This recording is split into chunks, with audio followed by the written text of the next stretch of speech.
Just trading, okay? You can't just trade and just live off of your trading income alone. It's not good. It's not healthy. It's not healthy for, one, your mental health. It's not healthy for your pockets, too. A lot of people might ask me, Chris, why don't you just survive off your trading profits? One, I would probably go mentally insane. I wouldn't go insane, but what would I do all day if I couldn't coach, if I didn't do the thing or teach the thing that I'm just so passionate about, that I love, that pulled me out of depression, that pulled me out of a hard time? I'm not just gonna let that go because I'm just making good income and I can provide for myself and my family, thank God. You know, I want to do more. My soul wants to do more. As I mature, I'm 22 now. As I mature, I realize it's a lot more things to life than just money, of course. And I feel like I've always known that, of course, God, family, but I'm realizing that my soul and what I want to do to help the world is what really matters. So I want to tell you guys that if you have a business idea, if you have anything that you're passionate about, if you have anything that you feel like you're really good at, teach somebody it. Or help somebody by developing a product. Or coach somebody. Do something so we can just all be better on this earth. You know, it's not just about money, competition. And, you know, I'm an extremely competitive guy. It's just something God put in me. But still, I'm starting to realize that the world is about, one, worshiping God. And two, it's about helping one another. Of course, you're going to make some money through the process, inshallah, if God wills. But it's deeper than that. Yes, you got paid to coach somebody, but now that person has a lifelong skill. Now they can put food in the refrigerator for their family because of what they learned. You know what I'm saying? So it's deeper than just money and competition. So I'm just going to be going 100% on stack mode. You know, I want more books out for you guys, more audio books, and I'm going to just branch everything together. You know, everything is a big oak tree. So trading, you know, I like it to be my base, but then you're going to have the branches. I have business, other things I talk about. Fitness is involved with it. I want to write a book and tell you guys about the herbs that I use every single day, water that I drink, how I work out Monday through Friday as consistently as I can.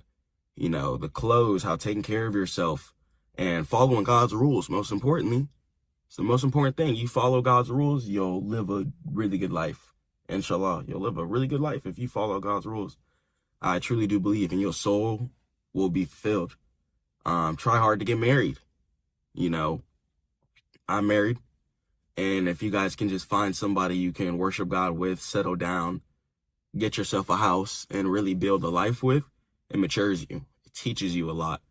And I want you guys to grow your business because you can't have your family's hunger, right? Your family's mental health, whether you're thinking about a roof over their head and stuff like that in a job's paycheck cycle, right? Forever. You can. Now, if you have a job right now, run up that money, do your thing.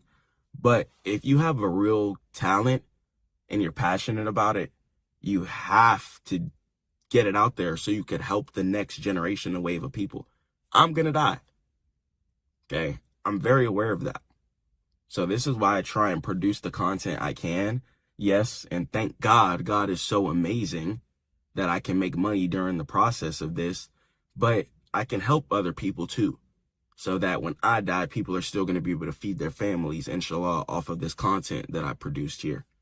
So we have to put a lot of things into perspective, and we have to ask ourselves, like, what's holding ourselves back?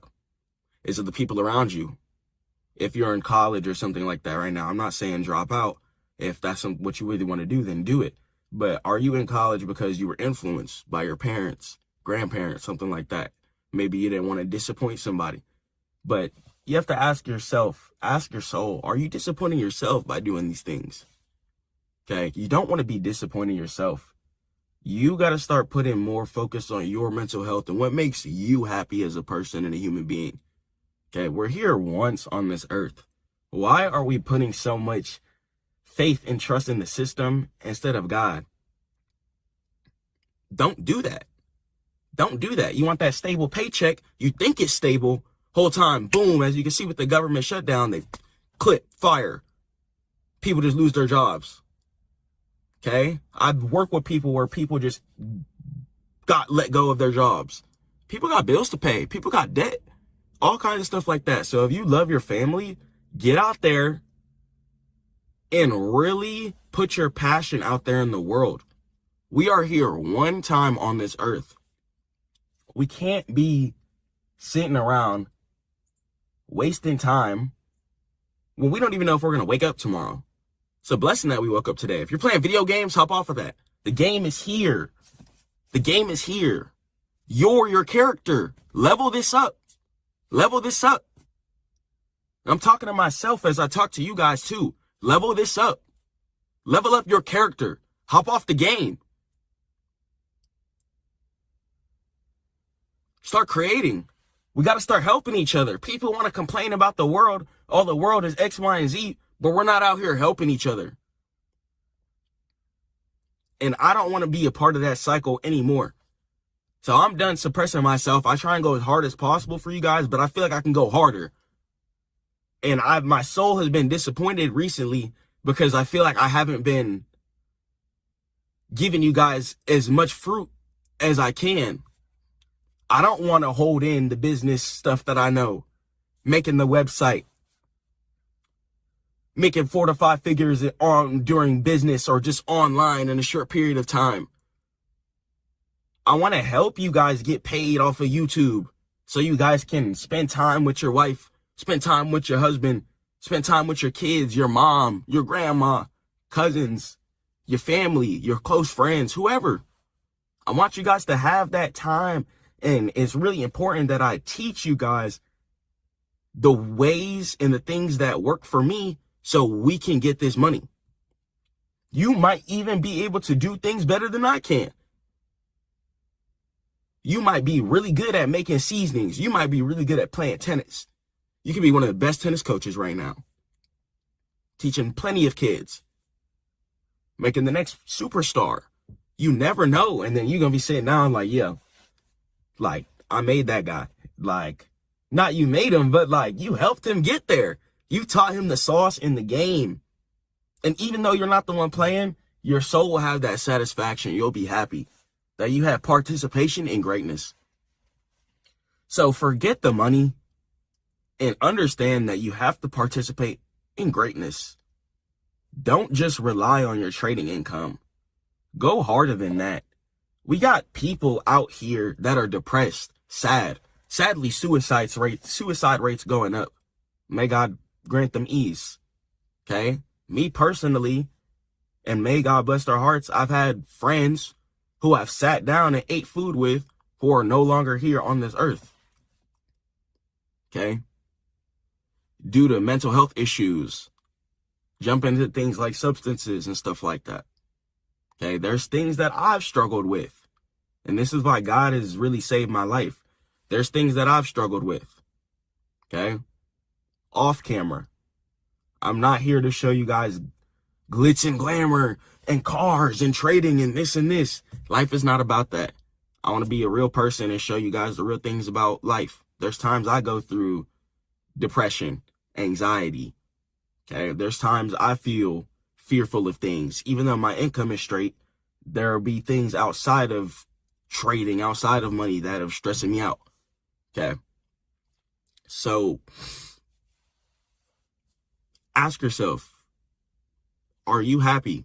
Is your soul happy? And I'm telling you guys right now, the money will not make you as happy as you think. I'm telling you.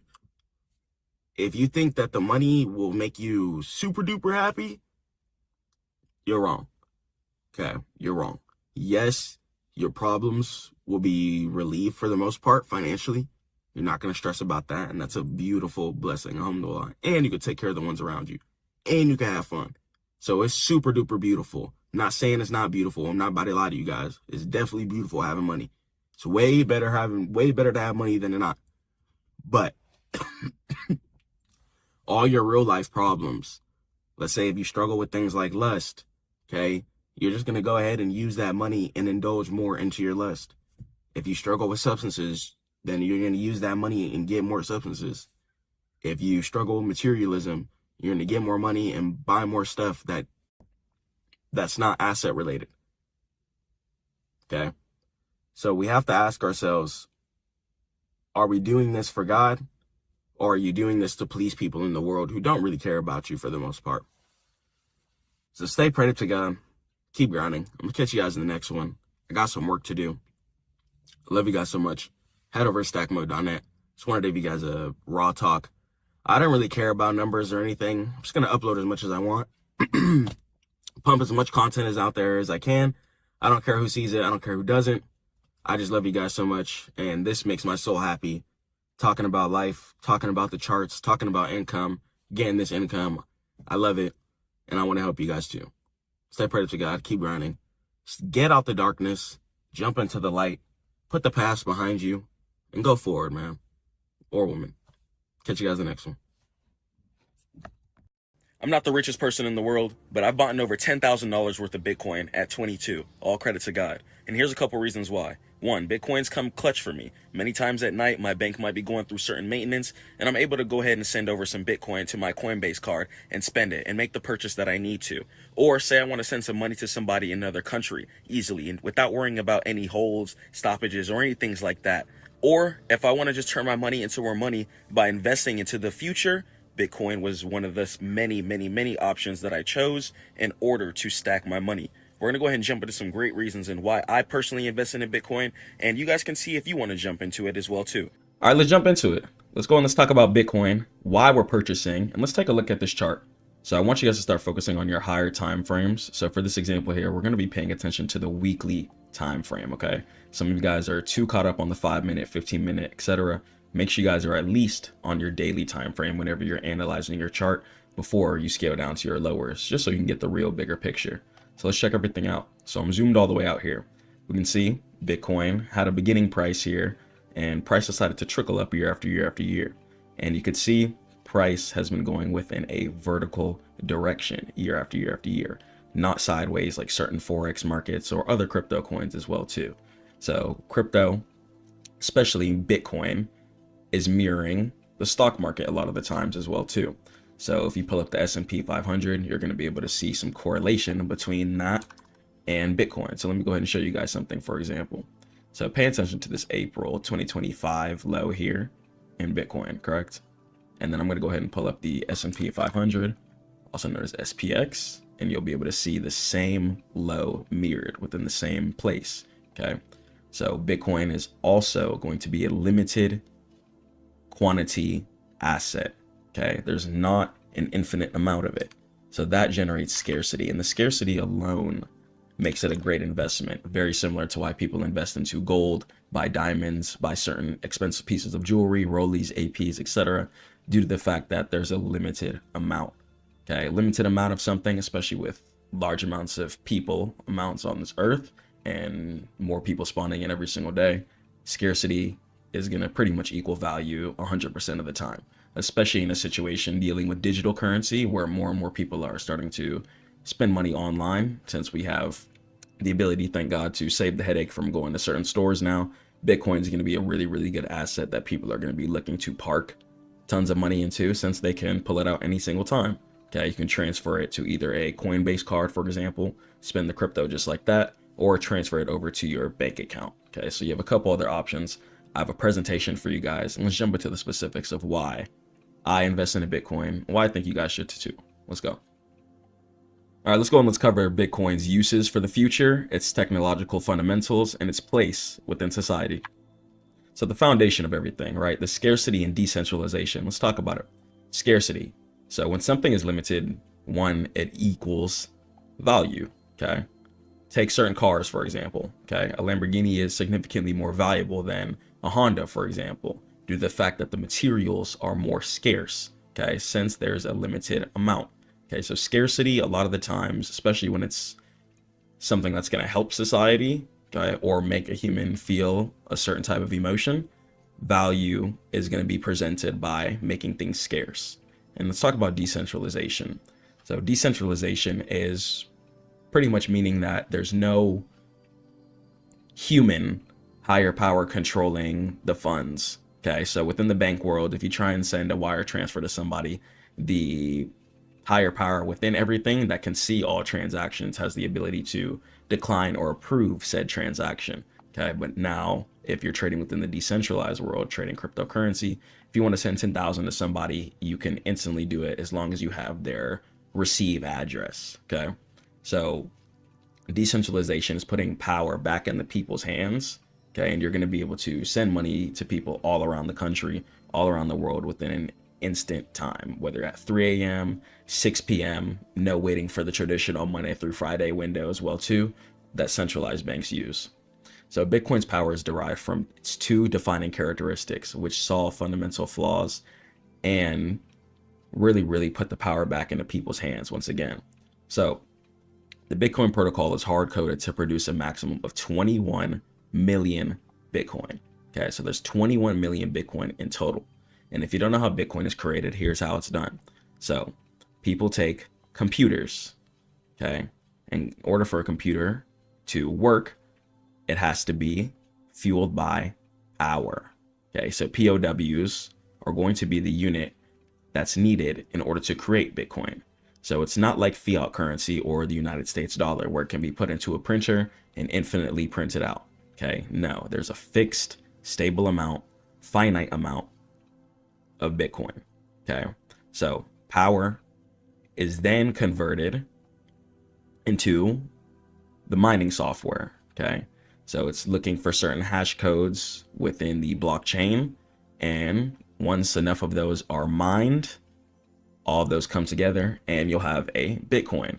So now you'll see a lot of people going to other countries where power and stuff like that is a lot cheaper than, let's say, the United States, and are mining Bitcoin and then selling it for profit. So the future is really changing the way people are living as far as where their country's main residence is. Okay, so some people are starting to have houses in multiple different countries due to the fact that Bitcoin mining is a really profitable way to get ahead in the future and make some good income.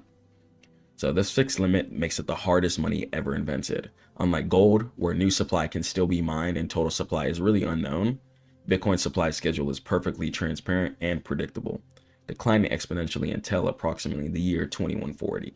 Okay. So gold, we don't really know how much gold there is. We don't know how much diamonds there are as well too. Okay. But Bitcoin, just the fact that there's a finite amount gives people more of a haste to purchase every single low as well too. And let's talk about the monetary pausing as far as the halving.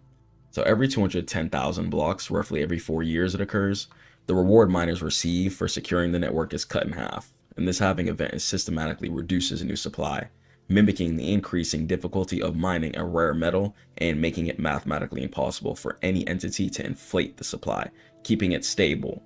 Okay. And decentralization and censorship resistance. The network is run by thousands of independent nodes across the globe, meaning no single government, bank, or corporation can control the supply. Everything is done by autonomous, automatic, smart contracts.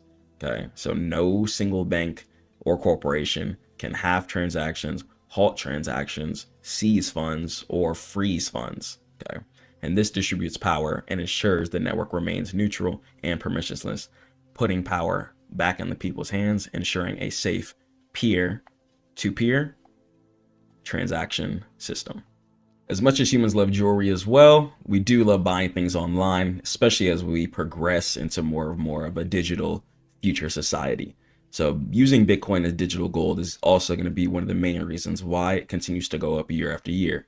And the primary investment case for long-term holding, right, is going to be buying the dip.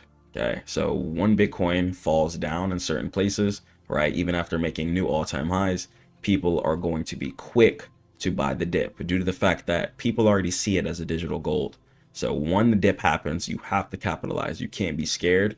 You have to be ready to put that money to the side and invest and really sit on your investment. People have been holding gold for decades, eons. Okay, so you have to think of it as that. Don't expect to instantly make money overnight. Okay, you have to have that long-term, decade-based mindset, and I'm telling you, the money will be in your hands a lot quicker than you think, inshallah. So it's also protection against fiat debasement. So traditional government currencies, which are fiat, are subject to inflation, as central banks can print unlimited amounts, eroding purchasing power over time.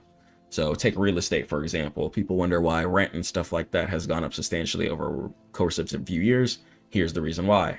The government has been printing significantly more funds as of the years have gone by. Okay.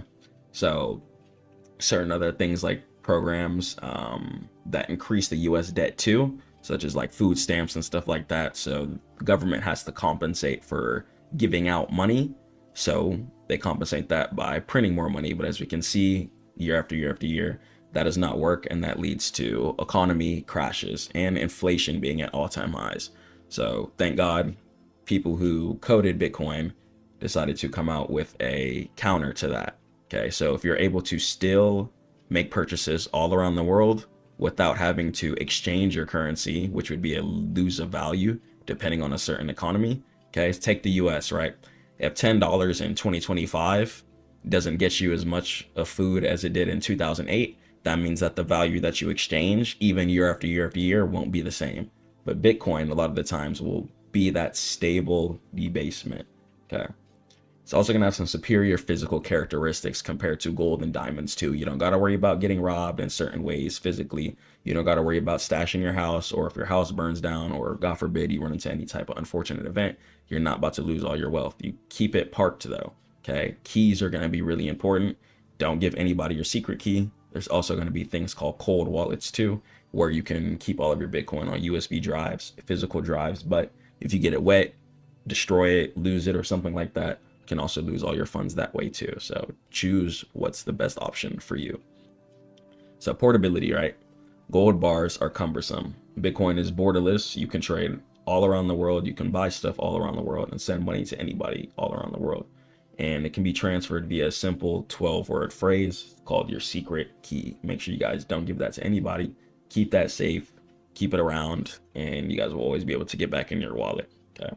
Indivisibility. Gold is pretty hard to divide. If you have a nugget or a bar, that's pretty much what you have. It's not easy to split that down the middle or make some kind of easy trade. Somebody has to be down to accept what you have. And one Bitcoin is divisible into 100 million Satoshis, for example, okay, allowing for microtransactions and small investments, or if you just want to purchase something.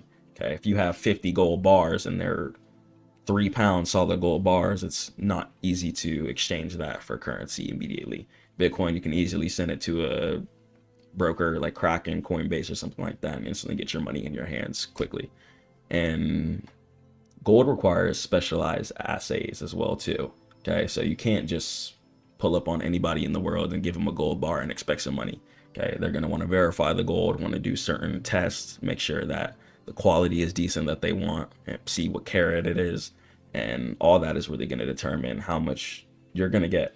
And all that also is really based upon how well you're taking care of the gold bar too. Bitcoin, you just buy and hold, buy and hold. And that's really the beauty of it, buy and hold. So it comes to the point of, okay, instead of you buying that McDonald's for the day, you bought some Bitcoin for the day. So it's really a test of who's feeding their flesh and who's being disciplined. Okay, if you're being disciplined, inshallah, you'll be rewarded. Okay, so because Bitcoin is still early in its adoption, right, compared to gold, which is still at all-time highs as of this recording, right, investors view it as an emerging store of value, and this is just massive potential. Okay, and a lot of asymmetric upside, especially as we start seeing stuff like the US government invest into it, start seeing other countries start teaching it within schools and stuff like that. And we could just see the world going into a lot more borderless, financial, revolutionary, and freedom era within society. Whether you're a boss trying to place some employees in a whole another country, Bitcoin is really going to be an efficient way for easier payments.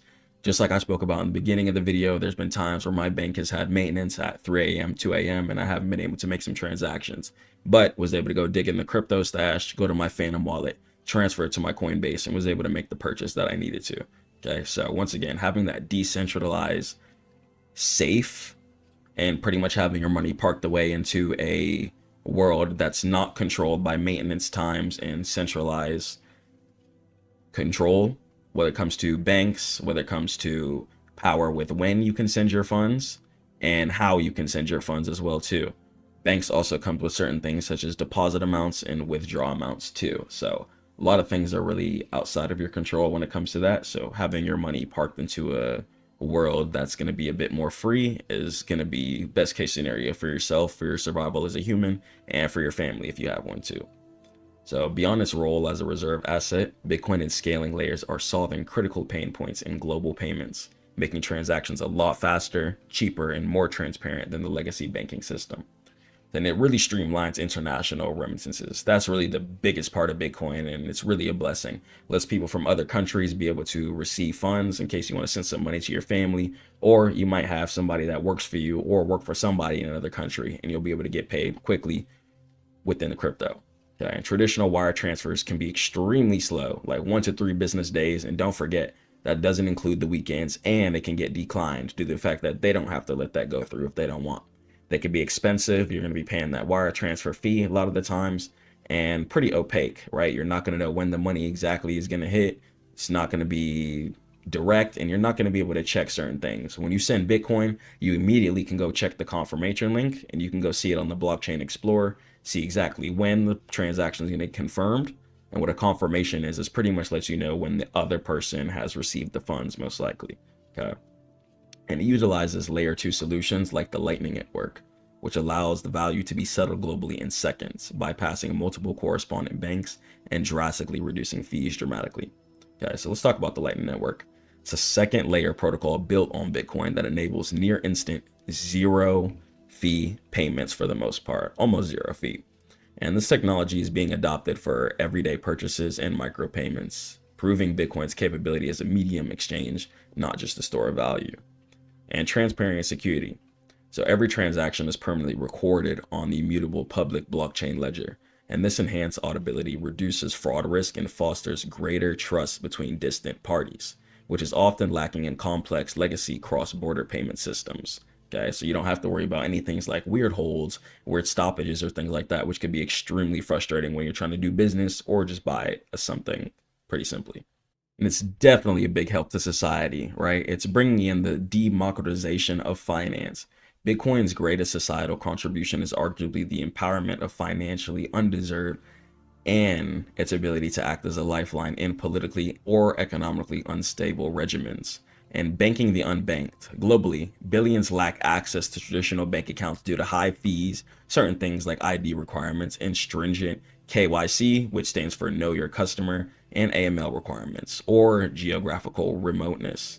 Bitcoin only requires an internet connection and a smartphone or computer, and the wallet-based infrastructure opens up participation in the global economy to literally anybody on planet Earth, regardless of their location or documentation status. Which means that even if people in other countries don't have their papers and stuff like that, doesn't mean that they have to starve. So you have the ability to send people who don't have their papers and stuff like that, or have a traditional bank account, money, even if they're working for you, helping out family. So it really just comes in clutch in a lot of areas. And it's a refuge in hyperinflationary economies. So in countries experiencing currency collapse, like for example, Venezuela, Lebanon, or Turkey, citizens often see their life savings wiped out by government mismanagement. Okay, because at the end of the day, if the government controls the fiat currency, Bitcoin is decentralized. So it's not fair that you wake up, pray every single day, grind, and slave for your family. And just because the government wants to go to war or help out too many other countries, your life savings are now pretty much obsolete.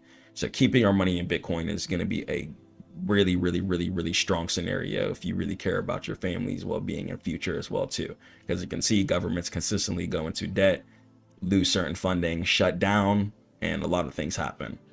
And Bitcoin provides a permissionless escape, allowing individuals to store their wealth in a digitally scarce asset that cannot be devalued by local central banks, thereby preserving purchasing power. And users must take direct responsibility for their Bitcoin's custody, right? So you're pretty much like your own bank. You got to be responsible of your secret keys. Don't be being loose with your information. And while channeling, this promotes a culture of self-determination and deepens understanding of monetary policy, leading to greater personal financial literacy. Okay, so be your own boss. Take control of your own account. And you don't even have to have your cryptocurrency on a network with a password and username. You could just hold it on a cold wallet or hold on a network like Phantom, which is just held by secret keys. So pretty much no one can go in and grab your money, not even the IRS. And how you make your money is going to be baked into just purchasing the asset. The potential for profit is rooted in Bitcoin's fundamental economic design and its non-correlated nature relative to traditional assets. And the supply shock mechanism. The price is a function of fixed declining supply meeting exponentially increasing demand. When a halving event occurs, which is once again when 210,000 blocks decide to get put into the cycle and halve, the daily supply of new Bitcoin is suddenly cut in half, while global demand from institutions, ETFs, which stands for exchange traded funds, and retail remains constant or increases. This creates a severe supply shock that historically precedes major price action, and it's going to be a lot more superior than other cryptocurrencies due to the fact that it's finite. Okay, so this is a really superior supply shock compared to other things too. Okay, a lot of other cryptocurrencies are going to be infinite, so don't expect other cryptocurrencies to hold the same base or store of value that Bitcoin has. You have to remember that finite superiority baked within it. Okay, it's not the same as other cryptocurrencies. And institutional adoption and validation. The introduction of Bitcoin spot ETFs and the allocation of Bitcoin to corporate and hedge fund balance sheets provides massive new avenues for capital influx. And institutions have longer time horizons and deeper capital pools, which adds legitimacy, reduces volatility over time, and drives up the baseline demand, especially as we see more governments holding it. And the power of long-term holding, right? The long-term strategy known as hodling leverages Bitcoin's historical performance, the fact that it's an asset that helps future. And a lot of the times when it comes to cryptocurrency or stocks, inshallah, if God wills, you don't even have to look at the chart. If you invest your money into something that's putting a smile on people's faces and helping the world, a lot of the times you'll end up with the positive P&L within like 1 to 5 years, a good chunk of the time. It's plenty of millionaires of people who've never even looked at the chart once. Okay, so take that into consideration when it comes to your psychology of where you're investing.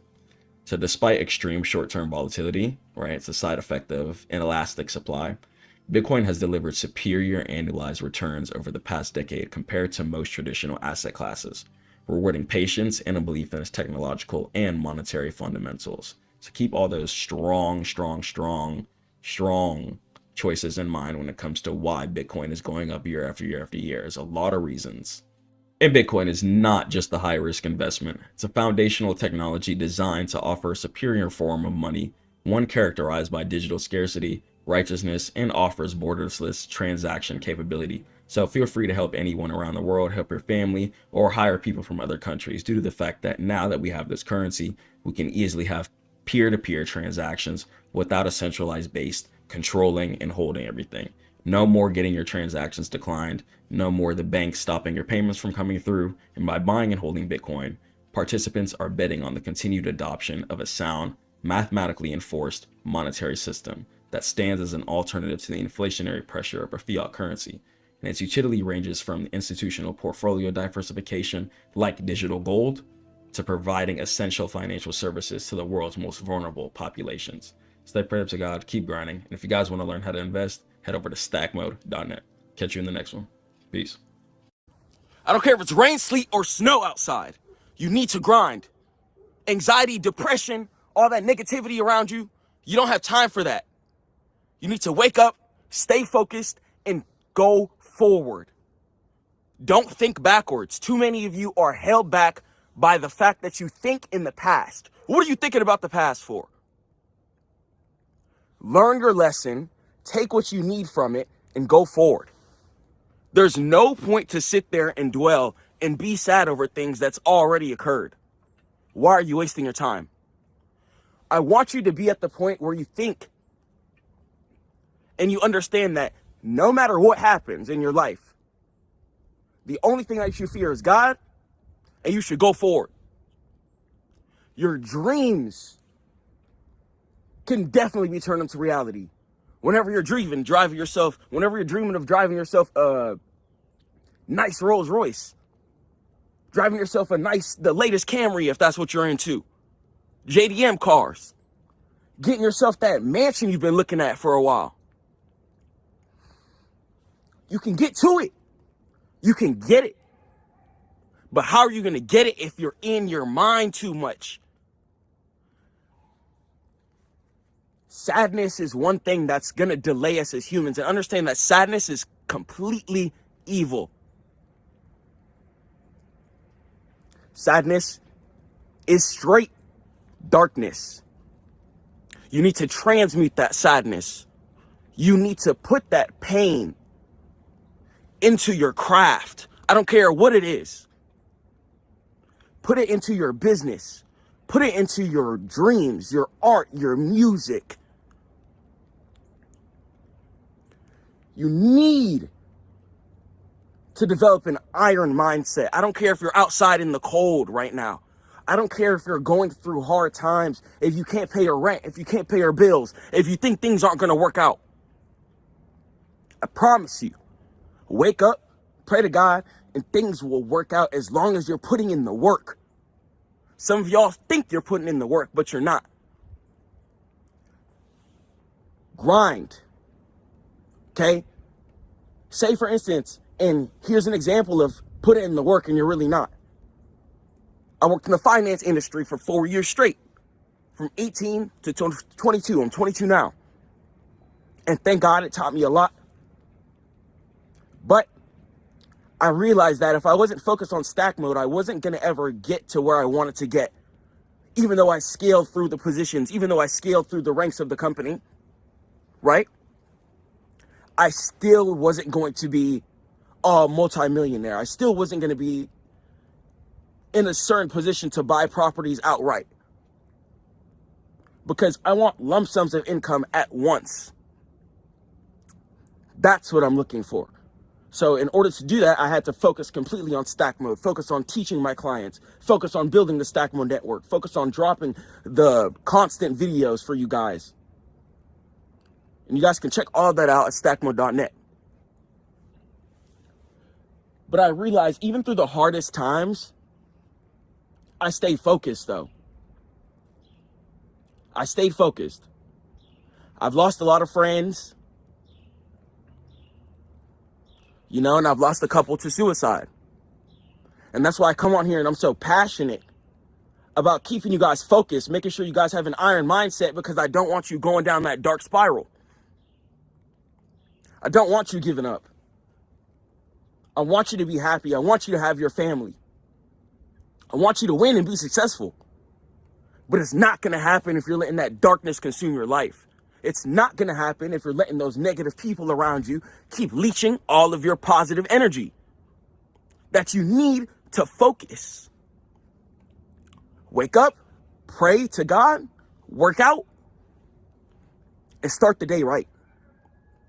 Every single day, every single day.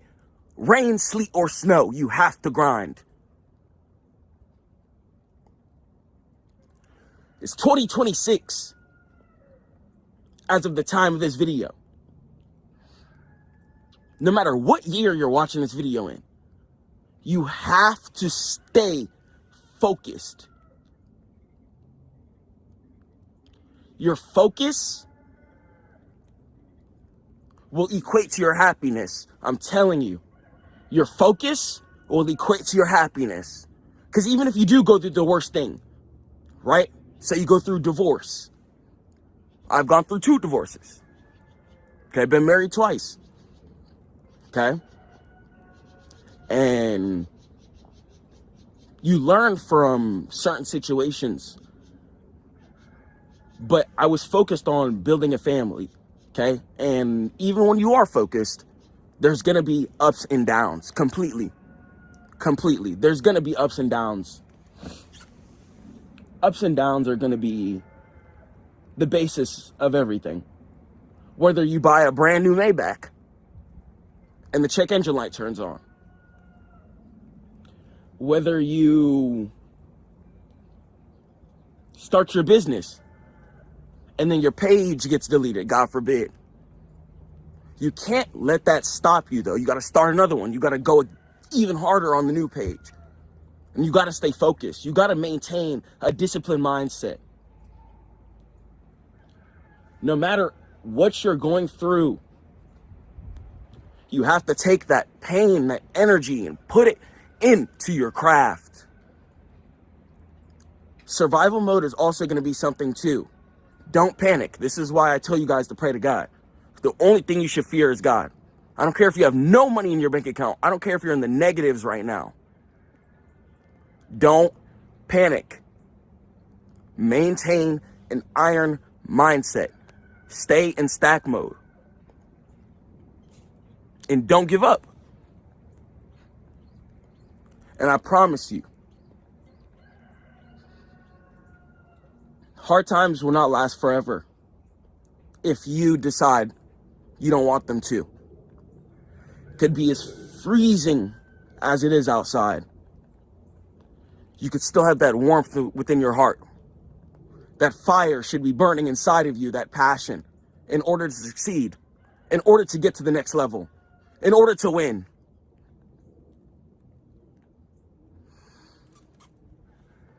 I don't want you guys to give up. If you're trying to lose weight right now, if you're trying to build your business, if you're trying to increase your income, focus on God and transmute your energy into your workouts, into your business, into your work. Your transmutation skills are really gonna determine whether or not you go through heavy depression cycles or not. We're all human. There's gonna be times, God forbid, where you might be sad. Someone might pass away, something like that. But you have to take that energy and you have to put it into something that's gonna advance this world. Your product could help a child out there. Your business could motivate somebody.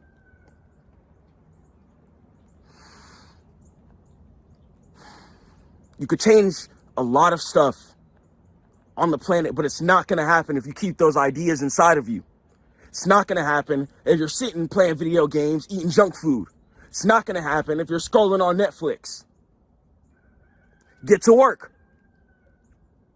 I'm going to catch you guys at stackmode.net. At the Stackmode Network, you guys can join the group. Updated courses is going to be constantly updated year after year. And I just want you guys to succeed.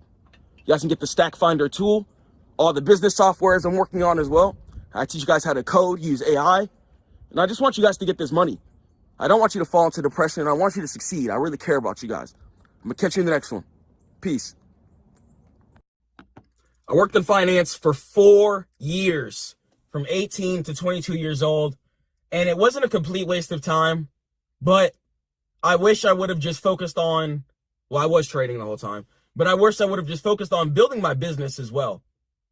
Before doing stack mode, I ran a faceless section of the channel. I privated all the videos now, but the videos have hundreds of thousands plus views. I used to do Fortnite settings videos, and I would just post content online just to get money. I wasn't worried about building a business. I wasn't worried about building a brand. I was just focused on the company, putting my heart and soul into the company for absolutely no reason.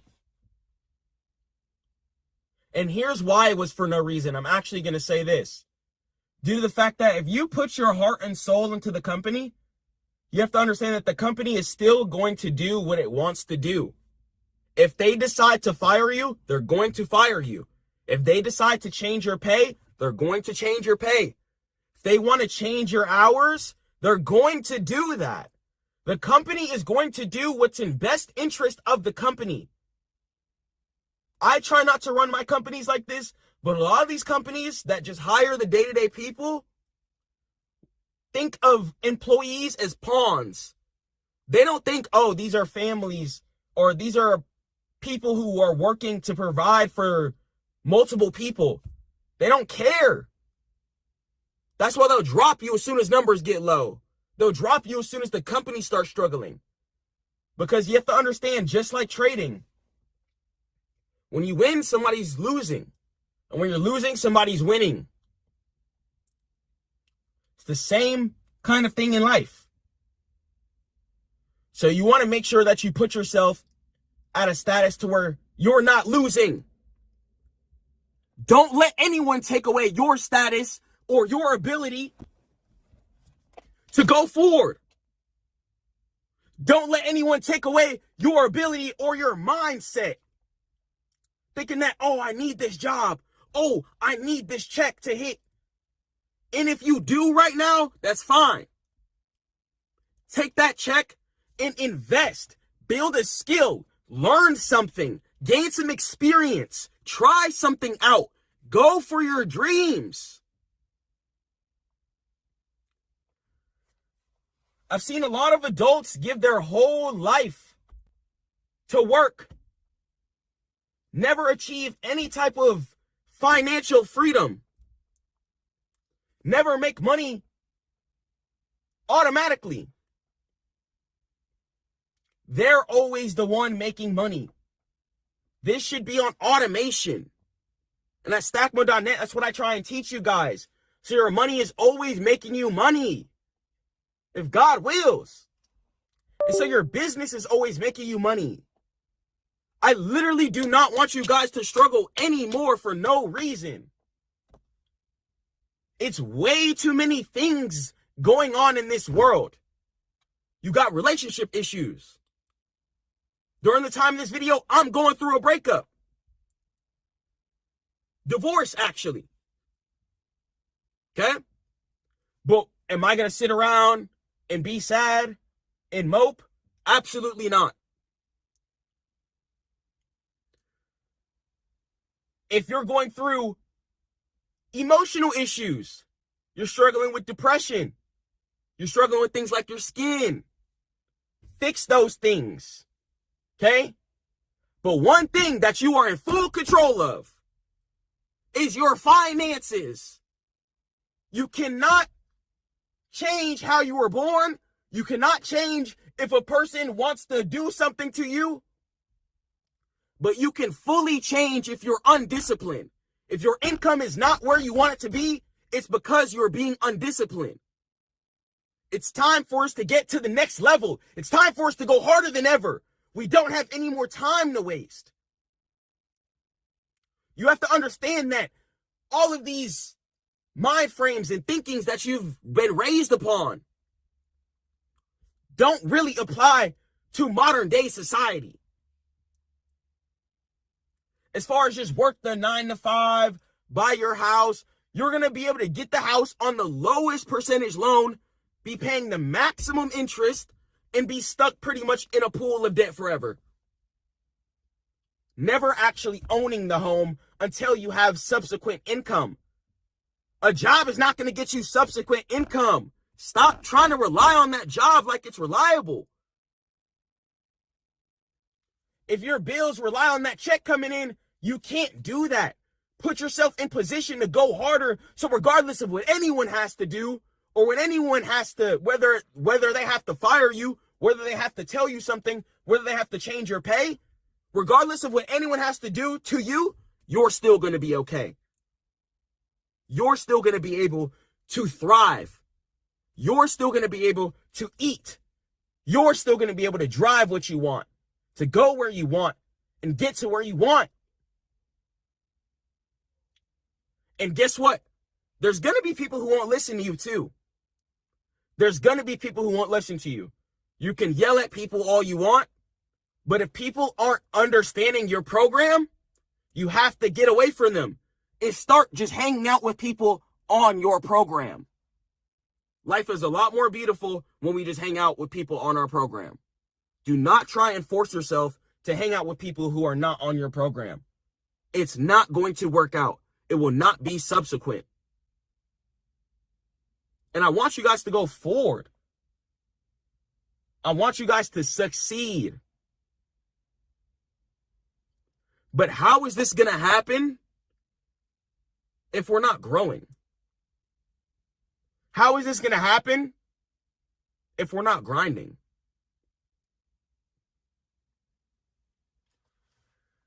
You have to understand that certain things come into play.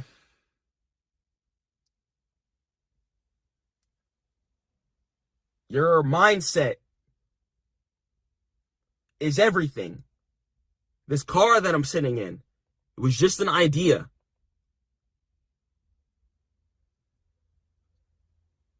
And that person decided to cultivate a whole entire infrastructure that I'm sitting in right now based off of an idea.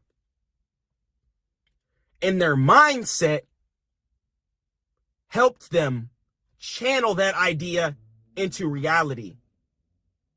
Whatever's in your mind, you can put it to reality. We're sitting inside of innovations and ideas. But all of these innovations and ideas that we live upon, whether it be cars, houses, stairs, rugs, these people did not give up.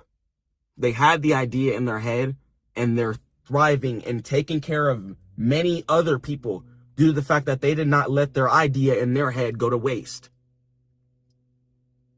Your idea in your head is extremely subsequent. It's important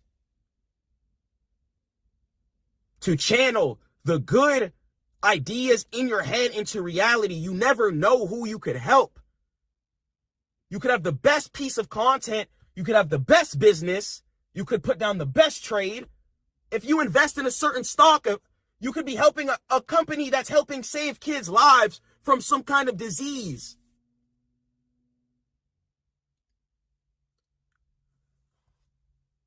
Do not waste any more time. Wasting time is not stack mode. Hanging out with people who are not on your program is not stack mode.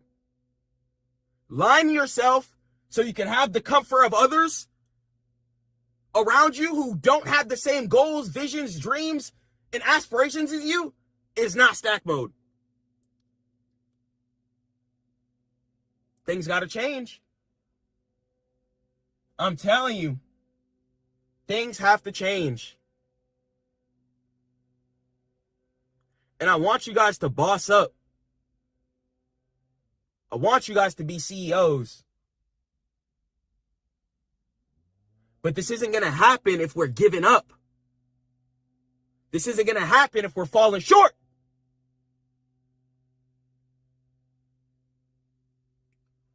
We need to be charging each other up and going hard every single day.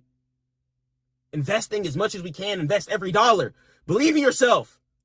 I don't keep any money in my checking account because there's no reason. Every dollar's invested into what I believe in. And I believe in God. And God is the one who put these ideas in me. So I'm going to respect that. I'm not going to run away from what God put in my brain. It's not for no reason. So I'm going to stick to that and I'm going to go forward. I know what's right and I know what's wrong, and you do too. Don't do the wrong things anymore. It's going to feel wrong. Go forward. Okay? Go forward. Have some mercy on yourself too.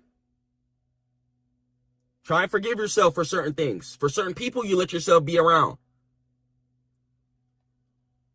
Some situations, though, some things might just happen. But don't let that throw you off.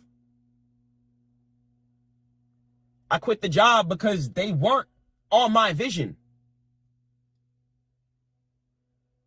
They're not where I'm trying to go. You can't keep me in the same, yes, I did scale through the company, but you can't keep me in the same position locked to that income. For what? For what?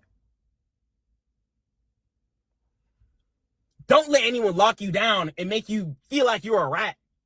Oh, you can only make this. This is what I'm going to pay you. Bro, if you don't go hustle and get to it, man, like, get out of here, bro. If you don't hustle and get to it, if you don't go get that house you want, if you don't go to, man, if you don't go get that car you want, because you don't got time to waste waiting on that check. Even if you think it's a good check, are you a slave? Go hustle. Go get to it. Instead of me taking calls for them, I could be hustling, dropping content, and taking calls for Stack Mode. And that's what I had to realize. When Stack Mode started getting too big, once I started getting too many appointments, too many calls. And it's a blessing. Alhamdulillah, this is what I prayed for. All credit to God. But I'm at the point now where I feel like my community is something I have to focus on. I don't want to fail you guys. I don't want to give you guys lackluster content. I want to show you guys results. We're up crazy right now. Thank God. This was a great month on the stock market. Intel's been paying crazy. So many other plays at the lows. Let's get to this bread. We don't have time to wait. You don't have time for darkness, all the sadness, all the people not listening. Just listen to what God has to tell you. If God is putting in your soul that job is not for you, why are you there? You could have one of the best creations in the entire world needed out here, man. Some kids can need your product. Some seniors can need your product. Could put a smile on somebody's face because of the content you're dropping. Don't stop. And don't give up. Be genuine. Getting a call right now. But be genuine. And don't be afraid to tell people, yo, I'm grinding right now. Okay? If you got people in your life, they should understand. Yo, I'm grinding right now. I can't talk. Yo, I'm grinding right now. I'm trying to get to where I want to be right now. I can't be on that. You have to hustle. Stop letting that job make you comfy. Hang out with people you shouldn't be hanging out with. Doing things you shouldn't be doing because you think that you know that 2 weeks check is coming. Until there's a day where that company gets tired of it. Until there's a day where there's a company who cannot pay you out anymore. They're like, we're not making enough profit. Drop them all. As you guys can see with the government shutdown, they're dropping people for no reason who've been working 30 plus years. Dropped. You cannot rely on your career. I'm telling you, you will literally live a life of misery and starve. Houses are getting so expensive. Stuff is getting way more expensive than it used to be. And guess what's not changing very much? The job hourly pay rate. And even if so, it's just enough to pay rent, pay your mortgage, your insurances, get some groceries, and that's it. Where's the room for you to invest? Where's the room for you to grow? Where's the room for you to break out of that? You have to be a CEO. You have to invest your money. You have to live smart. Especially with these certain events. Think of how much it costs to fix your car when things go wrong. They start throwing thousands of dollars at you for the bill. Your job check could be slashed. It's like if you spend your whole life waiting for your job check, you're going to be frustrated. I don't want you guys to be drug addicts or alcoholics or frustrated with the people around you or your family because your finances and your mindset is messed up. Break free. Break free. Any poor mindsets or negativity around you, cut it off. You gotta let it go. You gotta cut it off. You're about to quit your job, you're about to go CEO mode, don't think it's about to be comfy and chill. No, you gotta hustle and grind. And the thing about it though, you're gonna love it because you're going hard for you. You're going hard for you. You might even gotta get used to it at first. Go hard for you. Don't give up.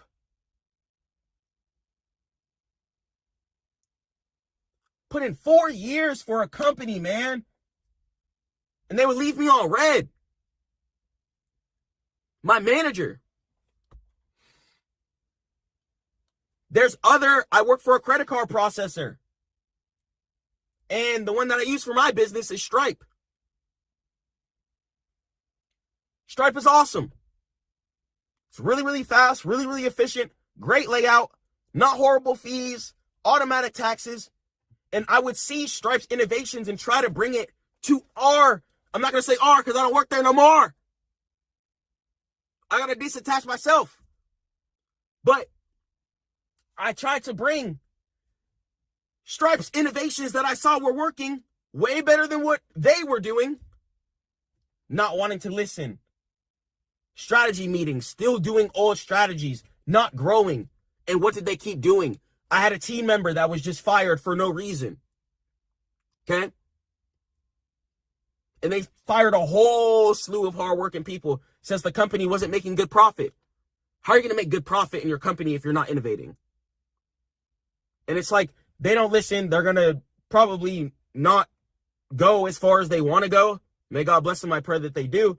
But the company is not moving as quick as I want to move in stack mode. I'm trying to turn y'all up. I'm trying to get to it. And I want you guys to be in a whole different lane. Okay? I love you guys so much. Stay prayed up to God. Head over to stackmode.net. Get your free course, free ebook, catch my trades with me, and book a free trading and mentorship call. Peace. Ladies and gentlemen, welcome to Hakesfield Cinema Studio. This video is going to be sponsored by Hakesfield, and the link in the description is going to be below if you want to learn how to use this tool. This tool is absolutely crazy. It's a crazy cinema studio, and I'm going to teach you guys how you can generate images that look crazy like this, that literally lets you turn images into videos. It's wild. You can use this to create business ideas, create videos that you can post on YouTube, TikTok, different social medias, so you can get monetized and start making some money. Okay, there's so much opportunity around, and Hakesfield AI really gives you the whole world in your hands. Let's go ahead and let's jump into it. So we'll go ahead and we'll start off with the explore section up here in the top left, just so we can go ahead and check it out. So you guys will be able to create images, create videos, has some motion control options, and you'll be able to edit images, as well as gain access to certain things such as Nano Banana. It's going to have Soul ID, have lip sync features, and upscale features as well too, in order to make your images look better. It's also going to have really dynamic things and add-on tools like Angles V2. So if you're dropping an extremely high quality animated movie using AI, then you're going to be able to get those nice camera angle shots to make it look realistic and extremely presentable. So to start off here, we're going to go ahead and just create an image. So for the top left here, I'm going to go ahead and click on image, and you'll be able to see a list of the features. So here we'll have create image, cinema studio language. You can create a storyboard. We got relight, image upscale, draw to edit. You got insta dump, to where you can turn a selfie into a full content library.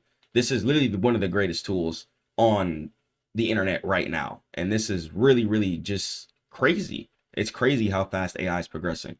So we'll go ahead and we'll create an image. Okay. These are some images I went ahead and created earlier, but in order to show you guys, this is how we do it. So first thing that you're going to have to do, come down here, and once you click on create an image, I want you to select your model. The model that you select is going to determine the quality of the image. Okay. So for this, we are going to have Hakesfield Soul available, which I'm going to use for this video. Hakesfield Soul is going to be one of the highest quality models out there available, and it's only available on Hakesfield, of course. So I'm going to use the Hakesfield Soul. Okay. And I'm going to go ahead and generate an image. Generate a image that is cinematic for a movie. Use a character that is brown skin, has brown eyes, and is inside of a hut. Make it detailed. Make it a good looking picture. Okay.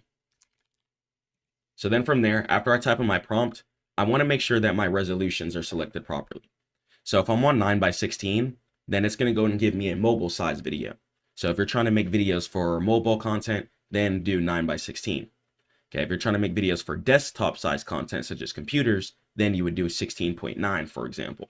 So if I'm going to create a desktop picture, okay, let's say I'm creating a desktop movie, let me go ahead and do that. I'm also going to have the quality here too. We'll have the 2K and 1.5K, and it'll determine the quality will determine how long it'll take to generate and how many credits it'll use as well too. And then we have prompt enhance. I'm going to go ahead and keep this on too, and enhance is going to go ahead and just enhance the image in any way that I need it to. Okay, so I'm going to go ahead and keep unlimited relax off as well too for faster priority results. And then from there, let me go ahead and just click on generate. I'm just going to go ahead and generate the picture here, and we're going to go ahead and wait. It's going to go ahead and throw it inside of the queue within the top left, and I'm going to go ahead and just give the chart and give everything some time in order for it to generate. Okay, so I'm going to go ahead and be right back. We'll come back when the image is done. Boom, and it generated a crazy image for us here. So I'm going to go ahead and click on it here, and in the top right, it gave us a nice prompt. So it tells us that warm, late afternoon. It's going to go ahead and give us good sunlight filters, giving us good camera angles as well too, and just making sure that the image looks realistic in general. And the really, really cool thing about this is you can actually animate these pictures too. So you can click on animate here, and then you can click on start frame. And then if you wanted to, you can go ahead and animate, which I'm going to go ahead and show you guys the video section next. So you can go ahead and click on create video. And then when you're in the create video section, you're going to be able to grab whatever you want and generate a video. So for my start frame, right? So start frame, let's say if I did want to use a certain picture, okay?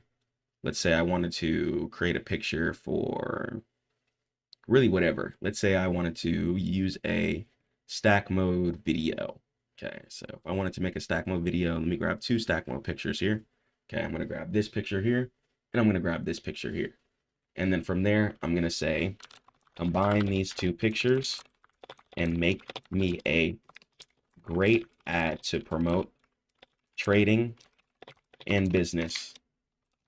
Make it cinematic and engaging. Use dynamic colors and lighting and angles. Okay. And then from there, I'll do it on the Higgsfield Turbo if I want to. Okay. Or I can keep it on the Kling 2.5. Actually, I'll keep it there. And then if I want to make it 10 seconds, I can do that. We'll keep it at 5 seconds, 1080p. And I'm going to go ahead and just generate an ad here. So let's go and let's do it. So after I click generate, it's going to go ahead and throw itself into the queue. We're going to go ahead and wait, give itself some time. And then hopefully, if God wills, we're going to be just trying to get an ad. Okay, we're going to be just trying to get an ad from this. And I just want to show you guys how you can pump creatives using Higgsfield AI. It's such an extremely powerful tool. And with all this AI infrastructure out there, there's really no excuse. I'm just going to be completely honest. There's absolutely no excuse why your business isn't up and running off the ground. If you want to learn how to use this, you guys can go to the Higgsfield link in the description, and you guys can also learn at Stackmode.net, where I'll teach you how to use it as well too. This program, it's crazy. It's broken. It's overpowered. It's way more intuitive as well too than any other AI program that I've seen, especially the video editor sides.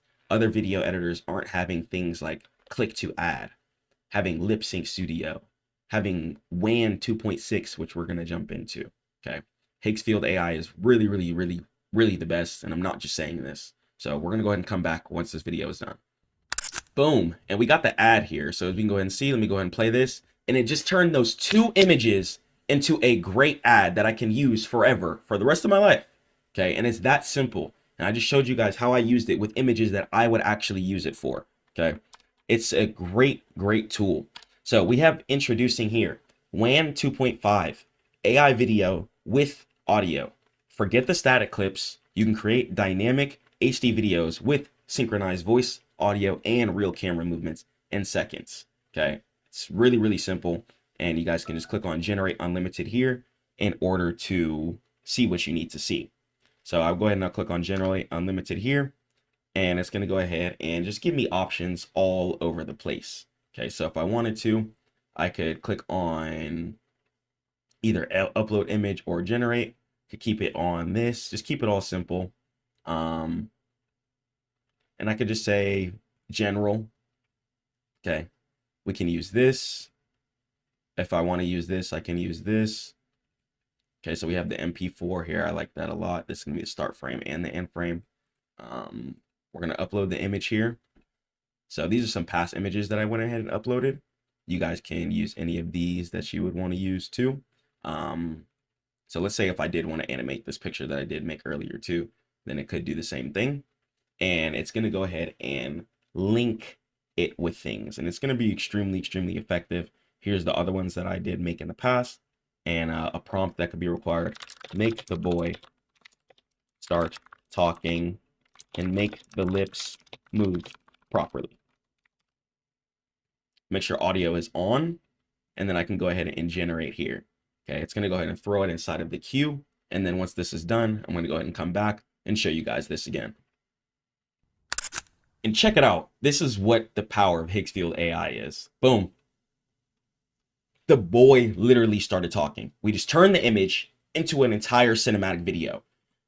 Go drop a movie. Okay. There's so much to be done. So much stuff you guys can do with this tool, man. Same thing with the image generation stuff too. Nano Banana, different prompts you guys can use as well too. And you could just generate any image that you want in the world. You can also just give it a random prompt too, and it'll generate the image for you. Okay, it'll give you random prompts if you guys can't think of anything. You can also go to AI sites, tell it to give you a prompt, and then you can go ahead and use that as well too. And then we have the Clean 2.6, right? The motion control and the native audio and video generation. Let's go and let's try out the native audio here. Okay, so for here, we went ahead and we have this here as well too. We are back inside of this, and let's go ahead and change this here. So you guys have different options here too that we can go ahead and use. Once again, you have all of the Kling sections, all of the Google sections, the Sora sections, and then the audio is just really, really fantastic. So what you can do if you wanted to is you can edit your video. Okay? You can edit your video, and you could decide what edits that you would want in there. You could say change the sound, do what you need, and it'll go ahead and change that. So I'm personally really, really happy with this though. I think the ad and stuff like that all looks great. I think everything's looking fantastic. And so it's really going to be one of the greatest tools in the entire world. Whatever you guys need, whether it be at the cinema studio, whatever, click what you need at the top. If you want to do a face swap for your characters, okay, if you want to change this character's face, then you can do things like that as well too. This tool is crazy.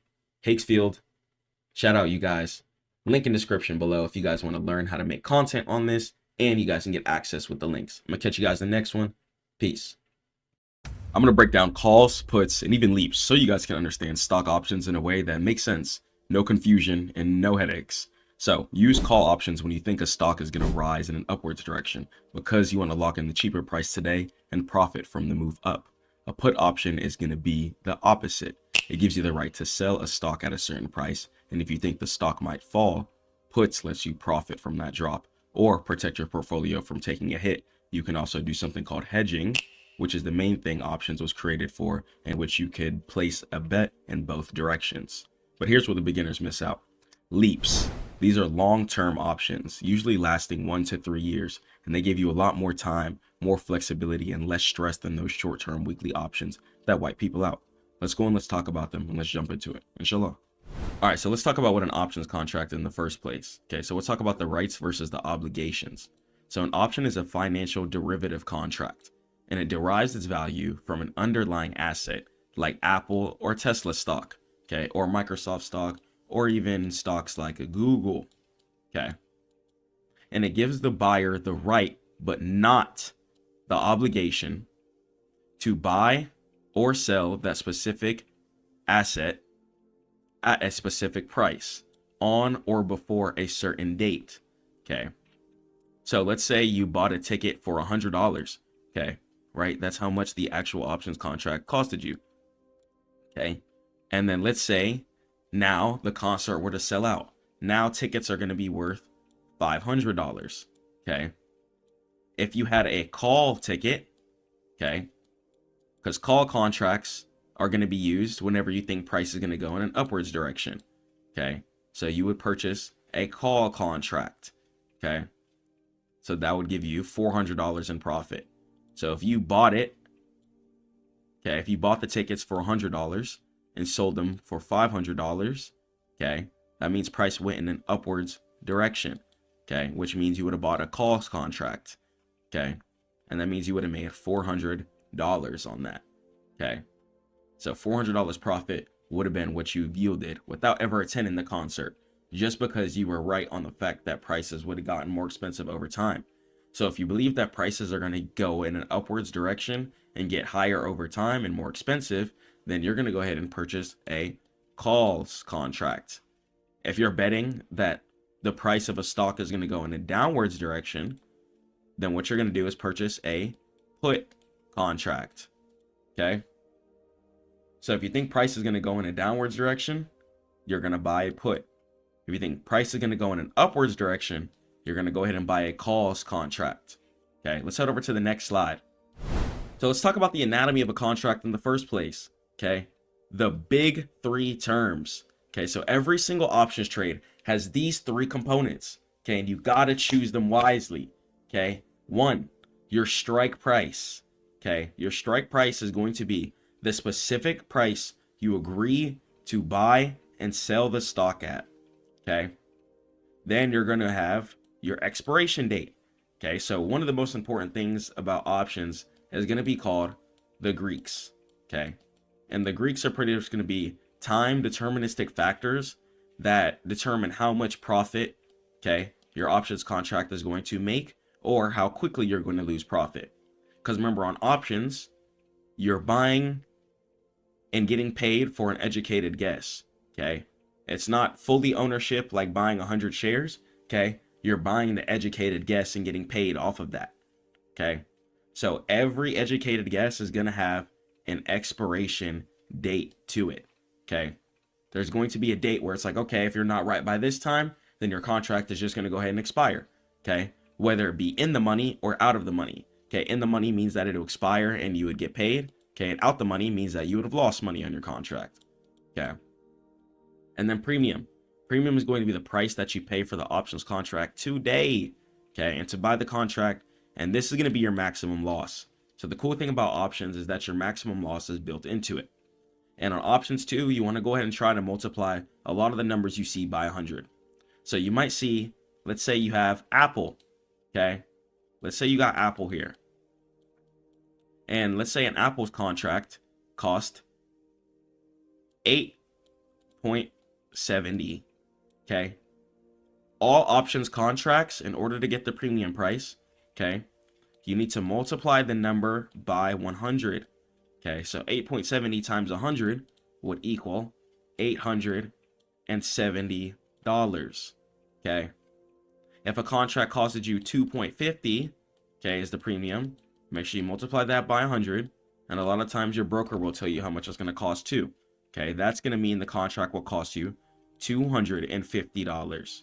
Okay, so multiply a lot of the decimal numbers you see in the options world by 100 to get the correct US dollar amount of what you're looking at.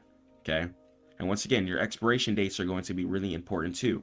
Okay, your contracts don't last forever, so buying as much time on your contracts is going to be ideally the best thing to do and will keep a smile on your face. Okay, make sure you have time on your contracts.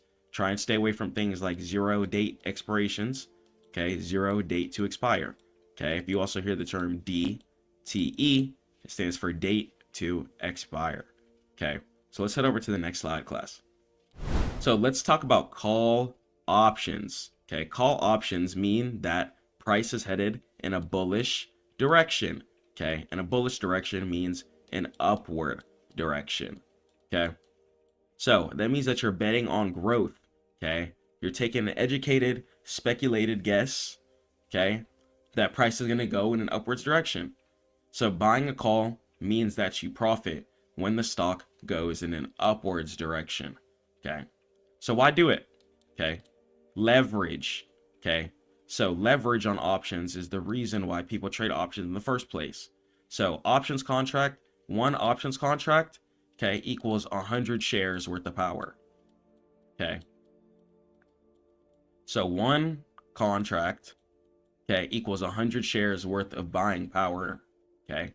So to buy 100 shares of a $200 stock, okay, that means it would cost you 20K, okay? But to buy one call option of those controlling shares, it might cost you only 500 to 1,000, okay?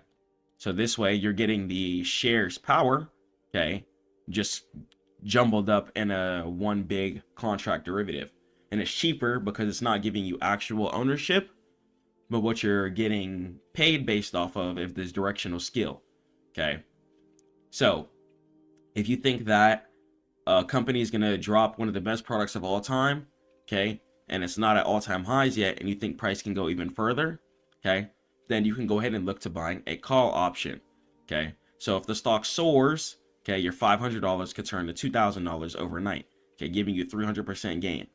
That's also the cool thing about options too. How much you lose is baked in. You know exactly how much you're going to lose maximum at all times.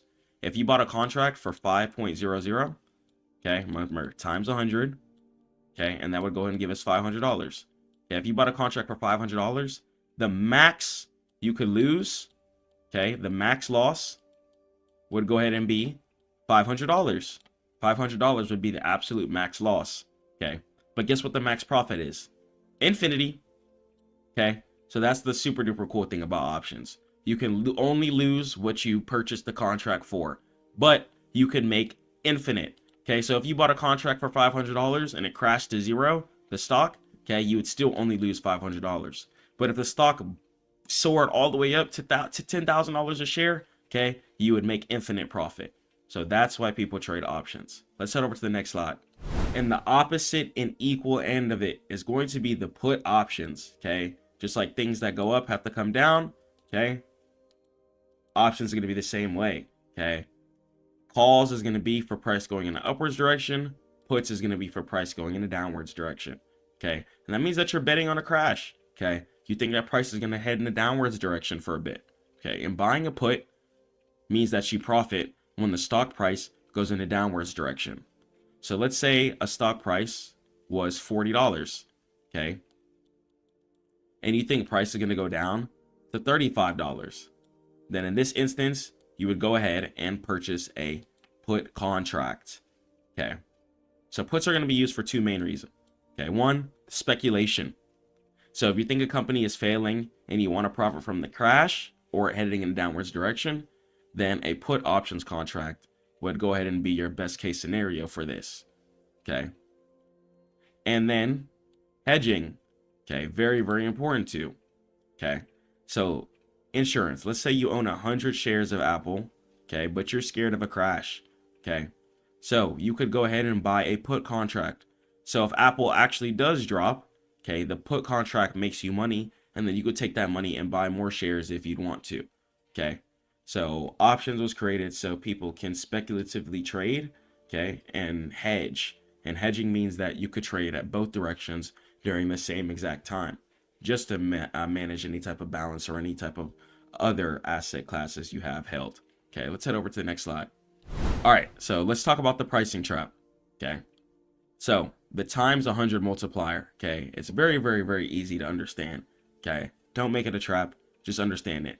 Okay, just understand when you're looking at options contract, it can be a trap though if you think a contract costs like $2.50. You're like, oh, the options contract only costs $2. Like, no, it actually costs $250. Okay. If you see an options contract cost 10.00, that means that that contract has to be multiplied by 100, okay? And that would go ahead and give you 1,000, okay? Even if it's a decimal, okay? If you see a contract for 0.75, you still have to multiply that by 100, okay? And that's going to go ahead and give you $75, okay? If you have a contract for 3.35, multiply that times 100, and that's going to go and equal 335. Okay, you guys can either use your calculators or you can just look at the number with the decimal and just remove the decimal. Okay, just remove the decimal from your brain mentally, and that's going to go ahead and give you the actual number. Okay, so if something's 2.50, okay, just remove the decimal, 250. Okay, if something costs 7.40, just remove the decimal, it costs 740. Okay, so don't make the math too hard. Okay, and don't get psyched out. Okay, stay prayed up to God for wisdom and keep going, even when things get difficult. Let's head over to the next slide. So time is going to be the invisible enemy. Okay, so let's understand what's called theta. Okay, so theta is going to be really, really important. Okay, so options are going to be like melting ice cubes over time. Okay, and you got to get paid before the ice cube decides to get melted. Okay, and they're composed of two types of value. One, okay, it's going to be intrinsic value. Intrinsic value is going to be the real value. Okay, it's going to be the stock price. Okay, and then the strike price. And then you're going to have the extrinsic time value. Okay, which is going to be the hope value. Okay, and this decays every single day due to the fact that we are trading in melting ice cube. Okay, so as you get closer to expiration, the time value accelerates to 0. Okay, so if the stock doesn't move fast enough, you lose money, even if the stock price stays the same. So in order to outplay all of this and get around theta and make sure you guys profit, you want to try and focus on what's called leap contracts. Okay, leap contracts are going to be contracts that expire between 1 to 3 years. Okay, because you want to try and play your options like you're holding shares. Okay, you don't want to try and play your options real quick. No, because a lot of times you're going to lose like that, and it's not going to be worth your initial investment. It'd be worth it to go play futures if you're just going to play that short of expirations. Okay, try to buy 1 to 3 years out and catch big, giant, higher time frame setups. At the end of the video, I'm going to include some chart setups too, so we know when it's time to buy calls or puts. Okay, so trying to buy between 1 to 3 years out is really going to give your trade some time to cook, chef, before it just decides to melt completely and expires. Okay, so now contracts that are expiring later, okay, like 1 to 3 years will be more expensive, but your theta is going to go ahead and be saved. Okay, because if you have a shorter time frame contract, your theta is going to be getting destroyed by that extrinsic time value that decays every single day a lot quicker. Okay, and that's really just not what you want ideally. So I'm trying to give you guys the easiest time possible. Okay, so try to focus on contracts that expire in about 1 to 3 years, and inshallah you'll have the easiest time trading options. Okay, also another thing with options too, try to buy the contract closest to current price. Okay, so if an options contract is costing, okay, or let's say the current share price, right, is $70 a share. Okay, you want to try, and you think price is going to go in an upwards direction. Okay, let's say you think price is going to go to 80. Okay, even though you think price is going to go to 80, the best contract to buy would go ahead and be a 71 call contract. Okay, a 71 call contract would be the best contract to buy. Okay, you want to try and just buy the number 1 up. Okay, so if the number is going to be current price is at 60, okay, and you think price is going to go down to 55, okay, the best contract to buy would be a 59 put. Okay, that would go ahead and be the best contract to buy.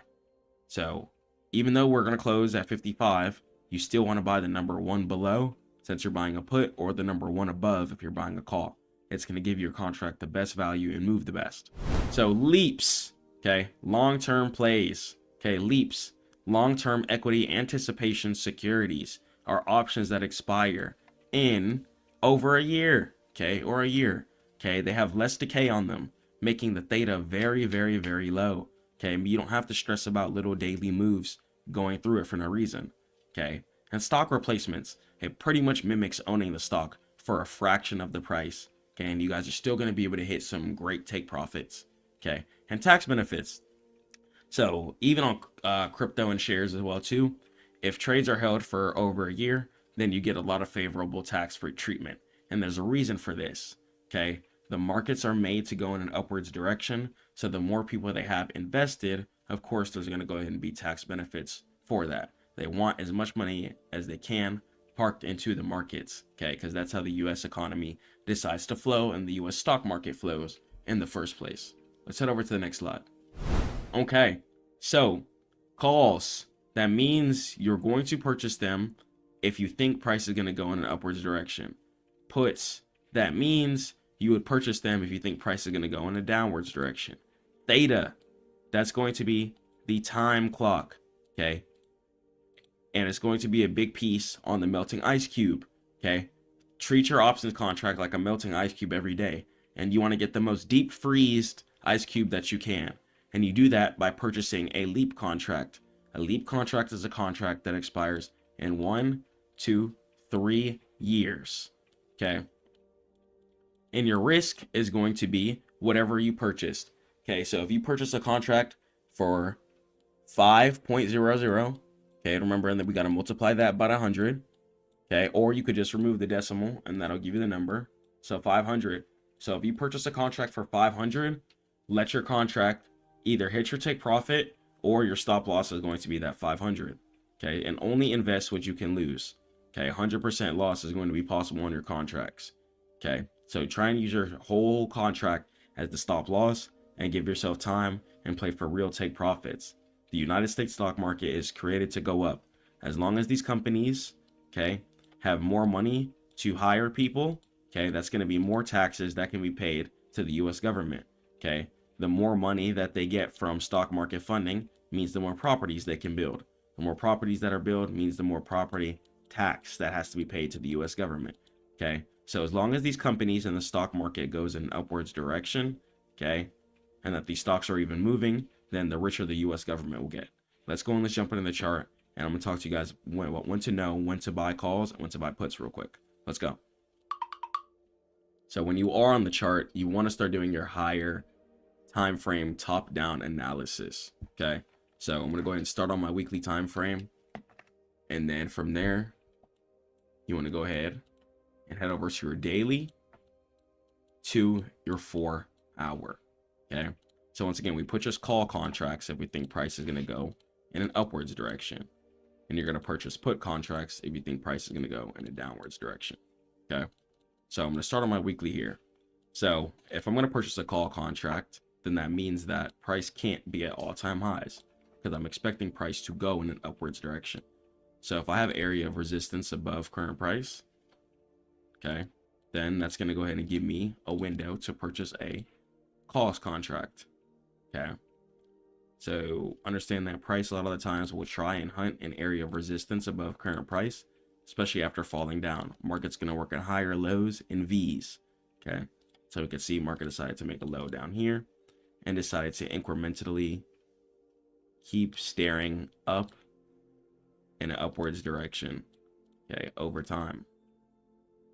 Okay, and after I like to see market making a heavy area of support on my higher time frames, whether it be in my weekly, my daily, or my 4 hour, okay, I know that price always wants to try to recover where it fell down from originally.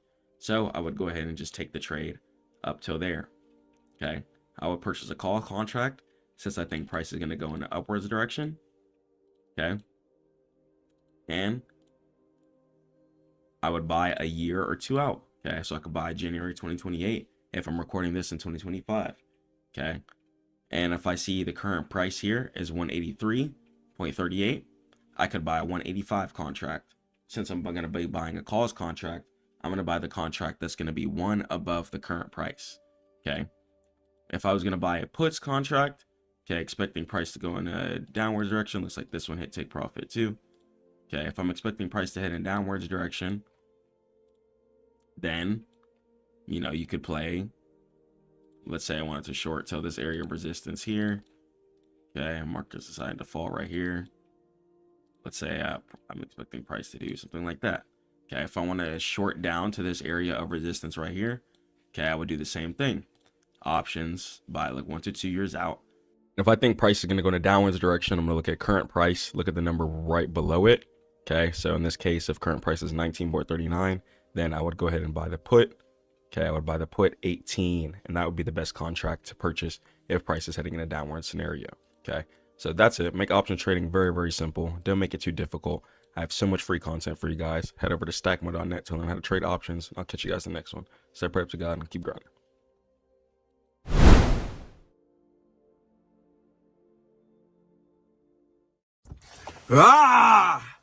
Let's stack cash. We need to get to a different level. Check this out.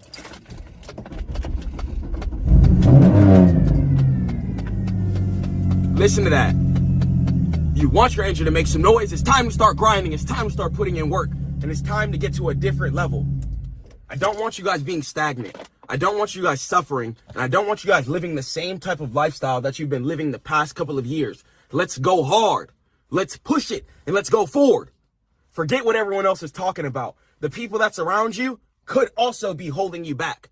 If you want to stack cash, the number one thing that you need to do is check your environment. See who you're around. Are the people around you grinding? Are they hustling? Are they tunnel vision on the same vision that you're on?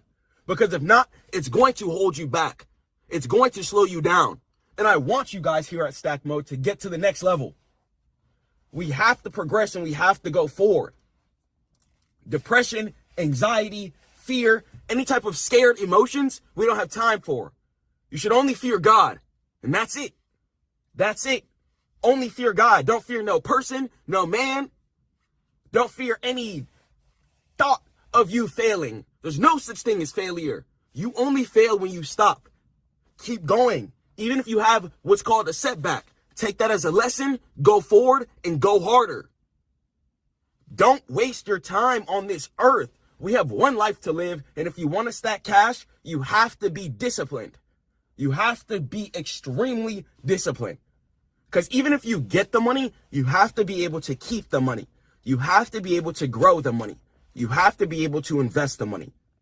So when you're stacking cash, right? Say if you have one source of income right now, you need multiple sources of income. If you have one source of income right now, you need to go to stackmode.net, go to the description, and you need to change that. Okay? Book a trading or business call. I have courses and ebooks, because there's no reason why you have one source of income. You are one bad decision, one car wreck, one bad choice away from a downhill spiral. Especially when you're waiting on that job check, when you're trying to wait for that every 2 weeks check. Now, I know you guys might understand. There might be times when life hits you. There might be times when life sneaks up on you. You might have some debt. You might fell on hard times. You might feel like things aren't going to work out. But I'm telling you, you have to stay tunnel visioned and focused, especially if you're going to be a CEO, if you're going to stack cash, and if you're going to be the one to do it for yourself and your family, then you have to understand that it's going to come with some different trials and tribulations. We cannot give up. We have to be hard. We have to be direct. We have to be disciplined. We cannot run around faking ourselves or being fake with the people around us. Everyone has to hold each other accountable. We have to be upright. And we have to be focused. Stacking cash involves an ecosystem. I call it the asset river. The asset river means you have your sources of income being funneled into other sources of income. Money is a tool. Do not get rich and start thinking that you can lifestyle inflate. You're not going to be able to stack cash if you're leasing cars just to post YouTube video like a lot of these mentors and stuff are doing. I do not want you guys in that type of bad financial position where you're going to be struggling because you're trying to flex or you're trying to inflate your lifestyle for people who don't really care. Now, if you love it, if you want to do it for you, 100,000%, do your thing. Okay? Do your thing. But outside of that, your goals and where you want to achieve, okay, you have to put that to the forefront. Okay? Wake up, pray to God, goals. Make sure you're eating healthy as well, too. You're not going to be able to stack cash if you're feeling bad. If you guys are doing anything bad, substance-wise, too, okay, it could also slow you down. You got to make sure that you're drinking water. Make sure that you're staying tunnel vision and focused. And just make sure that you're staying hungry for it at all times. You cannot let your hunger ever subside or ever die. You have to just love the game. You have to go forward, and you have to be able to push through any trials and tribulations. And let's talk about the checking account. Stacking cash inside of your savings or checking account is not stacking cash. Houses 10 years ago, let's say a house 10 years ago was $50,000, is now $250,000 today. Which means that if your money is not making you money, you logically will not be able to keep up with inflation. You will not be able to keep up with how expensive things are getting. I do not want you guys to be suffering in this world, and there's so many logical perspectives that I want you to break and get to.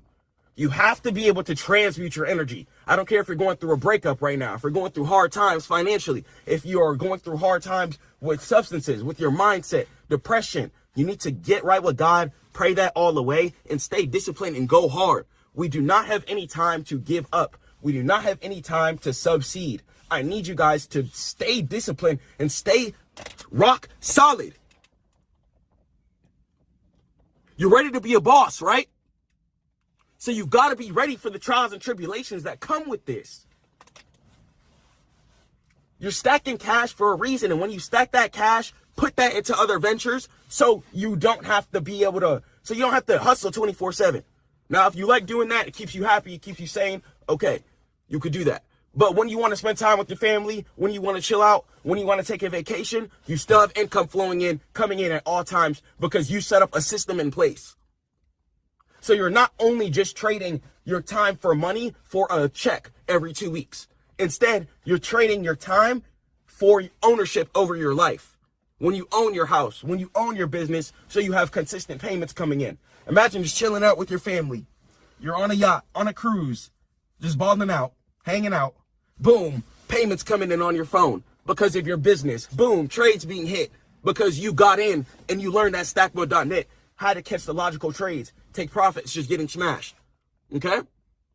So many perspectives within this game that you guys can change and rewire your whole mindset, and then it starts there. Once you rewire your mindset, you're going to be able to change your life. You have to rewire your mindset in order to change your life. You have to be able to be a solid rock. You cannot let yourself falter. You cannot let yourself get depressed because of anybody's actions either. Okay? I don't care if someone's telling you, oh, you're the worst trader in the world. Your business isn't going to work out.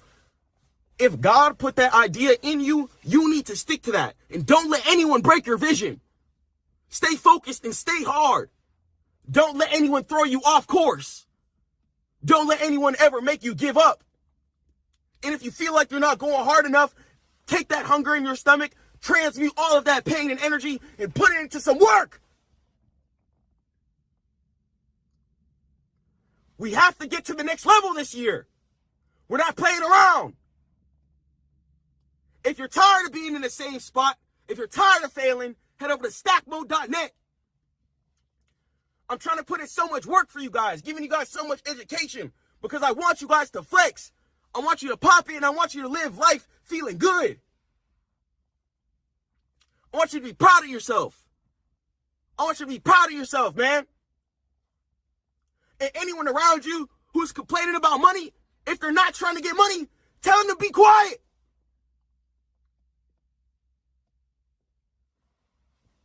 Stop complaining. Stop wasting time. Stop being lazy. We're going hard. Don't fail yourself. Start your goals up this year. Push yourself harder than ever. Forget what anyone has to say. Focus on your goals. Focus on God. And whatever idea God put in your brain, go forward. Put your whole heart and passion and soul into it. And don't stop. And that's how you're going to be able to stack some cash. I love you guys so much. Stackmode.net. Go get the free course, free ebook. You can catch my trades there too. Business mentorship and trading mentorship. Get a first time free call. I love you guys so much. Let's go hard this year. Let's not fail ourselves. That's another episode of Coop Talk. God is good. Peace. So let's go and let's talk about central bank digital currencies, also known as CBDCs. Now, don't confuse this with cryptocurrency because cryptocurrency is decentralized and doesn't have a ruler. And CBDCs are money ruled by the government. And think of this as a digital version of cash in your wallet, but with one massive difference. It's programmable. So that means that in theory, the issuer could track every single transaction you make, limit how much that you could save, or even decide what you're allowed to buy. And supporters claim that it is the upgrade our financial system needs to be faster and safer, but critics are calling it the end of the financial privacy embedded in us as humans forever. So we're looking at the future of convenience, or are we looking at the ultimate tool for our total control? Let's jump into it, inshallah. So, what is a CBDC in the first place? CBDC stands for Central Bank Digital Currency. So, imagine if the cash in your pocket turned into a computer code, but it was still worth exactly the same amount. That is the basic idea of a CBDC. And it's digital money issued directly by the country's central bank. Okay, it's not physical paper and it doesn't come in coins. It exists only on computers or digital wallets. And unlike some cryptocurrencies that change value wildly, a CBDC is meant to be as safe as a dollar bill. Okay, so think of it like virtual cryptocurrency just created and ran by the government instead of it being on the peer-to-peer decentralized network. Okay, so the government's pretty much creating a currency in order to combat cryptocurrency coming out and its whole decentralized features. Okay, so we'll talk about the benefits. Let's jump into what it is and let's continue. Physical cash versus the CBDC. So we already use credit cards and apps like Cash App, PayPal, Venmo. So how is this going to be any different than things like that? So the commercial bank money that works today. So when you swipe a card, your bank promises to pay the store. Okay. And it's an IOU between the banks. Okay. And the CBDC, it's a direct liability of the central bank, and it's like handing someone digital cash directly without a middleman bank needing to promise the payment. Okay. And as far as the speed, so regular bank transfers can take days, especially on the weekends. And also, when it comes to wire transfers, things like direct deposit when you're getting paid, things like that work on a time-based schedule, whether it be your direct deposit hit at 6 a.m. Some people have direct deposits hit at 6 p.m. Okay. Some people don't have direct deposits that hit on weekends and have to wait for the following business day, such as a Monday or a Friday, etc. Okay.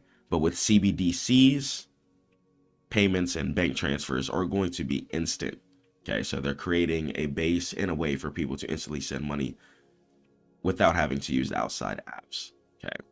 So sending money today is like sending an email that goes through 3 different servers before actually arriving. And it has to all get approved too. Okay, if you decide to send money via wire transfer, it could definitely bounce. Okay, and sending a CBDC is like handing whoever you need to instant money, okay, or instant $20 bill, but doing it over the internet instantly. Instead of sending the $20 bill via the mail, waiting for the bank to sign off on it, and then sending the $20 bill to the person you want it to go to. That's how traditional banks work. So CBDCs really save a lot of time, make things a lot quicker. Okay, and hopefully, inshallah, that'll bring a lot more control back into people's hands versus how we want to spend our money and when we need our money. So if CBDCs are out, what's the point of crypto, Chris? So if they're the same thing, and when they're not, and they both use digital technology, the real difference that comes in between them, okay? One is decentralized and one is not, okay? So they both use digital technology, okay? Sometimes the blockchain, but they're both different in the point of who controls it. Okay, so cryptocurrency, Bitcoin, Solana, your XRPs, Ethereum, all decentralized. And the term decentralized means that it's not controlled by a centralized network. Okay, when you decide to send Bitcoin to somebody, okay, it directly gets sent to their Bitcoin wallet. Okay, no ifs, ands, or buts. Okay. Peer-to-peer transaction system, also known as the decentralized system. Okay. Then you're going to have the CBDC side, okay, which is going to be controlled, just like traditional banks, by that centralized bank fiat currency system. Okay. But the price will be stable. Okay. So $1 will equals $1. It's not going to be fluctuating as much. And as far as privacy concerns between the two, crypto is often anonymous. Okay. You have to go into the blockchain in order to check certain transactions out, etc. But CBDCs allow the government to see the transactions in order to stop crime, any type of money laundering, or any type of fraudulent activities happening. Okay, so think of Bitcoin kind of like a digital gold that you own yourself. And CBDCs are going to be like digital dollars managed by the Federal Reserve. So one is for freedom and investment and speculative purposes, and the other is going to be for stability and spending. Okay, so one's purpose, okay, it's going to be for speculative, freedom, and investment reasons.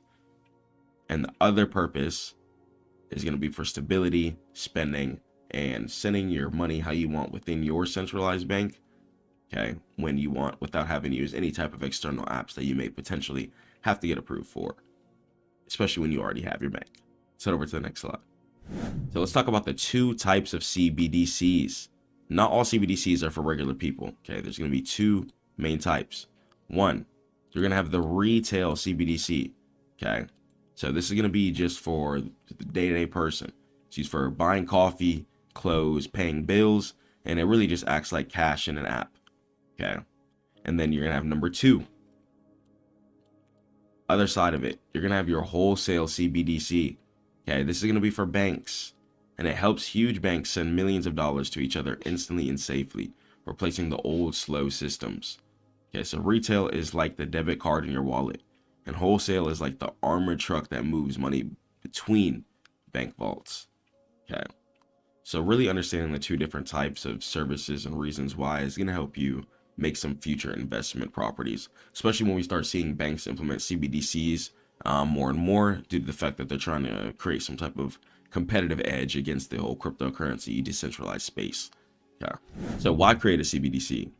Governments aren't just building these for fun. Okay, one, it's for competition to create a space for them to still be profitable in the financial world, especially as cryptocurrency grows year after year after year after year, and people are starting to wake up to what's actually happening and how the currency works. Okay, and the efficiency of everything. So payments become instant and cheaper. So no more 3% credit card fees for shop owners, etc. And financial inclusion is going to come into play. So people who don't have bank accounts can still have a digital wallet on their phone to receive money safely. So that means you can still be able to do jobs and get paid exactly how you want. And in case you get declined by any app such as Cash App, Zelle, or anything like that, you're still going to be able to survive and pay your bills how you need to. And programmable money is what it is. So the government could send stimulus checks that expire if not spent, or can only be spent on food using CBDCs. Instead of having to get checks or use certain cards to spend money, CBDCs could be used to fund government programs to help out citizens. Okay, so during an emergency, the government could pretty much airdrop money directly to everyone's phone without having to mail paper checks and give everyone an essentially virtual card by using CBDCs. Okay, so we can start seeing things transfer away from traditional bank financial fiat currency system that we've been seeing for the past couple of decades into a whole new blockchain involved world. Okay, let's head over to the next slide. So let's talk about the risk and the concerns. So why are some people worried in the first place? So with great power comes great responsibility. Okay, so giving the government total control over digital money has risk, and it's going to be a privacy loss factor that comes into play. So cash is going to be private. Okay, if you buy a candy bar with a $5 bill, nobody knows where it came from even. With a CBDC, the issuer can technically trace every penny that you spend, which takes away people's privacy, which adds control back into people's lives. So if money is programmable, they could stop you from buying things. Okay, so that means that they could deny transactions, freeze certain things, just as a normal bank account can. But banks and credit unions have a little bit more separate control from just the straight up government centralized system directly. Okay, so cybersecurity reasons as well too. If the central system is hacked, the whole money system could freeze, or even if it goes down. So let's say a CBDC risk system is running on like a system like AWS. Okay, if AWS were to go ahead and shut down, that means people weren't going to be able to access their funds. Okay, so do you want convenience or privacy? Okay, both things are going to go ahead and have concerns, and a lot of factors are going to come into play. So deciding what you're using your money for and how you want to invest is going to change year after year after year. So make sure you guys are staying on top of things. And as far as compliance for even your own stores, even if you want to take CBDC currency, we'll see how the things change over the next couple of years. So are CBDCs real yet? Answer is going to be yes. Okay, it's not just a theory. Many countries are already using and testing them. Okay, for the Bahamas example, using the sand dollar. So the Bahamas is the first country to launch a full CBDC. So people use it to pay across different islands using mobile phones. And then we got China. Okay, China using the digital yuan. And millions of people in China are already testing the ECNY. Okay, electronic CNY. Okay, it's just digital fiat currency for China to buy subway tickets, groceries, etc. And then we got US. We got the Project Hamilton. Okay, the Federal Reserve and MIT are researching how our digital dollar would work, but haven't launched one just yet. But the United States is working on things. Okay, so over 100 countries representing 95% of the world's GDP are currently exploring a CBDC. Okay, and this is going to be research done as of 2023, and we can start seeing a lot of things change, especially when it comes to government-funded projects, such as like food stamps, unemployment, or anything like that. Instead of people getting the money placed on certain cards or traditional bank account systems, a CBDC wallet could be used in order to have people spend money on that throughout the entire network. So money's came a long way. It came from seashells to gold coins, seasoning, to paper bills, and now we got plastic cards, and now we can just send money digitally with numbers on the screen with our phone. And CBDCs seem to be the next logical step in a digital world realistically. So as you grow up, you gotta understand how money works, you gotta be able to adapt, and you gotta be ready to change how your asset classes are being moved and how your money is growing, especially as things get more expensive over time. Your money has to be working for you. Okay, keep that logical perspective. If the world is going to get more expensive over time, that means that your money can never stop working, especially when we have to do things like use the bathroom, sleep, etc. You have to be getting money while you're doing that stuff. Okay, if you want to be competitive in this world, you got to be getting money at all times. In your sleep, while you're awake, while you're getting money, you should be getting money, and it should be that serious, inshallah. Okay, so CBDCs offer speed and safety, but we must come to terms with the fact that you're going to be losing respect of privacy, but you are going to be getting a lot of convenience as well too. Okay, no more long paperwork waiting for cards and stuff like that, and a lot of that stuff can be frustrating. Okay, just instant funds that come on a wallet, and we'll really see how it plays out for the future. So stay prayed up to God, keep grinding, and head over to Stackmode.net for all trading education. Catch you guys in the next one. Peace.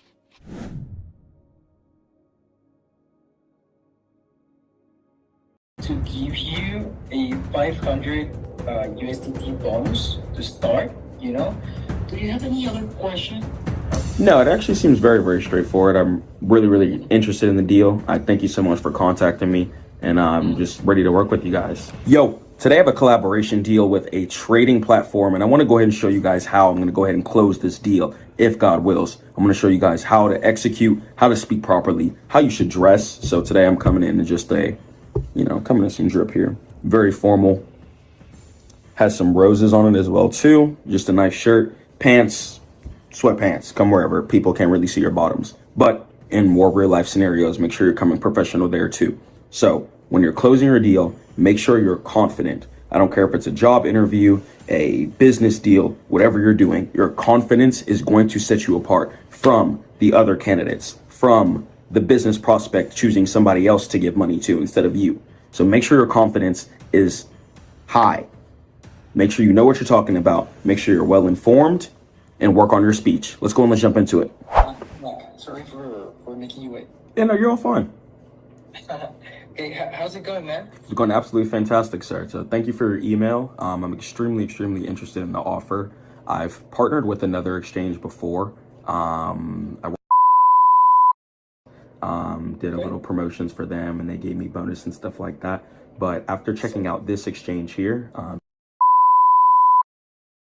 it's definitely looking extremely promising. I like the numbers. I like how long it's been around. And really the stability is something that I look for, especially when I push it to my community. I want to make sure that I'm pushing a stable environment, especially when it comes to, with the KYC and crypto stuff going on. But yeah. Awesome, man. Awesome. Sounds great. Actually, I know that we have more time in the market than them. Yeah. And as you already mentioned, like we do have those properties as non-KYC them in the US. I think they just removed that feature. I'm not really sure about it. Are they still having it? I don't believe so. Yeah, that's one of the bad things. For example, we do keep our KYC. If you want to withdraw at less than $10,000, you can still have KYC with us. That's a good thing. Yeah. Sorry for I haven't introduced myself. Just to let you know, I'm one of the heads of. Actually, I've been in this industry like for around like 7 years, like since 2019. So yeah, basically, I was looking at your profile. I couldn't find any link actually. Like, Yeah, I don't know why you so were yeah, so I posting took it this. off. I just wanted to build and focus on the Stack Mode brand. But I actually just did another partnership video today. It's not in my description, but I did a partnership video today for an AI company. Okay. And they just paid me some money to drop a video for them. So I'm all open to collaborations. I feel like it helps both brands on both ends. Helps solidify me as an actual figure within the space, and I feel like it helps give the brand some actual organic traffic, since my members go ahead and check out you guys' platforms and stuff like that. Right. And you only have your like your YouTube channel, or do you have like any Discord, Telegram chat? I don't know, like. Yeah, so my YouTube, it's Stack Mode Chris, Mhm. and then my Instagram too. I have about like 8,000 followers on Instagram, about 8,000, 7,000 at the time of this, like Your 5,000. Instagram is more active then. Yeah, my YouTube as well too. Monetized on YouTube. Shorts get a whole bunch of views. TikTok, like 1,500 followers there as well. And 1,500. yeah, Okay. so around 1,600 I think, and that gets a lot of views too. And LinkedIn, and then I also do have the website up as well too, stackmode.net, and I have a lot of mentors, opportunities for my students where I teach a lot of my students throughout the week how to trade Awesome. and grow their Awesome, business. man. Awesome. So, sounds great, actually. Sounds great, actually. So, how you used to work like with big Unix guys? Gotcha. So I Did you work. have like any deal with them? Like, Yeah. So why also did you stop the work?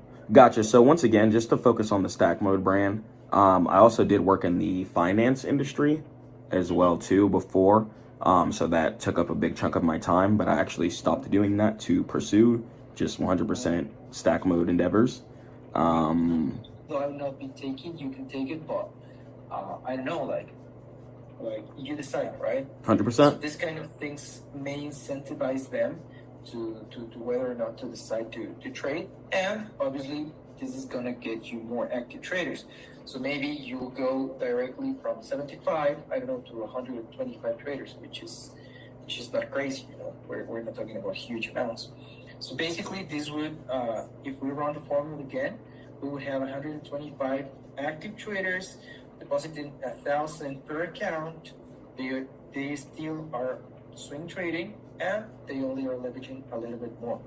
Okay, which at the end will result in a 25 million in trading volume, and of course, it's a whole different profit you're getting from us, right? Mm-hmm. Mm-hmm. So yeah, basically this is how the industry works. If you need me to send you this formula, of course I can send it to you later. In the upcoming, of course. By the way, to your users, we can give them a bonus. How much of bonus was? I'd have to check the deal. Let me see. One moment. Let me see. It was 70% commission, and it was one moment. Futures was gonna. So they did it by USDT bonus. So they gave for like $100 deposit. Then they gave a $20 bonus, $300 deposit, then $45 bonus. Then they did it like that.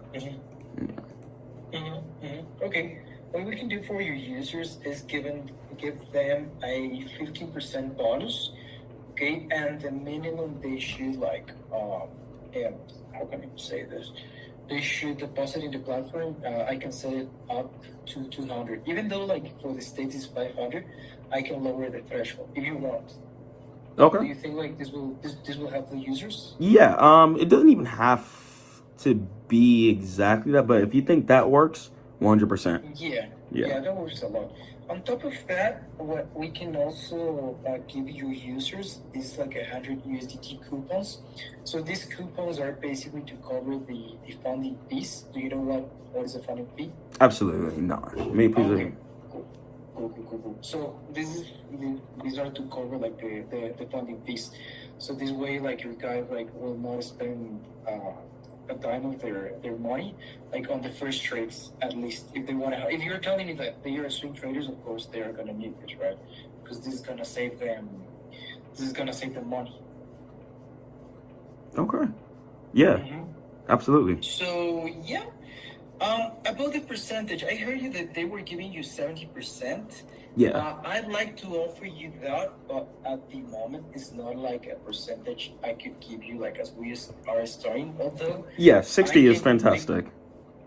sorry. The 60 is fantastic. Okay, yeah, actually, yeah, we can start with the 60%, and I'm gonna look to give you a 500 USDT bonus to start, you know. But I'd love you to send me the, I don't know, you have like the volume statistics with them, if you can send me, because like whenever I want to apply for this type of funds, of course the finance department is going to ask me for some type of proof. Yeah. Before I deliver the funds, right? Gotcha. So Let me see awesome. here. Let me see. You able to see my camera? Wait me a second. I can see it. Gotcha. So yeah, so I spoke with this person here, and he went ahead and gave me. So it was a $200 bonus they gave me. And then the landing code. Let me see if I'm able to log in. Still, 1 moment. It's been quite some time. All right, 1 moment. Okay, if I deliver the spots like 50% when we start, and like 50% like by the end of the month. Yeah, I'm really down to just do 200 to just not make it a hassle. I'm down to just do 200. Cool. Okay. Like trading bots? Yeah, not trade bots. I just created a Watchlist scanner though. Using anti-gravity, I make it sync to my trading view. I don't want people to automatically trade. It's not something I want to push other than outside of like limit orders and things like that. But yeah. So yeah. I don't know why it's not letting me add you, man. Because I already got your request, your follow request, but it's not letting me here. Like accept you. Really? Let me send you, or maybe it's just my internet. I don't know.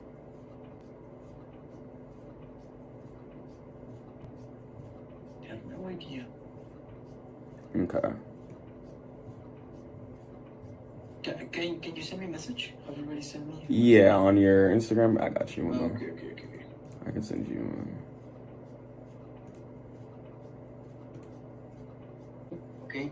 Okay. So whatever type of question you have or anything, just let me know. Of course, like the thing is, I'm helping you scale up your volume to 20 million, then to 40, then to 60, then to 100 plus, which is like where the good money comes. Okay. Okay, man. Okay. All right. Thank you, Chris, for joining. Thank you. All right. Bye. Okay. Take care. All Bye-bye. right, bye-bye. God is the greatest. Commission granted. Okay. Got big deals coming for you guys. Love you guys so much. If you guys want to learn how to close deals, sign up for my one-on-one business mentorship or head over to the Stackmode Network.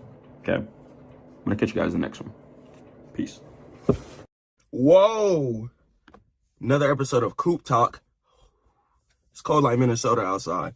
May God bless y'all. Pray y'all are doing straight. Want to talk to y'all about a very sensitive topic. What are you trading for? Are you trading for family? Are you trading to just ball? Are you trading to clear your debt? Because there's different styles of trading and investing for everything. But at the end of the day, you're looking for income, I assume. Okay. We're all in the markets trying to make some income. But the income is not going to be the end all be all. You don't just get the income and ball out and that's life. You know, yes, balling out is amazing, but don't lose your family values. Don't lose yourself as a person. When you start touching the income that you want to be touching, it's really important to stay intact with yourself. Okay. What are you trading for? Are you trying to own a bunch of real estate, whether it be duplexes, multiplexes, multifamilies. Excuse me. Ask yourself, why? Why are you trying to run up these bands? Why are you trying to run up a surplus amount of income? Because it has to be channeled. It has to be channeled. Okay, right now, for example, right, God forbid, let's say you're a drug addict. If you're a drug addict, right, and you're a heavy drug addict, once you start getting more income, what do you think your money is probably going to be directed towards? More drugs. If you're addicted to buying clothes, what do you think your money is going to be directed towards once you get more money? You're going to start buying more clothes. So if you're an investor, you're going to call yourself an investor, you need to focus on keeping your money in an asset river. Okay, once you touch that big bag from the markets, what are you going to do with it? Do you want to buy real estate? You want to buy yourself a house? Do you want to pay your mom's bills? Pay your loved ones' bills off? So you got to really have a talk with God and talk with yourself. Because I'm telling you, when you start touching the money, it's different. You know, yes, you're going to be able to live in peace, but don't forget you also have to pay taxes. But when you start touching the money, it's really important to not lose yourself. Okay, direct your focus and your income will flow in that direction. Okay, if you're really into fitness, you could potentially build gyms if that's what you want to do, or build yourself your own personal gym in your house. Okay, put a sauna in your house. Don't indulge in sin when you start touching the money. I especially am talking to my younger crowd for sure. I've done it, you know, living the high-rise lifestyle. I did it for a couple of months. And I'm going to tell you right now, if you're a God-fearing person, if you're a grinder, someone who's just focused on their work, you just wake up, pray, you grind, take care of your loved ones, you really hold it down, focus on bettering yourself, improvement, and being a provider. Environments like that where you're around partying, drugs, sin, infidelity, etc., it's not going to be really positive for your mind frame. Okay? So if you touch the big bag, even if, let's say if you're in your hood right now, right? Even if you're in the hood, right, and you're looking on YouTube, you're seeing people in Miami, you're seeing people on the boats do this, whoopty whoop. And, you know, take a vacation, experience it first. But don't overly glorify that lifestyle. You know, take a Lamborghini, for example, seeing the guy with the lamb. You don't see underlying issues. There's tons of stress I go through outside of finances. Okay? So you don't see underlying issues when it comes to social media and certain things like that. So when you touch the big bag that you want to touch, when you start making the income that you want to make, it's really important to, one, stay focused on God. I'm not just talking about God for no reason. It's because, one, I've made mistakes in the past, right? And I pray God can forgive me. And I don't want you guys to go through those same mistakes. And I don't want you guys to go through mental spirals of, whoa, this isn't really what I thought it was. You know, you might want to go towards maybe some farm life. Just a calmer, more decent life. You can still go nice car, get you a Porsche, you know, just something chill. But you don't got to have 10 cars. You don't got to have 5 Ferraris, 3 SRTs, 2 Bentleys, and the Lamb. Like, you don't have to have that. You know what I'm saying?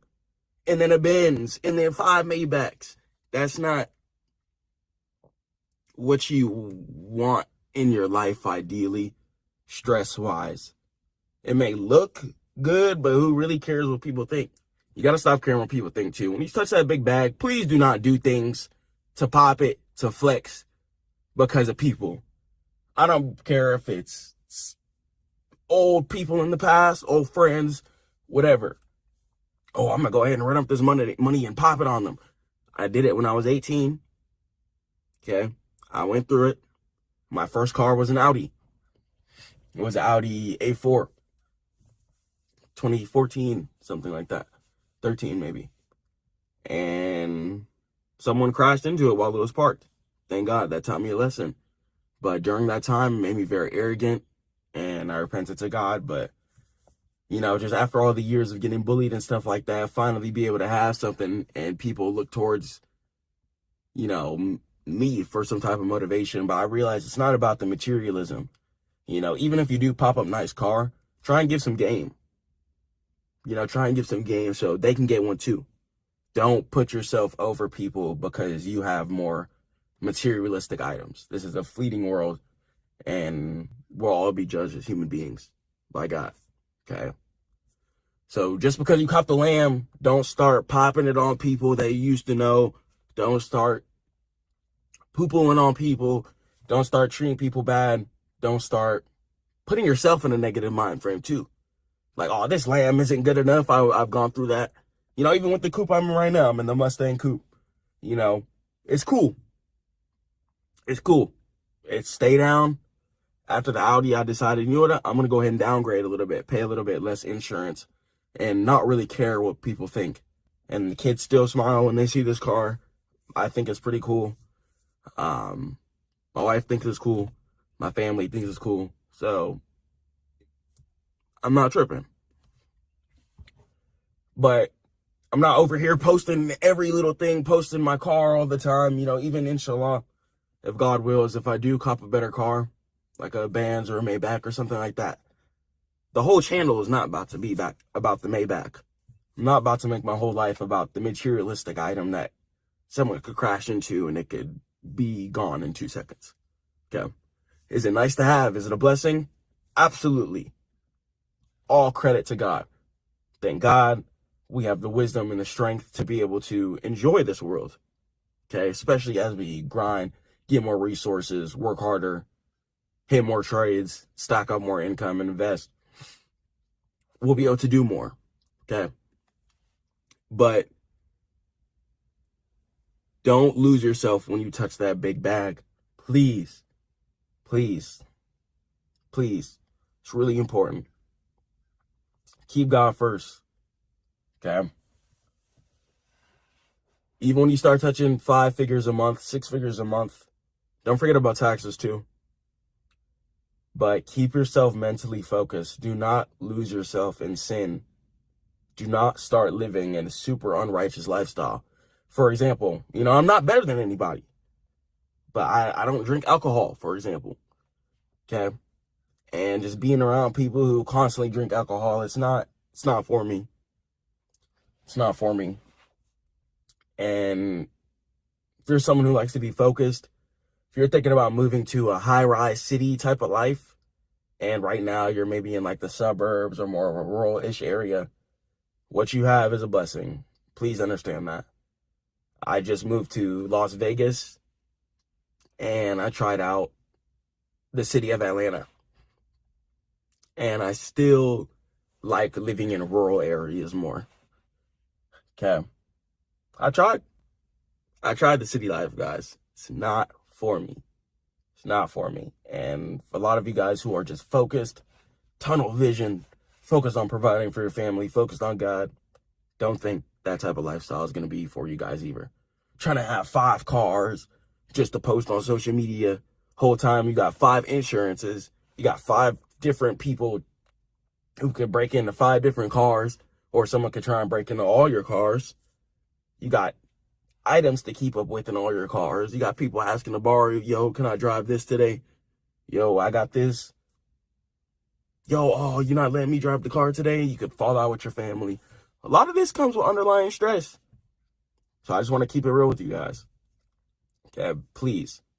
Just wake up, pray to God, work out. Working out really helps you channel your energy, your direction, especially so you're not talking to your loved ones or anyone disrespectfully. Let's say you have a bad trading day. Let's say you lose like 5K in a day or something like that. You don't want to be storming around the house grouchy, everything about money all the time. You're treating your family bad because you just lost. Chill. Don't lose yourself. Relax. Okay, you could lose all the count. Don't crash out on your family or yourself. Don't put yourself into mental desperation. Please don't commit suicide. Okay. And please just try and keep yourself focused on God. Don't grieve your spirit so you don't go through depression. Because this money stuff can get deep. Especially when you start balling and then whoosh, God takes it all. Okay, because if you fall into sin, you will get the results you deserve. Okay, anytime I fell into sin, God forgive me, I got the results I deserve. Cars taken away from me, luxuries taken away from me. And thank God I was able to be focused and get it back. Okay, all credit to God, alhamdulillah. So, this journey is going to be a long, beautiful one. But I just want you guys to be conscious of what can happen when you do start touching certain levels of income. Don't change yourself. Don't lose yourself. And don't let the income affect your life to the point where you just don't even know. Okay? Got a call there. My fault, guys. But the income, don't let it make you. You make the income. Okay? Take care of your family. Take care of yourself. Okay? Especially if you're a provider. Let me talk to you guys about this too. If you're a provider, let's say you're someone who takes care of your family and yourself, etc. Have some time for you. Do the things that you like to do. Take care of your mental health. Because especially as a provider, you can really lose yourself and everyone else, making sure everyone else is okay. Make sure you're okay. Okay, take care of you. You ball out. Okay? Don't overly pop it and lose all your money. You know what I'm saying? But get yourself a nice meal. Get yourself some new clothes. You know what I'm saying? Cut your hair. Get your hair done. You know what I'm saying? Do your thing. Do yourself. We're human beings. You know, life is, you know what I'm saying? It's more than just money, money, money, money, money. So don't lose yourself. Yes, we're getting this income to make sure we're good. Make sure we can chill out, do what we want to do. Thank God. But at the end of the day, take care of yourself. I've lost myself a few times in the grind. I'm not going to lie, guys. I've lost myself a few times in the grind. Was my work always consistent for the most part? Yes. I'll say that. Was my income always consistent and going in an upwards direction? Yes. But was my mental health always in the right place? No. Was my physical health, you know, I was in shape weight-wise, but as far as my other external factors or internal factors, like my kidneys and stuff like that, not drinking enough water, I had to quit soda, a lot of certain things, you know. So just maturing and growing up is really just teaching me a lot of lessons, and I just want to come on here and just give you guys some just warnings and just let you know what I've gone through, just so you guys don't go through any hardships and any hard times. Just stay focused on your family, your loved ones, and most definitely God. And I promise you'll probably have a good life. Yeah. I love you guys so much. Catch you in the next one. Head over to stackmode.net. Peace. 2026. Let's get real with ourselves, guys. We got to understand that if we want to progress, if you want to do real estate, if you want to own your own business, if you want to just be a profitable trader, being hungry in our mindset is going to differentiate the wolves and the sheep. If you're not hungry for it, how are we going to reach our goals? You say you want to invest in certain things, right? Let's say stock, for example. Let's say a stock that you believe in. Serve, you know, they've been trying to replace DoorDash and certain stocks as well, too, with these AI robots and stuff, etc. And there's a lot of new opportunity around. Tons. So one thing that we're going to need this year, cash. Your income flow is going to be extremely important and imperative to your success. Your income flow. You need to be flowing your income within proper directions, okay? Make sure that when you get to a certain level, you tell yourself, I'm going to have my money consistently flowing. Because I'm telling you, once you start getting cash and start hitting your trades, you can easily go take that money, go blow it, and lose it all. But you could end back up flat. Ending up flat is the last thing that I ever want for you guys. Last year, I moved to Vegas. Year before that, moved to Atlanta. And now I'm chilling right here, spending some time with my mom. And about to buy another house. Inshallah, if God wills. And just going on this journey and maturing has just made me realize that we want to preserve, okay? So before you invest, stop thinking money, money, money, money, money. Oh, income, income. Yes, money. Yes, income. Yes, preservation. But we also do have to understand that we're doing this for ownership. My wife said something that was really smart, and it's on earth. You know, we're looking for dominion on earth. We want dominion over the animals, you know. Oh. Yeah, we want dominion over the animals. Shout out Sassy. That's the cat's name. Dominion over ourselves and some freedom. I worked in the corporate IT world for a long time. I did tech support. I programmed credit card terminals. I worked with Salesforce, Power BI. I worked with multiple softwares, doing IT work for about 4 years since I was 18. I'm 22 now.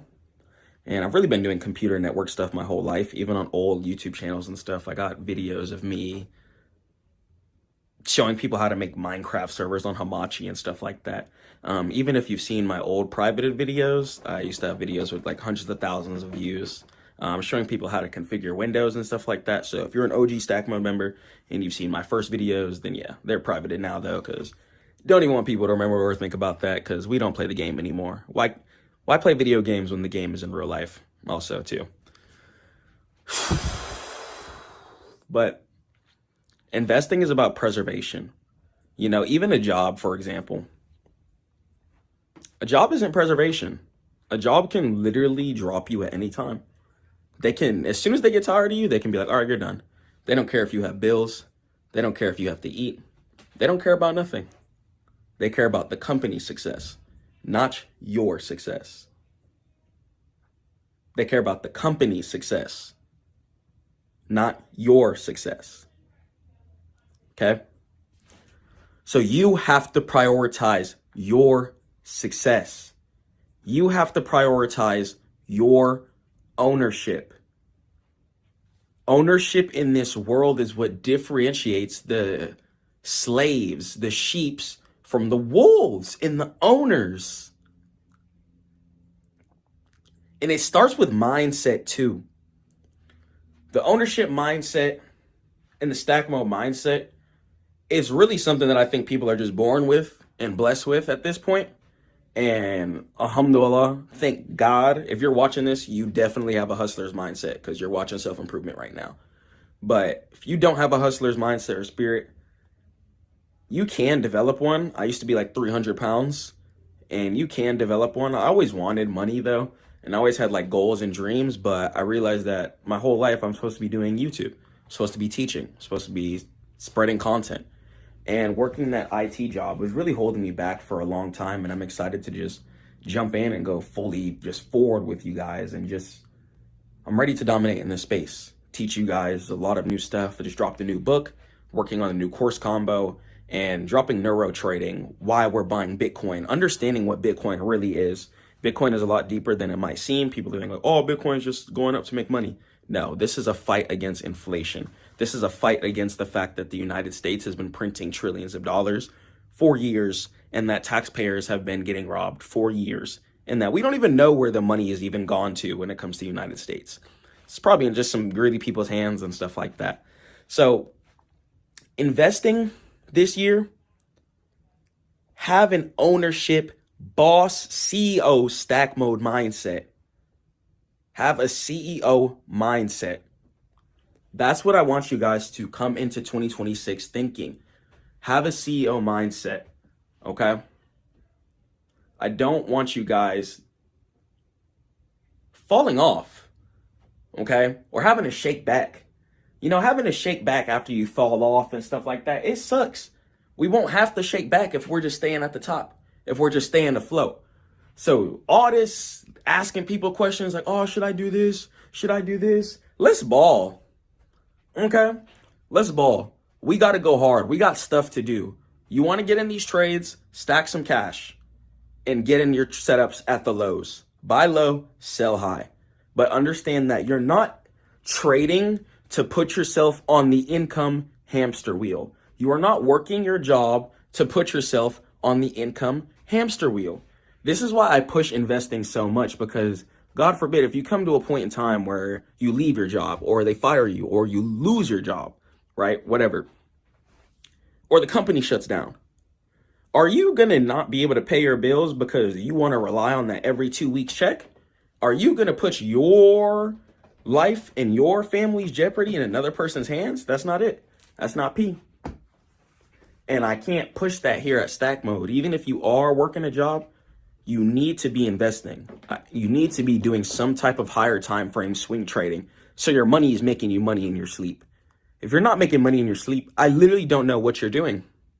If you're not making money in your sleep, if you're not making money pretty much 24/7 by some passive income that became passive due to activeness, then I don't know what you're doing. You have to keep hustling, whether it be real estate. You got tenants paying you every single month because you hustled enough cash to get the house in the first place. Whether it be your stock portfolio, you're able to catch the trades and grow your futures account, options account, Forex account, stocks, shares account, whatever. You're able to grow your account due to the fact that you grinded the cash. You took your time. You weren't playing games. So another thing too, if you want to be a boss and CEO in 2026, hop off the game. Get off the P5, get off the Xbox, stop hopping on Steam, stop opening COD and playing Battle.net. If you want to be a CEO and a boss, we're going hard this year. We're not playing games. We're not playing games because life is so much deeper than income. A lot of people think, money is the end all be all. Once I get this certain amount of money, I'm going to be happy. And I know it literally sounds so cliche, but you will not be happy even when you just touch a certain amount of money. Okay? If you have $1 million and you're still in an apartment, for example, you're not going to be happy from a lot of the times. You're not going to be happy. You're going to want your backyard to go out to. You're going to want to see the sun, see your grass, see your flowers, have a driveway. Okay? If you have $1 million and you're driving a Toyota that's breaking down every single day, it's not about having the nicest car. It's that you have enough money to get a car where you can sit in it, sit in luxury and leisure, not having anxiety of it breaking down and stuff like that, etc. That's ownership over your life. Okay? Ownership over your life. It's not just income. So don't just get this money just to spend it or just to not spend it too. A lot of people are still renting homes, right? Monopoly. We need to think about Monopoly. Monopoly. The winner of the game is the person who owns the most assets. Who owns the most? Who has the most dominion? Okay, and whoever has the most dominion wins the game. So understand that this income is not just to ball. Your income can be relative in so many spectrums. Your income can fluctuate in so many different ways. And lifestyle inflation is also going to be another big factor that I do want to speak about. Inflating your life too fast can literally set back months, weeks, years worth of progress for no reason. Do not inflate your lifestyle immediately. I need you to be patient. I need you to grind, and I need you to stay down. Okay? Stay down. Invest. Own. Go buy a house. Before we start thinking Lamborghinis and whoop-de-whoop, a lot of these kids are running around Urus with no house. So it's like we can't be trying to get the Lamborghini before the house. And in Stack Mode, we push ownership. I never want you guys to feel like you're in a situation of no one can take care of you, feeling like you're in a situation of needing help, okay? I want you guys to feel like bosses and CEOs And in order to do that, we have to develop and change our mindset in every single way possible. Getting to the next level, getting to where you want to be is going to take maximum determination, maximum effort, and it's going to require a completely different mindset change. You have to 360 your life. Complete 360. Okay? Let's complete 360 your life. Turn it all around. The people who are around you, are they supporting you? Are they also investing? Because I'm telling you, whoever's around you is going to affect your mindset and your journey. If you're hungry for it, if you're an investor, if you're someone who likes to make money, and you understand that money is a tool, not a resource that we just need to just splurge. And when we understand that it's also a tool, the people who understand that money is a tool cannot be around people who don't understand that money is a tool. You will be frustrated. You'll be disappointed. And you'll be just in a state of survivor's remorse too. Let's say you do become a millionaire, right? Which inshallah, if God wills, you will. Especially through Stackmode.net teaching. We're balling. I'm going to show you guys this from zero. Because I know I'm definitely confident in myself.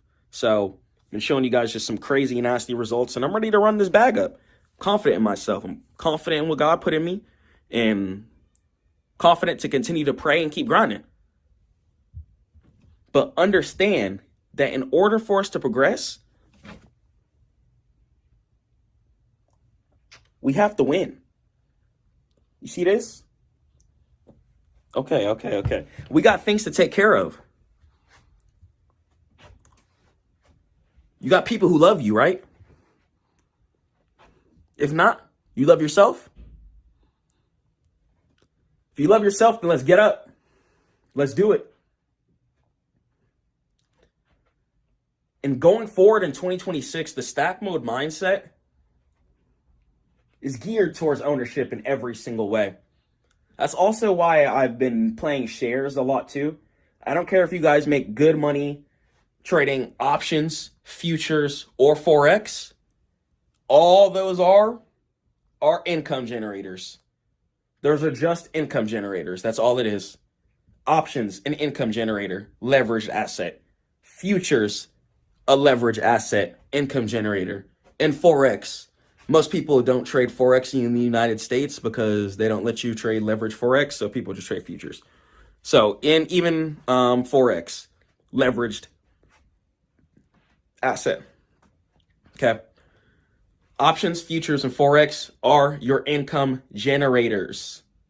Then, I like to personally take like 50% of my trades from whatever I hit from those. I take that money, I put it into shares. And I keep growing my income like that. I keep growing my income, and I continue to focus on ownership. I don't win a good options trade and then go ball out. I used to do that when I was young. And shout out my boy Devin. He did that too. Buying coops, buying this, going to Atlanta, eating steak every day, buying clothes every day. I used to just be an idiot. I'm glad I did it. I was young, got to pop it a little bit. My first car was an Audi, But when I matured, I was like, you know what? Let me go ahead and stay down. Let me get the Mustang coupe instead. Let me pay a little bit less on insurance so I can invest more. I started getting smarter. God put me through a lot of trials and tribulations young, especially financially, in order to mature me. Because that's why I can come on here and tell you guys like, yo, you do not want to be doing X, Y, and Z. Let's go ahead and let's change our whole mental framework so you guys do not struggle the same ways that I did. Because struggling sucks. It's literally pointless. It's stupid. And it's not pointless because you do learn. But if you don't get out the struggle, you don't learn. Okay? You're just going to be feeling bad. You're going to be feeling peon mode the whole time. And you're going to be feeling very confused and upset. Okay? And that's why I want to push ownership so bad to you guys. Because when you start making 5, 6, 7 figures a month, right? Even 4, right? 4, 5, 6, 7 figures a month. You do not want to be checking in 5 years later and being like, I just made all of this Where's my money? You do not want to do that. I'm telling you, it's a lot of older people in that scenario right now, still living paycheck to paycheck, still struggling, still not being able to have dominion and leverage over their lives. Why? Because they're not prioritizing ownership. Ownership. Your income matters, but your income does not matter as ownership does. Once again, if you're making 4, 5, 6, 7 figures a year, if you're not funneling that into assets, if you have a hard time, say you lose your money on the market, you lose your money via business, etc., lawsuit, whatever, you do not want to come into a place in a mental state of where you've made tons of income and you have almost nothing to show for it. Funnel your money into assets. You're working hard now so you can chill later.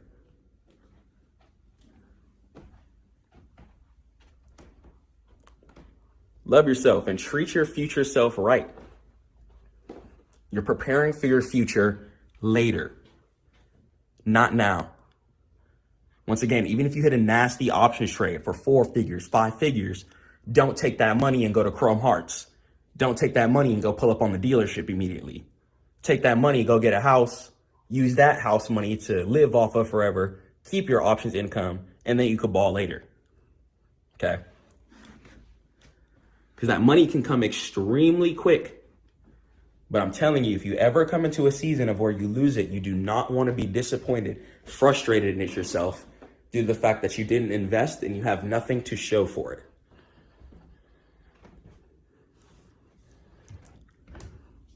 We're not putting in this hard work to go backwards.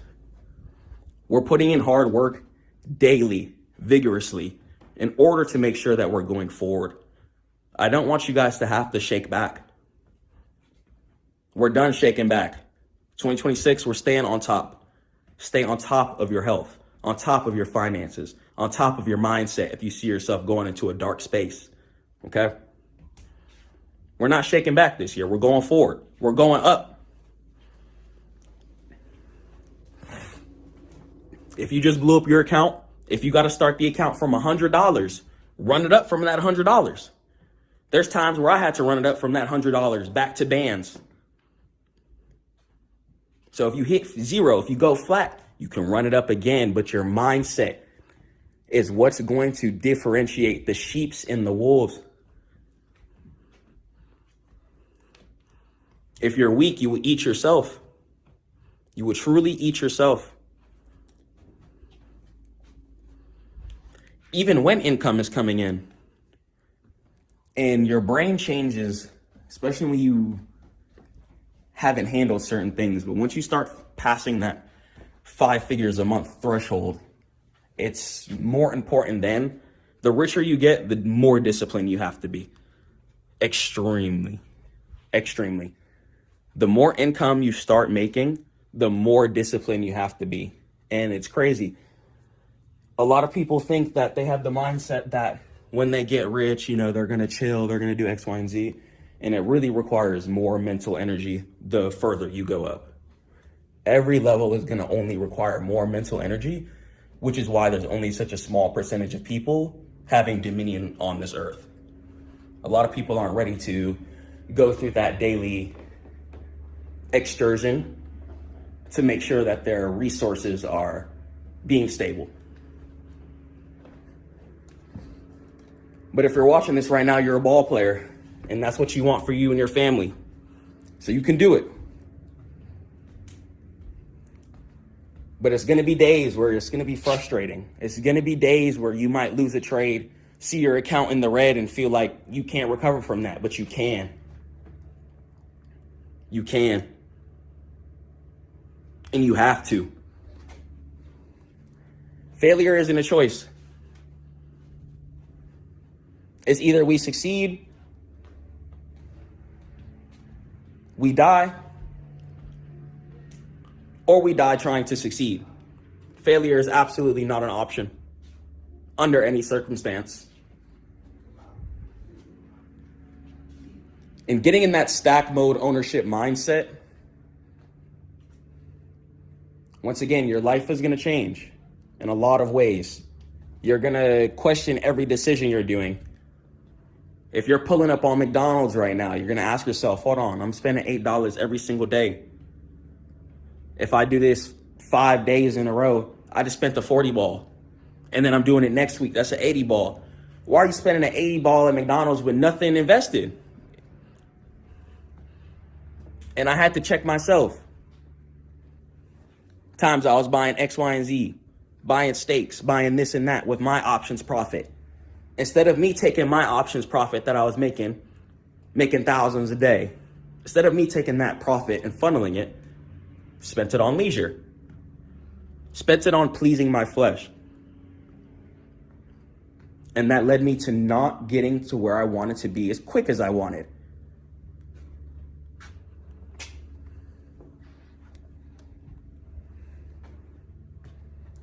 You know, a lot of people get comfortable too. A lot of people think like 4 figures a month is strong, even 5 figures a month. But if you want to be legendary in this world, if you want to push to heights that no one around you has ever gotten to, you have to be comfortable with being in the trenches. You have to be comfortable with, one, feeling alone too. I'm not going to lie. There's going to be times where you might feel alone. You might be frustrated. You might be like, why is everyone not trying to get to some money? Okay. And that's how you know you're a CEO. You're a CEO. Every CEO has felt like that. If you've been frustrated, people around you are on the same mindset as you, aren't funneling their income into asset pathways as you want to, don't let it frustrate you. There's people out there who grind like you, who hustle like you. You're watching this for a reason.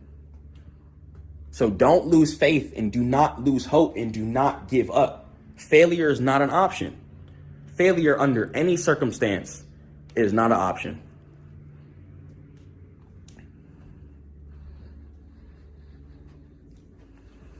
Why did you open these charts?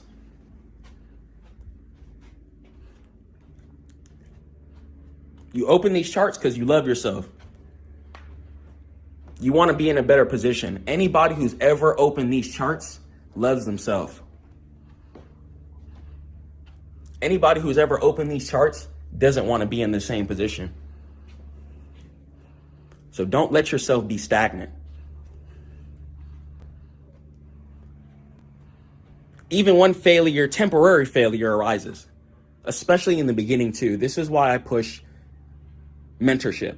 This is why I give you guys that first call for free, to just frame your mind before you even come onto these charts. And that's something that I wish I had, a mentor. Right. Instead, I just threw myself into the fire, got burned, came out, and I can just teach you guys how to not get burned. But there wasn't a lot of mentors when I started trading. You know, I started in 2022. There wasn't a lot of people out here with information telling you guys the right things, and just through experience, trial and error, I've just been able to cultivate success for myself and my students and teach you guys like what not to do. So just take advantage of the fact that I give mentorship, because like once I'm gone, I'm gone. So really take advantage of that. Like do what you can, learn what you can, so you don't lose money making mistakes when you could just be getting money pretty much the whole time. Obviously, I didn't know what I know now, but if I knew what I do now, like you'd never lose. So if you go to mentorship and you have cash, you could pretty much never lose trades. Absolutely not. A lot of people like to promote low win rate. I think a lot of traders are really horrible. I think a lot of these guys are playing leveraged, playing with a gambling mindset. I don't want to show you guys inconsistent P&L. You know, your P&L shouldn't be making 5,000 one day, and then the next day you're losing 7,000, and then the next day you're making 3,000. Your P&L should not be seesawing and inconsistent like that. You should be making money as you sleep, making money as you focus on your work, on your business, when you're spending time with your family. Your income should always be generating 24/7 if you're buying low and selling high.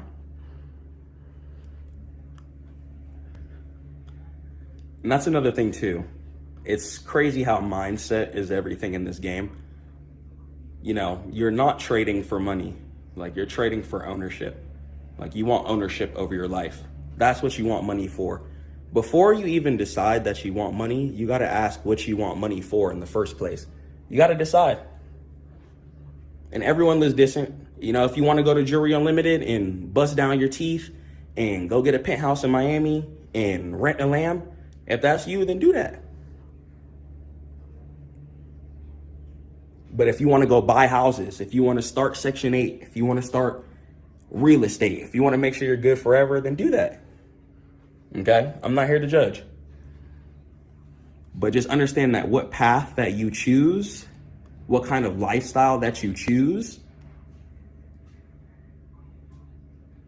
is going to determine how much your soul can handle and really how much your pockets can handle. Because let's say you do choose the penthouse life. How are you going to focus? And this is the thing too that a lot of traders are promoting. A lot of traders are promoting get a big bag and go live a sinful lifestyle. And I'm telling you, you guys are going to go broke. You're going to go to the club, meet someone you probably shouldn't meet, and something can happen to you. You're going to go rent a Lamborghini and pick up some people who are impressed by just the car and don't care about you, and something will happen to you. Okay? So you got to ask yourself, are you trading because you love yourself, or are you trading to pop it? A lot of these young guys I see are on here to trade it to pop it.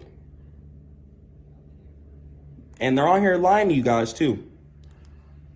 A lot of people are posting, you know what I'm saying? I want to show you guys the real. I'd rather show you guys a older paid off coupe rather than coming on here capping that I just bought the $300,000 Porsche GTR 3. Whole time it's on lease. Or even take a concierge, for example. A lot of guys will not be truthful and be like, yeah, I put the down payment down and I got it on lease. It's not even finance, it's a lease, which means they got to give it back.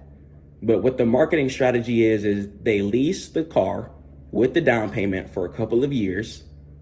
Then they post it on YouTube to make you guys think that they're having way more income than they are. This is why I show you guys actual numbers. I'm not here to play little games. I can show you guys my car, I don't really care. I show you guys real numbers. A lot of these guys are showing you guys cars and you still haven't seen an actual broker statement.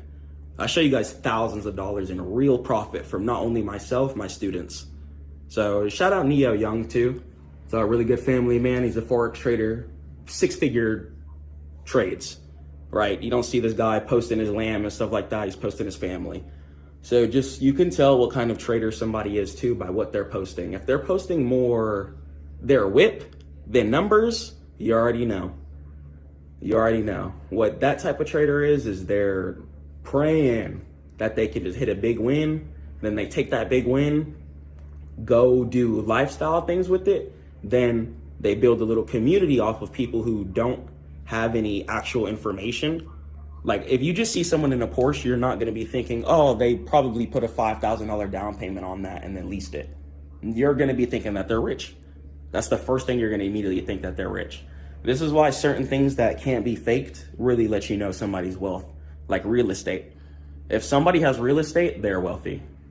They're wealthy. Not only intellectually wealthy, but most likely financially. Okay? You can't fake a house. How are you going to fake a house? You cannot. There's certain things in the world you can't fake. You know, cannot fake certain things. You can't fake actual screenshot numbers. You know, even with my Webull portfolio, you guys can see the Stackmode.Chris at the bottom. And I'm not on here playing with you guys. I'm showing you the real. You know, because I'm actually performing on these markets. I'm actually performing on the charts. I don't have to post my car every day to make sales or get clients. You guys just listen to my information, because not only am I getting results, my students get results too. Okay. So be careful what you're looking at on social media too. Social media is a lot of retardation on there, and that's really why I started too. My plan was really just to get rich off the charts. I never was gonna hop on here and teach y'all for real. I didn't really care for that. But a lot of the goofiness And a lot of the people on here just capping y'all. It got me upset. So that's why I decided to just come on here and do my thing too. And yeah, trading is not to buy cars and go to Miami. Like they trying to make traders like rappers. Like we not trading to live a rapper lifestyle. Because I'm telling you, this is the game of focus. Rappers get paid to be lit. They get paid to show that kind of lifestyle on camera. So when you're bored in your house, you see that on YouTube and you're like, damn, their turn.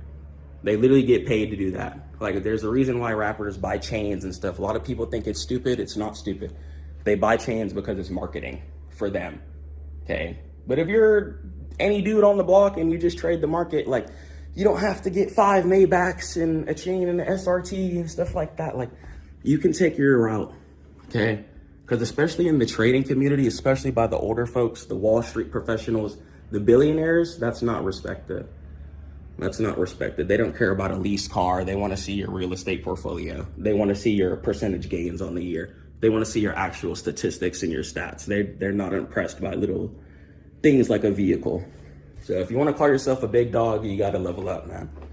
Let's check out some World Cup stats. Are we out competing the S&P 500? As you guys can see, I posted a screenshot. We're up 10%, 11%. S&P 500 is only like 1.6. So statistics and numbers. Like nobody cares about Warren Buffett's car. They care about his statistics and his numbers and his trading skills and his investment research. Your skills will mean more than every item you ever acquire in this world. Your skills mean more than everything.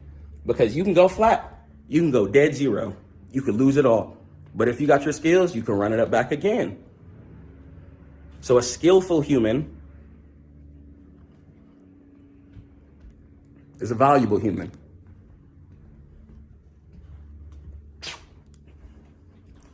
Work on your skill. Work on your mindset. And in this year, 2026, we're trading for ownership.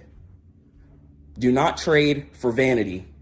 You are trading for ownership. Do not trade to go pay $5,000 a month in the Miami high rise. And then when the lease ends, you have no crib. Please buy a house. I'm literally begging you. Please buy a house. Please. I am on hands and knees right now. Please do not splurge your money on retardation. Even if it might seem fun, later down the line, you're going to think you're retarded and you're going to be upset at yourself. So make the right decisions. Do not think that the high rise car lifestyle is what you're trading for. Be a real person, take care of your family, clear your debt, clear your bills, and have some ownership and dominion in your life. All right. I love you guys so much. Head over to Stackmode.net for all trading education. I'm going to catch you in the next one. Let's do this. Peace. Trading can be difficult sometimes, but through prayer, discipline, and being consistent, you won't have any days of you just sitting at your screen wondering how everything slipped out of your control. Emotional trading days feel heavy, but they don't have to follow you into tomorrow. The truth is, recovering starts with separating the market from your identity. One bad day does not make you a bad trader. Sometimes it's just the wrong mindset meeting the wrong moment. So let yourself step back and give your mind space to cool down, because the clarity never shows up when your emotions are running the show. Once the noise fades and once things shift, the mistakes you made earlier stop feeling like failures and start looking like signals. Little messages from the market about what needs to change, and that shift alone is powerful. It turns frustration into fuel, because the real comeback doesn't happen on the charts. It happens in your head. When you decide that today's chaos isn't your story, it's just a chapter, when you choose to reset instead of spiral, when you remind yourself that disciplined trading is built on composure, not emotion, then that's when you'll start seeing the profits flow in. Let's go and let's jump in how we can control ourselves and become a more disciplined trader, inshallah. So, trading discipline, it's going to be the factor that determines if you're going to be profitable or not. Okay, if you're not going to stick to your trading plan, if you're not going to stick to your risk parameters, okay, and if you're going to lead with your flesh, you're going to continue to get those results over and over and over again. Okay, so being spiritually grounded is going to be extremely important. In Quran, okay, it states, and those who, when they spend, do not excessively or sparingly, but are ever between that, justly moderate. Okay, so that means that you want to be spending your money not in excessive manner. Even when you start making 10, 20, 30K a month from trading, okay, you don't want to excessively be blowing through your money. Okay, take your time and having that grounded mindset, trade after trade after trade mindset, stacking it up over time. Okay, no matter how much money you make from the markets, you're going to stay patient. Okay, you're going to still stick to your risk parameters. I don't care if you start making 50K a trade. Okay, you still wake up, pray, stay disciplined, and keep taking the same type of setups, because exactly what got you there is what's going to keep you there. So don't lose that consistency. Don't lose that discipline that's been built into you just because you start touching the money and the numbers that you finally want to get. Okay. Do not start spending excessively, and do not start making excessive decisions once you start getting to a certain point. Okay. That doesn't mean once you start getting a 90% win rate, okay, to just start putting on 5 trades a day just because you have so much conviction, okay, based off of past results. It's about being consistent today and every single day. Okay, and finding peace through God, balance, and moderation. So let's go to the next slide. So you got to recognize the tilt. Okay, check yourself emotionally. Okay, you know when you're about to get upset. You know when you have a feeling of wanting to trade over and over and over again. Okay, you know when you're having feelings of wanting to crash out. Okay, so keep heed of your emotional red flags. Okay, before you can fix it, you got to admit to yourself, okay, that things got to change, that you're broken right now. So an emotional trading day usually involves revenge trading. Okay, so if you take a loss for $200, okay, say that was in between your 1 to 10% of your account risk parameters, right? That's fine. But then you take another trade. Okay, so instead of just using $200, you now lose $400. Okay, and then say you try to put on some size trying to make back that $400. Okay, and then you end up losing $800. Okay, and that's how the cycle starts, and that's how quickly you can blow up your account. So don't revenge trade. Okay, if you take a loss, close your trade and that's it. Okay, plot out another trade, a cleaner setup, and stick between your 1 to 10% of your account rules per trade. Okay, because trying to make it back will end up turning your account into a whole different spiral in a different direction than you'd expect it to go, a lot quicker. Okay, because if you lose, you might lose again. If you lose again, you might try and risk more than normal trying to make back the double losses. Okay, so I'm telling you, if you don't recognize the tilt, you could lead into a whole different spiral and mental mind space than you'd want to be in the first place. And paralysis. Okay, so staring at the screen, making you unable to execute a good setup. This is why it's really important to have your stop loss set up as well as your take profit too, with limit orders, especially if you're trading futures or Forex. Okay, this way you guys aren't going to have any emotional paralysis. Say something just clips way past your mental stop loss, you're not going to freeze, okay, because you don't want to lose all that money and close out your trade, even though you know you should, okay. And increased size, once again, increased size usually comes into play when revenge trading comes into play, okay, but for the most part, you shouldn't just be increasing your size out of the whim. Stick between 1 to 10% of your account per trade, okay. So don't double down on risky trades out of anger or out of past losses. Okay, and check yourself. Okay, so ask yourself, are you feeling anxiety? Is your heart racing? Okay, are you cursing at the monitor? Are you breaking things? Okay, if so, you got to stop immediately. Okay, you got to stop right then and there. Okay, get up, go pray, take a breather, hop off the charts, immediately check yourself right then and there. Okay, it's not worth destroying your family's future, destroying your seeds that you have planted in the ground because of a quick moment of disparity and anger. It's not worth it. Okay, keep your account alive. In this game, it's not really about making money. It's about who can be consistent, who cannot be led by their flesh, and who can be disciplined every single day. Okay, so let's head over to the next slide, class. So the pattern interrupt. Okay, walk away physically. Okay, if you notice yourself, especially if you're on prop firm or trading something quick like futures or Forex, where you can instantaneously lose money fairly quickly, okay, you got to get off the charts. Okay, hop off the charts. If you notice you have a trading addiction, you got to pray to God, okay, and really ask to get better. Okay, ask yourself, why are you taking so many trades too? Are you chasing money? Do you have bills that you're trying to pay? Do you have some debt that you're trying to clear? Okay, because you can't trade out of desperation. Okay, trading is not something that you look to when you're dead broke trying to make it out. Okay, you got to get your life together first, get some income, then come onto the charts. Okay, get closer to God, build that relationship with yourself and know yourself intimately and deeply. This way you can check yourself and check any type of emotional parameters or boxes whenever you feel like you're about to crash out or having a rough trading period. Okay, you can't solve a trading problem with more trading. Okay, you need to sever the connection between your brain and the charts. Okay, so once again, you cannot solve a trading problem with more trading. You have to sever the connection between your brain and the charts. Okay, so close the terminal. Okay, if you notice yourself crashing out, taking multiple trades during a day, okay, you got to close TradingView. You got to close your broker and you got to just hop off. Okay, or sign out of your brokerage account and log into paper trading. Okay, and change your environment. Okay, leave the room, go outside, take a breather, and the change in lighting will really help reset your circadian rhythm. So when you come back on the charts, you're going to be like, you know what, I was tripping. Why was I crashing out and doing all that? Okay, and don't check quotes on your phone. Okay, whenever you enter in a trade, stop staring at it tick by tick. Okay, enter your trade, have your alert set at your stop loss and take profit, or set your limit orders. Okay, and don't look at it. Don't look at it. Okay, because I'm telling you, you might look at it, make a decision that will ruin your trade. Okay, and then end up taking another trade, and that could start a whole downward spiral that you don't want. Okay, so understand that trading is pretty passive and hands off. Okay, after you've aggressively studied and gained the knowledge, once you actually hop on the charts, it's going to be pretty passive. Okay, so let's head over to the next slide, class. So you got to reset your biology completely and get out of survival mode. Okay, give yourself a cold reset. So your nervous system is in fight or flight mode, especially when you enter a trade for the first couple of times. Okay, and you got to force it back to rest and digest. Okay, so some actionable tactics. Number one, praying to God. Go to God about all your issues. It's really going to help and really going to build accountability within yourself too. Okay, you can't just be blaming the markets like, oh, market's doing this, market's manipulated, market's not manipulated.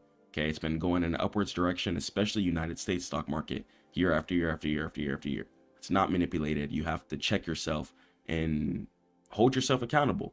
Okay, if you're making monkey decisions, don't make monkey decisions anymore. Okay, check yourself. There's plenty of times where I've made monkey decisions. Okay, plenty of times where I blew an account within a couple of minutes. Okay, due to the fact that I was chasing that quick money. Okay, so checking yourself and staying in tune with yourself, even when you fail, is going to be an important part of being a CEO and being a boss. When you're a trader, you're not just on here trying to get some money. Okay, you're signing up to be a business person. Okay, you're signing up to be your own boss. You're in control of your finances whenever you come onto these charts. You're in control of when you get in, when you get out, and how much you're going to risk. Okay, so don't run around blaming the market when you got to take accountability for the actions that you did. Okay, so breathe. Okay, breathing is also going to be a really good tactic too, something I've been working on myself. Okay, so breathing is really going to help you out. Okay, if you notice you're about to crash out, close your eyes, take a big breath. Okay, and working out in the morning too. If you notice that feeling of high anxiety or intensity in the morning, make sure you guys start your day with a prayer. Okay, and then go work out. Okay, when you guys work out, your body's going to release a lot of cortisol. Okay, and it's going to be in more of that healing and building mode instead of fight or flight mode. Okay, so your journal. Okay, make sure you guys have a trading journal. I don't care if you do it on Notion, Discord, a physical trading journal, whatever. Okay, just get it out. Write out your emotions. Okay, write out your goals. Write out how you're feeling. Okay, and emotions loop in your head until you write them down. Okay, once they're on paper, your brain is going to feel safe. Okay, to let it go. Okay, so if you notice yourself, you're struggling with over trading, like, man, I keep taking 4 trades a day. I can't accept a loss. Write down why. Write down what you're trying to chase. Why do you want the money that bad? Okay, and break it down logically, and it's really going to help you be more intimate with yourself. Okay, and write answers to these 3 questions. Okay, what specific rule did you break? If you notice yourself losing consistently based off of just emotional decisions, okay, ask yourself how you're feeling before you enter the trade. Okay, and ask yourself, what's the worst case scenario? If stop loss gets hit, okay, because if I'm hitting my 1-to-4 risk to reward ratio trades, let's say I'm risking $100, okay, if I'm making $400 per trade, okay, then I'm still going to be profiting $300, okay, which is going to give me more extra room in case I ever have a losing streak. Okay, so the worst case scenario is that you hit stop loss, but the thing about it is that if you stick to your rules, okay, you stick to your discipline, you stick to the plan that you wrote down, if you stick to your stop loss, how are you going to be unprofitable? If you have a decent win rate, you're sticking to your risk to reward ratio, okay, and you're staying in between your risk management parameters, trading between 1 to 10% of your account per trade, how could you lose? The math is right there for you. Okay. The only way you lose in this world is when you lead with your flesh. Okay. It's the only way you will ever lose. If you are disciplined and consistent, it's almost impossible to lose. Let's head over to the next slide. So, radical acceptance. Okay. Forgive yourself. Okay. Beating yourself up creates more emotional pain, which leads to more bad trading tomorrow. Okay. And sunk cost.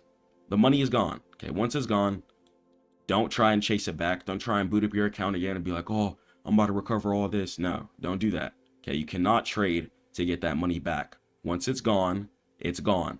Once something is gone in the world, it's gone. Okay. But that's perfectly fine. Okay. Because you can only trade new setups. There's going to be better setups. Okay. And view every single loss in life, in business, wherever. Okay. Just view it as a lesson. View it as tuition. Okay. Some of you might be in college. Okay. Paying for your tuition. Treat every single loss in life. I don't care if it's on the charts. Okay. Business, relationships, whatever it is. If you need to view it as a lesson to learn and progress and go forward. Okay. And you're not your profit and loss. Okay. You're your risk manager. You're still going to be the same person if you're making $50 a trade or $50 million a trade. Okay. You're still going to be the same person. Okay. Your spirit is still going to be the same. So the money is not the thing that changes you. Okay. The thing that changes you is the knowledge. Okay. And you learn how to keep your spirit happy, how to not go through pain. Okay. And that's what we're here to do on this earth. Okay. Pray to God and find out ways to keep our spirit happy and avoid pain. Okay. If you notice yourself crying at the end of the night because you crashed out your account and you got bills due the next day. Okay. You need to learn from that pain so it doesn't happen again. So you don't grieve your spirit. Okay. So if you're frustrated due to your own actions, stop doing it. Okay. Pray to God on it. Check yourself and come back stronger and better. Don't let it happen again. Let's head over to the next slide. The return protocol. Okay. Start small. Okay. Don't jump back in with full size. Okay. If you got to scale down, take a step back. Okay. Because it's not about the money. It's not about the money. Okay. If you notice yourself crashing out, if you're trading with $200 a trade risk, okay, and you're crashing out with that, lower it. Maybe you should be risking $50, $100. Okay. Lower your size, especially when your confidence is damaged. Okay. So for the next 3 days, okay, try to trade with 50% size or less. Okay. If you just had a horrible streak of losing, crashing out, being led by your flesh and emotional decisions that led you to straight destruction, okay, take a step back. Okay. It's all good. You can always come back stronger. So try it for the next 3 days.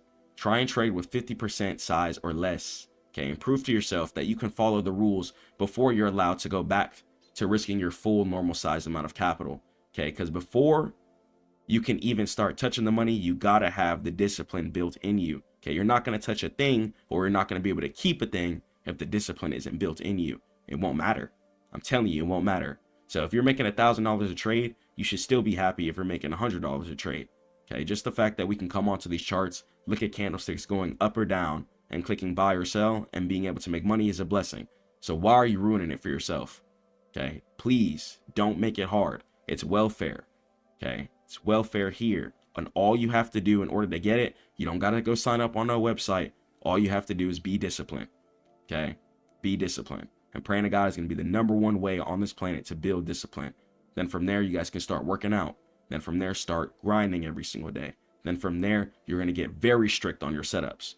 When you're praying to God every single day, you have a strict health diet regimen. Okay. And you're sticking to your trading plan. Trading is not going to be difficult for you. I'm telling you, it's going to be very, very, very simple. Okay. But most people who struggle with this, and it just shows you how undisciplined 99+% of the world is. Okay. The main reason why 95% of people plus aren't profitable is because most people on this planet lead with their flesh. Everyone always wants to feel good all the time. Everyone always wants to be comfortable all the time. Everyone always wants to be happy all the time. And that's not realistic. Okay. You have to be disciplined, consistent, and you have to have that iron edge regardless of what's happening in life. Okay. If you want to live in a fake realm, okay, being led by your flesh, that's fine. You'll continue to get those results. Okay. But if you want to be the 1% in the world who's ready to reap the harvest, okay, who's ready to get the resources, who can help everyone else out, okay, you gotta put yourself through the fire, okay, and you gotta come out not tripping. Okay, let's head over to the next slide. So tomorrow is a new market. Stop tripping about the past. Okay, that little bread that you messed up, forget it. That account that you blew up, forget it. Okay, whatever happened back then, it happened back then. That was a weak version of you, and it's time for that version to die. Put it away. Okay, come stronger. Build yourself a whole new version and come way better. Think different. Okay, so wake up, pray to God, and work out. When you guys are working out consistently, it helps your cortisol run through your body a lot less intensely, so you're not going to have random crash out spurts. Okay, working out is really going to help you. Okay, and walk away from the computer too. If you notice yourself pansying on the market, spamming buy or sell because of a loss, relax. Walk away, go pray on it, check yourself. You probably did some emotional stuff that's your fault, and cool down physically. Okay, then go journal the mistake. Okay, throw it in your Discord, your Notion, your trading journal in real life, notes on your iPhone, whatever. Okay, you gotta release the loop. You cannot do the same things in life and expect different results. Okay, so if you're doing something in life and it's working, okay, you notice you're waking up, you're praying to God, you're grinding, and you're getting somewhere, continue to do that. Okay, but if you throw off the loop, if you notice yourself throwing in random days of doubling your leverage, okay, then your risk to reward and your consistency is not going to be able to be built like that. You can't be risking $100 one day and then 2 days later you're risking $400. It's not how you're going to build yourself. Okay, and then when you return to the market after a crash out series, start smaller. Okay, start smaller, because you're not even ready for the money right now. So if you're blowing up your account, you're not even ready for the money. Some of you guys are thinking about the money, but you're not even ready for the money. Too many of you forget about the grind. If you have a skill, a talent, and discipline in this world and you pray to God, you'll get to some money. But some of you forget about praying to God. You forget about the grind. You forget about the hours of studying that it takes to be successful in whatever you want to be in. Okay, I don't care if you want to be an athlete, if you want to be a CEO of a business, okay, whatever you want to do in this world. If you forget about the grind, and most importantly, if you forget about God, you're not going to be able to be successful. That emotional turmoil might catch you, and that one bad day could destroy you. But understand that one bad day does not define who you are in your career. Okay, stay hard, stay disciplined, stay focused on God, and keep grinding. Don't ever give up. I'll catch you on the next one. Peace.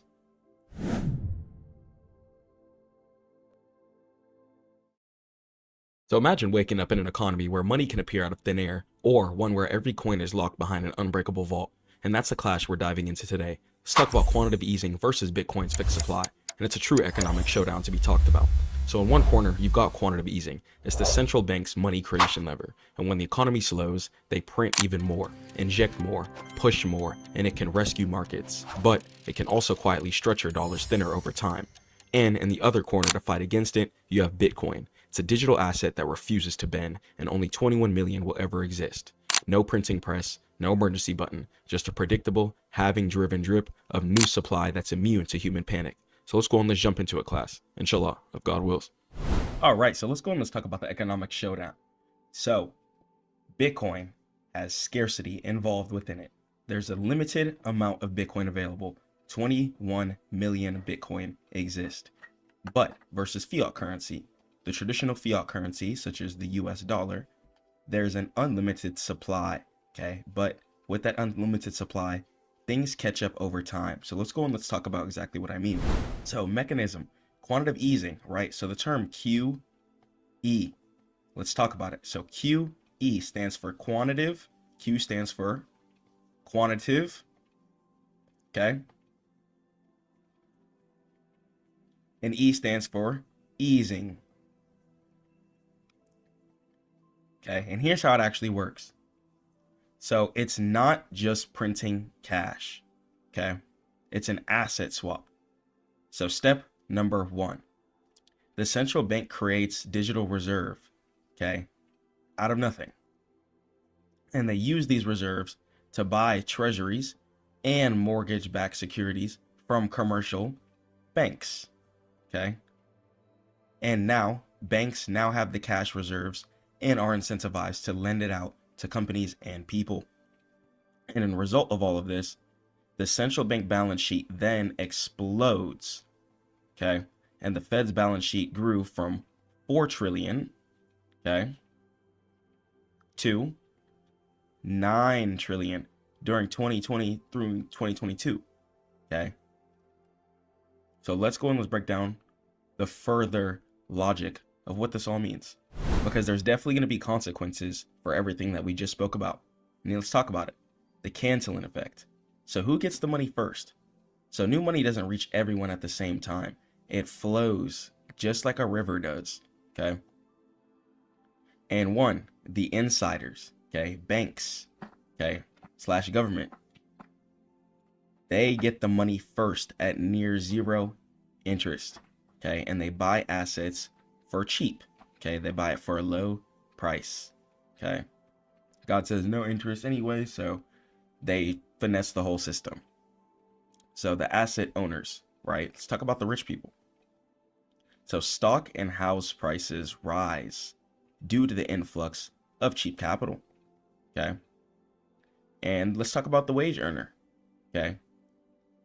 By the time money reaches you, prices for food, okay, just a basic item, let's say like a piece of chicken, for example, okay, or macaroni, okay, 1 year you might be paying $5, okay, for a chicken sandwich. Next year you might be paying $7, okay. 5 years down the line, you might be paying $13, okay. You went from paying $5 a chicken sandwich to $13, okay. Yes, we can print infinite currency, right? But there's going to be consequences to everything, okay? It's going to be supply and demand, equal opposite forces in everything, okay? So understand that the fact that infinite money gets printed means that over time things have to get more expensive in order to compensate, because people are going to start just having more money, okay? There's going to be more money flowing in the river, so the numbers have to balance out logically, okay? So knowing this, we have to understand that your income has to catch up. So let's focus on point number 2 here, okay? So point number 2, the asset owners and the rich. So stock and house prices rise due to the influx of cheap capital, okay? So they go up due to the influx of cheap capital. We need to think about this logically, okay? So while food, rent, and stuff is getting more expensive, okay, stock and housing prices are also rising. You guys should be trying your hardest to stack as much assets as possible. If you don't know what an asset is, that's going to be anything that's pretty much going to turn your money into more money, okay? Whether it be real estate, okay? You could do stocks, okay? Cryptocurrency, so many different avenues, okay? Business, pay for ads and start you a digital business or physical business, whatever, okay? Just whatever is turning your money into more money, that's going to be an asset. Because you have to understand that your income has to catch up. I don't want you guys to be struggling in society, okay? Your income has to catch up. And just like God says in Quran, we have to spend moderately, okay? We have to spend moderately. I'm really telling you guys, the key to life is just following what God says, okay? If you guys aren't religious, you need to go start reading the word, man, okay? It really helps a lot. It's a lot of psychology in there, okay? Especially as a trader, an investor, somebody trying to have their finances together, you need to definitely read Quran if you can, okay? So spending moderately. Okay, so stop being so much of a consumer if you realize, okay, there was times I was spending my whole bag on DoorDash, on this and that, okay, having no assets stacked, okay? And I'm not saying don't live life. There's going to be times where we want to live it a little life, okay? I understand, okay? There's times, you know what I'm saying, I go out, you know what I'm saying, you might pop it a little bit. Live your life, do your thing. But that doesn't need to be a consistent every single week, every single day thing, okay? Save your money. Invest your money, okay? So when I say save your money, save it in some assets if you can, okay? Don't just have your money sitting in your bank account, because inflation, food, rent, etc. is rising, okay? Which means if you just have money sitting still, you're going to pay more taxes over time, okay? So always try and keep your money flowing in the river, okay? This way, by the time tax time comes, you're going to have an easy time paying it off, inshallah, if God wills. Okay, so let's head over to the next slide. So the response, okay, absolute scarcity. Bitcoin, where my Bitcoiners at? All right. So Bitcoin, the 21 million hard cap, okay, and this limit is not something that needs to be taken lightly, okay. Bitcoin is gonna go away one day, okay. Bitcoin is not infinite, okay. It is not infinite, okay.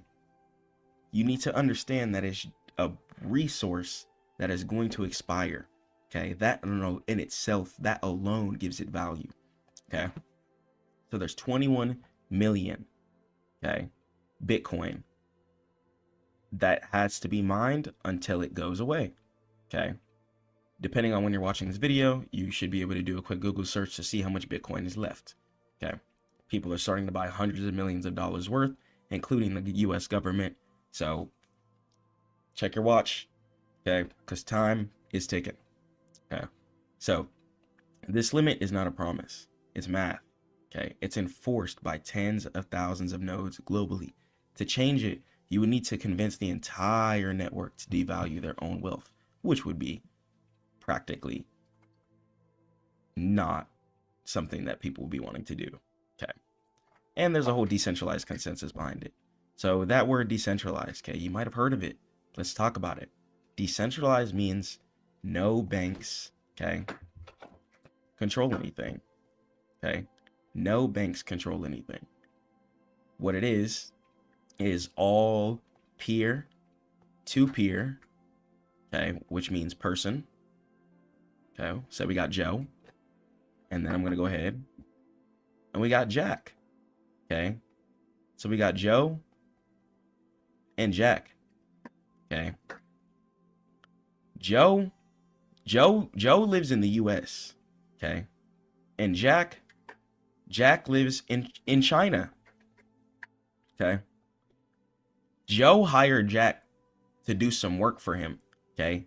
Joe hired Jack to make some ads for him, okay, for his company, okay. But he's in China though. He's in China. Keep that in mind, guys, okay. If you're trying to wire transfer some money to somebody in China, okay, or somebody in, let's say, Africa, okay, for example, okay, because I know China has some cryptocurrency laws and stuff like that. So let's say Jack is in Africa, okay. So Jack is in Africa, and you're trying to send some money to him, okay. He's making some ads for you. He's trying to get his paycheck. And what's a good way to pay him? Okay. Might be a little difficult to use PayPal. Might pay a lot of transfer fees. Might pay a lot of this. Okay. Especially if you start trying to send large amounts of money, they might flag your account and be like, hold on, why are you trying to send so much money to somebody in another country? Okay. They might get questioned, and it's your money. Okay. Not cool. This is where cryptocurrency comes in. God is the greatest. Okay. So thank God crypto exists now. Okay, if you want to send some money to somebody that you hired in another country, your family, whatever, however much you want, whenever you want, okay, you can instantly send your currency. And that's the decentralized network. Okay, that's the difference between centralized and decentralized. Decentralized, you can send it when you want, you can send it to who you want, and you can send it to where you want. Okay, whenever you want. Centralized, stuff works on times, okay? I'm sure you guys know that direct deposit time, okay? Waiting for that 6 a.m., waiting for that check to hit, okay? Certain times like that. That's the whole centralized system, okay? Cryptocurrency strikes that out, okay? And let's talk about an immutable ledger, okay? So once a block is confirmed, it is thermodynamically secured by energy, okay? Rewriting the history would require more energy than a medium-sized country could consume. So once it's confirmed, once it's on the blockchain, the blockchain is going to be where all pretty much the cryptocurrency information lives, okay? Once all the blockchain information has been confirmed, okay, and set in stone, shouldn't change, okay? Inshallah, it shouldn't change. So that's what makes Bitcoin a big help in society, especially when we're just trying to live some life and do some things, okay? We might have some family in other countries, and we just want to live like people, okay? Come on. Let's go to the next slide. So the supply shock, okay? Let's go and let's talk about the halving, okay? Halving. So half, as you guys know, 50%. Fraction is 1/2, okay? Because 1 plus 1 is 2, okay? So programmatic disinflation. So every 210,000 blocks, okay, which happens every 4 years, okay, which is, yeah, pretty much how often it happens, the issuance cut happens by 50%. And this creates a predictable supply shock. So let's break it down. So pre-2024, the Bitcoin inflation, okay, was around 1.7%. Okay. Post-2024, okay, inflation went down to 0.85%, okay, which became scarcer than gold. Okay. And projections, if this math continues, by 2028, we should have the inflation at 0.4%. And then 2140, when Bitcoin decides to go away, which is by the time when people calculate, inflation will be at 0.0%, of course. So while the fiat supply accelerates, right, exponentially to pay the debts, Bitcoin supply decelerates, okay? You have to understand that it happens because it's a limited currency, okay? It's limited. It's not something that's going to be here forever. Try and get it when you can. You don't want to be one of those people who regret it and be like, oh man, I should have bought some Bitcoin. And you just didn't, okay? So make your decisions now. Put some money to the side, okay? You don't need to be buying no clothes, McDonald's, no DoorDash, no right now. Buy some groceries, okay? Buy some groceries and grind, okay? Wake up, pray to God, grind, and stay down, okay? Live a little life, of course. Take care of your mental health. But try and put some money away, okay? We got to have this asset flowing. Okay, let's get it, inshallah. So the systematic comparison. So fiat currency, US dollar, man, cash, you know, good old dollars. Let's talk about it. So policy, okay, it changes based on politics and crisis, okay? If the US economy is doing well, then that means our dollar is going to be more valuable. If it's doing bad and we have a lot of debt, etc., the US dollar is not going to be as valuable. Okay, and that's just what it is. And people will want to run to other assets, which once again, assets are things that turn your money into more money. Okay, because fiat currency, the money, is not as valuable. Okay, so they at least want to try and generate more, which makes logical sense. Defense, survival. Okay, so unlimited amount of fiat currency can be printed, press of a button. It's kind of just numbers on the screen. Even kind of same thing with credit too. And system, okay, permissioned. Banks control the access, okay? They can tell you no, and they can tell you yes, okay? And the outcome, right? Your savings lose value over time, okay? Due to the fact that it's not growing in anything, okay? It's not in the river, okay? It's sitting still on the rocks, okay? And let's talk about some Bitcoin. So policy, okay, set in stone with code, okay? Can't be changed, which means Bitcoin is going to have the same intrinsic value baked into it a lot of the times, okay? And of course, there's going to be chart depending on where the price is at, all-time highs versus low, for example, okay? But for the most part, with it having that fixed supply, okay, it's going to remain valuable, okay? Fiat currency, if the US started getting bombed right now, the US dollar probably wouldn't be as valuable, okay? So certain things just are logical with that. So supply, okay, strictly capped, okay, 21 million, and it's very costly to mine, okay? You can't just spawn Bitcoin at a press of a button. You actually have to have a whole logistical system, okay? Bitcoin is created by proof of work, okay? The computers have to show math. You know, when your teacher asks you to show work, that's what the computers have to do. So it's pretty much a bunch of computers, Okay. Or it might be one, however much the person has who's mining the Bitcoin. Okay. And what they're going to go ahead and do is look for mathematical equal signs. Okay. They're trying to solve a code. Okay. To give the hash. Okay. And in that, the computer has to keep solving these codes. Okay. And it has to show work. Okay. And that proof of work. And if it's correct, okay, then they're rewarded with a piece of Bitcoin. Okay. And then they keep doing that. And then every mathematical problem that's solved, then a Bitcoin gets created.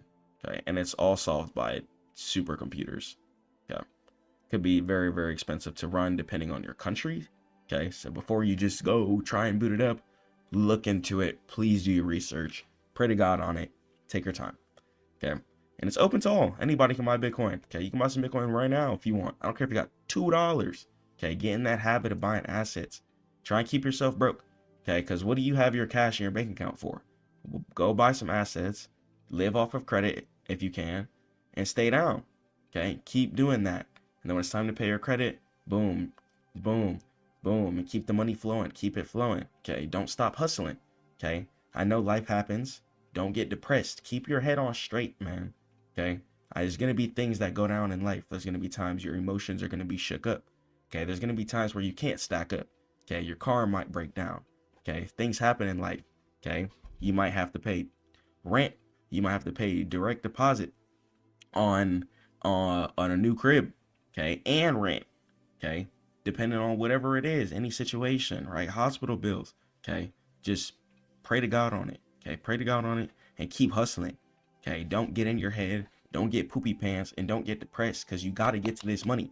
Okay. I'm telling you, when you pray on it, you keep going forward. You keep hustling. Things get easier.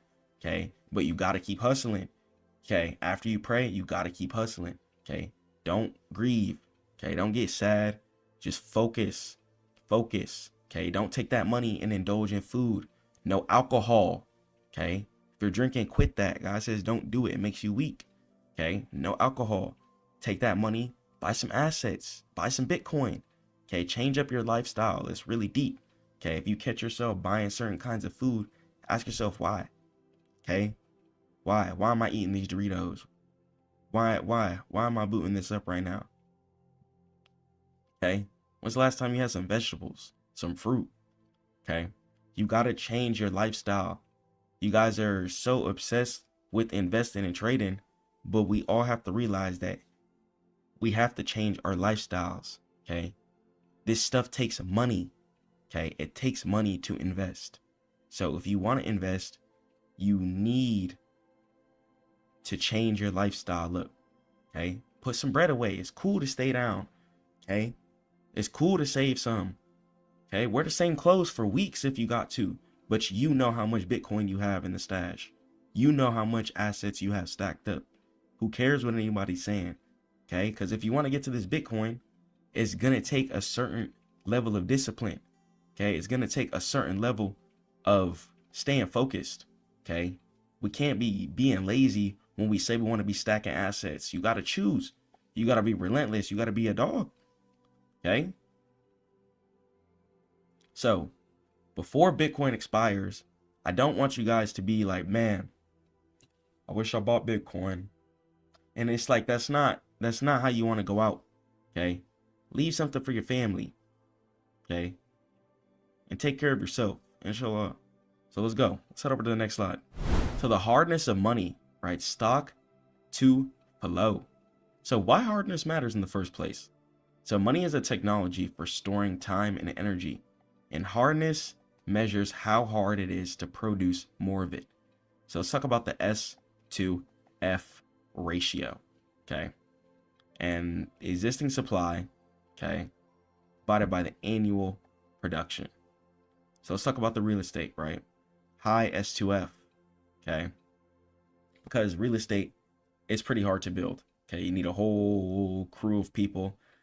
Stuff could be changing now though, because they do have houses that you can just drop on a plot of land, okay? That's like carried by a giant truck, okay? So it really depends that could change as humans develop more innovative technology and ways to get housing quicker. But as for now, real estate is pretty hard to build. And let's talk about gold, right? So gold takes about 60 years to double supply, okay? And Bitcoin, okay, it's the hardest asset ever discovered, ever, okay? So gold has a 60 S2F, Bitcoin, as of 2025, has 120 S2F, okay? And if money is easy to produce, right, such as fiat currency, which is unlimited, people won't save it. They're just gonna go ahead and dump it and blow it, okay? And if money is hard, okay, Bitcoin, civilization can save for the future. Your Bitcoin is like your gold, okay? You should not be touching your Bitcoin. You should not be touching your Bitcoin. You should not be touching your Bitcoin. You should not be touching your Bitcoin, okay? Keep it in the stash. Keep it locked away. Keep those secret keys locked up, okay? Don't be touching that Coinbase card. Don't do it. It's not worth it, guys. Okay, so let's stack it up. Let's stay down. Okay, spend that credit. Okay, spend that credit and build it back up. Spend that credit, build it back up. Pay your bills, spend that credit, build it back up. Keep hustling, keep grinding. Okay, spend that credit. Credit. Fiat currency, unlimited, pretty much almost not real.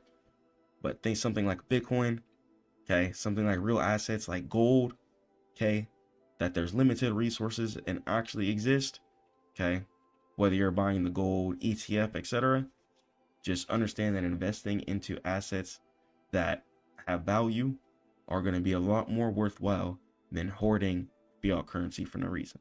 So let's jump into the next slide.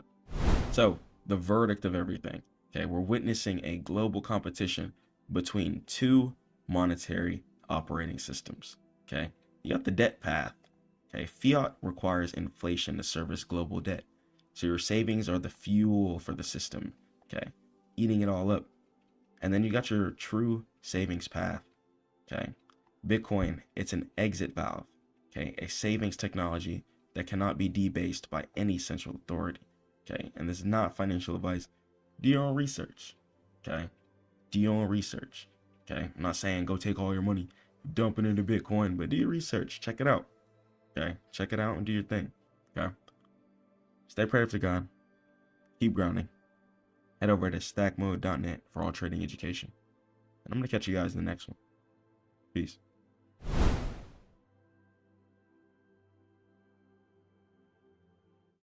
Yes, sir. Boom.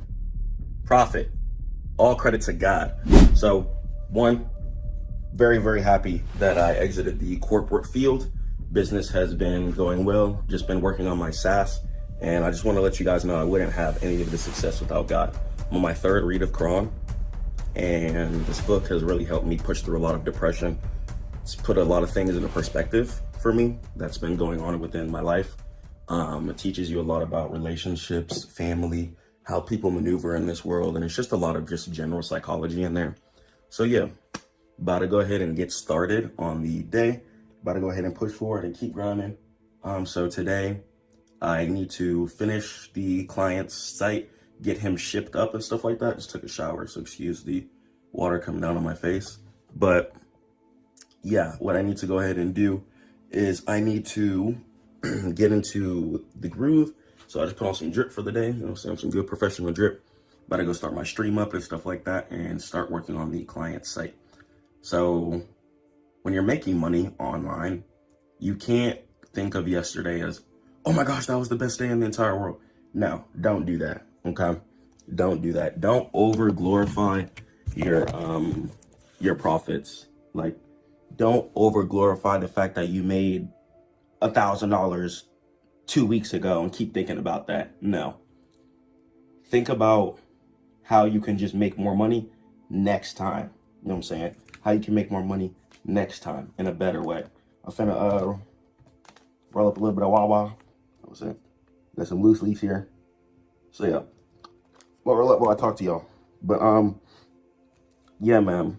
Just another thing too, for any of you guys who do smoke the herbs out there, understand that you're the only thing that can slow you down. You know what I'm saying? if you're generally an already like inconsistent or lazy person, right? Smoking is gonna like slow you down even more. That's just gonna be straight up the honest truth. So if you're already a lazy person, someone who's not consistent, someone who doesn't know how to scale or build or be disciplined regardless of like outside factors, regardless of if you're feeling tired or and stuff like that, then I'm really telling you guys, like, this right here, even though it's getting more legal everywhere, right? This right here, it can slow you down. And I'm just gonna like keep it completely transparent and honest with you guys, because we're here, we're real humans. And that's why I did challenge myself to read Quran too, just because I don't drink alcohol, but God did create all the herbs. So I'm really, really big on the herbs. I also take ashwagandha, a lot of ginkgo biloba as well too. Here's the chill pill. You guys can get this on Amazon. And some cordyceps and reishi mushrooms and stuff like that too. So yeah, I just want to be fully transparent with you guys, man, on like what I do, how I like actually live, and yeah, the things I like actually have going on. So mushrooms are really, really, really good too. There's a lot of different types of mushrooms other than the psychedelic ones, of course, but there's a lot of ones you guys can get on Amazon, and like the mental benefits it's nice. It's really, really nice, especially when you're off Rodila Rosa. It's like a natural antidepressant. If you guys struggle with anxiety or fear, or if you guys have any like just feelings of the fact that you won't make it, that you won't succeed, a lot of the herbs and stuff like that can really help you out. I've been taking them for a few years, especially like ashwagandha and stuff like that really helps balance out like cortisol and stuff like that. So I just want to come on here and just be real with y'all, man. I just want to come on here and be fully transparent and just be open. There's no more hiding myself. Tomorrow is not promised. So I've realized that the more transparent I be with you guys, that the more real you'll be able to actually feel me. I'm just a real person trying to grind. Yes, I have acquired a little bit of success and a little bit of things, right? Asset wise, all credit to God. But I would not have these things without God. And there's also times where I'm extremely flawed too. So just want to always be transparent with y'all. And just keep it real. You know what I'm saying? Don't let people dictate your life. You know what I'm saying? Don't let these humans dictate like what you enjoy. That's going to be a big piece of advice that I have to give you, especially if you're going to go into business. Do not let humans dictate like what you think success is.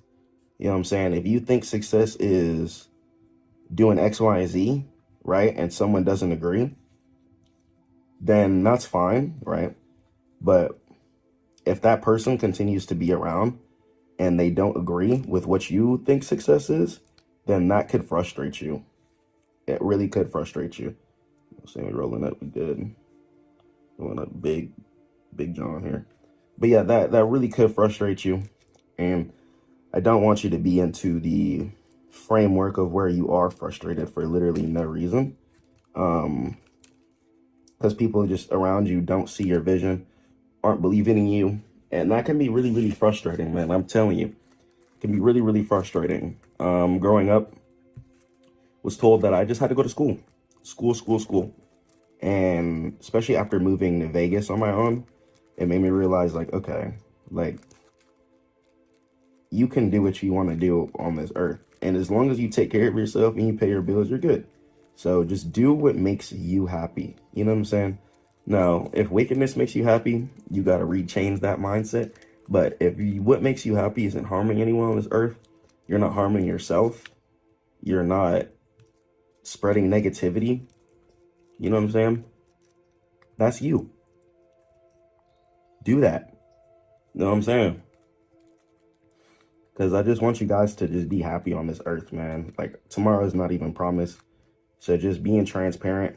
And, like, I'm not going to be on here playing perfect either. Like, y'all might see me in the suit and the nice clothes and stuff like that. But I'm just a real human, man. I just wake up, I pray to God, and I just try and get to some cheese. Like, that's all I do. every single day. I'm not in the business of hurting nobody. I'm not in the business of sliming nobody. I'm not in the business of like breaking promises or robbing people. You know what I'm saying? That's why I'm really adamant on my clients' success.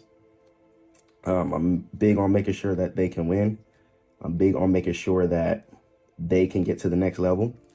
I'm big on making sure that we're going to be able to succeed. You know what I'm saying? But how are we going to succeed if our mental and our mindset is not ready for the success? So we have to train our mindset. Okay, it's really important that you're consistent. The more consistent you are, the more your mindset is just built up.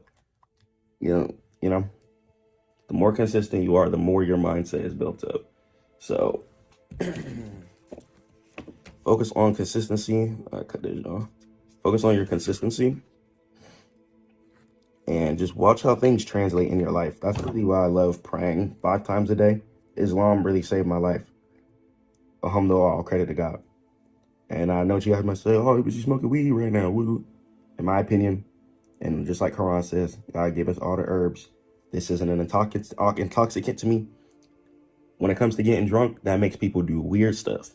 Makes people crash their cars, hurt people, do weird, immoral stuff. This right here has you chilling. Do not compare this to alcohol. Not the same thing at all. So I'm just, you know what I'm saying? Got to stand on business with that for sure. So let me finish up this. Wow. You feel me? Let me finish this up right here. But yeah, man. Just success. I really don't want to write 2 papers. I really just want to do one. You know what I'm saying? It's kind of unraveling here. I'm gonna get it though. But making money in a day too, like you can make like a band a day. You can quit your job, and it might not be immediately, but as long as you have good sales skills, like you can make a band a day for sure. Absolutely. Just depending on what you do. I don't care if it's car sales, even some HVAC guys, you know what I'm saying? No matter what you do, just like scale it up. You know what I'm saying? Scale it up. When you scale, things get a lot easier to come into perspective. You know what I'm saying? So, scale your business. If your business right now, if you feel like you have a great product or you're building a great useful software or a great app, what you need to do is you need to focus more on your marketing. You know what I'm saying? Why is this product or service relatable to people in the real life? So when we start having that mental framework and model and perspective, things change. So think about food, for example, right? We literally need that. So food is a really, really good business to start. It's just about making your food the best. You know what I'm saying? That's why people, this is a good business too.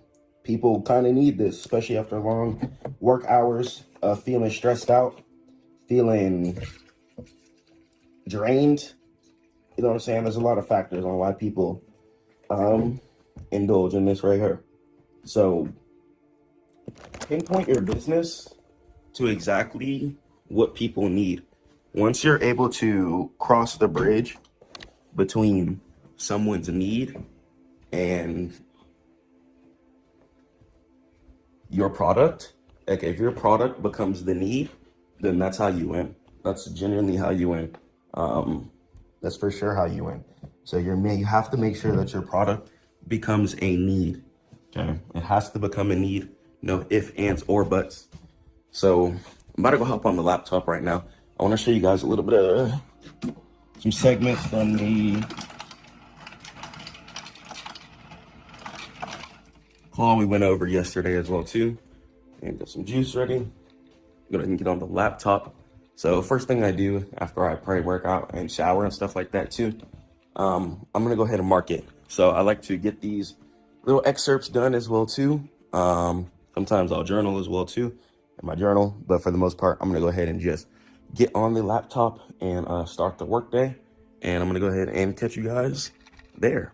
Blam. Yeah, it's different without registered agent. You can do your you can always change it. Your store location should be fine. Now is a good time to DNS for domain. All right, bet. All right, you bought it? Yeah. All right. That's it. You're good. Okay. All right, I'm gonna push the site, and then when the site is ready, I'm gonna give you a call back, and then it'll be really, really simple. You just change two settings, and then your site will be live. Cool. Now we have Jared. All right, but do you need access to the information I just put in there or not? I was gonna just have yeah. If you wouldn't mind, you could always change the password too. Yeah. Because they make it really easy now. Before, I would have to say definitely yeah, but they changed the setting to where you only have to click 2 buttons now to make it work now. So it's good. But yeah, I got you though.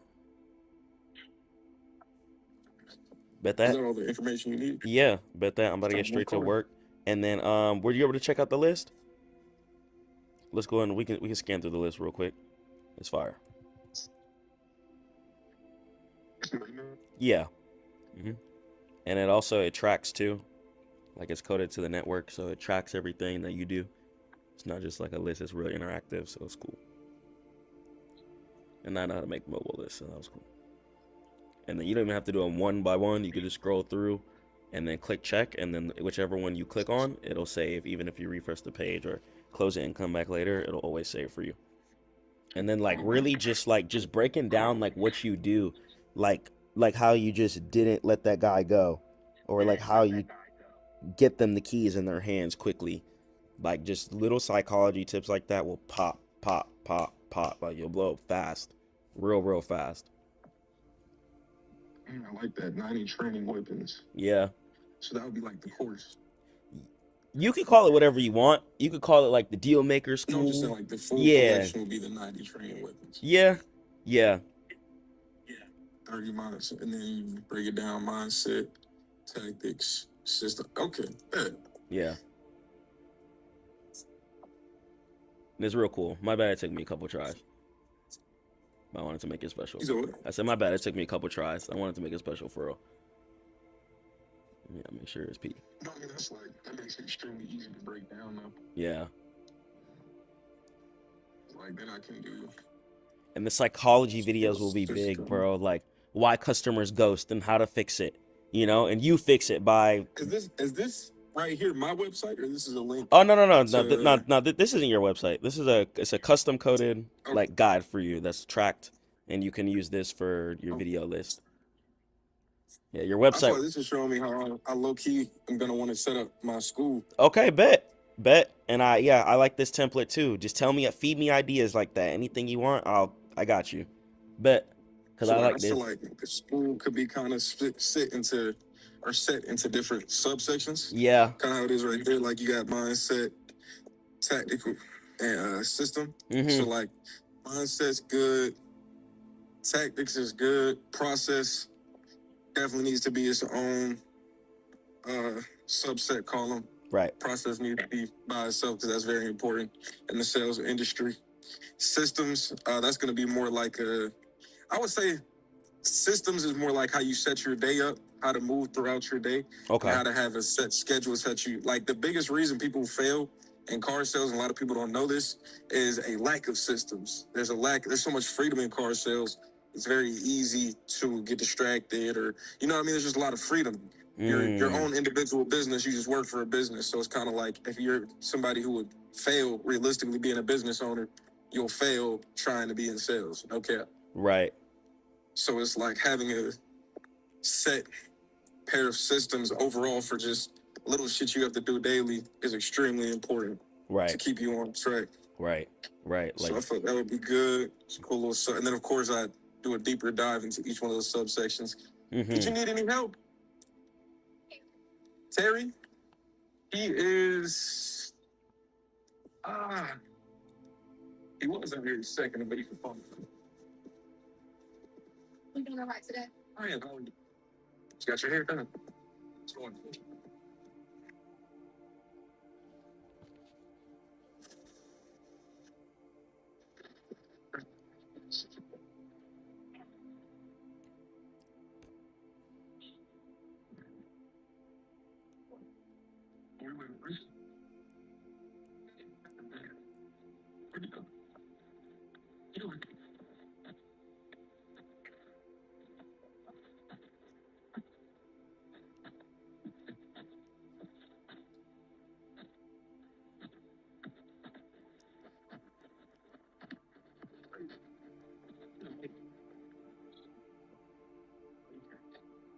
She's in a new X3 dome.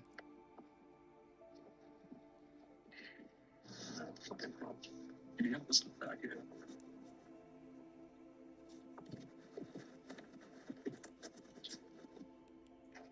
She's outside.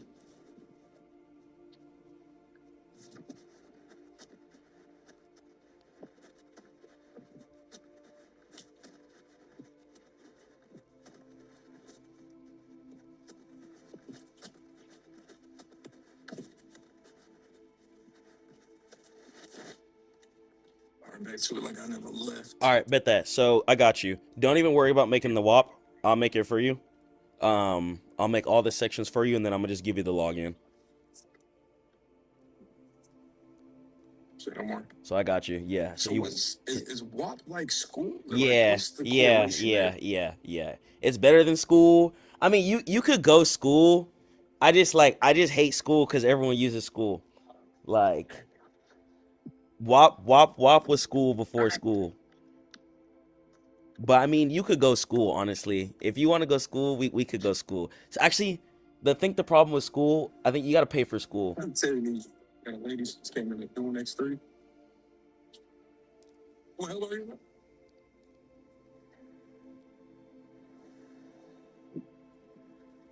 Wait, school free? I swear niggas be going through shit, bro. Like, it nigga looks so depressed. Yeah, I'm gonna go. Really great. I'm gonna pray for my brother, man. No, Wow. bro.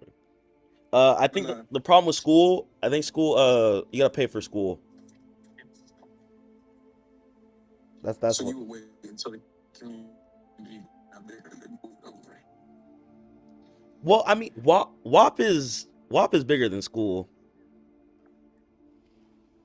Oh, really? Yeah, WAP is huge. You make enough sales on WAP, they'll like fly you out and like here's the WAP YouTube channel here. They're huge. This is also why like you can get an opportunity for this. School is created by Alex Hermosi, and he just like exited. Well, WAP actually has like a home team that like really cares. So you'll get a chance to get a video on these, and this is a lot of exposure. So this is why I say go with WAP. Yeah, WAP is just School. Alex Hermosi just like hired some coders to make school. Like as you see, like school doesn't even have its own YouTube page. Alex Hermosi just literally made school real quick, promoted it, and exited it. But WAP, like they really care. They have a real team, family behind it. They'll fly you out and they do cool stuff with you. Okay. So yeah. School is just a money grab for him. Yeah. But yeah. Cool. So bet that, man. We got the domain. I'm gonna go ahead and keep getting to work. I need to finish this stuff ASAP and get everything launched, get the WAP created, and yeah, I'm gonna go ahead and work on some animations and stuff like that too. And then yeah, let's get this stuff done, man.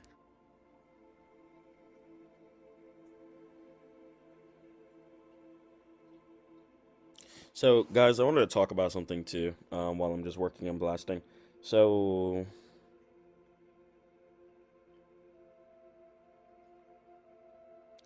like as I'm using Stitch and AI and stuff like that, right? I want to study more of the actual psychology of the sites. You know what I'm saying? So I want to get down more psychology of this. I want to actually get down like retention, and I want to get down. Yeah. Okay. All right. let me think a little differently here. Certain things like animation cursors or like eyes or like maybe like a wheel, like things need to be specified for the site. I need to be going harder than that. It can't just be boring landing pages. You know what I'm saying? Let's increase conversions as much as possible by making sure we have animated sections. And you see a lot of people going super duper hard with these 3D animated sections, right? But then check out something like Supabase, for example. You head over to like a Supabase, very clean SaaS layout. You know what I'm saying? Even just the Google interface we use, very clean on Supabase. You have nothing but just clean examples here. Very simple CSS. And I'm telling you guys, the sites that overcompensate with 3D animations, you're actually going to get less conversions. It's not going to be as safe because I'm telling you, when you're on slower Wi-Fi, and for example, when I was in Vegas, for example, I was on T-Mobile for like a week or something like that. And I noticed that my site literally wasn't loading quickly. And that was bothering me. That was ruining conversions. And as soon as I changed it back, started getting bookings again. Okay. So your site can't be over animated. Try and stick to SVGs too. SVGs over emojis are going to be really strong. But watch, as you see people get into these hyper animated sites, they're actually going to be losing conversions. I want to optimize my site the most for conversions while having interactive elements, while keeping a nice 2D CSS based system, because it's going to be able to load quickly on, like, if someone's in like a different country, right, and you're trying to sell an education system or something to help them make some more income, right, you want to make it to where the site can load quickly for them. Okay, you don't want the sites to be loading slow. That's a really important thing that people don't talk about. And yeah, I really just wanted to go ahead and break that down and talk about that psychology, or even check out like GitHub. You know what I'm saying? Look at these most popular sites. GitHub is still 2D. You know, even though they have Copilot, you notice that the whole layout of it hasn't changed one bit. You know what I'm saying? So I'm starting to realize that these over animated sites are going to be getting less conversions. They're going to be ruining your conversions. And I'm actually really excited to talk about why 2D CSS is a lot better than 3D CSS. You could incorporate some low resource elements, but I'm telling you, high resource elements, I've experienced firsthand.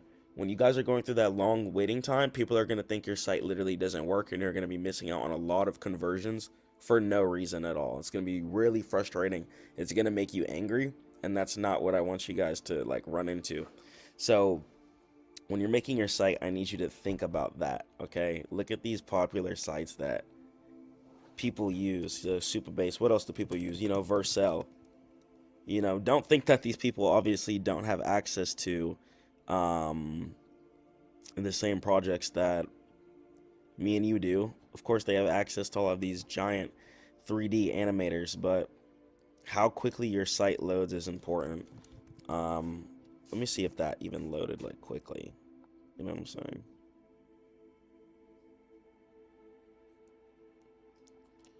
Okay.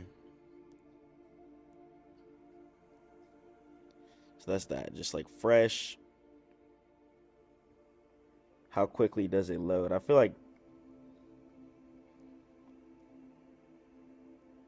yeah, my site is clean. I feel like some things could maybe potentially slow it down, but the amount of money you can make with just a simple 2D site, I'm telling you, it's really what you want. I'm telling you. And these people who are going super duper hard trying to make these large scale animated sites, they're not going to make any conversions, or they're not going to make nearly as many conversions as people who stick to the basics. If you do go animations, you know, you go simple animations, right? Nothing catastrophic, nothing crazy. Even Vercel, I don't even know if Vercel has animations on the site itself. I see the navigation bar. Yeah, the navigation bar clearly has a hover. Some buttons have hover, underlines, really just hover, underlines, white borders. Very, very simple. So stick to the simple stuff. Study CSS so you guys can know how to quickly come into the files and edit what you want. I recommend using commands on your VS Code, right? Like if you want to look for something specifically.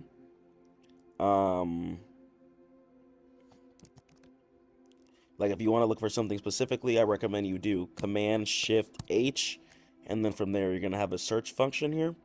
Okay, then from the search function, you can actually look for what you want, and then you could continuously, go from there. So if you wanted to look for something on your site that was specific, or you wanted to change all types of border buttons or styles, you just get really, really good.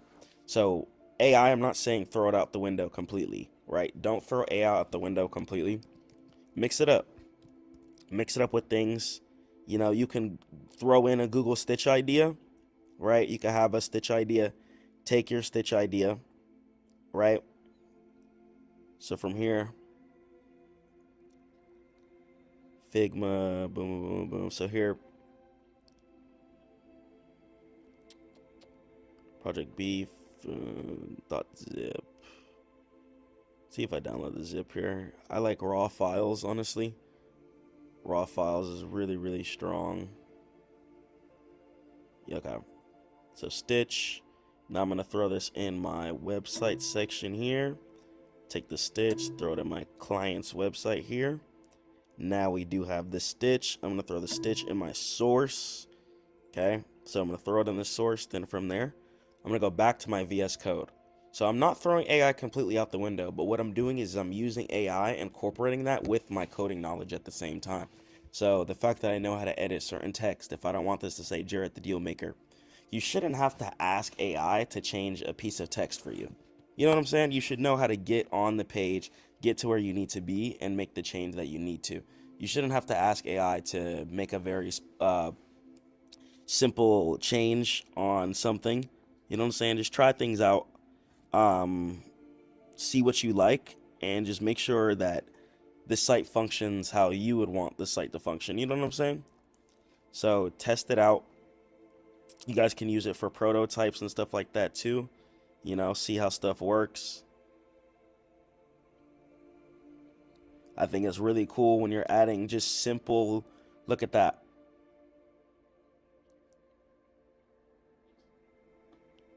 You know what I'm saying? Just simple elements like that.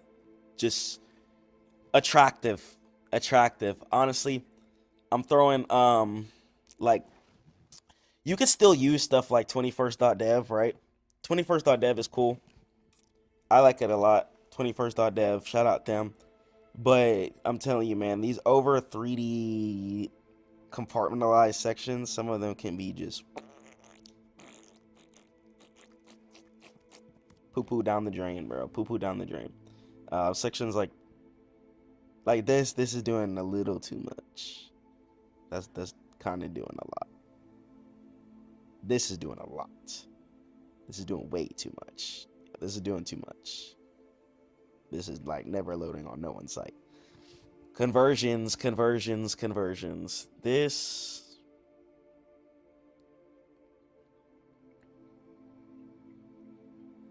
This is cool.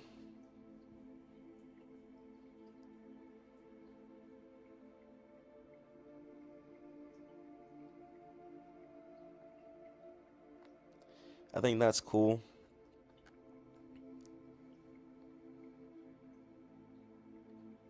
And then of course you can take these and like make them your own and stuff like that. So this site, it's called 21st.dev. So you guys can get little inspirational pieces from the site here. But stay away from 3D. Okay, I would stick to 2D and stick to 2D stuff. 2D stuff is really, really fire. Simple components that work, load fast, and just work well. Okay, so we got newest, popular. Don't just like steal designs too. Try not to do that. make it your own. If you want to have a menu button, you can do things like that too. Here, check marks and stuff like that. Very cool. Just some cool stuff that you may need for your site that people have made and coded. So you can come on and just edit these things, fix them how you want. Stuff like this is kind of cool. But just that's a little too much. You want to make sure that the components can load. Conversions. Conversions. I'm gonna say it one more time. Literally conversions. So, yeah, have you guys ever heard of conversions? So I'm gonna say it one more time. So, your conversions are gonna come from if people can even access the thing in the first place. Okay. This, you see that's lagging, like that's doing bad. Some stuff on 21st.dev can be hot garbage. Try and do not ruin your site with 21st.dev stuff. Okay. Stick to like Animista. You know what I'm saying? We got Animista. Animista is very clean, very 2D. It's not gonna be destroying your site. You have a lot of available stuff on Animista too. You guys can also do some tech stuff too on Animista. So this is why I like Animista. Keep your site loading quickly.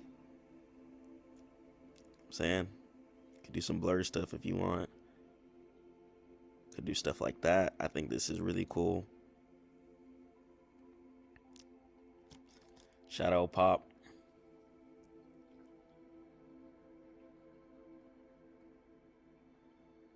I think this is cool.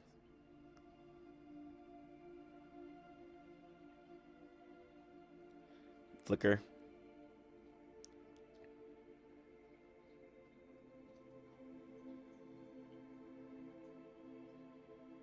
I think this is cool. I like this a lot, actually. So now what I'm going to go ahead and do, after I've seen what I actually like this a lot. I really like this. I think this is really clean. So now, first thing I'm going to actually go ahead and do, now that I went ahead and added it to my source folder, I'm going to go back to my source folder here. Okay. Stripe, super base. 2020, yeah, API version. Super base.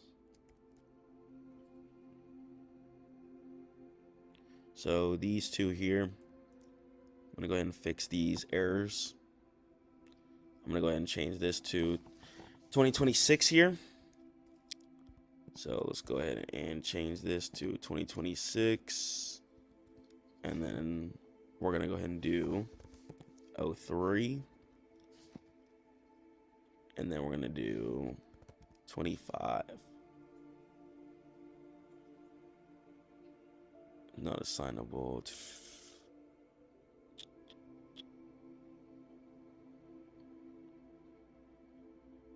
Okay, we're gonna fix this here. Go to the server TS. Property get does not exist. Okay. .dahlia. Okay, so I was missing the .dahlia here. And then app info nas name SaaS app versions 1. Okay. So we're gonna keep this here. That should fix that. So now the config file is good. A lot of the times you can just right click into your error, click on fix straight up, and that helps too. So we're gonna go ahead and check out server.ts here. So let's check out this error. So I like to just read the errors instead of just making sure like ask AI, just fix this, just do this. You know, actually like have some kind of introspective of like what's going on your project. So then if something does break in the future, you're gonna be able to go back and understand like, okay, this is what broke my site. Let me go ahead and fix X, Y, and Z. You know what I'm saying? So in here, oops, did not want to add that B. I meant to add the .dahlia back. Whoopsies. Okay. All right, .dahlia. Okay, we're good. See, and then once you fix it once with AI, like study the error, study what the AI fixed. I'm not gonna lie, that's probably gonna be one of the most efficient ways to learn how to code is see what the AI does, like if you're running into an error, and then after that, you're going to be able to take that in your own conclusion and then fix any errors going forward. Okay. So here, property get right here. So this property right here has an error, does not exist on type randomly readily request cookies. Property set does not exist. Property set does not exist. Okay. So now I'm going to go ahead and right click this. After I highlight it first, I'm going to click on fix.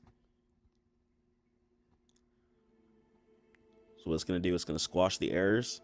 Okay. And then I'm going to look at what it did. So the red is going to be the old values.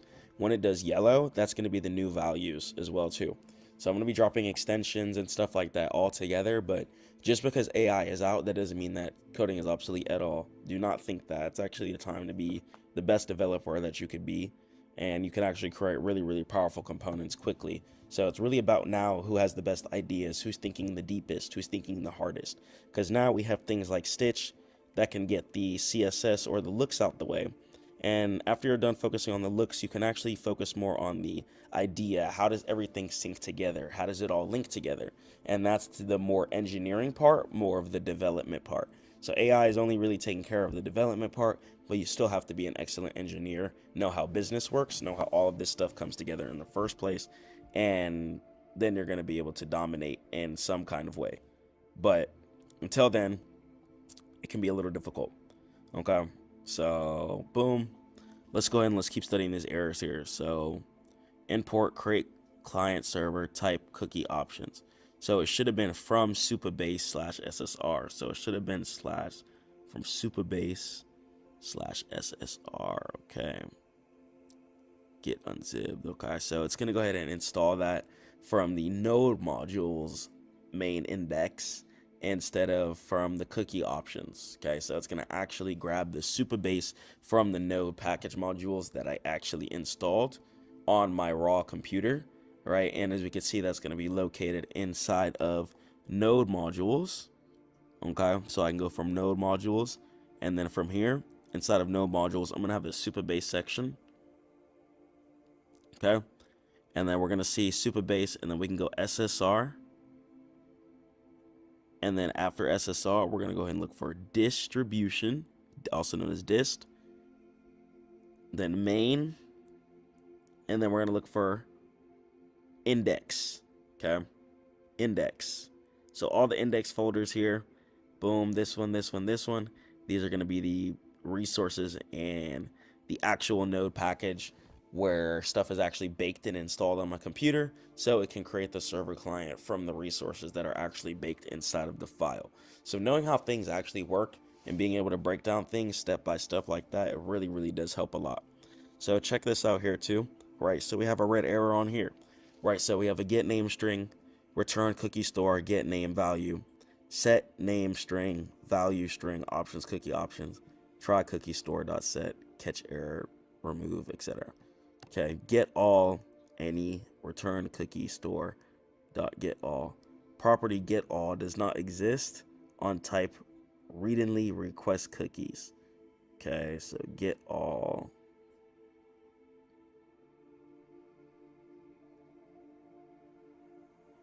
Okay, now get all doesn't exist. Okay.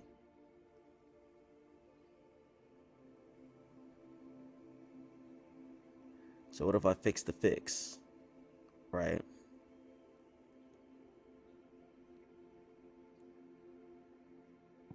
Okay, so we're going to have to fix the fix.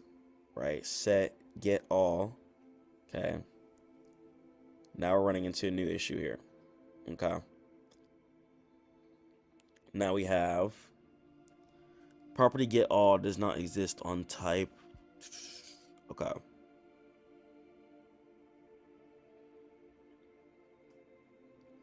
So set doesn't work, get all doesn't work. Okay.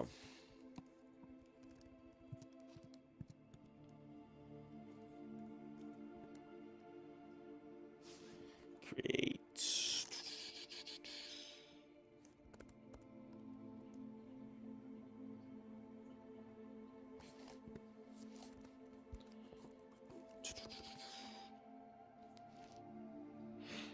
super base SSR. Yeah, we're gonna keep this up here too. Make sure this works. And from there, we change those to this. Okay, but get all doesn't exist on type. Read-only request cookies. Control Shift Ace. Read-only request cookies. Read-only no login.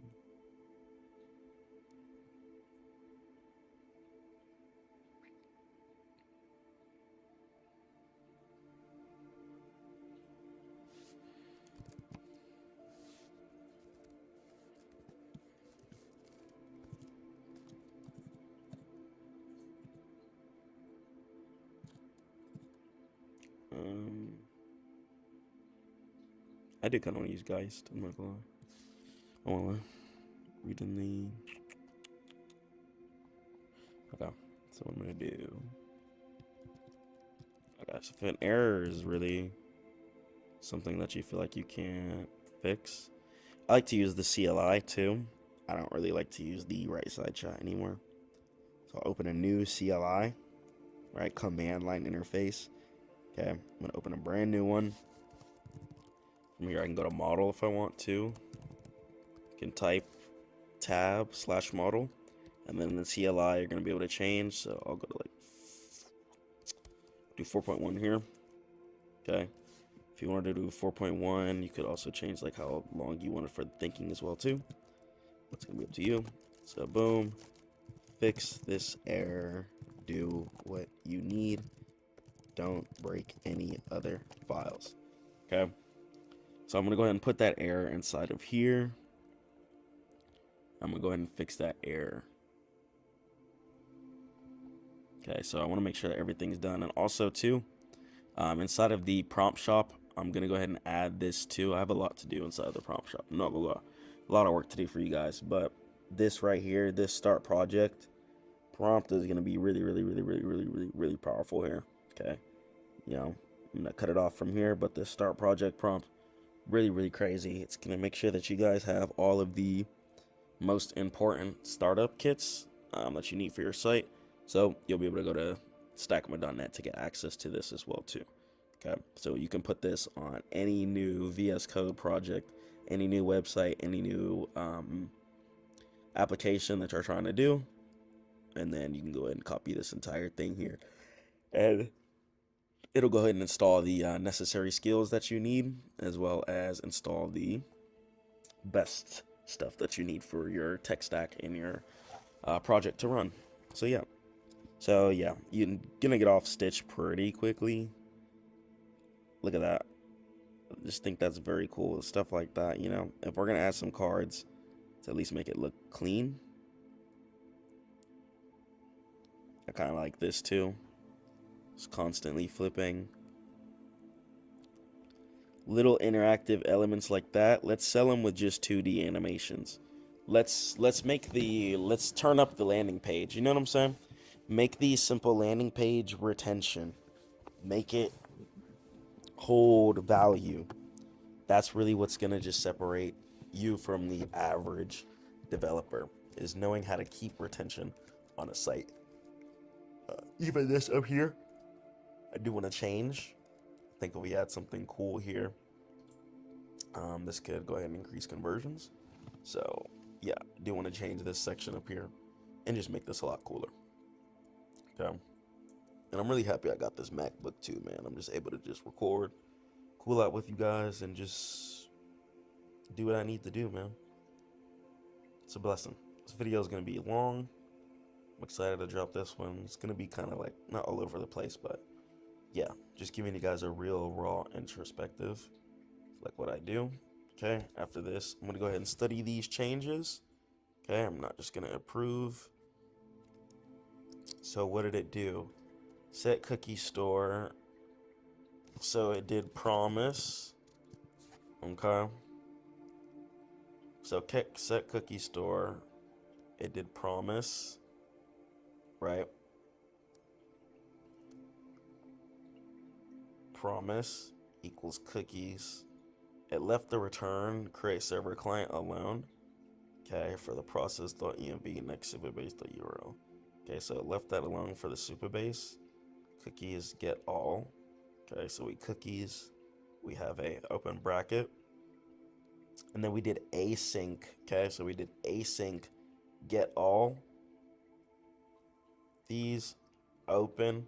Then const cookie store equals await equals cookie store promise return equals cookie store.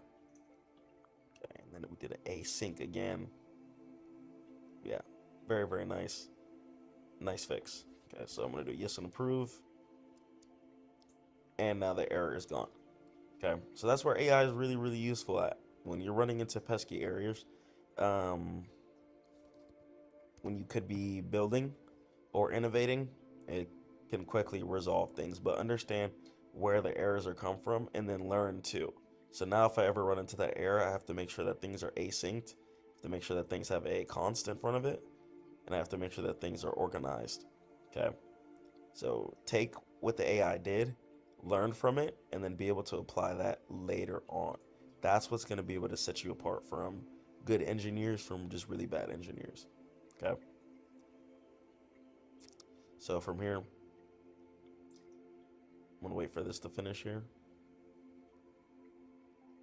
completely. I'm going to close it though.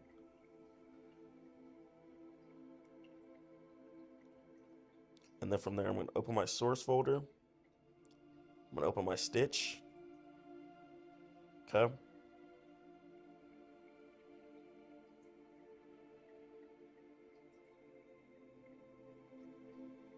And then I'm going to open a brand new chat. So you want to open a new chat too because of the context window. If you guys don't know what that is, pretty much if you have too many AI chats in one, it can get buggy, stop listening. So just try and do things with a new chat, right? So I'm going to actually do this one in a plan mode. So I'm going to say, take the files from this stitch and optimize the page. Okay. So what I'm going to go ahead and do,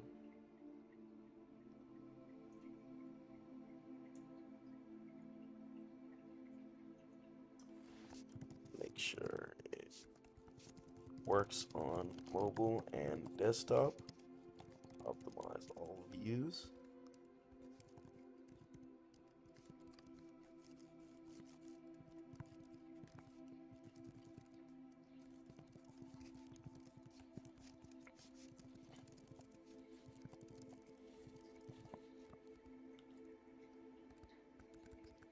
I'm curious. All right, so we're gonna go ahead and just plan that with just that. We'll do just a simple vague plan. So because we're planning first, I'm not gonna go reprompt that. That right there, like a vague sentence like that, never send a vague sentence like that to your agent line. You know what I'm saying? A lot of the times, especially if you're on something like Cursor or something like that, you might just end up wasting credits for literally no reason. And that's gonna really make you mad and piss you off. Okay. So I'm gonna go ahead and wait for this here. Okay. Should the optimized implementations remain a... Okay. So now, what I'm gonna go ahead and actually do, stitch folder contains...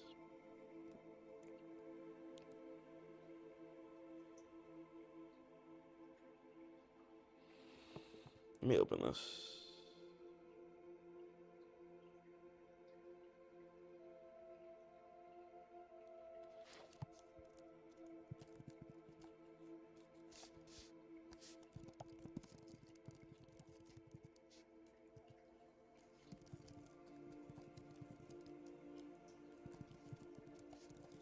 Next.js component.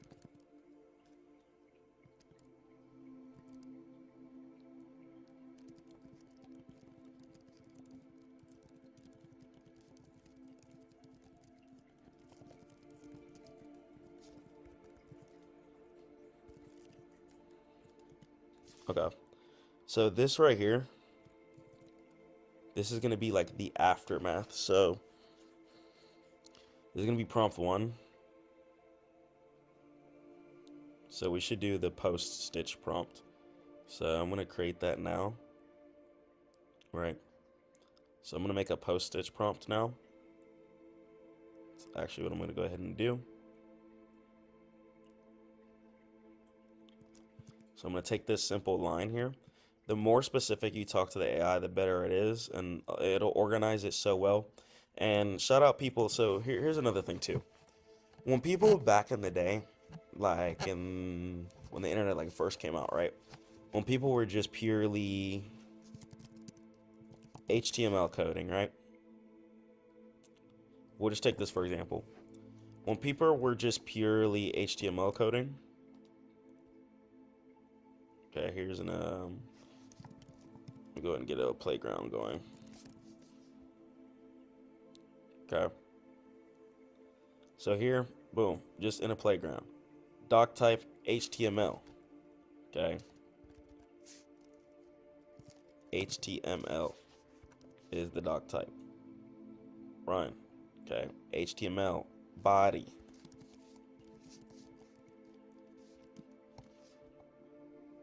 You can go paragraph. Okay. 2. Going hard at all times. And then I'm gonna close this.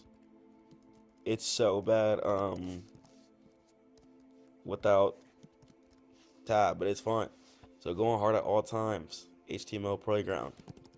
Changing this and editing the text. Getting comfortable editing text. Don't just make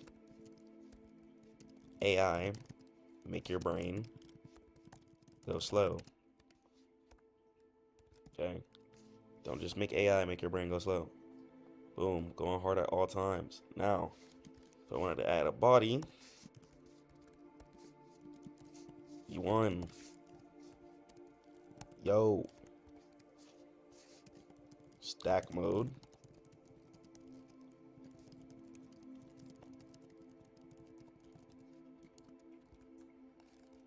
Okay. All education for trading. Now I'm gonna go close this. Okay, so actually this should be touching. Now I'm gonna close it. Boom, boom, boom, boom, boom. Okay.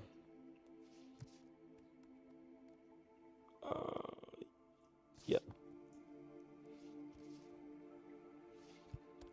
Let me see. This should work. B2. Close. There we go. Run. Stackmode Network for all aid trading.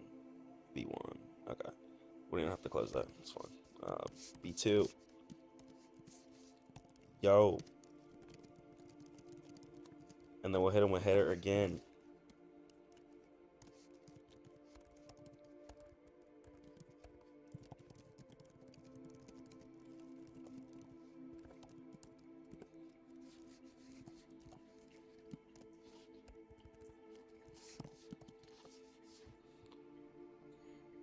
I'm gonna make this header 3.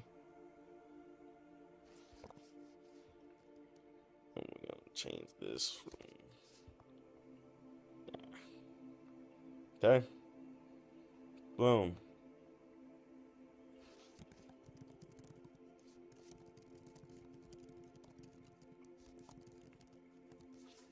Stackmode.net is the best website in the world.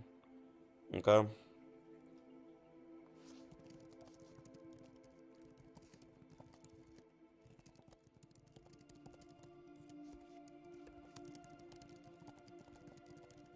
Know how to actually edit your files, bro. Okay, it's really, really important. Know how to actually know what you're doing. Okay, know what you're doing. Then from there, it's gonna be a lot easier to just succeed and win. Okay, so just know what you're doing. Know what you're doing.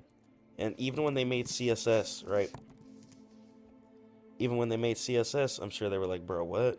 Like, why would they make this? Right, it's a whole nother level. Now we got CSS, okay? It's a language inside of a language. Now it's getting deeper. All right, once again, I'm sure when they made this, they were like, why would we do this? So even if we wanted to go from here, right, blank, okay, doc type HTML, body, background color, okay. So here, background color is black, H1 color white. We'll move this text to the left here in the top here, and then after that, what I'm gonna go ahead, that was crazy. What I'm gonna go ahead and actually do is I want to go ahead and do this. Okay, I'm gonna do a H2. Okay, I'm gonna do one more. I'm gonna do H2 space open. Okay, open. And then I'm gonna do indent, color, cyan. Now we're gonna do red. Okay, semicolon. Then again, text, align. Okay, colon, center, font family. We're gonna do Arial, and we're gonna change this to 50px. Then we're gonna change this to Stackmode.net is the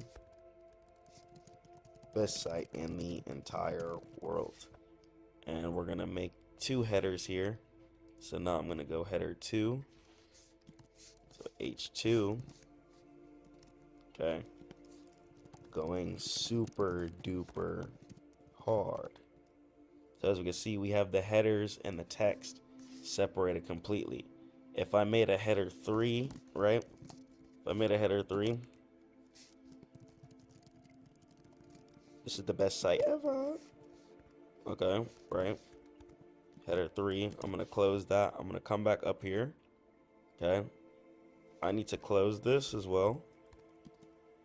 So after you guys are done with your code, you need to make sure that it's closed. Okay, then run. So as you can see, Stackmode.net is the best site in the world, going super duper hard. Now we have, this is a paragraph. Okay. So now what I need to do is I need to add a color here. So now I need to go ahead and add a, so we got the font family, but I need to come up and indent, add the color, come over here, change the color to white with one of these. And from there, I'm gonna be able to see the paragraph here. So now we have one more error here. This is the best site ever. So now we have header number 3. I noticed that there's no header number 3 on the code over here. So what I would need to go ahead and do is I need to come over here, okay? And then from there, I'm gonna go ahead and indent. I'm gonna do header number 3. I'm gonna do an open bracket. Okay, you always wanna do an open bracket. Then from there, I'm gonna indent. I'm gonna start off with the color. I'm gonna do white, then I'm gonna do colon, okay, with the, or semicolon. And then from there, right underneath that, I'm gonna do text, align, okay, and we're gonna do center. Okay, then we do normal colon, center, and then font size 40px semicolon. Okay, and then I need to close this up. So I noticed that the font size right now isn't working, and that's because I'm actually missing a colon. So if you don't see the thing that you need to red, if you don't see the variable that you need in order to change certain things that's in red, then you're not going to be able to understand. So then from there, I'm going to colon, okay, text white line center. Let's see, so we're going to go ahead and do font size, okay, and then I'm going to run. So I'm going to see if the font size is working. 20px. Okay. So font size here.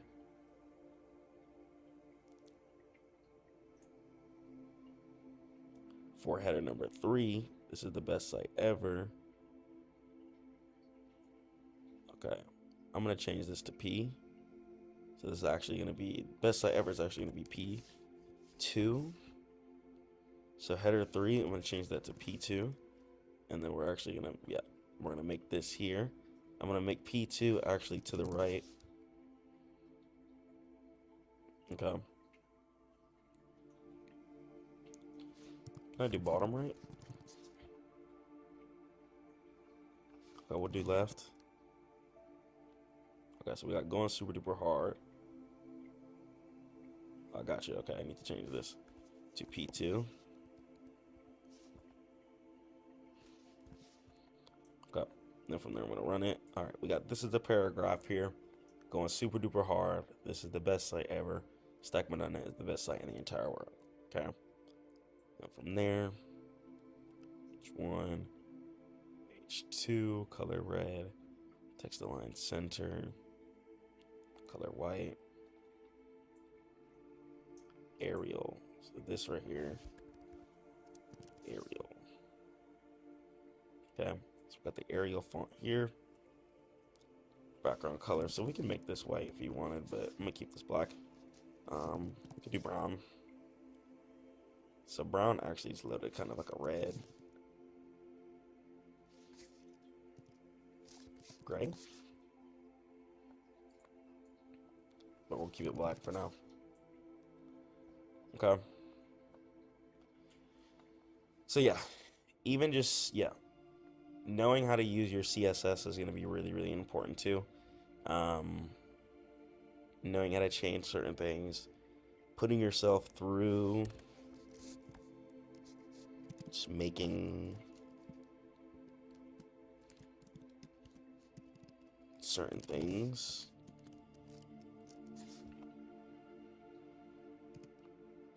To this to be right.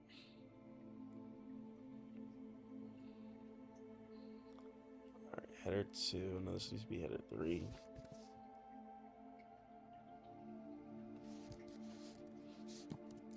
Header 3.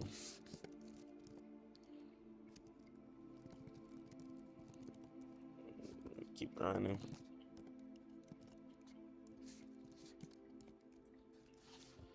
Okay. Header 3. Color. White. Colon or semicolon.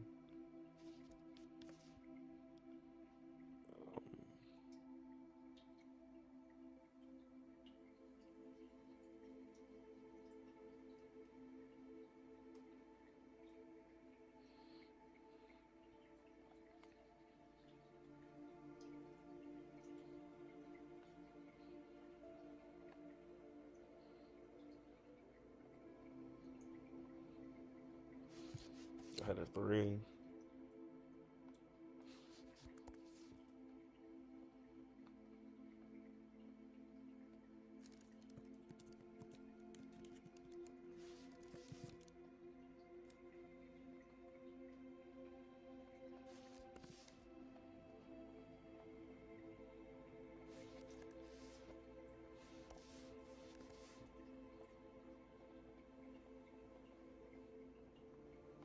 Header 3.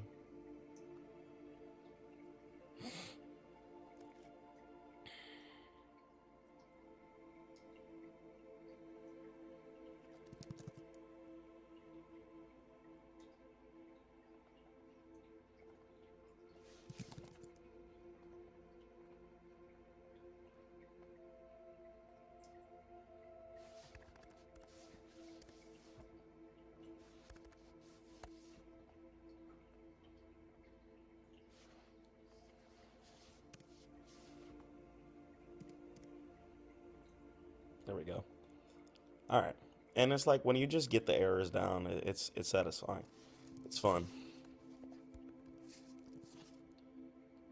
It's really, really, it's probably the funnest thing I've ever done. This is more fun than trading to me. Just because you can infinitely create, and the market only exists because of people who created SaaSes in the first place. So knowing how everything works has just been really, really cool. But yeah, so back to the site. So practice Don't let AI make your brain mush. Know how stuff actually works. Okay? So what I'm going to go ahead and do is I need to prompt the prompt. That's what I need to do. So I need to prompt the prompt. So I have this here. Okay? I throw it into my Gemini. Right here. Boom. Then I'm going to do after my. Okay. We'll do after my. Let me hide this here. After my stitch is in my VS Code, we need a prompt to transfer it into a working site with the above parameters. Okay. So we're gonna go ahead and Next.js.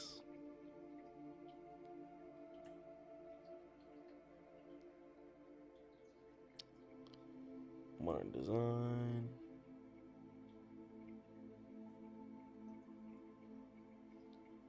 Nice.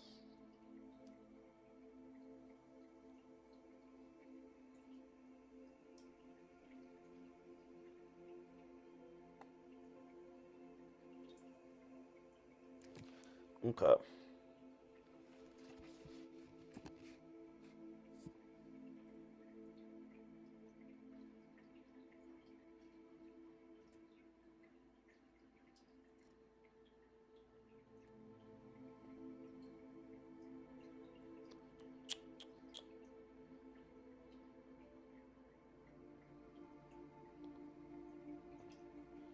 Okay.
It don't listen, guys. Oh, it's on fast. That's why, bro. All right, we gotta run it back. Make sure you guys aren't on fast.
So now I'm gonna go new CLI. I'm gonna grab the stitch. I'm gonna take the whole thing from stitch, right? I'm gonna take the whole stitch. I'm gonna bring it over.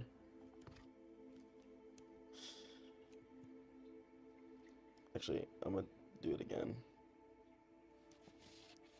I'm gonna paste the prompt first. Actually, no, I'm not. I'm gonna take the stitch. Take the whole stitch. Then take the design MD. Then I'm gonna copy and paste the prompt. Follow the prompt I added and approve the files needed for this to work as a real working website. Okay.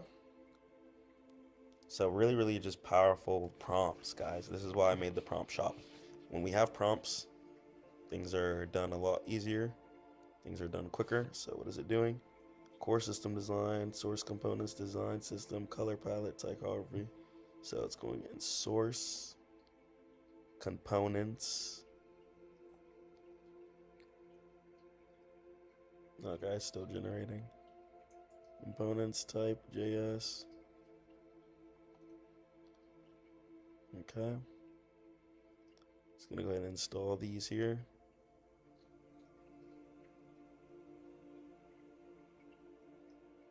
Yes, indeed.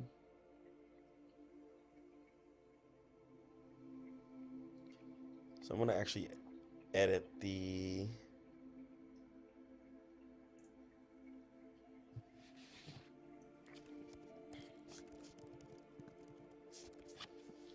I'm gonna delete that.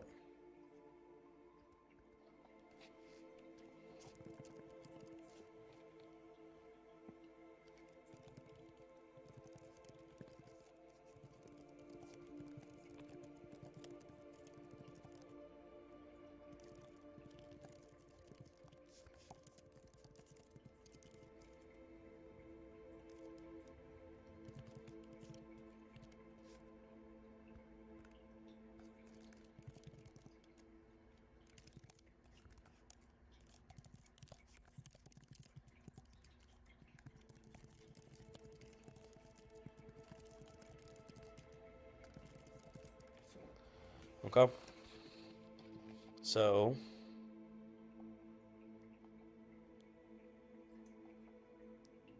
now let's go ahead and let's head back to SVG RT still. What's that? Where are we going?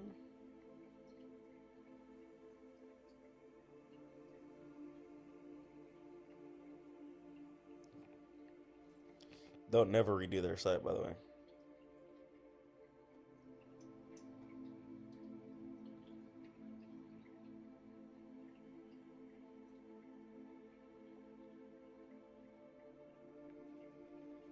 It's very good that they don't.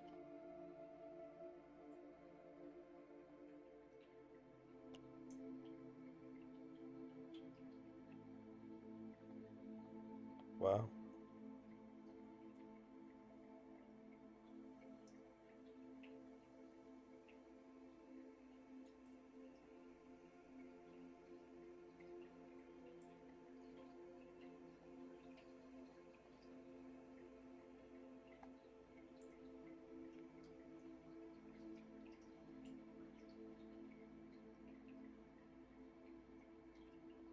Lamb. Peace. So a single rate hike doesn't just cool the economy, it changes the math for every crypto asset in your portfolio. And here's the reality. When borrowing money gets expensive, the big whales pull out of risk and run to safety, leaving retail investors holding the bag. And we're talking about a liquidity drain that can wipe out months of gains in minutes. If you want to survive the next FOMC meeting without ever getting wrecked, you need to understand exactly how this mechanism works right now. Let's go and let's talk about rate hikes, inshallah. So let's understand when the Federal Reserve moves, global markets shake. And we have to understand the mechanisms of how traditional monetary policy dictates the fate of digital assets. And in this case, we're going to be talking about crypto. Let's continue on. So what is a rate hike in the first place? So it's the Fed's primary tool to fight inflation. Okay. And it's pretty much a tightening. And it's when they raise the federal funds rate, which is the baseline interest rate for the economy. And borrowing costs end up rising due to this fact. It becomes more expensive for banks, businesses, and consumers to borrow money. So it's going to be more expensive in order to get loans, certain private equity, and just borrow money in general. And spending slows. Higher loan costs mean fewer mortgages, fewer car loans, and less business investments, which means the economy would slow down. It's less people being able to get large sums of money. Okay, it's not a lot of people walking around with over 5-6 figures. So less loans logically would mean less cars being bought, less mortgages equals less houses being bought, which would then cause the people who own the houses to lower the cost of the houses to try to get rid of it and make some profit. So whenever rate hikes come into place, it really just throws off the whole balance. And the goal of the rate hike is to reduce demand to lower inflation prices. But once again, this often causes pain in asset markets because since people have less money, less free cash, people are going to then have less money to flow into assets. So imagine if the economy is a speeding car, okay? Imagine that as inflation. And a rate hike is going to be the Fed slamming on the brakes. And the goal is to slow down without crashing the car, which causes a recession. Now, there is going to be repercussions for this, upsides and downsides. So keeping everything in mind is going to be extremely, extremely important. But when a rate hike comes into place, it means that banks, businesses, and consumers are going to have a harder time borrowing money. And the seesaw, so the dollar index, the DXY, you might have heard of it.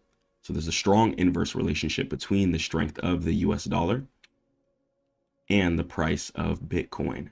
This is also because Bitcoin is used as an inflationary hedge since the US dollar is going to be a infinite currency. Okay, it can continuously just be printed, and owned by everybody. Bitcoin is going to be a finite currency.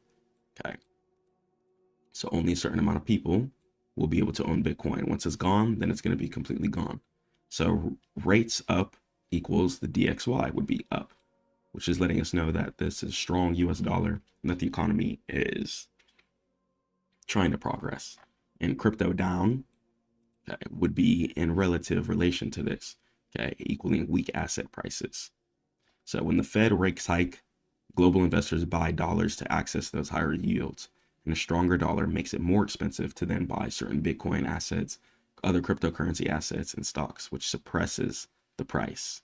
Okay. So while crypto is going down, though, gives you a really, really good opportunity in order to save your cash and buy assets at a low. Okay. Try and capitalize and always buy assets at a low. If you analyze that the setup or whatever you're looking at is meant to go up year after year after year after year after year after year, if it's hitting a low point, invest at the low points. Stop buying at all-time highs. Okay, and don't just look at when something is going down as a negative thing. Price has to pull back in order to go up. So if price pulls back, see that as an opportunity. Ask yourself, is that going to be a good buy? And if you're struggling to identify a setup, head over to stackmode.net or just watch my videos. Okay. Take advantage of the economy. Okay. When economy or when assets are down, take advantage of that. I don't care if it's real estate, Bitcoin, stocks, whatever. When assets are down, you have to take advantage of that low because just like everything else, price, inshallah, will sweep back up. And you don't want to be in a position to where like, oh man, I wish I invested at X, Y, and Z time when you could have. So take your action, do what you need to do, and make your decisions today. Okay. Catch your assets when assets are at a low. When the economy is in shambles and everyone's panicking, that's the time you need to be buying. It's really important to try and have some cash on hand. This way you're going to be able to make some good decisions and invest into these investments when you need. So while rate hikes hurt crypto in the short term, the reason for the hikes might fuel the long-term bull case, okay, and the long-term counter narrative. If inflation wins, then the Fed raises rates, but inflation could still stay in a high stagflation point, and fiat currency loses purchasing power rapidly. And the hard money hedge, and that's why a lot of people look to and run towards Bitcoin, for example. Okay. Bitcoin, yes, is good for profit, but you can make a lot of money quicker playing options or futures, for example. But just the fact that Bitcoin has a fixed supply, it gives you a sense of, it asset superiority. So once it's gone and somebody has it, all right, and if you weren't to have it, then they would have an advantage.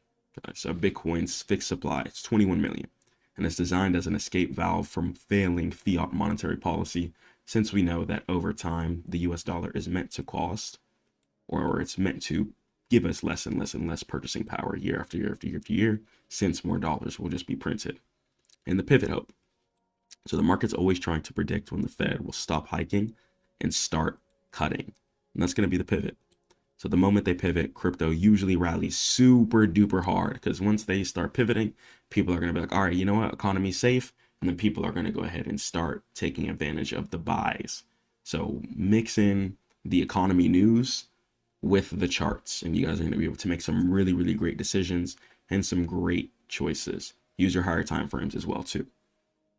So you can check out the FOMC meetings on forexfactory.com, and the days the Fed announces rate decisions are historically the most volatile days of the year for crypto. So FOMC a lot of times is when they release a bunch of really important rate decisions and reports. And cash, understand that cash is going to be a position. You don't always got to be in the setup all the time. Cash is a position. So in a high rate environment, holding stable coins, right, the earning yield is often better than forcing bad trades in a bear market. You just don't need to do that. Don't do that actually. Okay, don't force trades in a bear market. Just wait for price to pull back, wait for buyers to step in, and then go ahead and catch the low. Catch the low. Once again, if you're struggling with finding the right setup, head over to stackmode.net and look for decoupling. It's the ultimate bullish signal, and it'll let us know when it's time to buy. So when tech stocks drop on Fed news, but Bitcoin holds steady or rises, a lot of things are going to let us know when it's time to buy. Okay, so if you see tech stocks dropping really, really hard, and then the Fed announces some certain news, you start seeing rallying, put that together with your higher time frame analysis and put it together with the charts, and you can start seeing like, okay, price is ready to buy. Or after big events like CPI and stuff like that, etc. A lot of people hold their cash until these big news events come out, and then you'll start seeing market make its move that it needs to be making. And sometimes you'll even see market, let's say for example, trending in a downwards direction weeks or days before this news event comes out. Then when the news event comes out, price will go ahead and blast in an upwards direction. Okay, so make your decisions patient ones. Okay, make sure they're extremely patient decisions, because the more patient you are, the better setups that you plan, the more money you're going to be able to make, inshallah. All right, I'm going to catch you guys in the next one. Stay prayed to God. Keep grinding. Head over to stackmode.net for all trading education. Peace.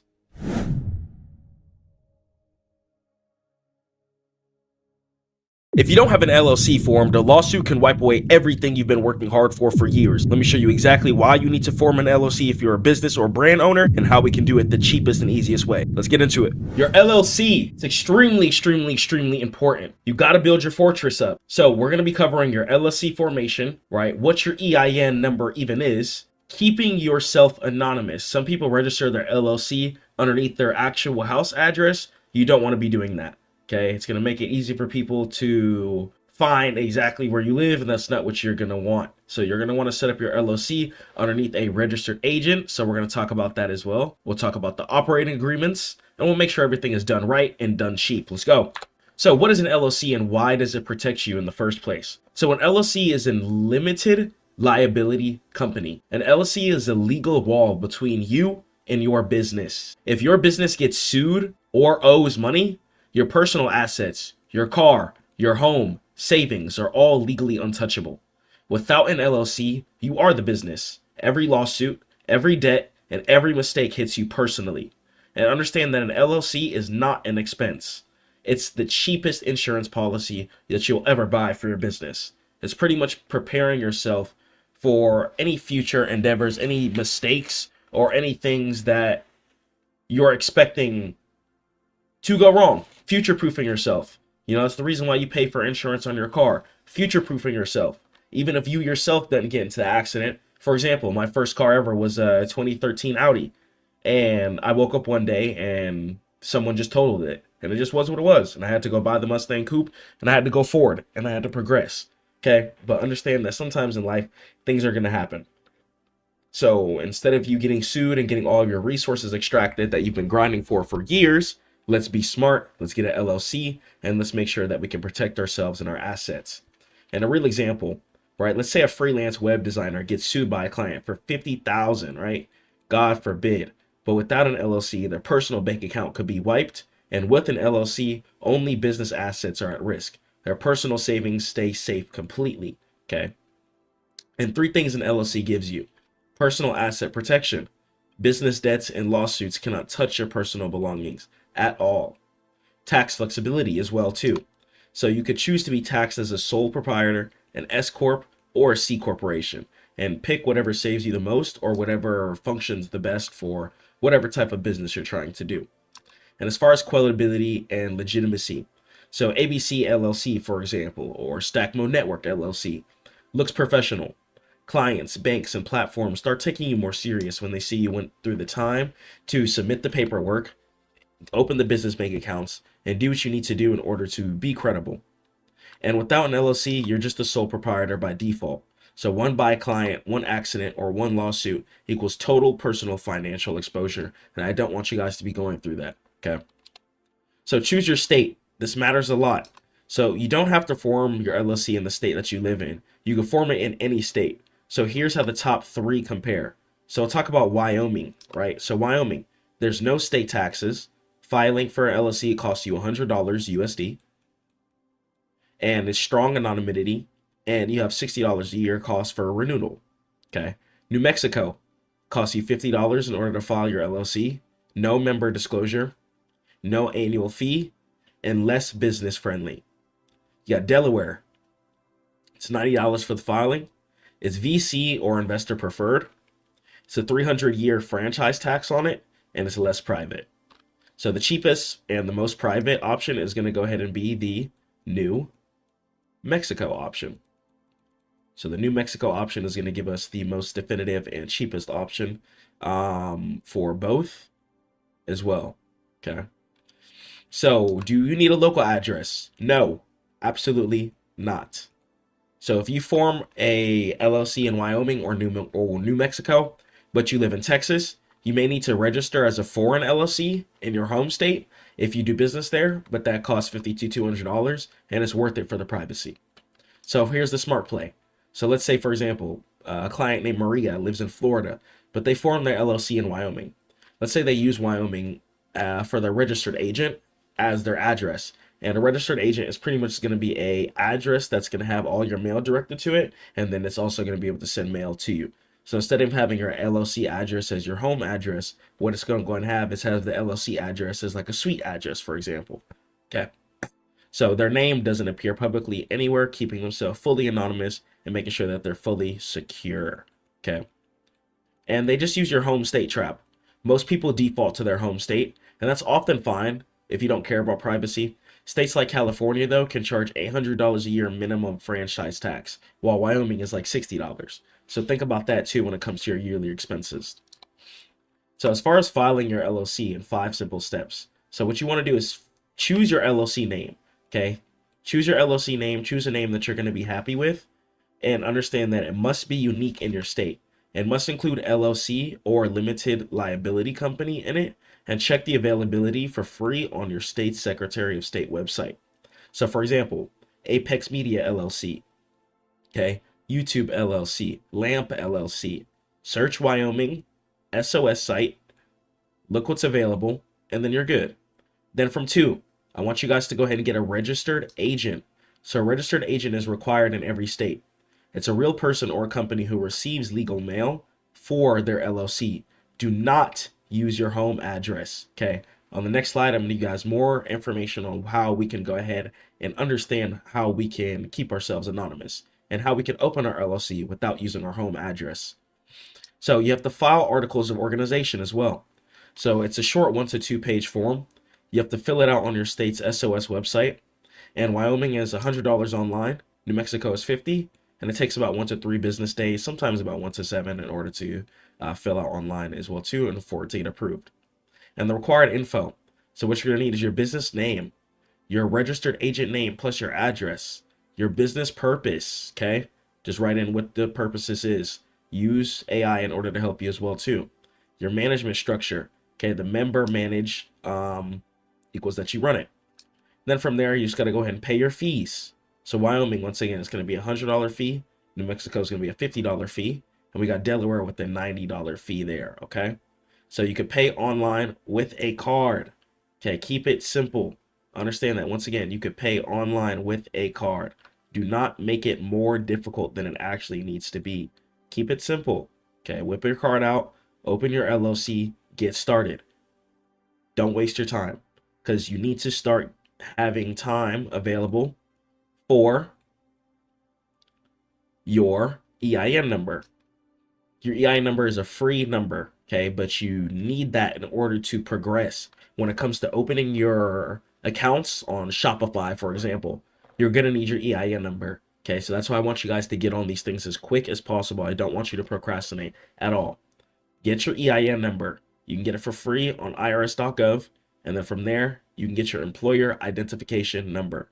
So instead of using your social security number on everything, okay, what you're going to go ahead and do is use your EIN number and use your LLC name on your documents or whenever you're opening up accounts. And you're going to need it in order to open a bank account, hire employees, file taxes, or even get PayPal, Stripe, etc. accounts. Okay. So once again, you're going to go to irs.gov, get to the EIN assistant, and it really takes 10 minutes. It's completely free and never pay a third party for this. So don't overpay. Companies like LegalZoom try and charge $79 to $300 to form your LLC. You're just paying for them to fill out a form. Do it yourself. It's that simple. Okay. So your registered agent is going to be your legal shield. So what is a registered agent in the first place? Every LLC must have a registered agent. A registered agent is a person or a company with a physical address in the state where your LLC is formed, and who receives legal notices and lawsuit papers called services of process, government correspondent papers and annual report reminders, as well as tax documents and compliance notices. So why not use your home address, right? Your registered agent's address becomes public record. If you list your house, anyone can Google your LLC and find where you live, which could be dangerous potentially. So use a service instead. So as a real scenario, a disgruntled client looks up someone's LLC name, sees their home address, and then shows up. So try not to use your home address, okay? And the best cheap registered agent services, right? The Northwest registered agent. So best overall, includes privacy by default, Real Humans Answer, $39 a year at the time of this recording. We got Registered Agents Incorporated. That's the one I personally use. We got $50 a year. No upsells, keeps your info private on state filings, and just helps you progress. We got Inc. File, now busy. Okay, it's free for 1 year. Free first year if you use their formation service, or you could be your own agent if you have your own physical address or your own business address as well too. And a pro tip here. So Northwest registered agent for $39 a year. It's pretty much #1 recommended at the time of this video. It's the cheapest. They don't sell your data and actively protect your privacy on state filings. Many services list their own address, which hides yours. Okay, keeping you safe, protected, so you can get to the next level. And the anonymity stack. So why stay anonymous in the first place? When you file an LLC, in most states, your name goes on a public database. Anyone can look you up. Competitors, stalkers, litigious clients. And the goal of it, your name appears nowhere on public records while you still legally own and control everything. So privacy state formation. Once again, Wyoming, New Mexico, and Montana do not require member owner names on public filings. They just file there, use the registered agent, and then done. So as far as privacy, Wyoming, New Mexico, and Montana, filing through there really does help. So you could form a Wyoming LLC, use Northwest as a registered agent, and your name appears on 0 public documents, and it costs around $139 a year total. Okay, keeping you fully anonymous, keeping you safe, okay, and helping you progress. And the double LLC stack. So for maximum protection, you could form a holding LLC in Wyoming to keep you anonymous, which then owns your operating LLC in your home state. So your home state sees Wyoming Holdings LLC as the owner, not you. And Wyoming sees no member names. Okay. And the double LLC anonymity stack, right? Let's say it's you, private person. Okay, our name. Then from there, for Wyoming, okay, anonymous, not public. Meanwhile, the operating LLC is Apex Media LLC, which is whole time in Texas. Okay. So your public records only show Apex Holdings LLC here, okay, which is not public. Your name never appears. So lawyers who want to see you hit a dead end, okay? So it's really, really smart doing it in this way, and it helps a lot, okay? So your LLC constitution. So what is it? So the operating agreement is the internal document that defines how your LLC operates. It's not filled with the state. It's for you and your bank and any partners. Think of it as the rule book for your LLC. Without one, your state's default LLC laws apply, and they may not favor you. So what it must include: ownership percentages. Who owns what percent of the LLC? The management structure. Who makes the decisions? Was it member managed or manager managed? Profit distribution. How and when the money gets paid out to its members. Buyout or the exit rules. What happens if a member wants to leave or dies? And dissolution clause. How the LLC can be shut down. So what's critical about this? Single member LLCs need this too. Many solo founders skip the operating agreement because it's just me, which is a big mistake. Banks a lot of times can require it. If you're ever sued, courts look for it to verify your LLC is legitimate and separate it from you personally. Okay. So it's pretty much a rule book. Okay, it's just a rule book. So a judge could decide your LLC is just an alter ego of you personally and pierce the corporate veil, wiping out your liability protection entirely. So you can go ahead and get one for free at Northwest Registered Agent, Rocket Lawyer, LegalZoom, or your state SOS website. Okay. So for a single member LLC, a one-page operating agreement is enough. Sign it, date it, and then done. Okay. So it costs under $200 to launch. Get to it. So your LLC filing, if you do it in New Mexico, one time, no annual report required, $50. Then from there, you got your registered agent. You got your $50 a year. Okay, New Mexico doesn't require one, but it's smart to use. And then your EIN, it's going to be free. Operating agreement, free. Business bank account, Mercury, Relay, Novo, Wells Fargo, Chase, etc. free. So for the first year, you'd only be paying $100.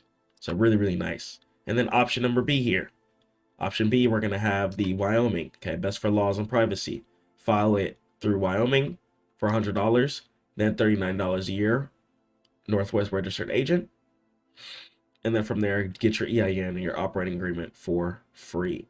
And 1 year total, it's going to be for $139. Okay. And what to skip and what to never pay for. So LegalZoom LLC packages. So $79 or $299. Okay, what you're paying for is absolutely nothing at all. So your EIN filing services, irs.gov is free and takes about 10 minutes. And your LLC kits with binders and seals, useless. And attorneys to form a basic single member LLC, just don't need. So the bottom line, for under $140, you can have a fully legal, private, protected LLC with the EIN number, a registered agent, and a bank account. No lawyer needed. Make it simple. So your LLC launch roadmap, right? Pick your state, get your agent, file your articles, get your EIN, do your operating agreement, get your business bank account. Okay? It's really, really simple. Follow the steps. Filing time takes about 3 weeks max for everything. That's for getting your EIN number. That's for getting your registered agent. That's for getting your LLC approved, getting your name done, and getting your business bank account with your operating agreement. I'd say everything would set up about 3 weeks, and then you'd be good for the rest of your life. So put in that time now. It's really, really important to start today. Do not procrastinate.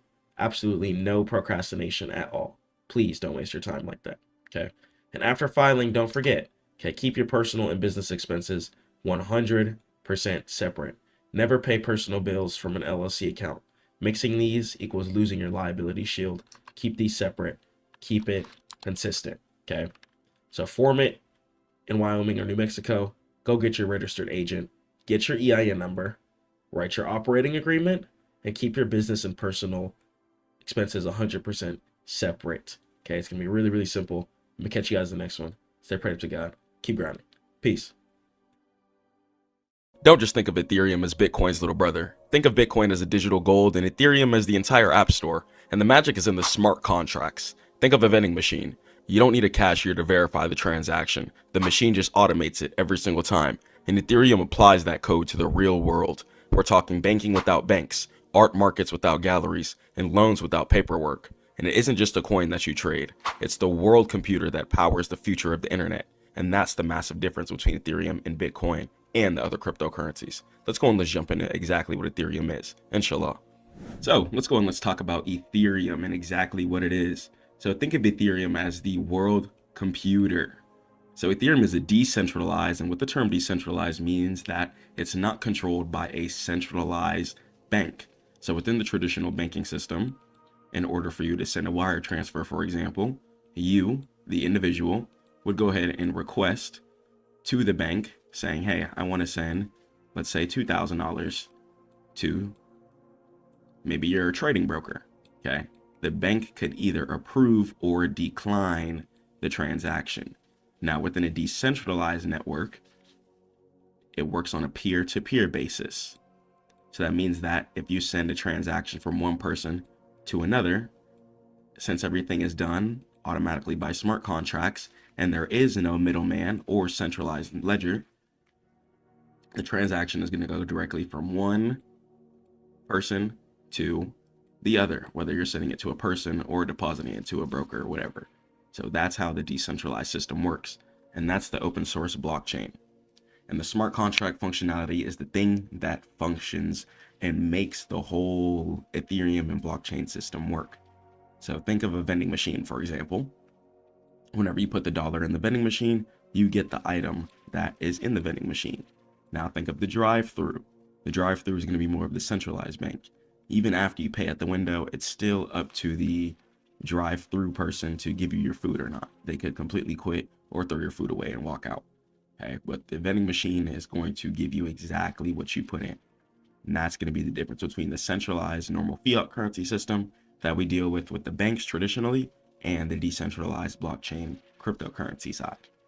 And while Bitcoin is a digital gold, the fact that it's a store of value and there is a limited amount of Bitcoin, so that's why people think of it as a digital gold. Think of Ethereum as a digital oil, and it's more used for utility uses. And it was proposed in 2013, and the network went live on July 30th in 2015. So as of when this video is coming out, still pretty new. And the key distinction, so unlike Bitcoin, which is a calculator, Ethereum is a smartphone, and it runs applications in backgrounds. Think NFTs. And if Bitcoin is the email for sending messages, then Ethereum would be the entire network infrastructure that's responsible for running websites, apps, and services. So let's go on, let's continue. So smart contracts. So self-executing code. Smart contracts are lines of code stored on the blockchain that automatically execute when predetermined terms and conditions are met. And the trust list is no need for a middleman, no need for a lawyer, bank, or a broker even, since everything is done automatically and it's automated. Speed and efficiency are maximized as paperwork is removed and people, okay, no greed involved into it, no human deception involved into it, just straight up peer-to-peer transactions going through the system. And immutable. Once deployed, the code cannot be altered by anybody. So once again, think of the vending machine. So you input the money and you select the chocolate bar. Let's say you wanted the Twix on 2A and it costs $5. You would go ahead and put that in and get your Twix bar. The machine would go ahead and check the money, and think of that as the automatic contracts that work on the blockchain and cryptocurrency system. And then the machine would go ahead and dispense the chocolate bar or the soda that you want. And no clerk, no middleman, and most importantly, no people, because people like to ruin things in the world. Okay, so no people, most importantly, were involved to verify the transaction, creating a righteous system for people to cleanly transfer their money from person to person or from person to broker, etc. So the EVM, the Ethereum virtual machine. The Ethereum virtual machine is the computation engine of Ethereum. It acts like a massive decentralized global computer that executes all smart contracts and Turing complete. It can solve any computational problem given enough resources involved with it. In a distributed state, every single node in the network runs on the EVM given enough resources. Okay, so the EVM agrees to the state of the computer and the code runs in isolation. And the most important thing about it is if one contract fails, it doesn't crash the entire network. So if it has enough resources, it's going to be able to continue to run codes in isolation. So imagine a classroom where every student, and every student is going to be a node, has the same calculator, the Ethereum virtual machine. And if I ask 2 + 2, and everyone types it in and agrees the answer is 4, then the consensus is the world computer. Okay. So the Ethereum virtual machine is going to be responsible for the calculations involved within the decentralized and blockchain network. And when we're talking about gas here, and we're not talking about the gas that you put in your car, we're talking about fees. And we'll talk about transactions as well too. So fuel for the engine, gas. So whenever you hear the term gas involved within the cryptocurrency or Ethereum sectors, relate the term gas with fees. Gas fees. A lot of the times you'll see the term together. Gas fees.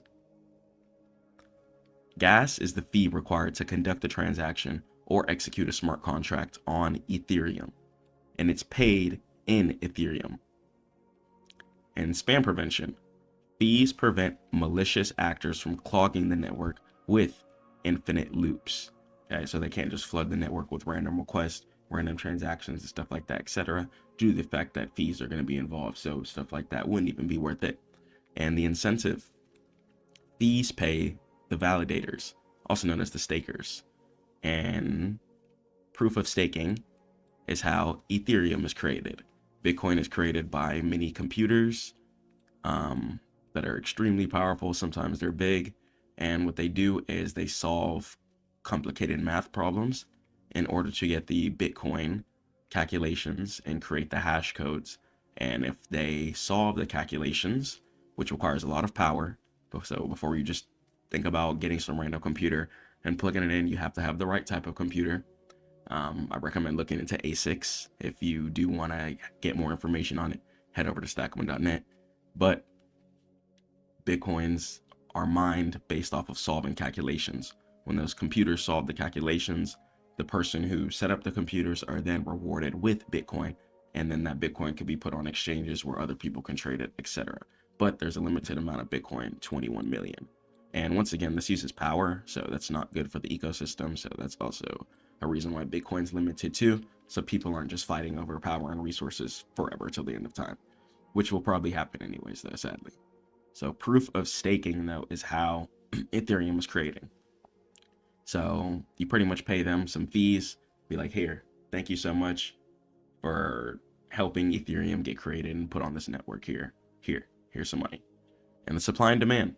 When the network is busy, then gas prices, also known as fees, go up. And that's the auction mechanism.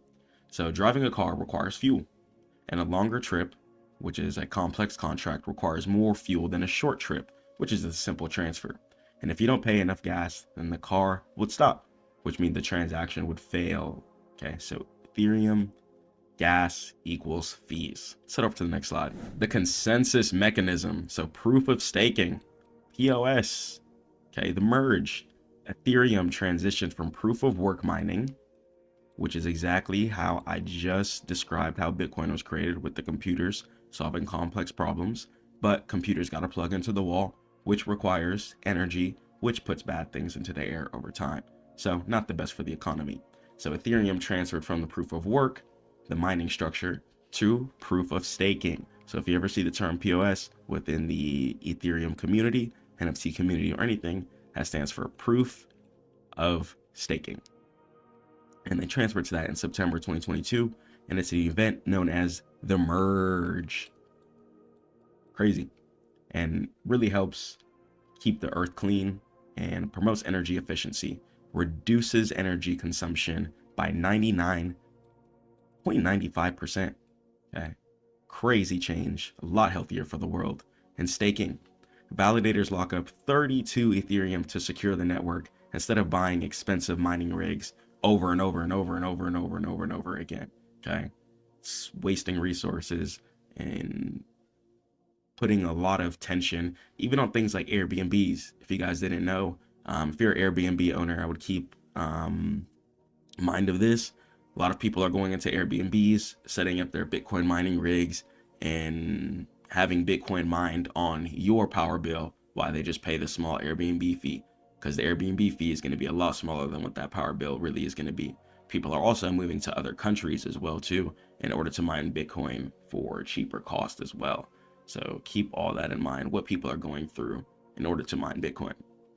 And we'll talk about slashing. So if a validator acts maliciously, their staked Ethereum is going to be destroyed. It's slashed. It's out of here. And why it matters. So proof of staking makes Ethereum more sustainable, and it sets the stage for future scaling upgrades. Let's head over to the next slide. In dApps, I'm not talking about the handshake and ecosystem. dApps stand for decentralized applications. Ethereum allows developers to build apps that run on a blockchain, and no single entity controls the database. And DeFi stands for decentralized, and the Phi stands for finance. So Uniswap, Aave, banking without banks, all going to be involved within the decentralized space. So for lending, borrowing, trading speculatively, or sending some money to someone you hired, or getting paid, etc. Even paying your landlord in Bitcoin. I see some landlords take Bitcoin as well too. And NFTs, ERC-721, are digital ownerships of art, music, and gaming assets. So think of the Bored Apes, OpenSeas. You might have seen people's Twitter profile pictures, etc.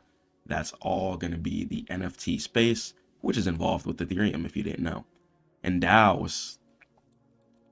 DAO stands for decentralized, autonomous organizations, and companies run by code and community voting. So the real world use. A farmer in a developing nation can take out a loan using a crypto collateral via a decentralized finance protocol, bypassing corrupt local banking infrastructure. Okay. So bypassing all the unrighteousness and the corruption and the greed of human beings, and just having a clean, righteous system where we can transfer money cleanly. All right, let's head up to the next slide. And scaling solutions. So layer 2s and rollups. So the Ethereum mainnet, layer 1, it's slow, inexpensive. Layer 2 solutions process transactions off-chain and bubble them back together to Ethereum. And the rollups, they roll up hundreds of transactions into a single proof with optimism and Arbitrum, as well as side chains. They're independent blockchains compatible with Ethereum, which is Polygon and Matic. And speed increases TPS. Transactions per second is what TPS stands for. From 15 to thousands. So a lot more transactions can flow through the network on the layer 2 solutions. And maybe in the future, if God wills, we'll see things could progress to maybe thousands of transactions per second to maybe millions. We'll see how things progress. But as we know, as human beings keep innovating, we keep running into more errors and we keep solving them, things could progress into a whole different type of banking infrastructure in the future. If we can already get it from a double-digit number to thousands of transactions per second, we'll see. We'll see how the future is looking. So layer 1 is a busy, extremely jam-packed highway with no lanes. You can't even get over. Nobody letting you get over, and it's just frustrating. And layer 2 is going to be an open lane. There's plenty of lanes you can cut up. You can drive fast. Okay, and there's going to be a bunch of space for everybody to get to their destination. So instead of 50 cars on 2 roads, layer 2 is going to be 50 cars on 10 roads, giving a lot more space for transactions and cars to flow through. So even if more cars came on the road, it wouldn't even be an issue because they innovated, scaled, and created a solution. In the future, we don't need to be looking back, so let's focus on the forwardness. So Vitalik's roadmap, Ethereum is only 55% complete as of the time this video is dropping. And the roadmap includes distinct phases to improve performance. So the surge, massive scalability through rollups and sharding. Okay, hundreds of thousands of transactions per second. Could be a whole new banking infrastructure involved in this. and the Scourge, ensuring censorship resistance, and the Purge, cleaning up old history to lower hard drive space requirements, 4 nodes, okay, and fixing everything else and adding fun extras. And a lot of things can innovate and change. Might see NFTs come back and stuff as things continue to progress. And a global sentiment is really going to be involved within the blockchain space. And it's a layer that's invisible, cheap, and used by regular applications without users knowing that they're using crypto in general. So Ethereum, it runs the back end of a lot of things that you might use. So check out any type of broker software that you're using. If you're involved on the NFT or digital art space, might be run by the blockchain network. Even some Amazon Web Service stuff as well. So Ethereum represents a fundamental shift in how we handle value and logic on the internet. It's programmable money, and it's not just static value, but it's functional value, used as a utility mainly in order to power other applications. And decentralized, removes single points of failure, removes a lot of points for unrighteousness for the most part, and prevents a lot of scamming and stuff due to the fact that there's gas fees involved. So Ethereum tackles a lot of problems, and even the fact that it helps reduce economic pressure, since we're helping people send money to anywhere they want within the country. So if you try to send some money to somebody in China, Africa, India, Europe, it might be difficult. You might run into higher fees and stuff like that, etc. But if you just send some Ethereum or some cryptocurrency, could be in their wallet within a couple of minutes, couple of hours, and they could withdraw that to their fiat bank. So it really, really does help. So Ethereum is the foundation for DeFi. DeFi is going to stand for decentralized finance, NFTs, and Web3. So the class is going to be dismissed. Catch you guys in the next one. Say prayer to God. Keep grinding. Peace.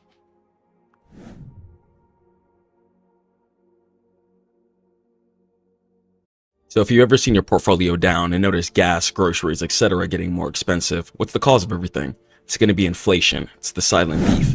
And most people think that inflation just means prices go up, but it really means that your money is worth less and it's going down. The 7% inflation each year turns $100 that you own into just $93 of real buying power, even if your account balance haven't moved an inch. And when inflation spikes, the market reacts like a toddler with no nap. Growth stocks drop, companies can't hike prices fast enough, and profit margins get squeezed. And suddenly those charts are nothing but red candles heading in a downwards direction. But here's the part that nobody talks about. Inflation doesn't destroy every portfolio equally. It's about what you're invested in.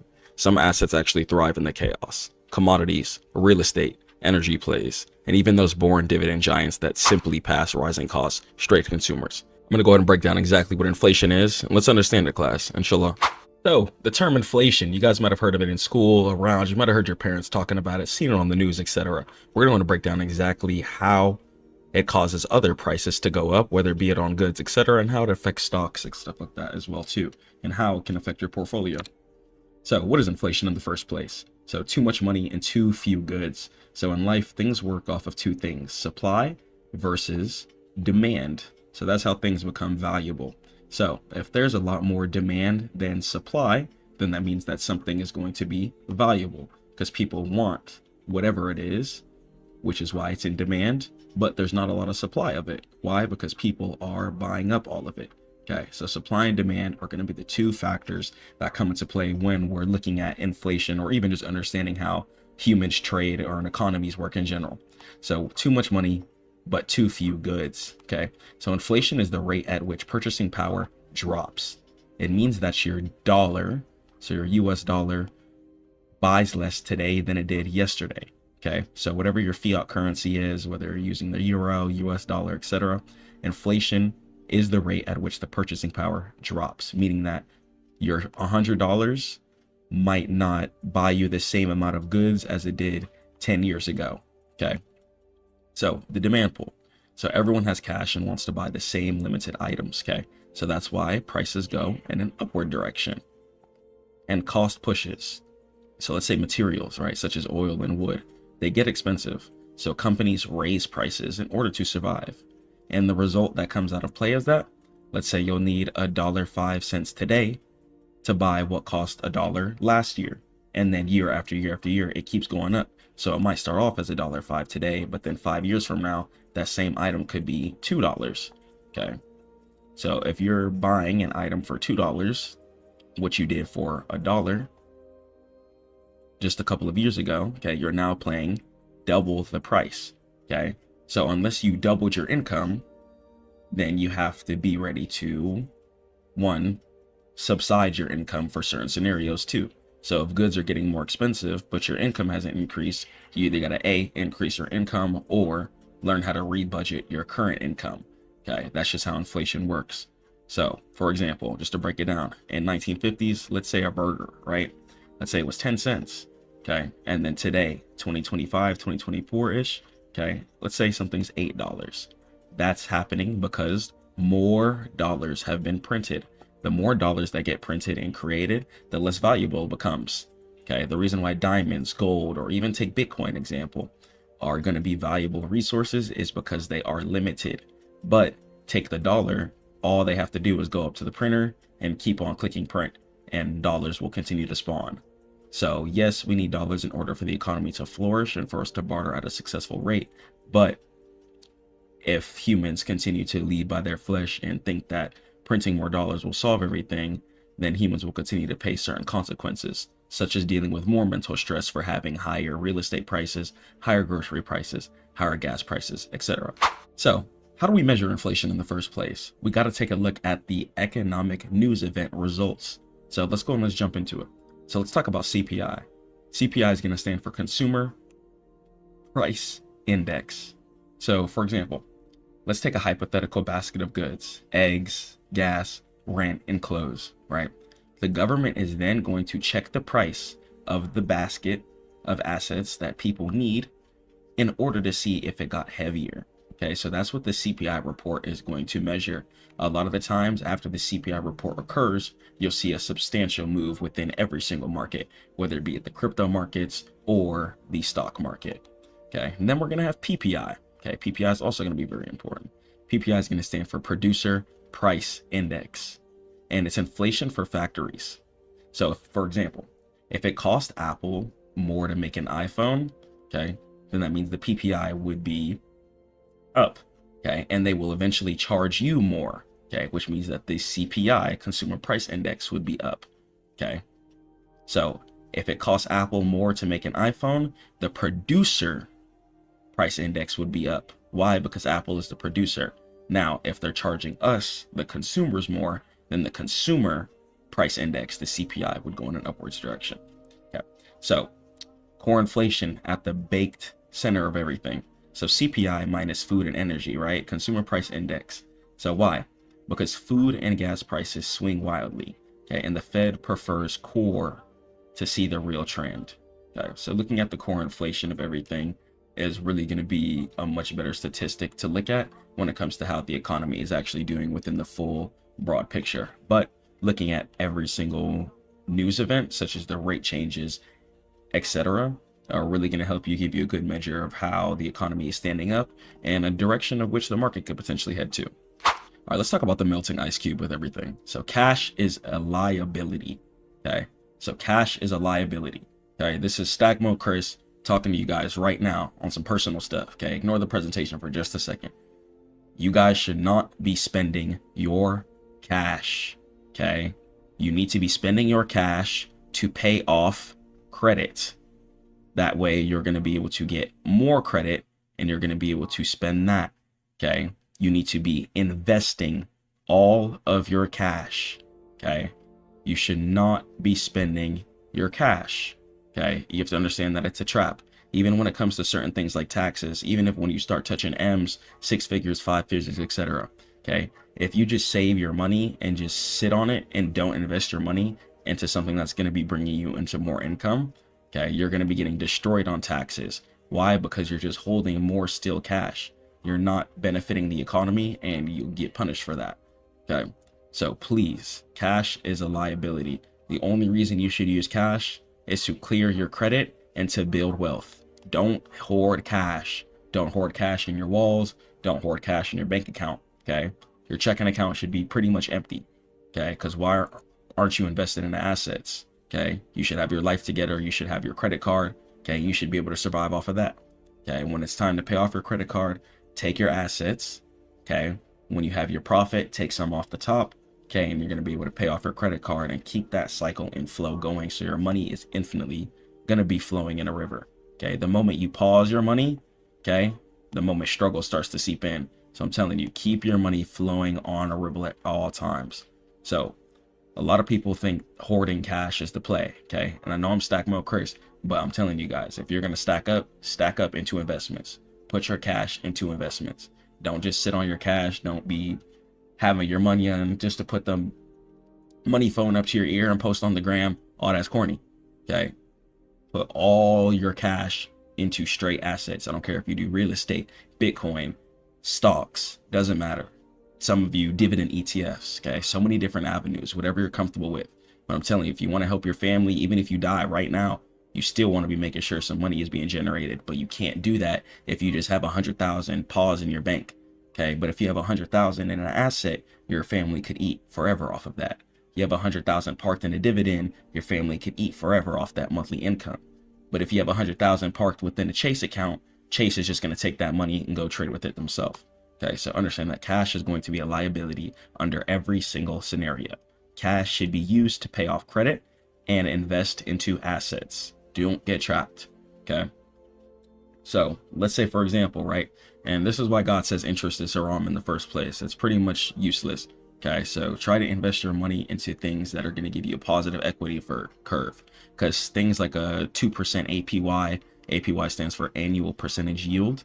Okay, so trying to put your money into a account that gives you 2% per year, 3% per year, 4% per year, it's pretty much going to be all of your time. Especially when inflation comes into play, you have to learn how to increase your income. Especially if you're going to plant your income, at least plan it into something that's going to give you a much higher percentage yield at the end of the year.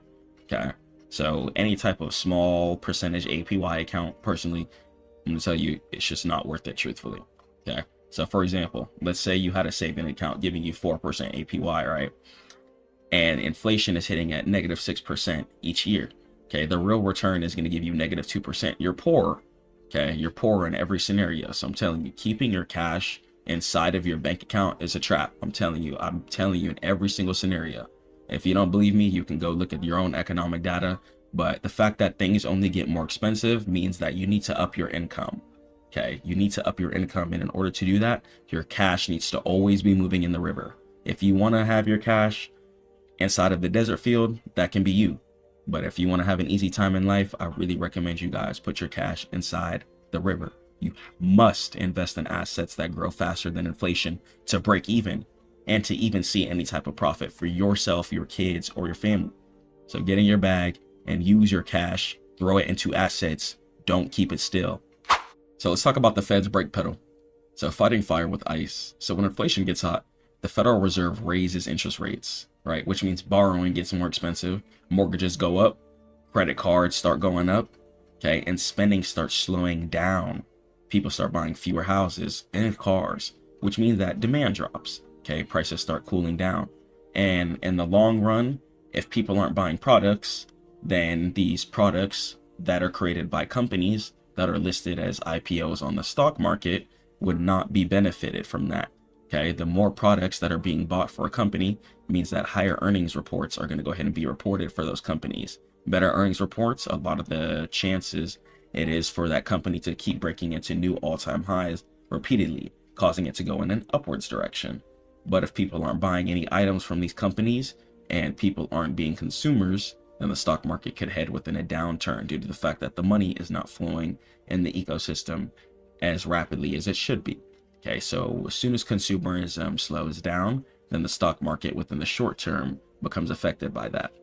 So let's talk about impact on tech versus value, right? So growth stocks, let's talk about tech. So a bad effect, right?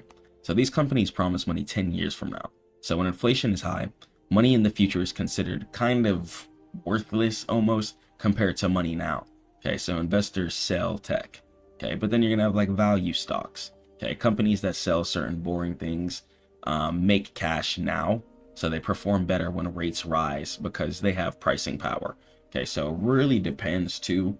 When certain economic data reports come out, certain stocks are going to get a lot more affected than others. Okay, take like a Build-A-Bear, for example. Okay, that's a very consistent stock that goes up year after year after year after year. Okay, and it's not really based off of the future value. Okay, it's just people going to the mall and building cute bears, couples, kids, etc. Okay, but tech stocks, they are focused and based off of intrinsic value due to the fact of what they do for the future and how they innovate the future.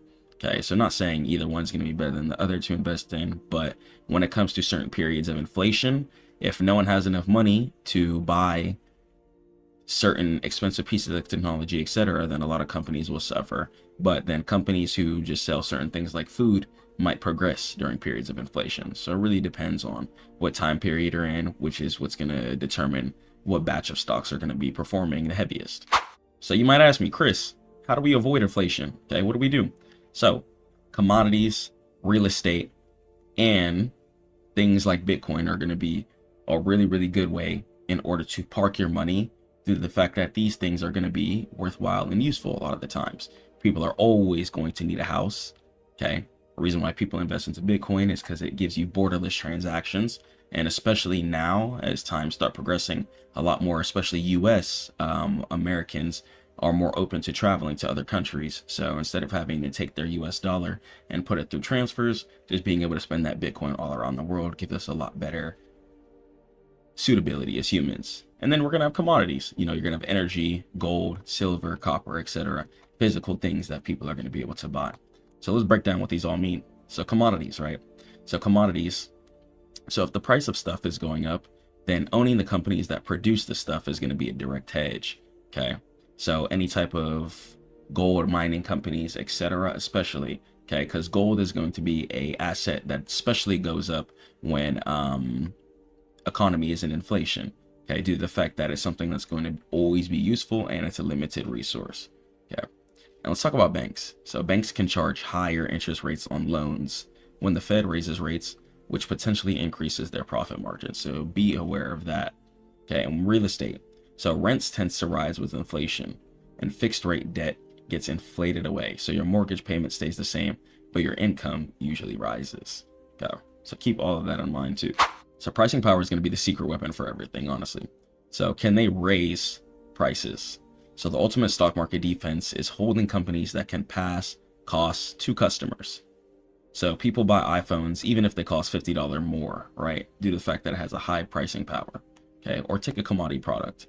Okay, if brand A raises the price of white t-shirts, then you would buy brand B, okay, giving it no pricing power. Okay, but when you're investing into certain companies that have exclusivity, okay, certain companies that only do what they do and puts a smile on many humans' faces, then even if inflation were to occur, a lot of people would just see that as an opportunity to buy as the market going downwards.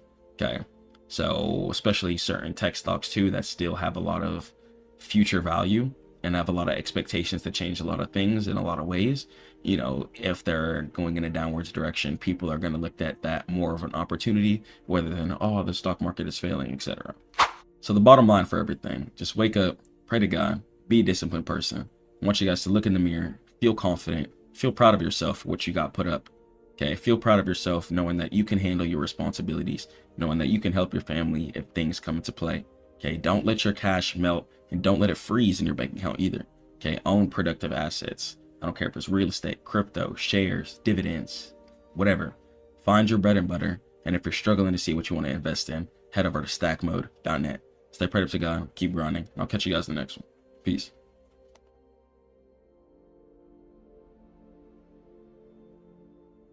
Let's go ahead and talk about crypto wallets. So I want to go ahead and break down the difference between hot wallets and cold wallets, as well as keeping your crypto secure by making sure you guys lock down your seed phrase. So let's jump into exactly how we can secure our cryptocurrency. Inshallah, if God wills. Boom.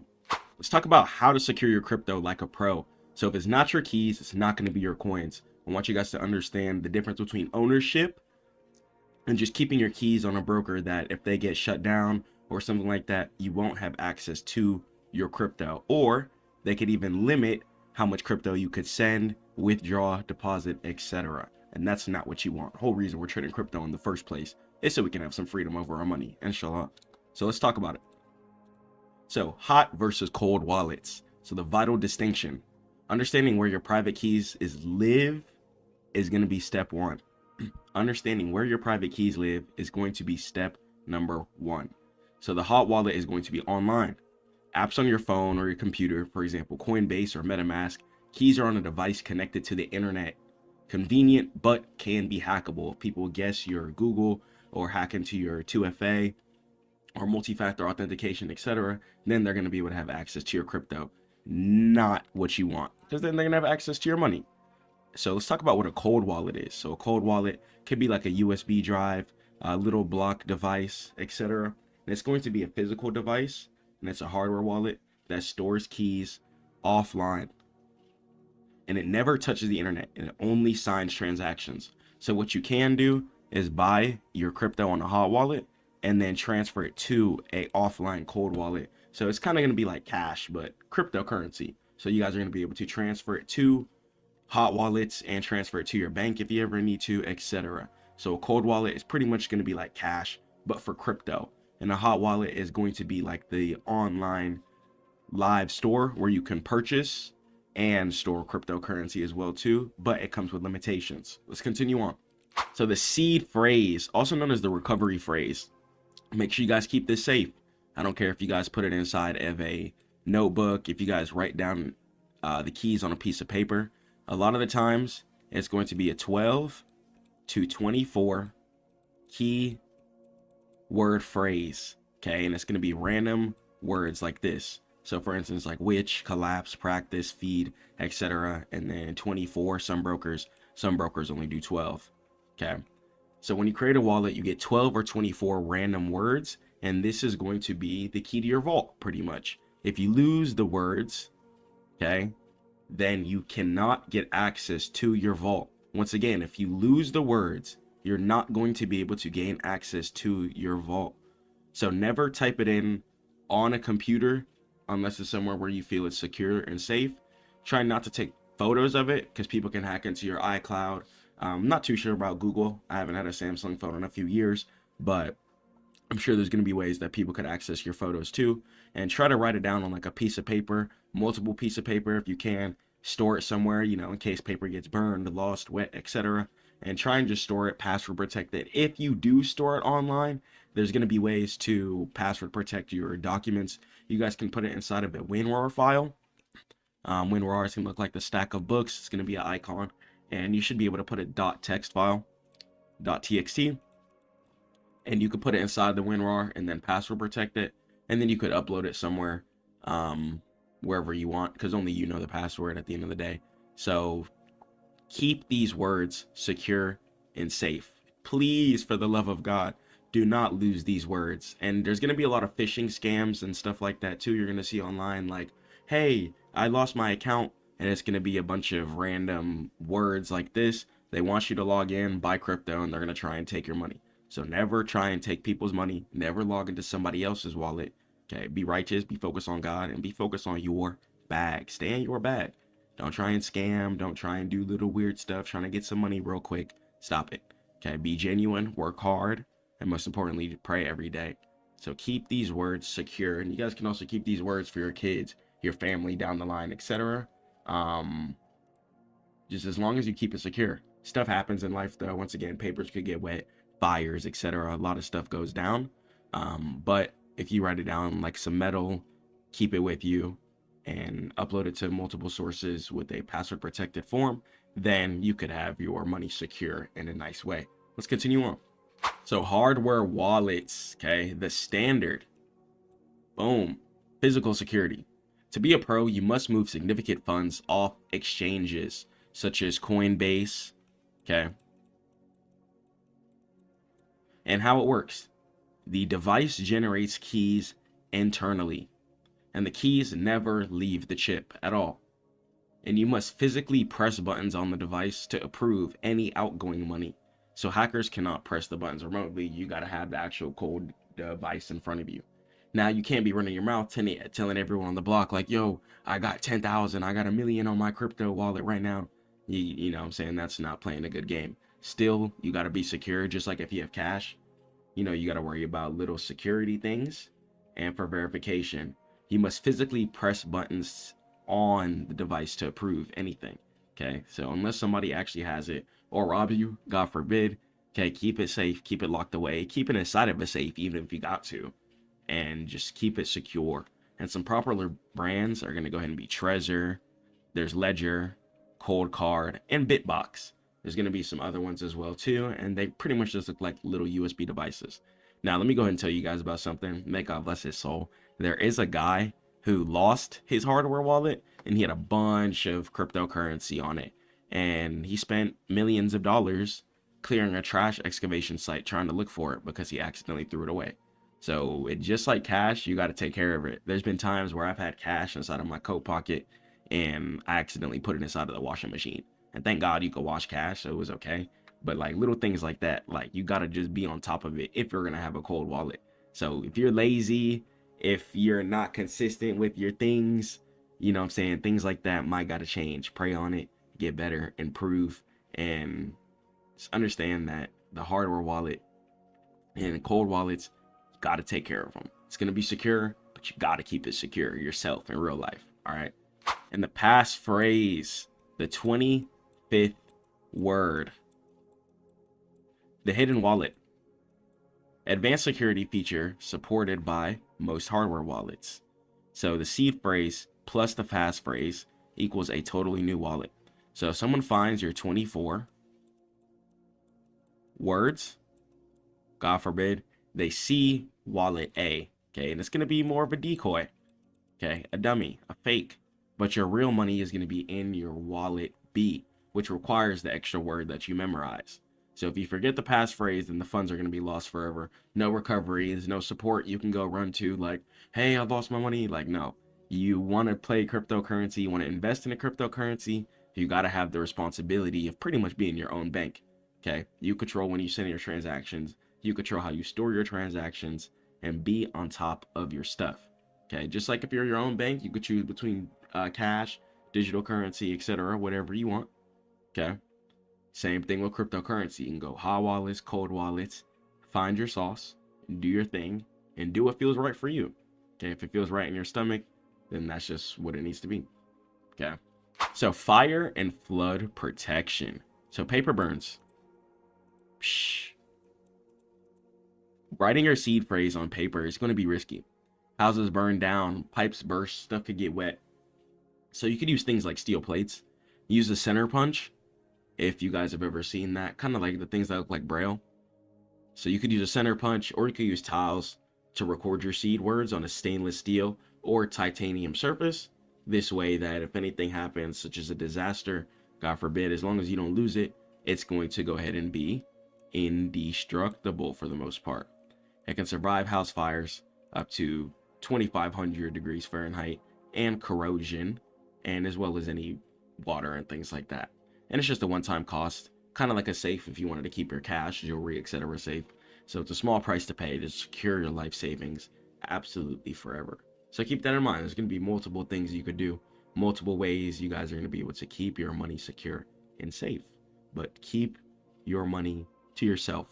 Okay, evil eye is going to be a very real thing in the world, sadly. So don't be running around telling everyone on the block where you have your cold wallet, where you have your phrase, etc. Okay, keep it just between you and your family, inshallah. So as far as the security checklist, right, let's ask ourselves, do we buy a hardware wallet? Okay, because if not, you could go ahead and invest into a Trezor, Ledger. There's going to be multiple ones you could check out. Hop on Amazon, eBay, the internet. There's going to be some hardware wallets you could check out. Okay, God wills. And write the seed phrase on steel. Try not to do it digitally just in case you ever get hacked, God forbid. And never type the seed phrase into a computer or a browser unless it's password protected. If it's password protected, okay. And try to use the extra passphrase for extreme large amounts in case somebody ever gets your 24 words. And always do a small test transaction first. Okay, you want to do a small test transaction first. So that's going to go ahead and be it. I love you guys so much. Stay prayed up to God. Keep grinding. Don't ever give up, even when things get hard. Pray to God every single day. Try to work out if you guys are feeling any type of anxiety or anything like that about your money. Keep it secure and don't be overly boastful. Okay, spend moderately and catch you guys in the next one. Read Quran and listen to God. It's the easiest way to be successful. Catch you guys in the next one. Peace.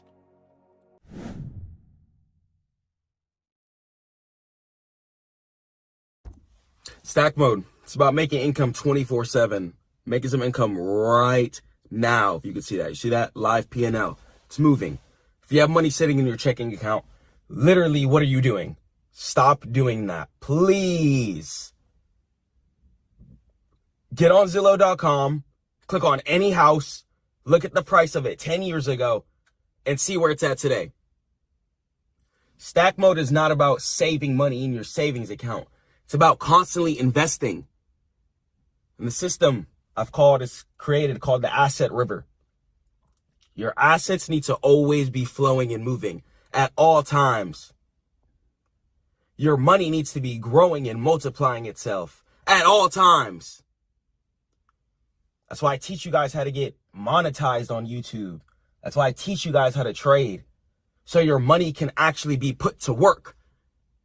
People think that they have to just work.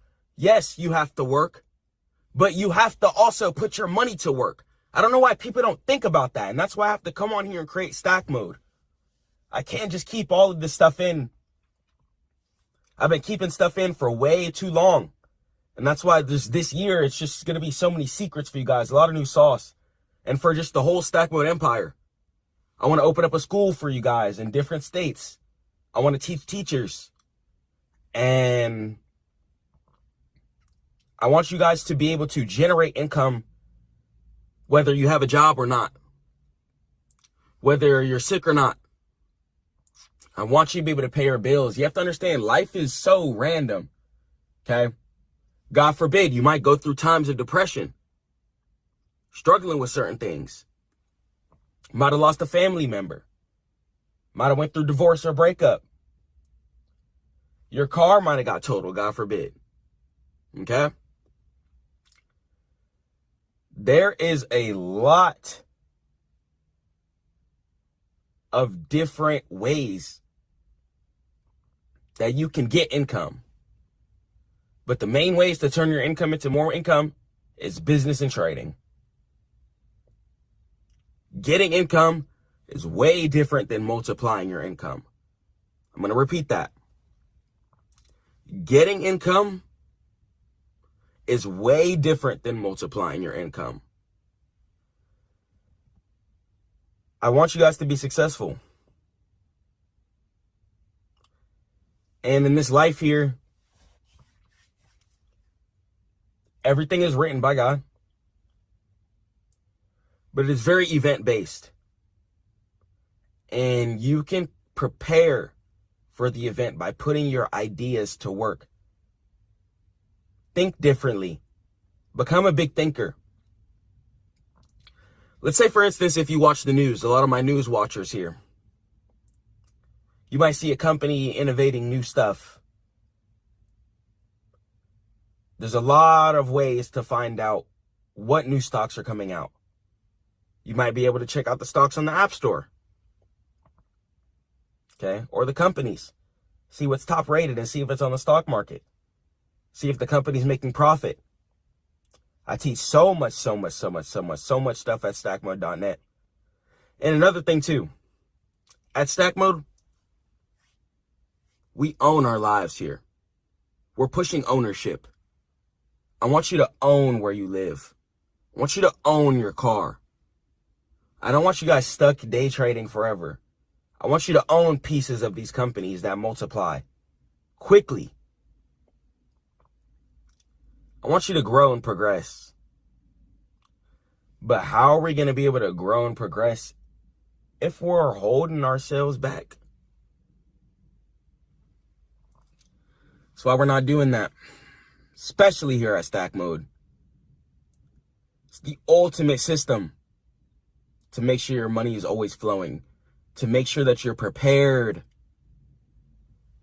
Your preparation is what separates you from the sheep and the shepherd. The shepherd prepares the sheep's food. Instead of you going to work, getting that check, they're preparing you your check. You're pretty much surviving off another person's will. If you're not trading and you don't have a business, you're surviving off other people. 1000%. They're in control of when the pay stubs get sent, whether it's a holiday or not. They're in control of your pay. They're in control of managing your hours if you're not in stack mode. If you want to be in peon mode, it's fine. But if you want to be in stack mode, if you want to take care of your family, if you want to take care of yourself, if you want to listen to what God tells us to do, then we have to make sure our money is always multiplying itself so we can provide food, shelter, and clothing for ourselves and our loved ones. We also got to change our mindset and our lifestyle. Some of you guys might be dough dashing. Why? It needs to be groceries. That's the only reason you should be door dashing is groceries. Straight groceries. And that's it. Nothing else. Don't be getting $30 meals, little $20 meals. We got to burn stack mode. We're in stack mode. If we want to get up and stay up, we got to get in stack mode.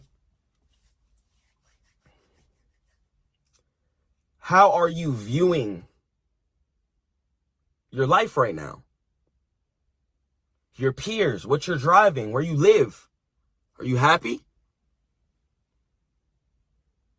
Are you satisfied? Because if not, you got to get in stack mode. Let's change things around. Nothing changes if nothing changes. Don't expect things to change if you're not putting in the energy and the force for it to change and the prayer. If God wills, inshallah.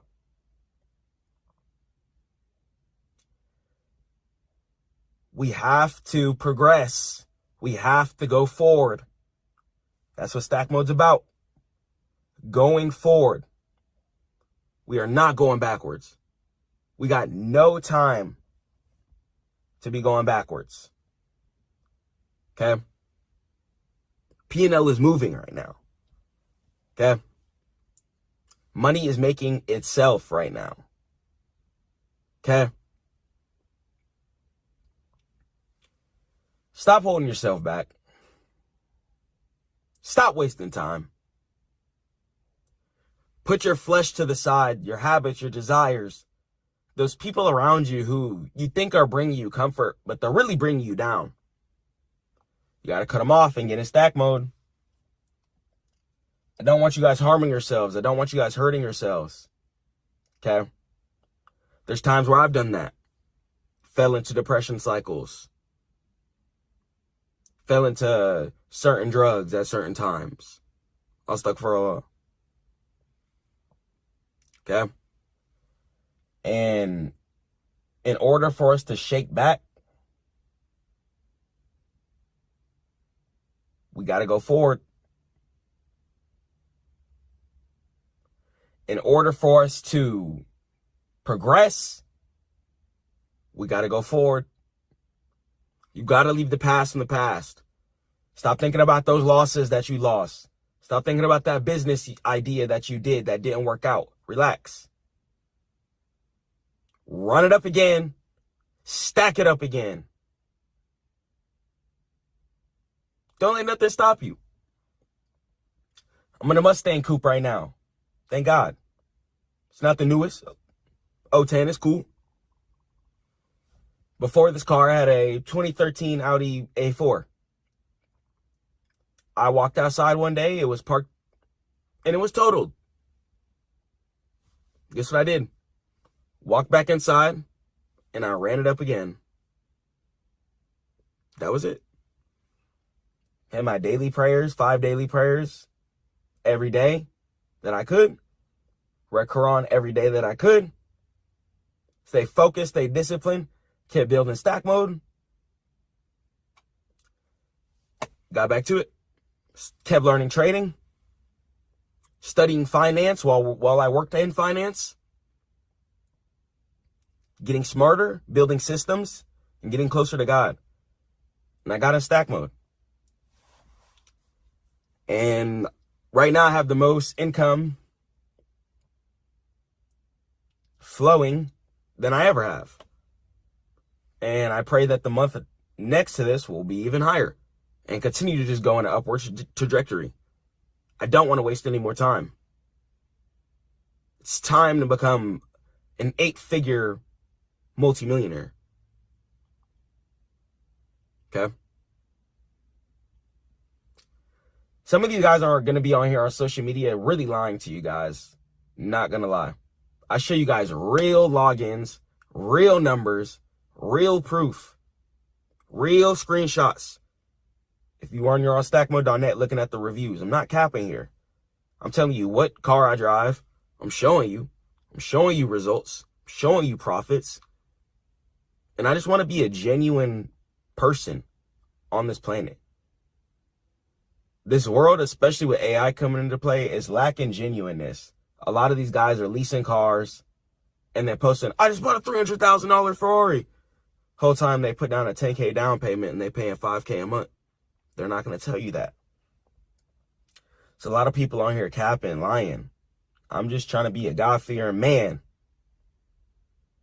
And if you're trying to be a real man or a real woman, you got to get in stack mode. And getting in stack mode is being close to God, being disciplined, and being consistent. Stop focusing on your feelings so much. There's times where I'm extremely angry. Extremely angry. And I just want to bring authenticity back. Authenticity. People think that they shouldn't be angry. I'm not saying rage and crash out all the time. But if you're not happy with what you're going through, change it. Pray on it and put in some energy in order for things to change. I'm going to be as consistent as possible for you guys. Dropping as much as I can.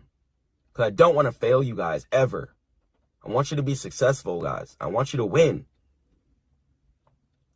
I want you to be in the 2-seater coupe and have an SUV for the family time.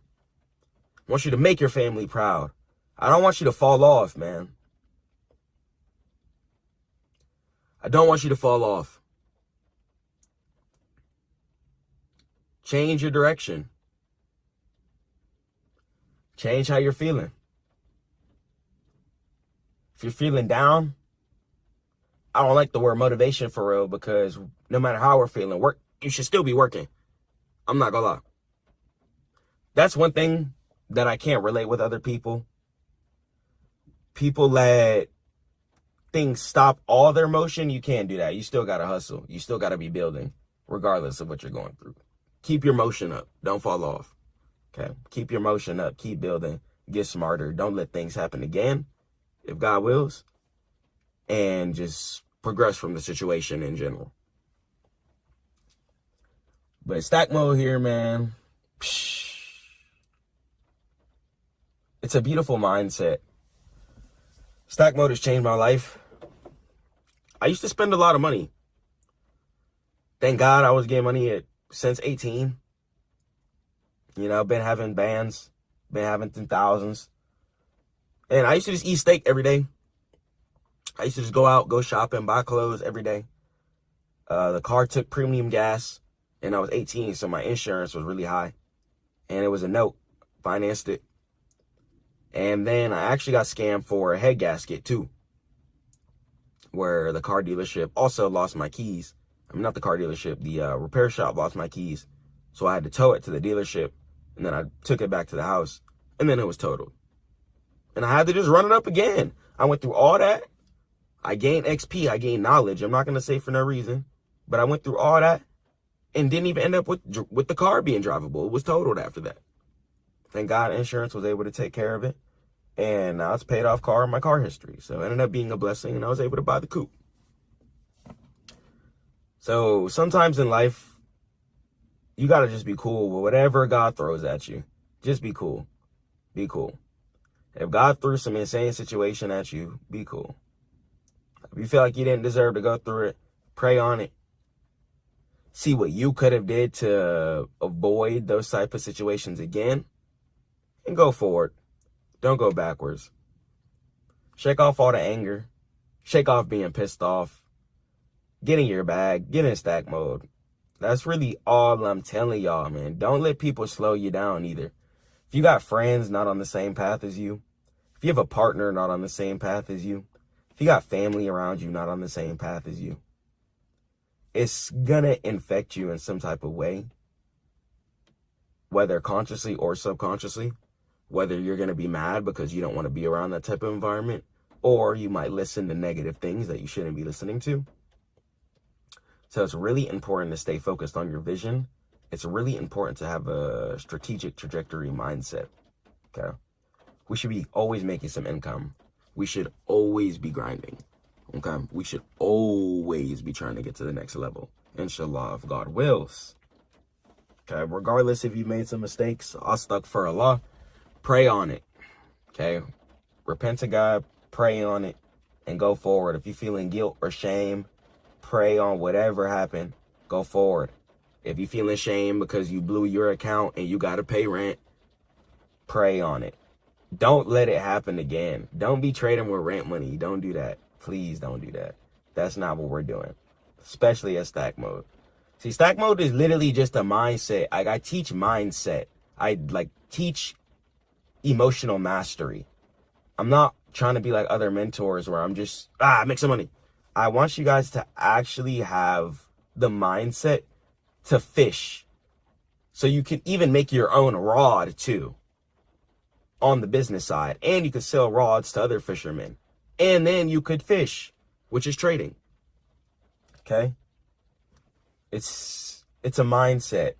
Business and trading really correlate together, but you have to change your mindset. And I'm going to let you guys know that this is going to be so real right now. When you change your mindset, you're going to lose people around you. I'm telling you. Unless you have just the best group and the best family, once you change your mindset, trying to force it in a more positive direction, it might be people trying to cling on to you. But if you got to go, if it's your time, you got to go. You got to get in Stack Mode. You got to do you. You know, shout out my mom. My mom put me on a lot of game. I love her to death. You know, she's amazing. She's a great woman. And she just instilled a lot of good knowledge within me. And one thing that she told me is make sure you're happy. Don't sacrifice your happiness for other people. Don't sacrifice your happiness because you think or you're programmed to do something that doesn't make you happy. You know what I'm saying? You should wake up excited. If you wake up excited to grind, am I saying be lazy and just do nothing? Freak no. But you should be excited about your work to the point where you want to work 16, 12 hours a day, every single day. When you're that excited about your work every single day, everything changes. Everything truly does change. You have to be hungry, excited, okay? Especially with the way the world is going. It's super duper cool. A lot of new software is out and stuff like that. And I just want you guys to bomb, man. I just want you guys to be successful. That's it. I really love y'all. Like, for real. A lot of these mentors do not love y'all. I love y'all. I'm not trying to just rob y'all for bread. This is why on the free call, I work with budgets for trading or the business free call. I want to see where you're at. I'm going to see how I can help you. I'm not trying to break your bank. I'm trying to get you richer, if God wills. And it's a mindset here, man. It's a lack of genuineness in the community on the trading and business side.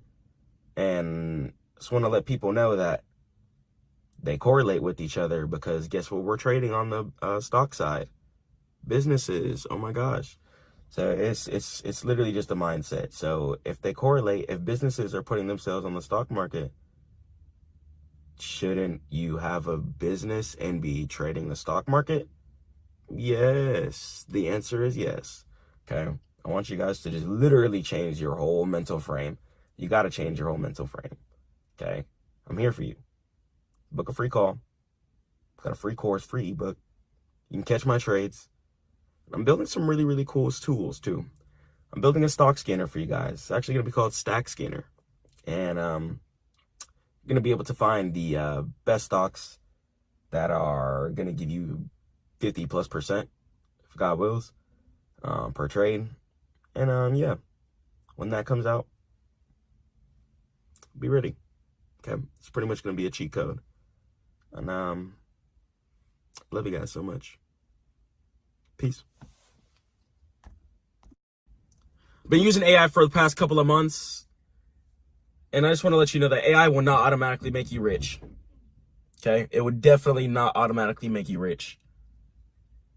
You still have to be consistent, disciplined, and know how to grasp humans to buy your product, book your service, buy a piece of art or something from you, whatever you do. If you sell music, if you sell art pieces, if you sell gym memberships, no matter what you do, understand that it's still gonna have to come from a place of genuineness. Because genuineness will always win over what's perceived as the most organized or structured way possible. Genuineness, whatever touches in here, the human's heart, is your business, is your service, is your product touching the human's heart. You have to touch their heart and their brains before you just touch their wallets. All AI is trying to do is touch the humans' wallets. Okay, it's going to give you the best perspective on how to touch the humans' wallets. But we have to think of a raw perspective. Psychology can only come from what's happening around us. Psychology is just the study of the human anatomy, okay? The human brain. So we have to understand that in order to get the real psychology and the most updated psychology, because also humans evolve, just as diseases do, just as animals do. Humans evolve, business evolves, technology evolves, everything evolves. So in order to get the rawest perspective of psychology, you have to be actively A, doing, and B, talk to people, ask people questions, get people's perspectives, see how people perceive modern changes before you just completely implement and go forward with certain things. Because you might run into an issue down the line to where your business doesn't have a raw value, or your business is just thrown into a pool of other businesses that everyone else is doing too. Why do you think certain food stores and restaurants succeed so often? This is due to the fact that people's birthdays are held at those restaurants. If someone was having a sad day, I know for me, for example, one of my favorite restaurants, El Ranchero, for example, okay? One of my favorite restaurants, I would always pull up there and get me something to eat if I was feeling sad. Now I pull up on halal restaurants, okay? I only eat halal meat now, okay? I evolved. I progressed. My mindset changed. If you guys don't know what halal meat is, it's meat that's only prayed over, okay? Making sure that the animals are taken care of, prayed over before that they're killed, and making sure that they're respected, okay? I evolved. So business will always evolve. Human perspective will always evolve. How can you still have your business, your service, your teachings in a perspective that's in place with the modern day society? And AI will never be, because AI doesn't know that a lot of people are already tired of it. AI doesn't know that it gets flagged when it comes to certain posts. I believe YouTube just wiped a bunch of channels that are purely AI off of as well too. Run off of purely AI, voice, images, text, everything. Okay. So you have to understand, you have to get into the perspective. And of course, AI will be used for things like movies and stuff like that. But a lot of the times too, those are real voice actors behind it. Okay. So I just want you guys to get into the real perspective. You know, I used AI for a couple of months. Used it to drop some products, some certain things. But after using it, I realized that it's strong at certain things like organization, but it's never going to have that raw human feel, connection, or emotion. Okay? And that is what's going to separate between someone just seeing your post or someone just seeing your product and scrolling past it or walking past it if it's in stores and actually buying that product. Okay? Actually investing in that product or service actually listening to your mentorship and trusting you as their teacher, trusting you to do their hair if you're a hair lady or a hair guy, trusting you to do their nails, trusting you to get their hair cut, okay? Trusting you to wear their brand because your brand represents high quality luxury, giving them a good feeling when they put on your clothes or brand. Understand that business is purely psychology, and we have to get into the hearts. We have to get into the hearts of the people, okay?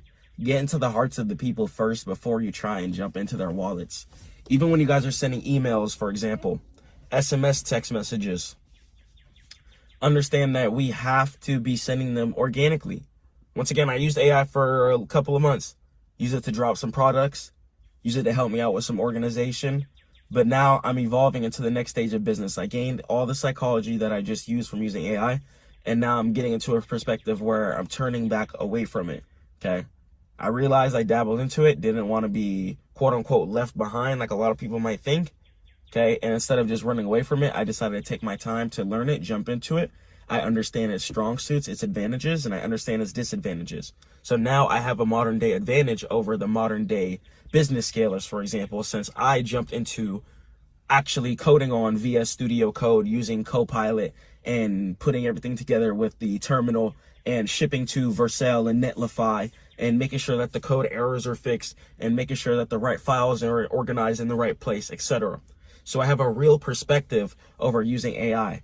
I have a lot of videos using presentations where I used AI to organize them as well too, and just put some of the topics behind them that I wanted to teach about, okay? And then was able to give my own perspective as well too.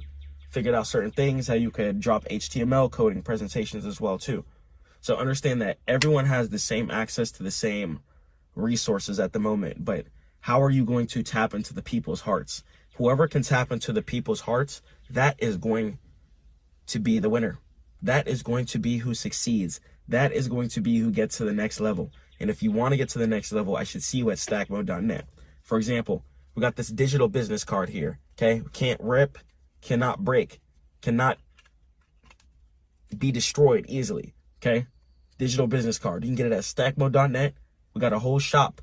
You can go up to somebody's phone, tap it. They got all your social media links, your website right there. And you're going to be able to get some psychology baked in from there. So understand that technology is not bad. Artificial intelligence has also been around for a very, very long time. It's just the way that things are marketed nowadays. Understand that a lot of this stuff is old. Streaming has been around for a long time. Technology has been just advancing in different ways. I'm sure when the car first dropped, people were still on the horse carriage. You know what I'm saying? And now people value horse carriage rides as a valuable experience. So you see how things change? So understand that when you go backwards and we do things genuinely, that's going to give the raw perspective. Now, if you use AI, don't go back and just delete a whole bunch of stuff. You don't have time for that. Go forward, come with a brand new perspective. You tried something. If you notice that the results didn't work, come different. That's going to be business. That's going to be music. Don't go emo mode and deleting everything. You don't have time for that. You have to go forward, come different with a new perspective, leave all those posts up. If you have AI posts or AI generated content, AI products, leave all of it up. Okay, leave all of it up. You put the prompt engineering behind it. It didn't just automatically make it for you. So leave all that stuff up. But if you notice that it's not bringing you sales, if you notice that it's not making you happy, if you notice that your engagement is not as genuine as it should be, then you need to go ahead and go back to raw cold emails, raw cold leads, raw cold texting and messaging, and understand that you need to get to the next perspective and understand that people don't really like AI. People don't really like AI stuff. They don't really trust AI stuff, and they want a genuine community. Genuineness is going to be at all-time highs, especially as AI tries to innovate, okay? So I just want you guys to win. I want you to be successful. I don't want you to fail. Stay prayed up to God. Keep grinding. I'll catch you in the next one. Peace. Organic content will always be better than AI content in literally every single way possible. If you want to succeed in business, you have to know how to get into your clients' and viewers' hearts before you just jump into their wallet. Let me show you guys the exact guide how. Let's do it. Yo, so I just want you guys to know that organic content will always outperform AI content. Once again, organic content will always outperform AI generated content. So understand that there's a couple of reasons why for this. Okay. One, especially when it comes to social media and things like that, you have to know how to get into the user's hearts. Okay. Whoever's watching your videos, make sure that you're getting into their hearts before you just try and get into their wallet. Okay. It's very, very important that we pay attention to that. If you're able to get into a user's hearts, right, they're going to come back to your business, come back to your service. Let's say you do hair, for example. Okay. If you're able to give them a good quality hair service or plumbing service, HVAC service, trading mentorship service, whatever you do, and they're able to leave feeling joyful, or they're able to scroll on your post and feel joy, feel happiness, that is going to stick in their heads, and most importantly, stick inside of their hearts. Okay. You want to get into their hearts before you just try and get into their wallet. So that's why it's really, really important to understand that organic content will always get into the user's hearts quicker than AI content can. Okay. So we have to always keep that in mind. So look, take person A, for example. Okay. My amazing drawing here. Okay. Picasso. So person A. Person A is scrolling on their phone. Let's say person A is looking to get into trading. Okay. Person A wants to learn how to trade. Okay. There's going to be two types of reels they're going to be able to see. Okay. You're going to have reel number one. Okay. Reel number one is going to be a testimony. Okay. So they saw a whole life change, or someone 360 their whole life because they were able to make it from trading. Or let's say they see post number two. Okay. They're just going to go ahead and see a Gemini image ad. Okay. The life testimony really showing people how you were able to change your life, right? Real pictures, real results, real situations of you not being as successful as you wanted to be. Okay. Those types of videos will always outperform the best Gemini image ad that you could find. Okay. Because you were able to capture the user's emotions. So capture the user's emotions. That's going to be extremely, extremely important. So we're going to start it off with this. So how do we capture the readers or watchers? Okay, if it's a post, then it's going to be the readers. So the watchers, or let's say the viewers. So how do we capture the viewers' attention? Okay, there's going to be a couple of things that we can do. Okay, one, be genuine. Okay, talk about real situations that have occurred in your life. Okay, talk about real situations. If you're a plumber, for example, maybe trying to start some plumbing mentorship, or maybe just trying to teach people more about plumbing, okay, etc. So just understand that whatever you do teach,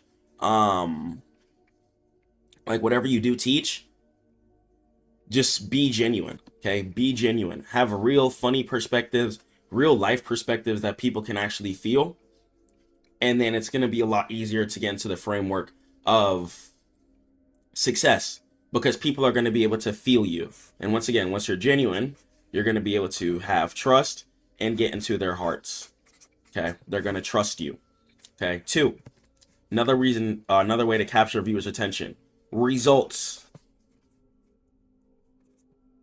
Results. Show some work you've done. Show some results. Show some clients that you've helped. Show yourself doing live actual examples. Because once people start seeing results, okay, once people see results, then people start to build trust. Okay, results equals trust and retention. So when they're seeing results from your service, from your education, and they're seeing other people get results as well, that's going to be a good way to incline trust and retention. Okay. So trust is going to be really, really important because one, you want people to whip out the card and buy your service in the first place, or feel confident enough to get in a position to even want your service. Okay. And then we're going to have retention. Okay. Retention is going to be extremely, extremely important. You want retention. Okay. You want customers to be retained to your service. You want them to be coming back over and over and over and over and over again. Okay. Take Tupperware, for example. A company, Tupperware went out of business due to the fact that their product wasn't retention based. Okay. It was a product that people bought once and then they never needed it again. Okay. Retention. Focus on your retention, and retention is going to bring you your monthly income. Okay. Retention is going to bring you your monthly income. So you need your customers to stay retained. You need your customers to stay engaged, and you need your customers to stay paying every single month. Okay. So that way you're going to have an easy time when it comes to paying your bills. So how do I get more followers? Okay. So how do I grow on social media? Okay. A big question a lot of people have. One, for example, on Instagram Reels, one of the videos that I posted that blew up firstly was just a video of me talking about God and just talking about real stuff and how you shouldn't give up on trading in the backyard. Okay. So number one, understand that genuine, relatable content is the number one way to blow up content wise. So understand that genuine, relatable content is the number one way to blow up content wise. Okay. This is because it's going to be something that everyone's going to be able to have a laugh at. Everyone's going to be able to feel. Everyone's going to be able to understand. And that directly correlates right into the user's heart. We want to get into their heart. Get into their heart. So when you're dropping relatable content, even if it's something that somebody hasn't done yet, post stuff that people want to do. If you know people want to learn how to trade, then you need to be dropping videos of you teaching people how to trade and showing your results of you actually getting in actual setups, etc. Okay. So it's going to be really, really important. Understand that genuine, relatable content is the number one way to blow up content wise. I want you to win and be successful. Okay. But we can't do this without getting into the client's heart. I cannot emphasize that enough. AI content. Okay. AI does not know how to get into the user's hearts or the viewer's hearts. Okay. So being an empath in business really, really helps too. Okay. Make your post emotional. Okay.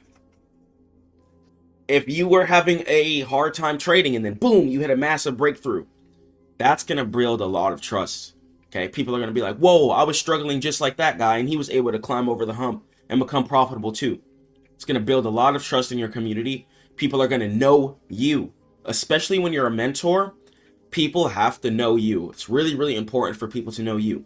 So that's why you're going to, guys are going to start seeing more of my life story and stuff come out as well too. So understand that AI, once again, does not know how to get into the viewer's hearts. You must make your post emotional. You have to. Absolutely. No ifs, ands, or buts. Okay.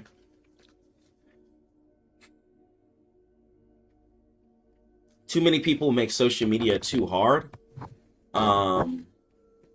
And too many people just don't trust themselves. Okay, you have to trust yourself in the first place. So, how do we capture viewers' attention? We're going to be genuine. Genuineness equals trust.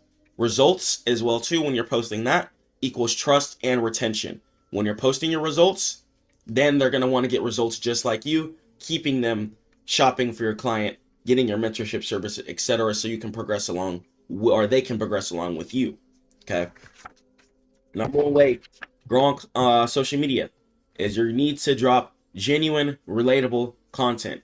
Genuine, relatable content is the number one way to blow up content-wise. I'm telling you guys, okay? I'm telling you. So, AI does not know how to get into the viewers' hearts. Make your post emotional, okay? Make your post emotional. That's how you're going to separate yourselves from other content creators as well, too. What type of emotions can you engage from your user whenever they're watching you, okay? Stay prayed to God. Keep grinding. I should catch you guys at Stackmode.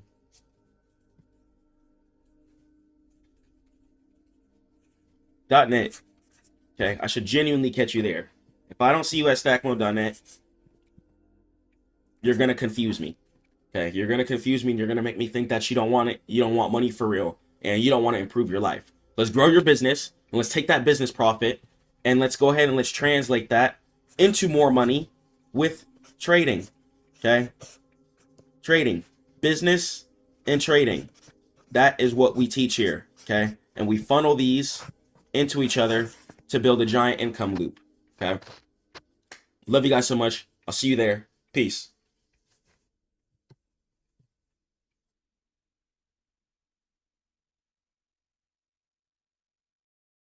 To survive volatile markets, discipline is essential, more so than strategy or indicators. Volatility punishes bad habits, not just bad trades. When a trade moves against you, or price runs, an undisciplined trader panics or chases entries, making them unpredictable, not the market. Discipline distinguishes consistent traders from the gamblers. It means that you stick to your plan, you manage your risk, and you wait for confirmations and wait for the right entries, even when your emotions urge you to break the rules. Long-term success requires self-control, as the most dangerous factor in a volatile market is an undisciplined person trading. And it doesn't matter how much you've made either. A season of having low self-control can wipe out months of progress. Let's talk about how we can train our mind to make the right and righteous decisions in the market, inshallah, if God wills. Welcome. This session will not focus on charts or indicators, but on the single greatest detriment of long-term trading success and success in general, whether it be in business, on the charts, wherever.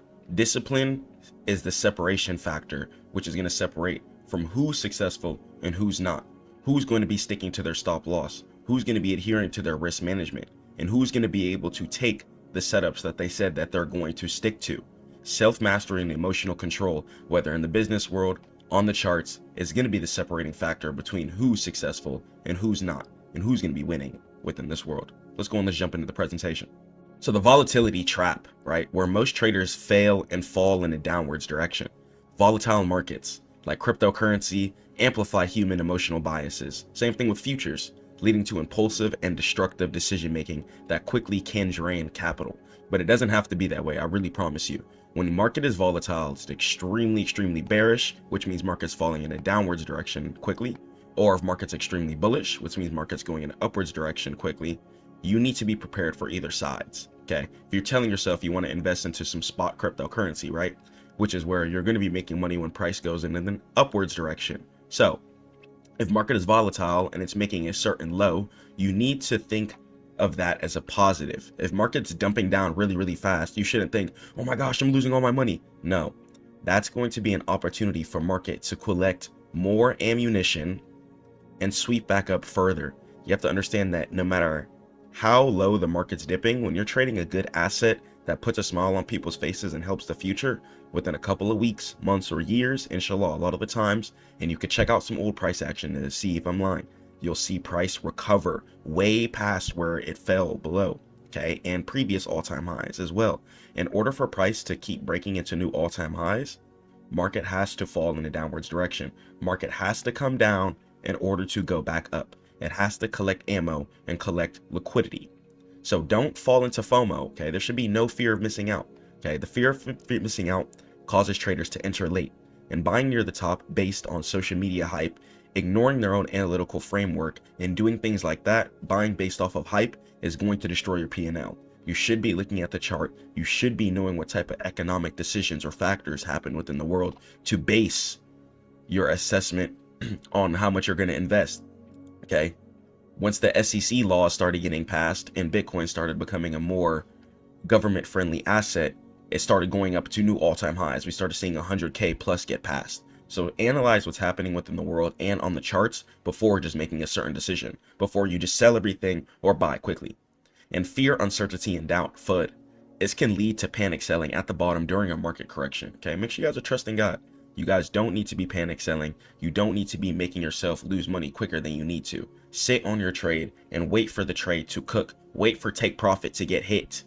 And locking in losses just before a rebound hits is what keeps people unprofitable. Wait for market to hit your take profit before you close your trades. The majority of you are losing money within the market because you're selling too quickly. You think you're going to hit your take profit overnight, the next day. No, sometimes trades are going to take days, weeks, months. That's why I tell you guys to do everything on your higher time frames. Okay, to remove that cognitive bias from you from the smaller time frame. You need to have your higher time frame bias and understand that the market is going to take months, weeks, years, and days in order to get to where it needs to be. So don't sell off of a quick couple of days worth of price action. Stay on your trade. And 2 key psychological phenomena drive irrational exits and entries. Okay, trying to avoid loss. The pain of a loss is psychologically twice as powerful as the pleasure of an equivalent gain. Okay, so humans prioritize survival mode, but don't just think losses as survival mode. When you're down in your P&L, don't think that you lost. You only lose your money when you decide to close your trade. Okay, when you exit the trade, then you are going to be out of your money. Okay, until then, market can continue to do whatever it wants. Hey, not saying to sit there and hold trades forever, but a lot of you are losing because your stop loss is way too small. So if you're on options, I recommend your stop loss be the contract itself. Try and buy 1 to 2 years out. Okay, buy a leap contract, and this way you can sit on your contract for some time. Same thing for your shares. Try and hold your shares for some years. There's also going to be some long-term tax benefits for crypto and shares when you're holding your trade for over a year, meaning that they want you to hold for a long time. Same thing with futures too. Don't get destroyed by the prop firm cycle. Boot up your own live account, have enough margin, and hold your trades overnight. This way you can play the real structure, and you're not going to be taking any trade on the block, destroying your account much quicker than you would trying to conform to somebody else's rules, or even worse, trying to make some quick profit. That's never how we want to think on the market. Never think quick in the market. Okay, and confirmation bias. Seeking out only the news and opinions that support a trade that you already entered, ignoring clear signs that the market trend has reversed. Okay, not everyone knows everything. Okay, read the chart and do your own economic decision making when it comes to getting in and out of trades. Okay, and you gotta have a plan. Lay out your blueprint. Okay, if you're a break and retest trader, wait for resistance to get broken and turn into support. Okay, if you're a reversal trader, wait for support to get formed and catch the right side of the V into an area of resistance or support above current price. Okay, have a blueprint. Know what you're buying. Okay, if you tell yourself you want to buy $500 or $1,000 worth of Bitcoin every single month, you got to do that regardless of where the price is, because you're trying to DCA, and DCA means dollar cost average. Okay, stick to your plan. I don't care what you're trading, futures, crypto, options, it doesn't matter. Having your blueprint and developing an ironclad plan that you pretty much never break is going to set you apart from every other trader. Discipline begins before you place a single trade, and an ironclad trading plan removes emotions by codifying exactly when you enter, when you exit, and how much risk you're going to manage. Okay, if you have $1,000 account, for example, right? If you have $1,000 account, you should not be trading with more than 10% of your account at a time, ever. Which means that no single one of your trades should ever be more than $100 if you're trading on $1,000 account. Okay, try and trade between 1 to 10% of your account at a time. This way, you're gonna have a significant advantage in many ways. Okay, make sure you have that advantage. Okay, to stick to 1 to 10% of your account per trade. Do not break this rule. I don't care how much your account is up or down, try not to ever break this rule. And define entry and exit criteria. Your plan must specify clear, objective, technical, or fundamental conditions for both entry and exit. And never enter a trade based on gut feeling or instincts. Make sure you guys have definitive, structured layouts and boxes checked. Be like, okay, market did this. Okay, market did this. Okay, cool. I think I'm ready to get in. And have a rule-based entry. Okay, here's an example.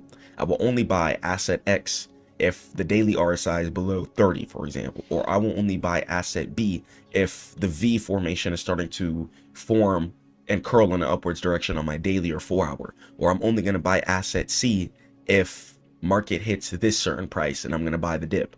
Okay, see how you want to structure your plan and stick to it.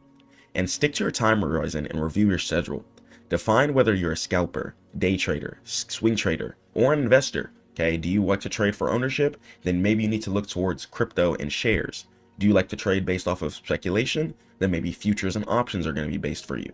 Or you could take that futures income and put it into crypto and shares. That way you guys are going to be able to get that speculative money based off of your skill quickly, and you're going to be able to take that and put that into ownership. This way you're going to be able to leave some crypto for your family if you ever pass, God forbid. Okay, or you'll be able to leave some things down for the future. Okay, so your future you is really going to be happy that you sat on your investments. So make your future self happy and plant your seed. Okay, think of it like a big tree. You got to plant it. Okay, water, sun, water, sun, water, sun. Okay, that's how you have to grow your account. Make sure you guys are getting the proper water and sun every single day. Okay, rather in real life too, you got to keep your emotions based. Okay, make sure you guys ground, try and get some outside time if you can. It's not good to live like a rat, especially in today's generation with all this technology and stuff everywhere. If you can, especially before the market, if you're a day trader or something, have some outside time, get some oxygen, touch some grass, touch some plants, take a walk, and really work on your mental health. Getting closer to God is going to be one of the easiest ways to get better mentally. Okay, it's going to give you the full layout on how to be a good person here on this earth. Okay, and keep yourself from being mentally sick. Keep yourself from hurting yourself. So when you lose a trade, you're gonna be like, oh, I'm broke, I want this and that. No, you gotta relax. Okay, you gotta chill. Even when you lose a trade, understand that sometimes you're gonna lose. It's how you handle that loss, and it's how you prepare for the loss too. And you must stick to your chosen timeline and resist checking shorter time frames if you're a long-term trader. Okay, don't be caught up on the 15-minute bias if you're on the weekly and daily time frame. Okay, your take profits aren't gonna hit as quick as you think all the time. Give it time, let your trades cook, and take your time. Protect that capital of yours, okay? What are you trading for? Some of you open up your broker account and just start losing all of your money, okay? You're not on the market to lose money. And the main reason you guys are losing money is because, one, you're closing your trades too early, especially my futures and options traders, okay? You're just gonna literally delete capital like that, okay? My crypto and shares traders, you guys are a little more stable. Okay, due to the fact that you understand ownership. Ownership a lot of the times is going to make you profitable, especially when you're owning something that puts a smile on people's faces and helps the future in many ways. And the prime directive, right? Capital protection. Okay, the most important rule in trading is not how much you can make. It almost kind of doesn't matter, but it's how little you can lose and how healthy you can keep you alive year after year after year, month after month after month. Risk management is the mathematical enforcement of discipline. Extremely important to make sure you guys are trading within your 1 to 10% of your account rule. Okay, as you get better, you know, you can increase from 1%, but I recommend you guys even start off with 1% when you're first starting trading. Okay, this is really going to help you guys just get down to the motions of, okay, you know what, take profit gets hit, boom, let me go ahead and do this, let me go ahead and do this. Okay, but as you get better, you can increase it to like 5% and then even 10% at the max. 10% is going to give you 10 trades before you blow your account. Okay, 5 trades, 5% is going to give you 25 trades of your account before you blow it up. Okay, and then 1%, you know, you're going to have 100 trades. So depending on your percent is going to determine how quickly you're going to be gaining profit, but also how quickly you'll be losing profit too. So think about that. If you have a higher win rate, extremely high win rate, feel free to go up in your percentages within the 1 to 10% range. And a non-negotiable stop loss, right? Extremely important. If you say you're going to close your trade here, okay, I don't care if it's a stop loss or a take profit. If you say you're going to close your trade at a certain area, close the trade. Some of you guys are literally extremely undisciplined and you're wondering why you're not making money from the markets. Take profit literally gets hit. You got to close at that certain area before you get reversed on. Okay, it's not like you're just, oh, I'm going to close here. I'm going to close at this area of resistance because I want to. oh, I'm going to put my stop loss here underneath this area of support because I want to. No, if price were to clip past underneath that area of support, price might fall down dramatically. And if you're a long, that's not what you want. Okay, same thing if you're in a long. If you win, you hit take profit, close at an area of resistance or support above current price. Okay, make sure you guys catch your gap fills. Get your money. Some of you guys are just losing your trades since you want to hold way too long. You gotta know where you're exiting at. You gotta know where market wants to temporarily reverse in order for it to continue its flow. Understand the staircase method and head over to Stackmode.net. I have a free course for you guys so you guys can understand the charts and market a little bit more, and tons of free videos too. A stop loss order that's pre-planned, right, is really going to help you out. You're going to know, okay, if market goes here, market will instantly close out my trade, or I'm going to close out my trade here. Okay, and it's where you admit the trade idea is going to be wrong at. And in volatile markets, a stop loss must be placed the moment the trade is entered. Okay, because market can make an extremely fast move, and you might not be ready for that emotionally. You might have a $500 stop loss. Okay, but if you didn't set your stop loss, say you were like, oh, you know, I'm going to close manually, and market decides to go down and turn that $500 loss turns into $1,300 loss because the candle was so fast, you might freeze, you might pause, you might panic. And that's not what I want for you guys. Okay, so set your stop loss with a order if you can. This way, when market hits that order, it'll automatically close your trade the best that you can. And it's going to prevent catastrophic loss and help you protect against unexpected flash crashes or major news events, which definitely happens. Especially if you're on futures or Forex, you don't want to be getting what's called margin called. Okay, this is going to be something where you might be owing the broker money if you go below their requirements. So keep that in mind. Okay, and never risk more than a small fixed percentage of your total trading capital. Once again, stick to 1 to 10% of your account per trade. If you have $10,000, your maximum loss on any one trade should be capped at $100 to $1,000. And this ensures that a string of losses will not wipe you out and allows your edge to play out over many trades instead of just getting destroyed instantly and quickly because of a bad couple of emotional decisions. Okay, you got to callous yourself. Think of yourself like a turtle shell. You know how turtles have that shell? You got to put the shell over your account. Have the protection so you're not out here getting swooped up and eaten by every single bird and shark in existence. Okay, take your time, protect your account. Emotional detachment, right? The zen of trading. This is why it's really important. Wake up. I pray to God instantly. Okay, I read Quran and I just am in a way better mindset. I'm in a calm mindset. I'm in an entranced mindset, and I'm ready to succeed for the day. And once a trade is entered according to your plan and stop loss is set, your primary job is to watch the market execute the strategy without interference. Place down your trade, hold, okay? You're either going to hit stop loss or you're going to hit take profit, okay? You're going to hold until either one of these. And it's really cringe too. Don't close your trade before stop loss or take profit gets hit, because what you're doing is destroying all of the math. You're destroying the risk to reward ratio, okay? Let's say you're taking a trade, right? And you win a 1 to 4, okay? Let's say you risked $100, okay? If you risked $100 and you hit a 1 to 4, that means you would have made $400, okay?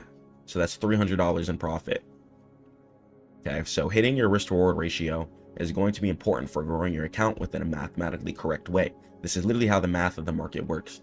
If you're making more than you risk, you will become profitable, okay? You will become profitable, inshallah, if God wills. You have to make more than your risk. If you're risking $200, okay, then you should be at least trying to make $400 at the minimum, okay? And that's going to be a 1 to 2, okay, since you're going to be doubling your money within an asset, okay? That way, if you take another loss, you'd at least cushion. So try and at least always trade for at least a 1 to 2. You should at least always try and double your money within a trading scenario before it's closed. And once a trade is entered according to your plan and stop loss is set, you have to watch either take profit or stop loss gets hit. Please don't be touching your trades with your hands, because if you're impulsive, you're emotional, and you're led by your flesh, you're going to destroy absolutely everything. So overcoming impulsivity, impulsive decisions, and moving a stop loss further away, adding to a losing position, right, doubling down, or exiting too early are the quickest ways to violate your discipline. And mental reframing exercise, right?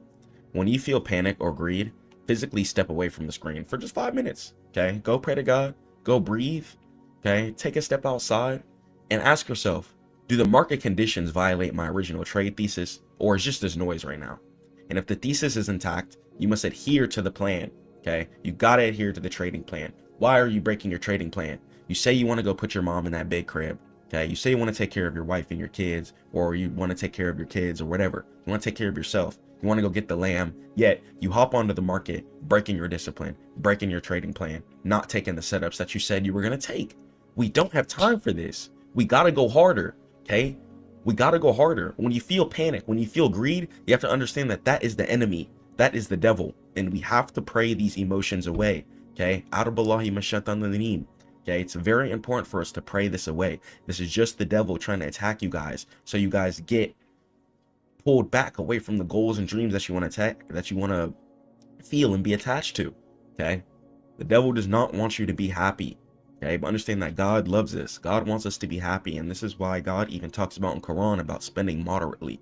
Okay, you have to know how much you're risking, and you have to stick to your plan. And the art of taking profit is extremely important.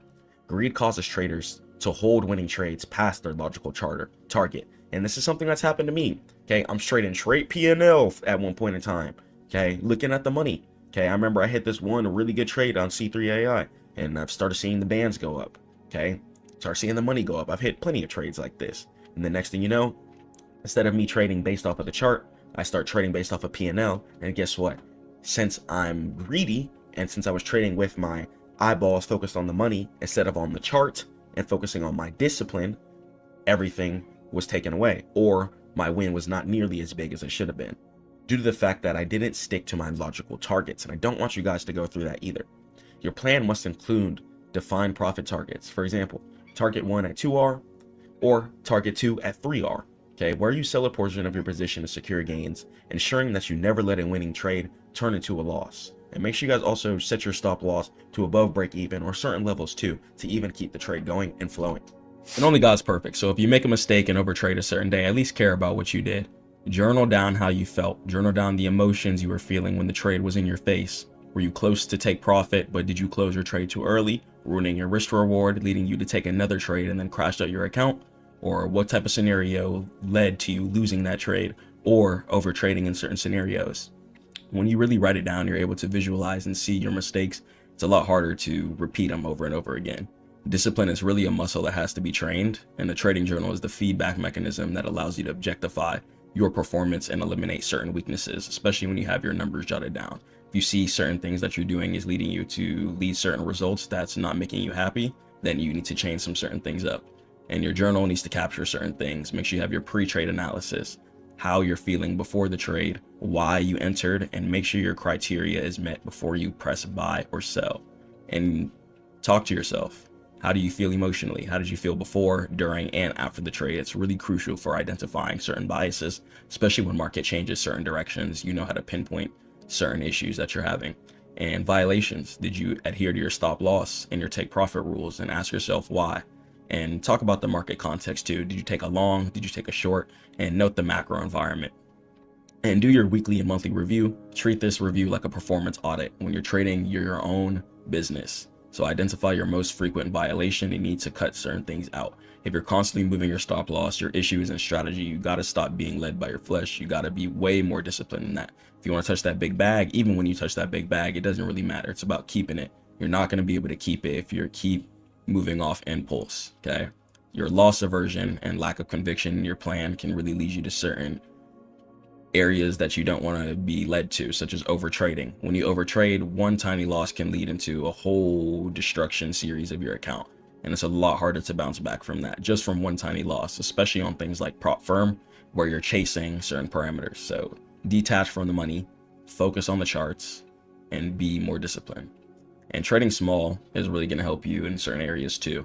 If you notice you're feeling a high amount of pressure, like I have to win this trade, you probably shouldn't be in it.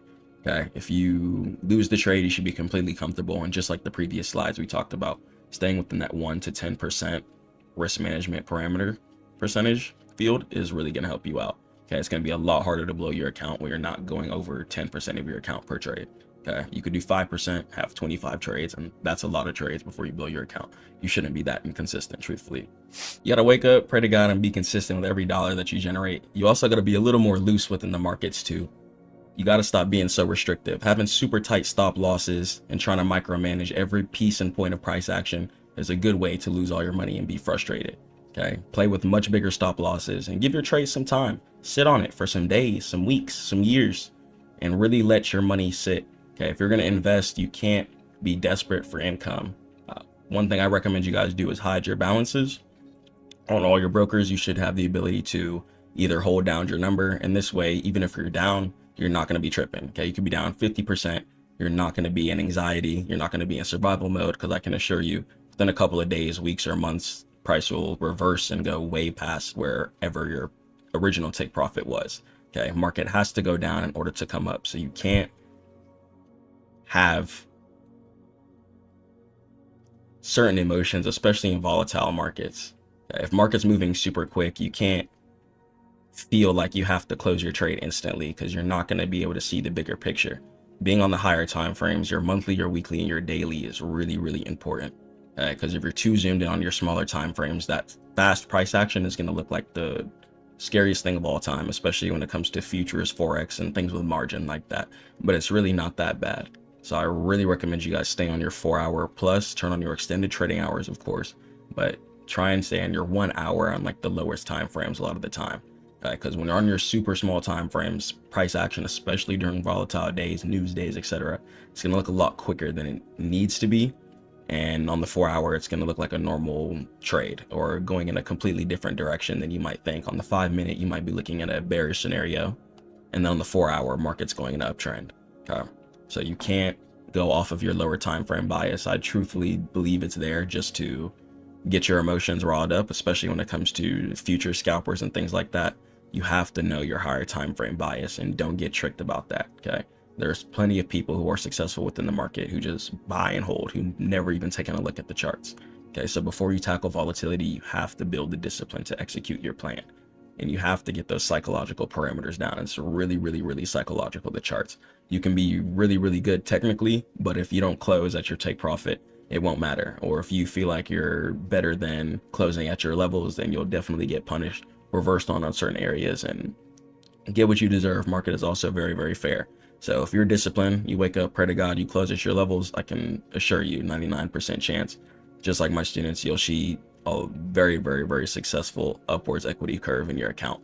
But if you're undisciplined, getting greedy, even when you've hit your take profit, trying to trade past that, it's not about the money. Okay, if you break your cycle, break your consistency, and start averting from your plan, it's going to build into you, and then that's going to build into bad habits. That's going to lead to you being overconfident in certain scenarios that's not logical, leading you to overtrade. And when you crash out your account, you might be frustrated on the market, but you should just be frustrated at yourself. Okay, I don't want you guys to go through that cycle. That cycle can be really, really hurtful, especially when you've been grinding your business, grinding at work, and putting that money into the market, expecting to make some money, and then you lose everything. Okay, I don't want you guys to be going into debt, going through frustration, losing your account. So please just wake up, pray to God, and plan your trades. Okay, promise me, if you guys watch this video, plan your trades before you put a single dollar into whatever. I don't care if it's Bitcoin, options, forex, futures. Promise me you'll plan your trade. Okay, don't ever just trade thinking that, you know what, I'm gonna get in this making some money. No, have a technical plan. Know when you'd exit, know how much you're going to invest, know how you're going to close your trades as far as take profit and stop loss wise, and have this process repeated, especially once you find your positive flow. Once you find your flow, I don't care if you're taking break and retest. If you're a breakout trader, I'm not going to tell you guys to trade one way, because different things work for everybody on the planet. It's the cool thing about life. Okay, God gave us all individual separate brains for us to do separate things. If you're a breakout trader and that's working for you, you need to stick to that. If you're a reversal trader and that's working for you, you need to stick to that. You can't get on YouTube, see what this person's doing, and then change everything even though something's working for you. Okay, find your process, find your flow, find what you like to trade, and then stick to that year after year after year after year after year. Think of it like working out, for example. You can't get on the floor, do 20 push-ups and 6 crunches and get a six-pack. It takes days and days and days of eating consistently, eating clean, okay, working out consistently, getting the proper sleep, making sure your bones and your muscles regenerate properly. You have to treat your account and your income or your business the same way. Okay, you have to be consistent. You can't have $10,000 in Bitcoin and then think $20 is not a lot. Okay, this is why I say you have to detach from the money. You could have 5 million in Bitcoin and still, when you get $5 extra, throw that into some Bitcoin. It's about the habit. Okay, I'm telling you, when you build that habit and you start thinking and planning and doing your actions for the future you, the current you will be a lot more happy and you'll be leveled up a lot quicker. Okay, so head over to Stackmode.net for all trading education. Catch you guys in the next one. Stay prayed up to God. Keep grinding. Peace.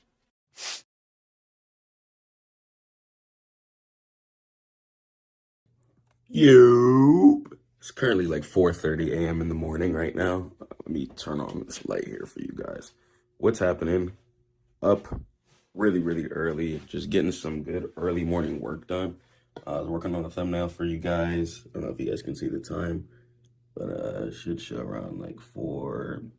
It's kind of got a around 4:30 there. Boom, you guys should see it there. So we're up this morning. Okay, chilling super duper hard, just vibing out, grinding. And I just want to talk to you guys about something. Your flesh and your desires, you got to put that to the side.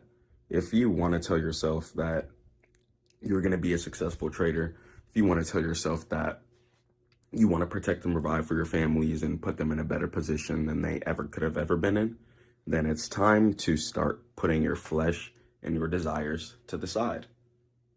You got to put them to the side. You know, if you want to go to McDonald's and go get that cheeseburger, instead of doing that, you got to start buying groceries. Okay, start buying groceries, saving your money. Every dollar that's not going into the market and that's going somewhere else is money that's not being multiplied. Okay, it's not being multiplied. Tone down how much you're consuming. Tone down buying food every single week. Just get groceries for the month. It's going to be a lot cheaper. Take your time, cook your food, and just do your thing. Okay, so understand that if you want to be profitable in this game, you cannot be feeding your flesh every single day. Let's say if you smoke weed, for example, why are you buying weed every single day? Why are you buying weed 5 days a week? Spending $30 a day, $30 a day, $30 a day, $30 a day. That's not going to be very effective. And I want you guys to just be saving your money. If you can, just buy everything in bulk. Okay, buy your food in bulk, buy your waters in bulk. When you buy in bulk, you don't have to have that impulse and that urge to feed your flesh, because you're going to go get in the car, go drive to McDonald's and go get the meal. And the meal might be bigger than it was last time. And that money adds up, time over time, over time, over time, over time. You know, whenever I'm just grinding and when I wake up in the morning, I like to pray and read Quran, of course. And God has a verse talking about spending moderately. So you don't want to be drawn with how much you're spending. Drawn is pretty much just doing too much. You don't want to be drawn with how much you're spending. You want to try and just spend a good amount to pay your bills. And then majority of your income after that should just be invested. Pay your bills, whatever you have after that, invest. Invest, keep it in stack mode, and just save your income. Okay, it's really going to go ahead and help. And your perspective will change and your wealth will start growing a lot quicker when you put your flesh to the side. I want you guys to get to where you want to be, because some people think in this game, oh, I want to be a big millionaire trader. I want to be a big successful trader. And all you're looking at, if you're looking at millionaire traders, successful traders, or people who have been making constant profitable income, you're looking at people who are disciplined. You're looking at people who can put their flesh to the side and be like, you know what, I'm not going to impulse trade right now. I'm not going to take this setup because it doesn't match my criteria and what I like to go ahead and take as far as my setup parameters. Okay. So setting your own jurisdiction, setting your own rules and laws on your account is what's going to set you apart from non-profitable traders, from profitable traders. Okay. Try and get yourself a trading journal, use Discord, Notion, whatever.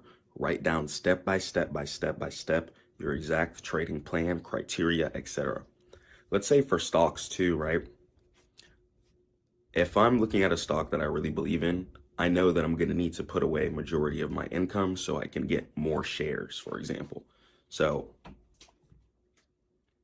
quick and simple way for me to go ahead and do that. My bad, I got my cats here. They're just causing jamboree and mess. Shout out Christmas. And then we got another one right here.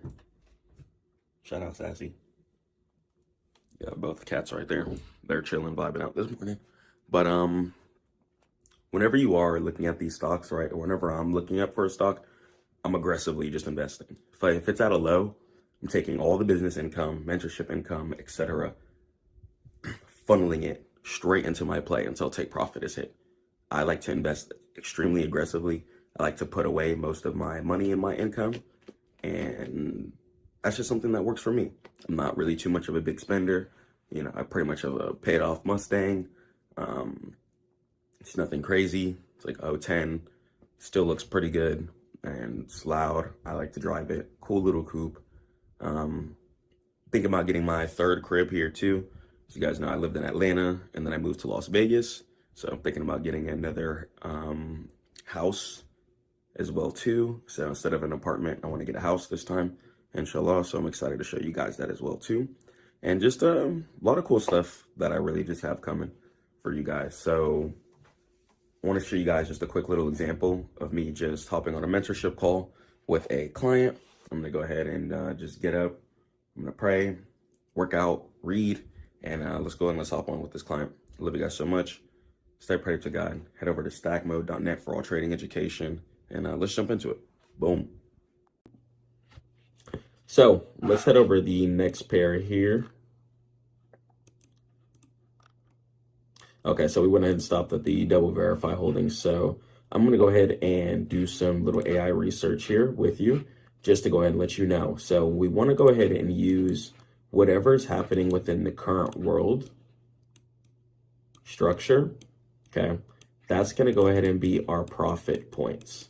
So for example, the United States dollar right now, as of the time of this recording or whenever I'm teaching this mentorship, is going to be in a time period where the United States dollar isn't worth much. Okay, well, it's still worth a lot, but it's going down year after year after year after year. Houses that were worth 50,000, 10 years ago, are now worth 300,000 today. Okay, so that's a $250,000 gain for people who bought the house. But if you're trying to buy a house within the market, you're pretty much buying at all-time highs for what we know. Okay, so keeping things in a perspective like that is what's going to go ahead and change the game.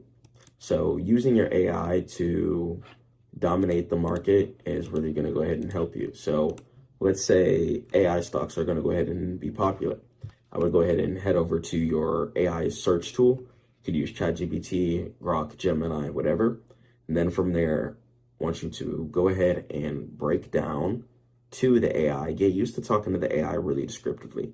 People think that AI is just there to do absolutely everything for them. No, you got to talk to it really, really specifically, really, really directly. So for instance, if I know that the United States dollar is having some issues due to inflation, since they keep just clicking the print button, what I'm going to go ahead and do is head over to the AI software. And then from there, I can go ahead and type in top energy stocks and top mining stocks under $30 a share. Give me a list of at least 15 stocks that are increasing in revenue. Okay. Don't give me poor performing stocks. Okay, so this is the difference between other mentorships and this one. I'm always going to keep up with the times. Okay, so if you're having a hard time like Chris, man, I can't keep playing these high market cap stocks. I'm trying to find some stocks at the low and write it up. I got you. Okay, and I just want to get you guys equipped with the correct information that you need in order to do your research correctly whenever it needs to be done. Okay, so let's go ahead and let's wait for the list to go ahead and compile here. And while you're doing that, have your trading view open. Be ready to, one, start on your higher time frames. Of course, when we're analyzing everything, we want to go from the weekly time frame to the daily time frame to the 4-hour time frame. Okay, so from the weekly to the daily to the 4-hour, each of them are going to go ahead and be imperative for our success. You want to be playing your higher time frames. Your higher time frames are going to be where your institutions are going to be looking at too, such as your hedge funds or individual people with a large amount of orders or capital. Okay. Your higher time frame analysis is going to be absolutely everything. And just living on the 1 minute and scalping, it's not going to turn you into a billionaire or a millionaire. It's about really taking your time, catching the right trades, and positioning yourself. Okay. So waiting for the AI to go ahead and generate here. And as we do that, let's go and let's talk about some things. So the reason why I asked the AI to look for stocks that are increasing in revenue and not to give me poor performing stocks is because if a stock has been out since, let's say, 1980, okay, and it's still not above like $50 a share, a lot of the times that can go ahead and be a problem. Okay, even the S&P 500 and NASDAQ 100, just raw shares, move quicker than that and more consistently than that. So try not to invest into companies that are not making upwards progression. Focus on companies that are bringing value to the world. Any company that's bringing value is going to be a company that's you're going to be wanting to be focused on. Okay, value.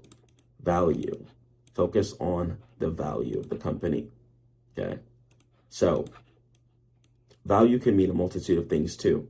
So let's say, I believe Serve, for example. Serve is going to be the automatic robot service that I believe picks up people. Okay, let me go ahead and pull up the chart here. So we got Serve Robotics here, blasting in an upwards direction, looking like it wants to head up and fill this gap here and head up to this all-time highs wick up here. And we have around 10 points left about from where we currently are. So lots of profit potential to be made here, especially now that it's getting found out. People are starting to buy a lot more. And even just checking Serve out here, check out the financials.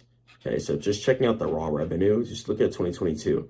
They were only doing 170 or 107,000. In 2023, they were doing 207,000. Checking at 2024, they started doing millions. Okay, million in software, 332,000 in delivery, and 300,000 in branding. And if I go ahead and pull up the statements and the cash flow here, their cash flow seems to be a little bit bonky here. So it means they could be clearing debt, paying stuff off, or just trying to progress. But looking at the balance sheet here and the income statement, the company seems to be projecting in a pretty positive direction. We started strong in the Q1 of 2024, and then Q3 of 2025, we had here for 687,000.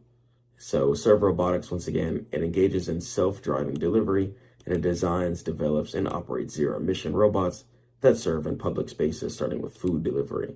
Okay, so what it does is automatic food delivery service, and you never know if things will be innovated into more of an Uber style where people will get picked up as well too. So putting things perspective with what's happening now is what's going to make you profitable. Okay, hold on. So Grok here, it's taking a 5 minute. So we're gonna go ChatGPT.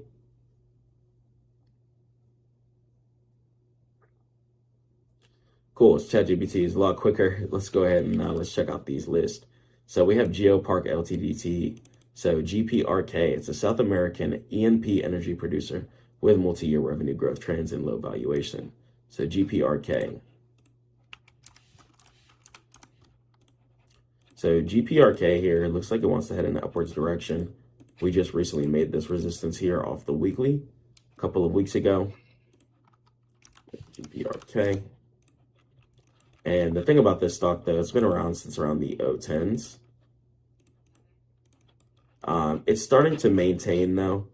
Looks like it wants to maintain this support area right here, which I see is kind of a mirror of this support right here. So it's not just bouncing for no reason. So it wants a support mirror off of this black line right here. So I'm a big fan of that. Okay, big fan of any support mirrors. It's not just bouncing for no reason. So price could want to bounce in upwards direction from here. Profit could potentially be made. GPRK. Let me go ahead and right click it. Let me go through the financials here. So a lot of free float shares, which means that people aren't desperately looking to hold it. Closely held shares is less than the free float shares. Okay, so let me go ahead and go to the revenue here. So from 2018, we're doing around 600 million here. 2024, we're doing around 650, 60 million. So big increase here. 2022, though, we're doing over $1 billion. So I don't know what happened here. A little bit of a fall off. Let me check the statements out. Income statement. Income is looking kind of bonky. I don't know if just because that year was just super duper heavy, but income seems to be on a downtrend. It's starting to pick up the pace. Last quarter, or 2025 June, did 119, and then 2023 quarter, or quarter 3 in September 2025, did 125 million. So a little increase there, but this stock here, I wonder if it's more event based, but that I'm gonna go ahead and try and skip on. I'm gonna go ahead and check BSM out.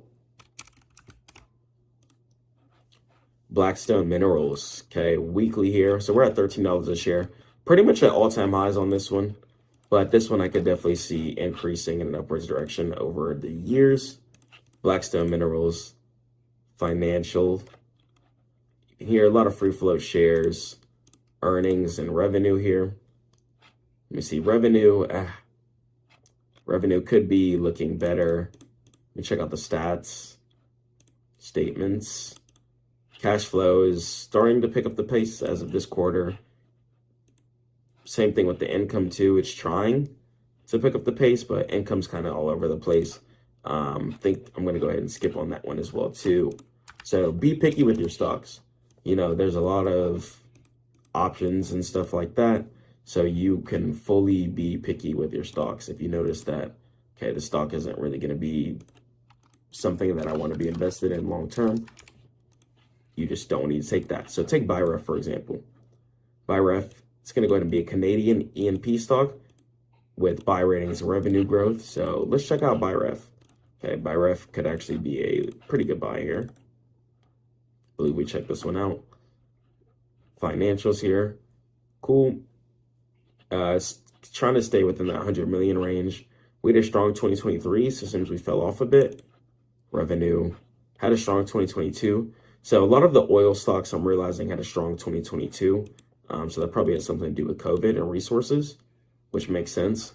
But I think the stock could definitely still be worthwhile though. Definitely wanting to close at least to its all-time highs. Still pretty new as well too. Only been out since like 2011. So at least to this resistance here. Okay, so cool. So amazing. So great session. You did great. Would you be available tomorrow, same time?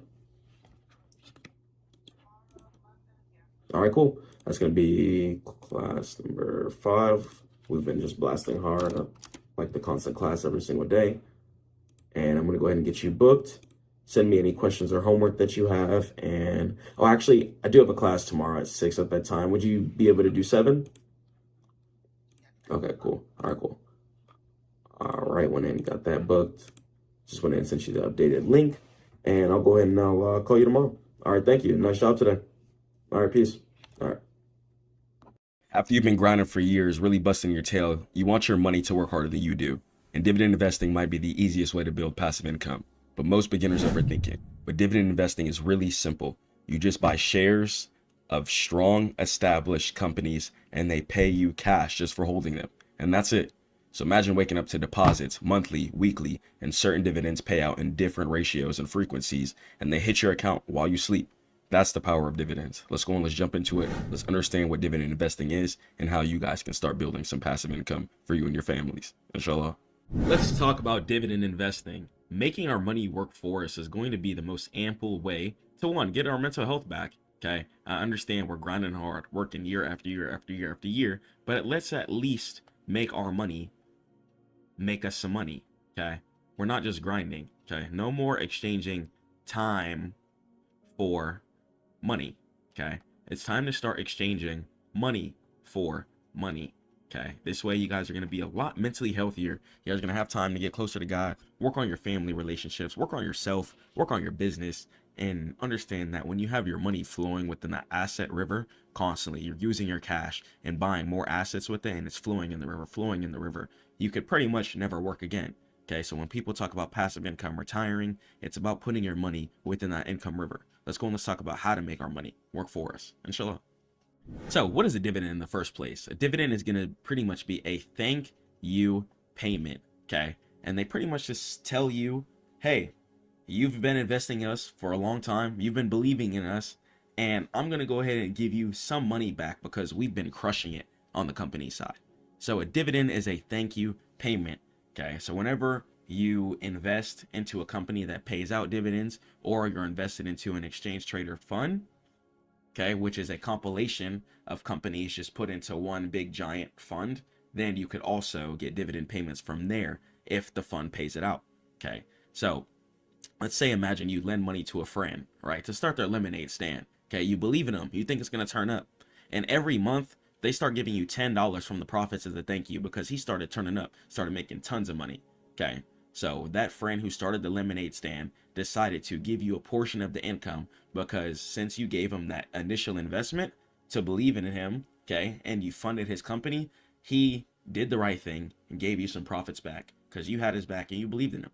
And that's what a dividend payment is. When you believe in these companies, when you believe in these ETFs, then we're able to get some profit back, inshallah. And that's a dividend. It's real cash paid to you just for owning a piece of the company. Okay, and it's passive. Okay, you don't got to do no work for this money. All you got to do is buy. Okay, all you're doing is turning money into more money. Okay, dividends is going to be one of the most extreme forms of passive income, especially after you guys have grinded out 6 to 7 figures. Okay, being able to plant that 6 to 7 figures into some dividends and get paid $5,000 to $25,000 a month just for having your money parked is going to be a really, really good way to just chill in life. Okay, and it could be regularly. Okay, it's usually paid every 3 months. Okay, so quarterly, and it's very, very safe. So usually only strong, profitable companies pay them. Okay, it's not a lot of broke companies paying out dividends because they can't afford it. Okay, a lot of companies paying out dividends are companies that have it all based out. They know that you investing into the stock market, okay, is going to go ahead and give them more income. They're then going to be able to turn that income into bigger buildings, hire better and more employees, okay, which should lead to them making more income, okay, better products, faster products being made, etc. So that way their income can skyrocket, okay, and when that happens, we benefit from it too. And a lot of the times too, dividend payments, okay, have certain dates set to them. Okay, sometimes you get dividend payments monthly, sometimes you get dividend payments quarterly, a few times a year. Okay, and every single company and ETF is going to have its own different dividend payment cycle. So before you invest into something, make sure you're doing your research.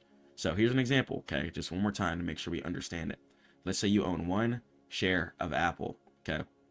For 1 share of Apple, Apple pays you 24 cents, okay? You can check your phone, okay, and that money is sitting in your account, chilling, okay? You didn't have to sell the stock to get it, okay? All you have to do is just have your money chilling in stocks. So you get paid for turning your assets into more assets, okay? So after all the day trading is done, after grinding your business hard for years, after grinding corporate hard for years, take that money and you guys can easily park it into some dividends and start getting yourself some monthly cash flow, okay? Put some mental health back into yourself and take some of your money and let's try and get some passive income from money we already have and we've been working hard for. Let's go to the next slide. So let's go and let's talk about the dividend yield. So the dividend yield tells you the return on your money right now, okay? And it's kind of like the interest rate number on your savings account, okay? So as you know, for APY accounts, okay, interest though, you know, is a reason why God says not to do it. It's not something that'll leave you profitable in the end anyways, okay? So focus on things outside of interest. But let's say annual percentage yield, let's say there's an account that would give you like 3% per year, okay? With inflation and taxes though, that's not anything. Okay, so when you're focusing on dividends though, something like that, okay, then you're going to be able to get a lot better bang for your buck and for your value. Okay, so average yield, right, around a 2 to 5% average yield is going to be healthy. Okay, and a red flag, if the average yield is over 8%, okay, be careful. Okay, it might be a trap and the company could fall off later, even if they're paying out big dividend payments right now. Okay, you want to try and have your dividend payments be as consistent as possible. Okay, you don't want your dividend payments to go down. Okay, if you're getting $5K a month for the money you have invested, that's how much you want to be getting. Okay, you don't want it to go down to $3K one month and then your bills and calculations are all thrown off. That you don't want it to happen. It can be really, really frustrating. Okay, so let's do the math. So let's say the stock price of something is going to be $100. Okay, and then they pay you $4 per year. Okay, so the yield, okay, is 4, since they're paying you $4 a year, divided by 100. Okay, and that's the stock price, and that's going to equal a 4% return. Okay, and that's how the dividend yield is going to go ahead and be broken down. Let's go over to the next slide. So, is it safe, right? The payout ratio. So let's talk about the pizza analogy.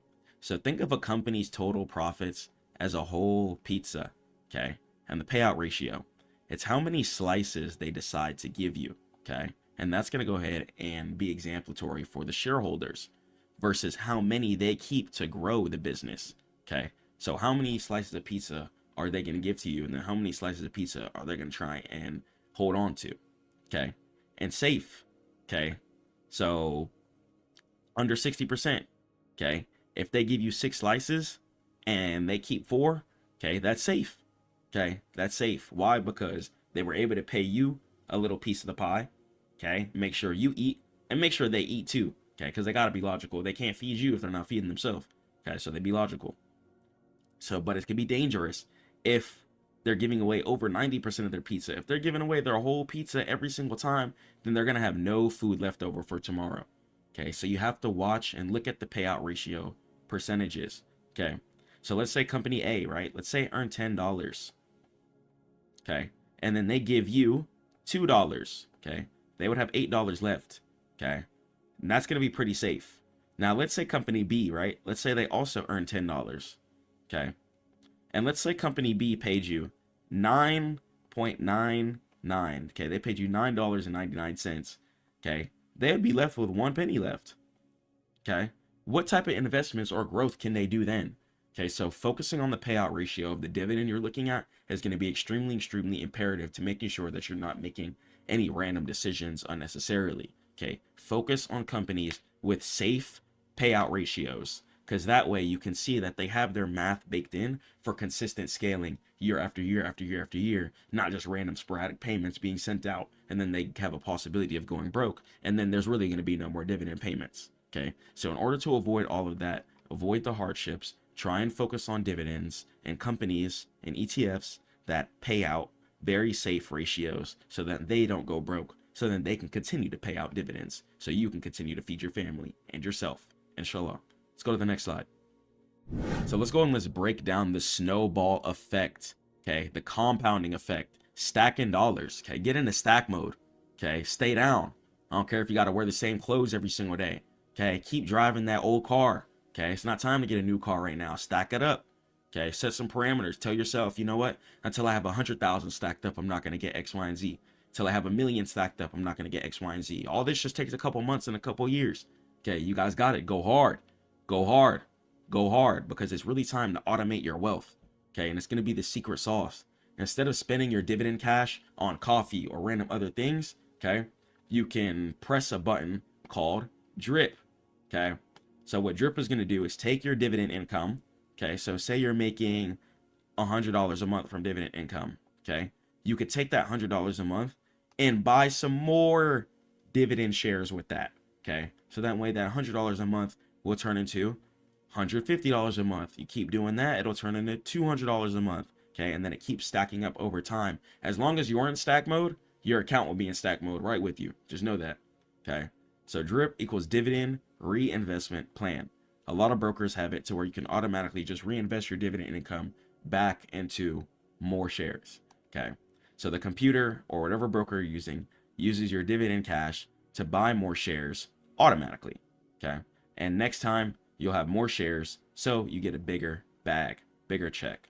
Then that bigger check buys even more shares and it spirals upwards, okay? So trying to have your life together outside of the market, okay? The more you have your life together outside of the market, the more money you'll be able to generate from the market, okay? Just keep cycling your money back into shares, back into more shares, back into more shares, and keep upping that income. So let's say year 1, you own 100 shares, okay? You invested super duper heavy. Then by year 10, okay, you own 150 shares, okay? And let's say you didn't even pay for the extra 50 shares. It was just stacking up over time, okay? So once you start planting that seed of ownership, your tree can do nothing but sprout and grow, inshallah. So plant your seed today so you can start sprouting. You guys can start dropping fruit everywhere, okay? But you gotta plant your seed. You cannot start dropping fruit everywhere until you plant your seed, okay?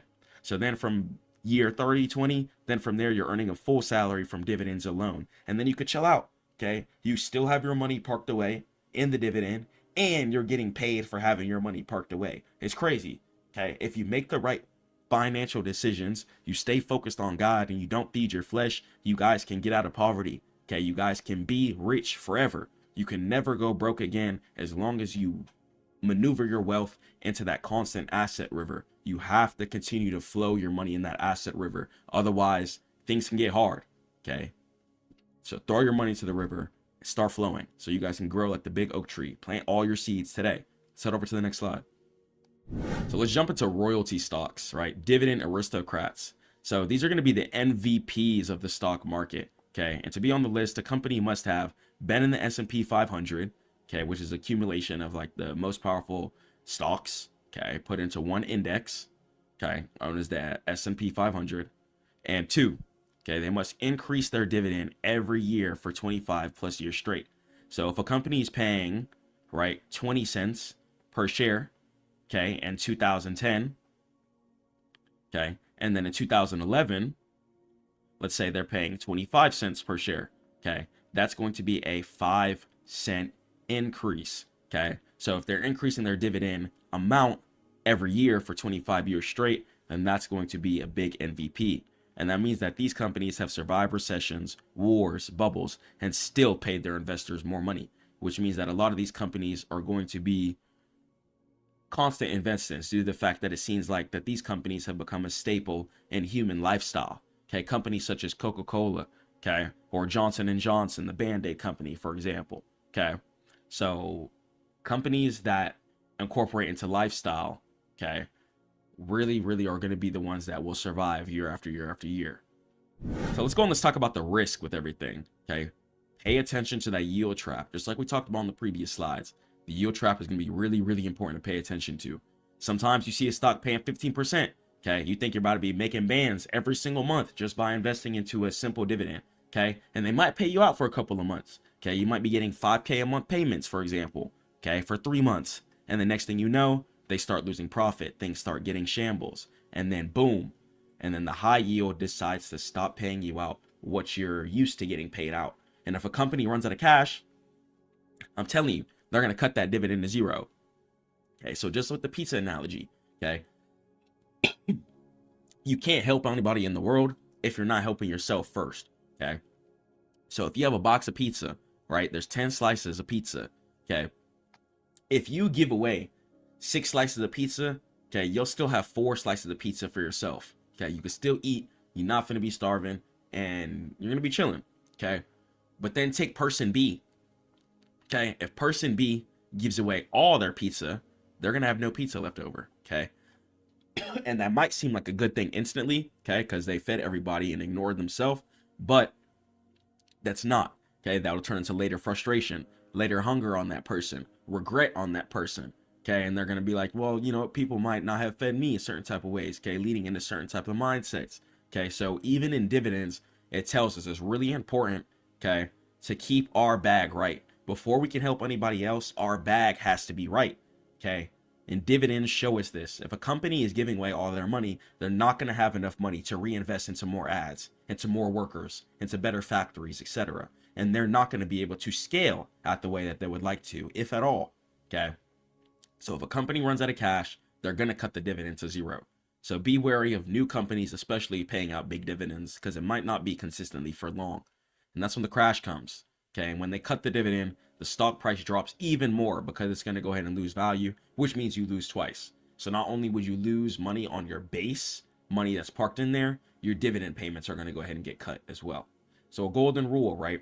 So a safe 3% return is better than a 15% risky return that has a chance of going to zero, okay? Don't be greedy. Focus on consistency. The name of the game in trading, investing in general, is consistency. Treat yourself like an oak tree, and you got to plant yourself in the ground. You got to give yourself water and sun, okay?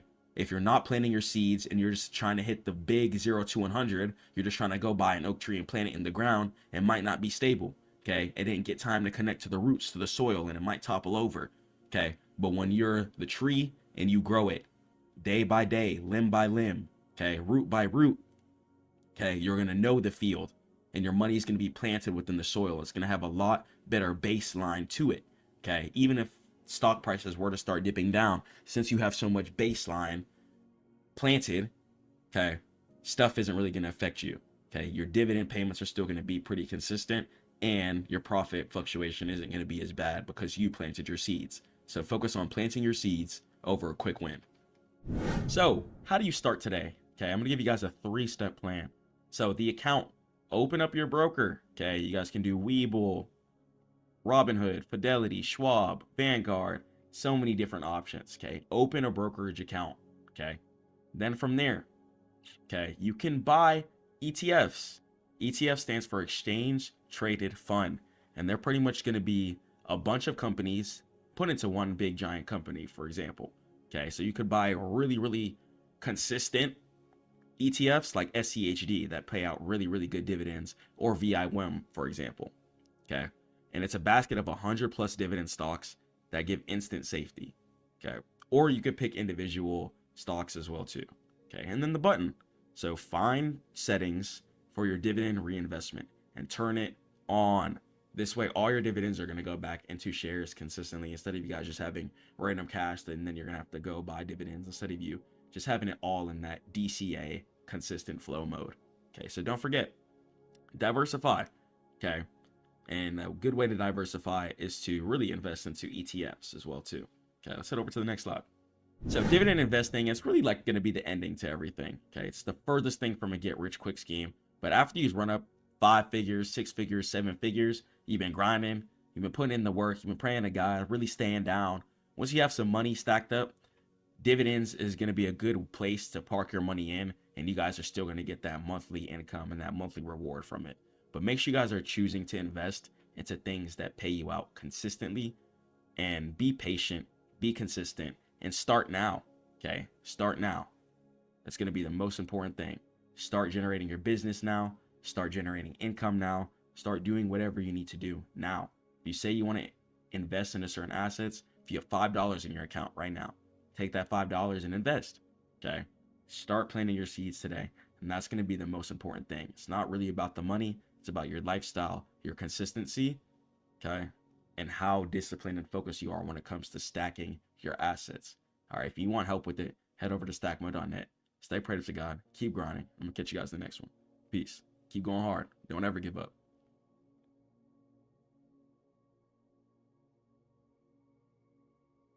If you're not familiar with cryptocurrency or how it works, let's fix that right now, because today you're getting the ultimate beginner-friendly guide to cryptocurrency that actually makes sense. No hype, no jargon, and just straight clarity.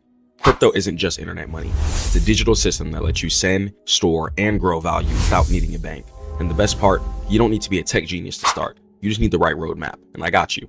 Step 1, I'm going to teach you guys how to understand Bitcoin. It's the foundation. Think of it like a digital gold, and know the difference between coins and tokens. Coins run their own blockchains, and tokens live on blockchains. I want you guys to understand risk management, because new investors lose money because they skip this. Never invest based on hype. Always focus on projects with real utility and making sure that it's putting a smile on people's faces in the future.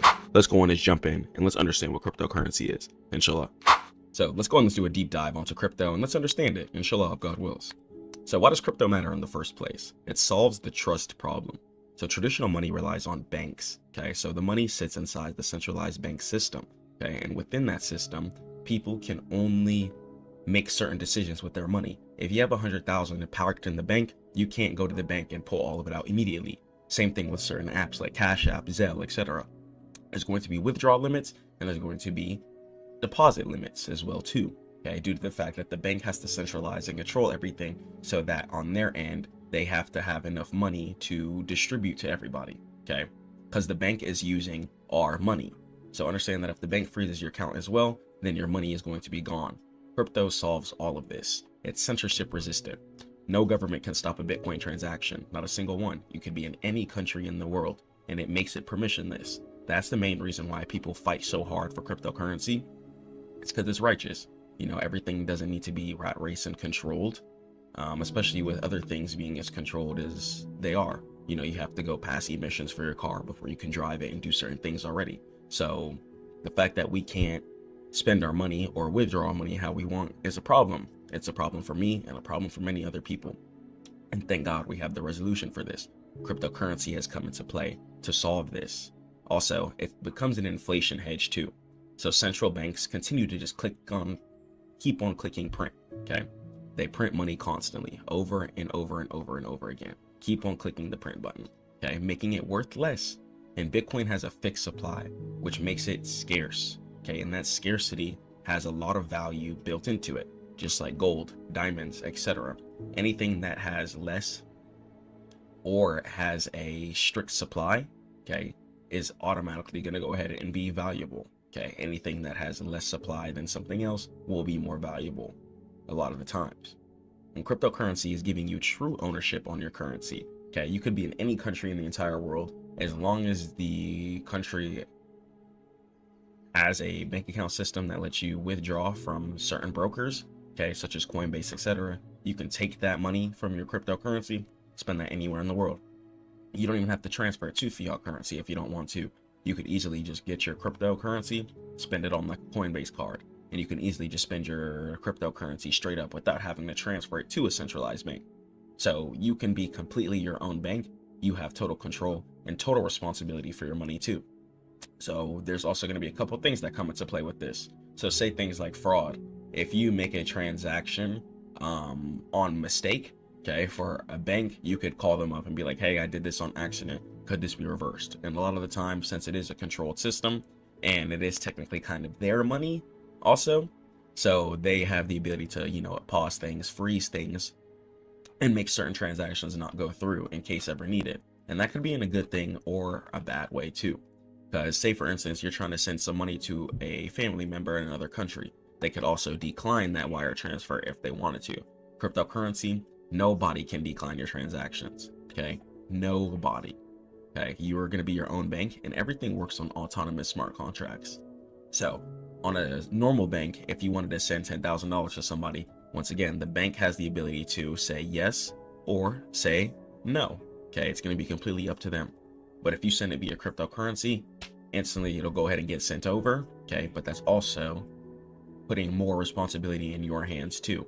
So because of that, you have to be making sure that you're sending your cryptocurrency to the right addresses. And you have to making sure you're sending the right type of cryptocurrency and sending it via the right type of networks. Okay. So because you're your own bank, you have total control. Okay. But that also means a lot more responsibility. So before you send certain cryptocurrencies and stuff like that, etc., make sure you confirm every single address that you're looking at. This way you'll be able to ensure secure transactions and making sure that you're getting your money and making sure that your transactions are hitting the way that they're supposed to. Inshallah. So under the hood of everything, right, let's go and let's talk about the blockchain. So miners and nodes. The blockchain is not magic. It's a global network of computers. Okay, so nodes, let's talk about them. Nodes are computers that keep a copy of the ledger. Okay, they verify that you actually have the money that you're trying to spend in the first place. Okay, and let's talk about POW. POW is going to go ahead and stand for proof of work, and it's how Bitcoin is created. Okay, so specialized computers that secure the network using energies, and they compete to solve math puzzles and problems to add the next block. Okay, so what's happening is these computers are constantly running problems through it, okay, trying to figure out what is going to be the next block that needs to be added, okay, into the hash, etc. Okay, and these computers take up a lot of power. Okay, so consensus of it, 51% of the network must agree on the truth. Okay, hacking it requires impossible amounts of energy that just doesn't exist, because it would have to go ahead and determine and calculate so many different type of numbers and transactions in order to see what next block would even have to be added into the equation. Okay, so mining is how Bitcoin is generated, okay, and not by pickaxe mining. Okay, so check it out. Just like we know diamonds and gold, you need like an actual pickaxe or a drill, etc. Okay, and then people go out there find it in the caves. Bitcoin works a little different. Okay, the computers have very powerful graphics cards and intensive hardware inside of them. Okay, and what they're doing is that they're solving problems constantly. Okay, so it's answering like 2 + 2 and trying to find the equal sign. Okay, testing out every math puzzle. Okay, trying to find the next block. Okay, and when you do that, okay, you get rewarded with Bitcoin. So that's how Bitcoin is created. People have powerful computers that take up a bunch of energy, okay, which is why it can be expensive to mine Bitcoin as well too. And then those computers are trying to solve complex problems. Once those problems are solved, then the miner is then paid in Bitcoin. And that's just how it works, and that's how Bitcoin is created. So let's go over the big three, right? The big three. So the big three are going to be Bitcoin, okay? You're going to have your Ethereum and Solana, and then you're going to have your stable coins. So let's jump into each one of these and break it down. So you're going to have your Bitcoin, okay? Bitcoin is going to be the most valuable cryptocurrency as of today's date, due to the fact that it's not infinite, okay? There is a limited amount of Bitcoin. There's going to be 21 million Bitcoins available. It is not an infinite cryptocurrency such as Ethereum, Solana, etc. Okay, so that's why Bitcoin right now is the most valuable cryptocurrency. Okay, it's slow, secure, and most importantly, scarce, giving it baked value already. And it's not for buying coffee, okay, but you can if you want, but it's for preserving wealth over decades. Okay, so think of it as digital gold. So understand that Bitcoin is here to fight against inflation, because if these dollars keep going up, say 10 years ago, right? Say rent was $700 at one place, okay? And in today's day and age, say the rent is $1,400, okay? That means that the rent doubled, okay? But did people's income double, okay? That might not always be the case. So when you park your money into an asset, something like cryptocurrency, okay, year after year after year, your money's going to grow just as inflation decides to grow too. So it's going to give you a hedge against inflation and being able to protect yourself from the economy going in a downwards direction, inshallah. So let's talk about the smart contracts. So just like we talked about, Bitcoin was created by computers that use power, okay, POW, proof of work, okay. Ethereum was created based off of staking, okay, POS, okay, which is going to be a lot less economy taxing system in order to create cryptocurrency. So pretty much Ethereum came out to prepare for when Bitcoin does go away, okay. So the computer, okay, it's programmable money, and apps like DeFi and NFTs are built on top of these, okay. Think iOS or Android. And for Solana, the reason why Solana is going to be really important too is because it's going to be used in order to trade meme coins, okay. I'm sure you guys have heard of that. And meme coins can't be traded until you have Solana first. And then you're going to have utility and stable coins, okay. So this is kind of going to be like the fiat currency version of cryptocurrency. So instead of parking your money into a token or coin or something like that expecting some profit returns, okay, stable coins such as USDC stay at $1, giving you a safe place in order to park your money in the cryptocurrency world without it fluctuating up and down all the time. So utility tokens like Link provide data feeds, and meme coins like Doge are communities built on certain factors, okay. So figure out what you want to invest in, figure out what works for you, and let's go and let's keep going. So whenever you start trading cryptocurrency and you generate a wallet on whatever broker you choose, okay, you're going to get a 12 to 24 word phrase, and this can be used to log into your account. So if you don't want to sign in with a usual email and password because you know those can get hacked, etc., okay, you can use a seed phrase. Okay, it's going to give you 12 to 24 random words, and you can keep these words safe in order to get back into your account.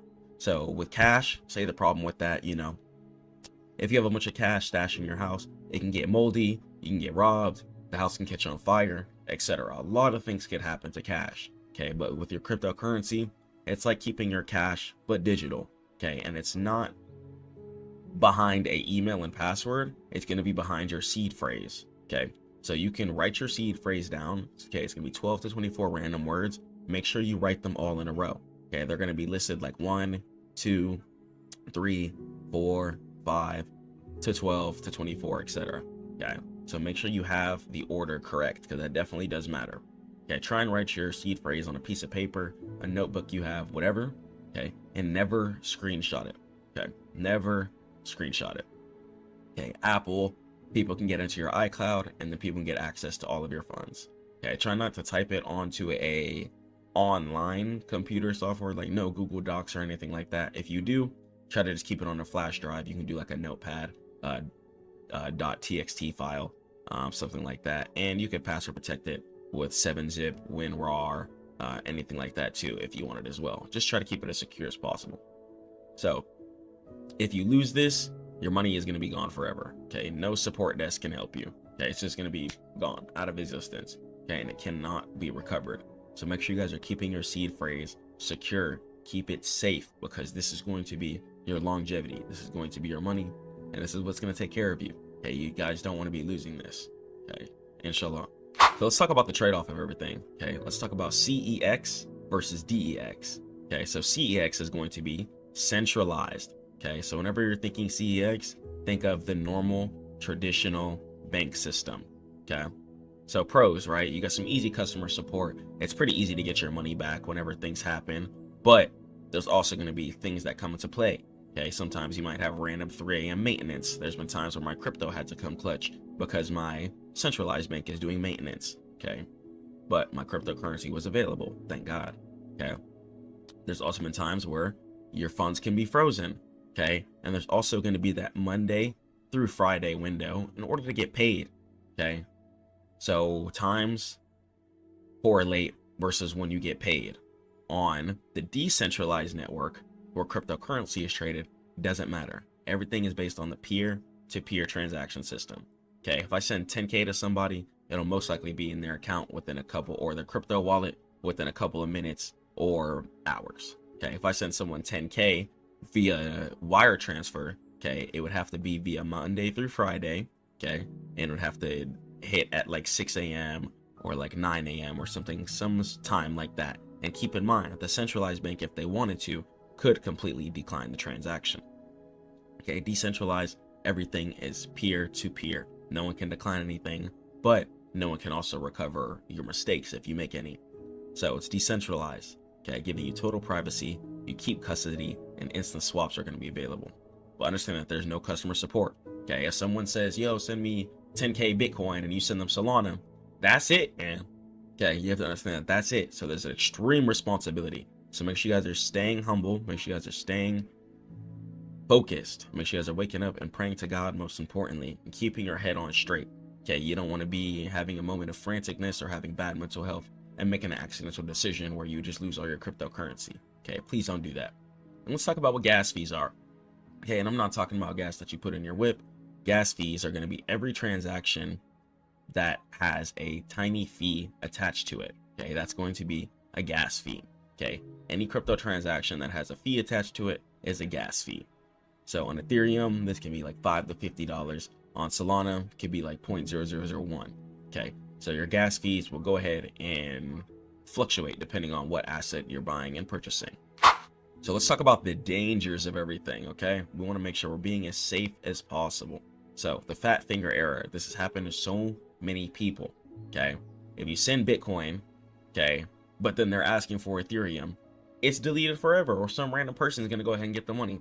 Okay, crypto transactions are completely irreversible.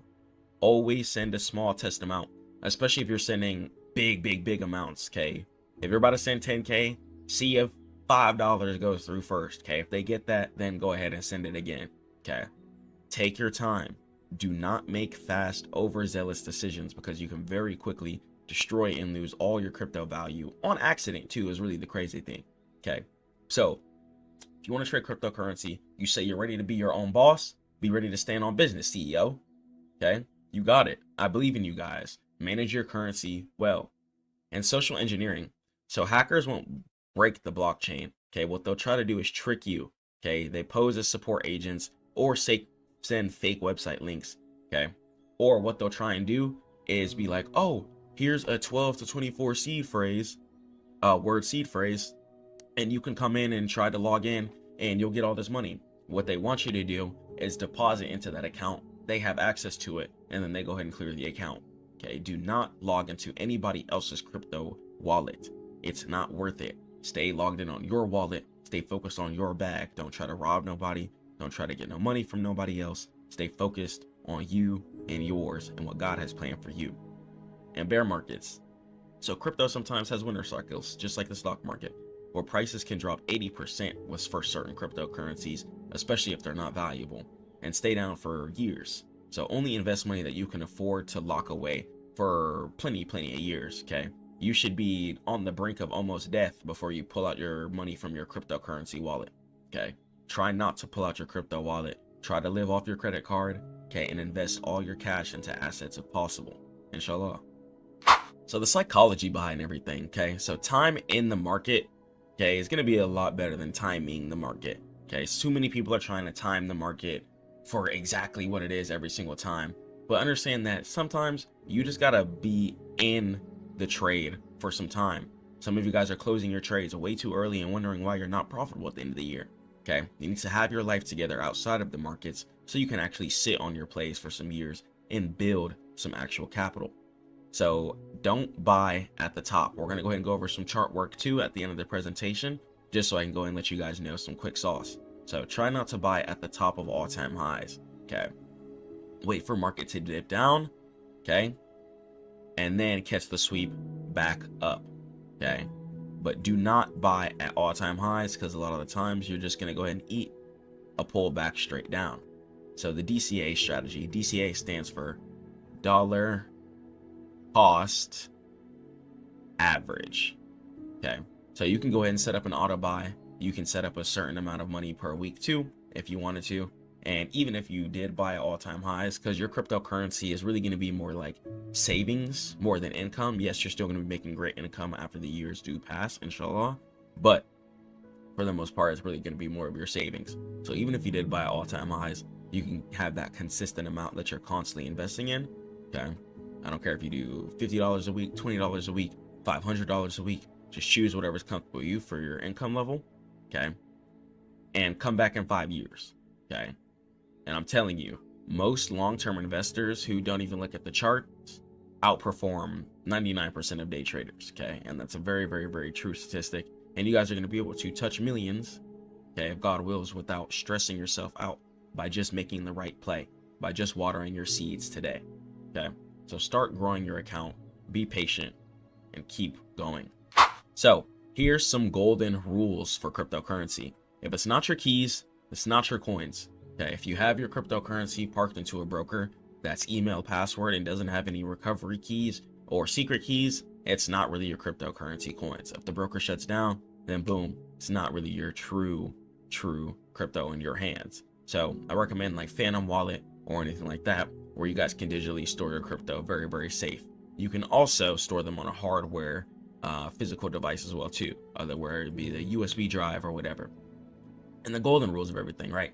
Never share your seed phrase, okay? Your seed phrase is going to be that 12 to 24 word phrase, okay? That's going to go ahead and keep your account locked, okay? You do not want to be giving out your seed phrase, okay? You lose your seed phrase, things can get difficult, okay? No customer support you can call to just get your money back. So ignore direct messages. Don't log in with anyone 12 to 24 word seed phrase thinking that you're going to get money. Stop, okay? Purge any type of mindset where you're thinking about stealing or getting quick, easy money. Purge that, okay? Invest only what you can lose. Make sure you guys are paying your bills first. Don't think you're about to invest in a cryptocurrency and you can ignore all your bills because you're about to hit the best play ever. That's not how a real investor would play. Okay, structure your life, get it together, and then come onto the market, okay? And do your own research, okay? Don't just get in because your friend said, yo, this is going to be the best coin ever. Don't do that, okay? Because then you're not going to have enough conviction and confidence to hold through volatility, okay? If this is the play you've been researching for weeks, month after month after month, if price dips, you're going to have so much conviction and you might even re-add, okay? So there's going to be a lot of things when it comes to buying cryptocurrency. So let's go in how to read the chart. So reading the chart is going to be quite simple. What we're going to do is focus on our higher time frames. Okay, so what I'd like to go ahead and do is go for my monthly time frame. Okay, then from there, I'm going to go to my weekly time frame, daily, and then 4 hour. Okay, so we're going to go from the monthly to the weekly to the daily to the 4 hour. Okay, and when we do this top-down analysis, we're going to be able to get the full bird's eye view of absolutely everything, just so we can see the full perspective of the market. So always start off on your highest time frame first, then scale down. Okay, and the smallest time frame I'm going to go to look at the cryptocurrency chart is going to be the 4 hour chart. Okay, because cryptocurrency, you want to be holding for weeks, months, and years. So focus on your higher time frames. There's no reason why you should be caught up on the 5 minute, 1 minute, 15 minute trying to trade cryptocurrency. It's not the wave. You need to have the full higher time frame picture so you know how many years, months, weeks to hold for, etc. Also, before we get into the chart, understand that cryptocurrency always wants to go in an upwards direction.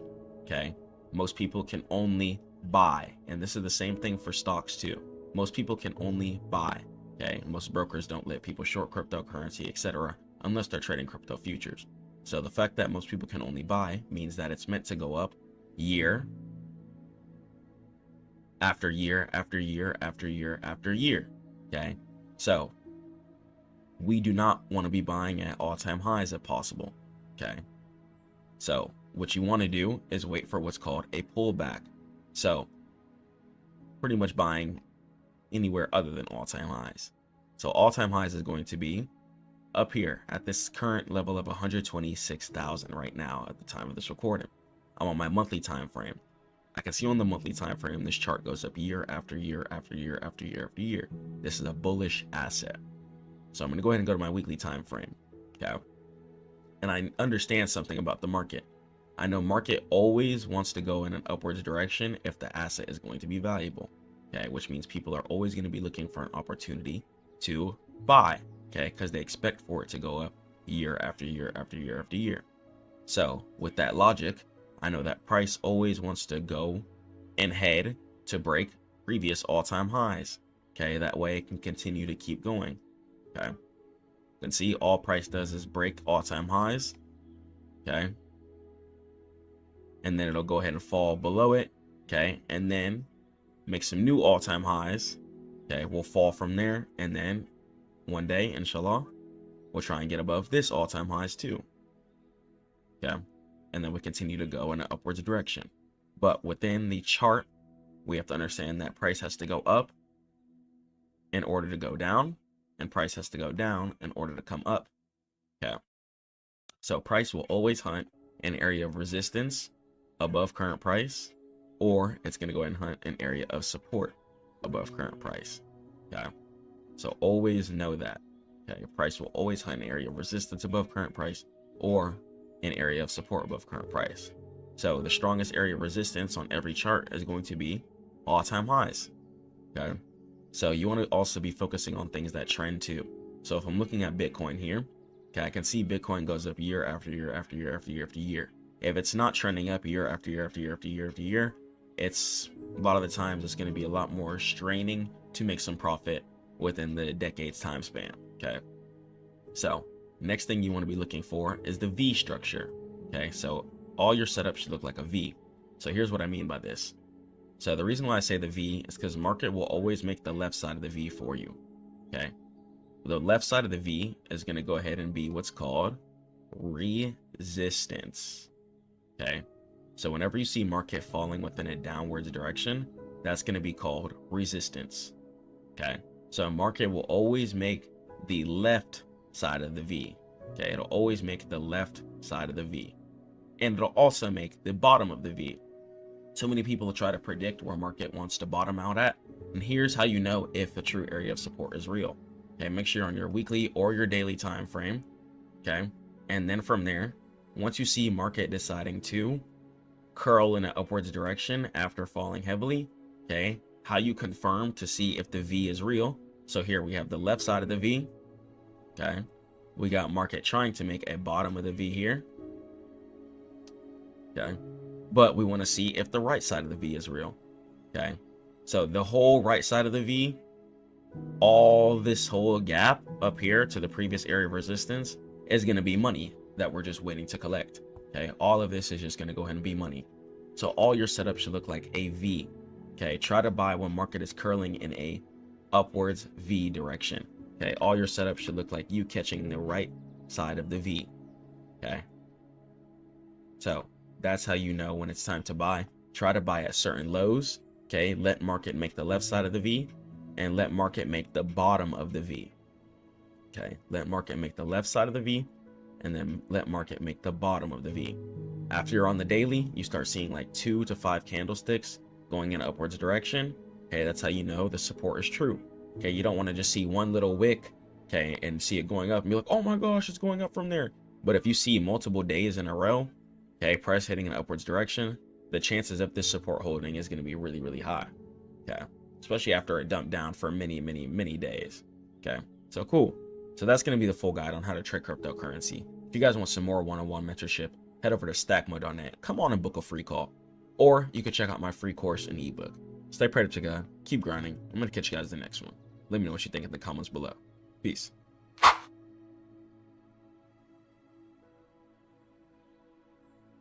Forget trading the S&P 500 making 1 to 2% a year. Let me show you guys how I hit this trade worth 15% and I gave it out in my group. Let's jump into it.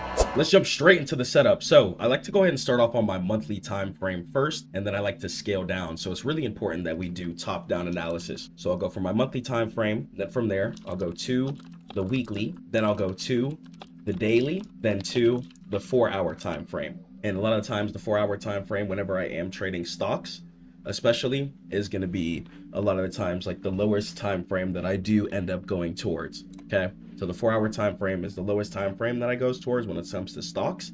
And the reason why I even go down to the 4-hour, otherwise I would really just use the daily if I could, but the reason why I go down to the 4-hour time frame is because of a setting called extended trading hours. Okay, so you guys might have to go to your 4-hour time frame in order to see this. If you're on your daily, weekly, monthly, or yearly, you're not going to be able to see this right now. So you're going to have to come to your trading view settings or whatever broker you're on. Then from there, you're going to be able to click on session. From where it says your trading hours, make sure you have extended trading hours on. This is really, really important because you can't catch the proper setups that you want to catch without making sure that your extended trading hours is properly set. Okay, it can be really, really frustrating when you're trying to catch the setup that you want to catch, but then you run into an issue to where you're not seeing the proper price action, or you're like, why is price reversing there? The whole time there's a whole bunch of hidden resistance at a key area that you need to be closing at. Okay, so here's exactly why I took the setup. Okay, so we'll go ahead and we'll run it back here. So here are my drawings. We'll go to my 4-hour time frame here. So one thing I like to look for here, especially, we'll just go to my monthly. So I like to buy dips. Okay, so when it comes to dips, that obviously means that we're buying low, selling high. That is how I play stocks. Stocks are meant to go in an upwards direction. Please keep that in mind.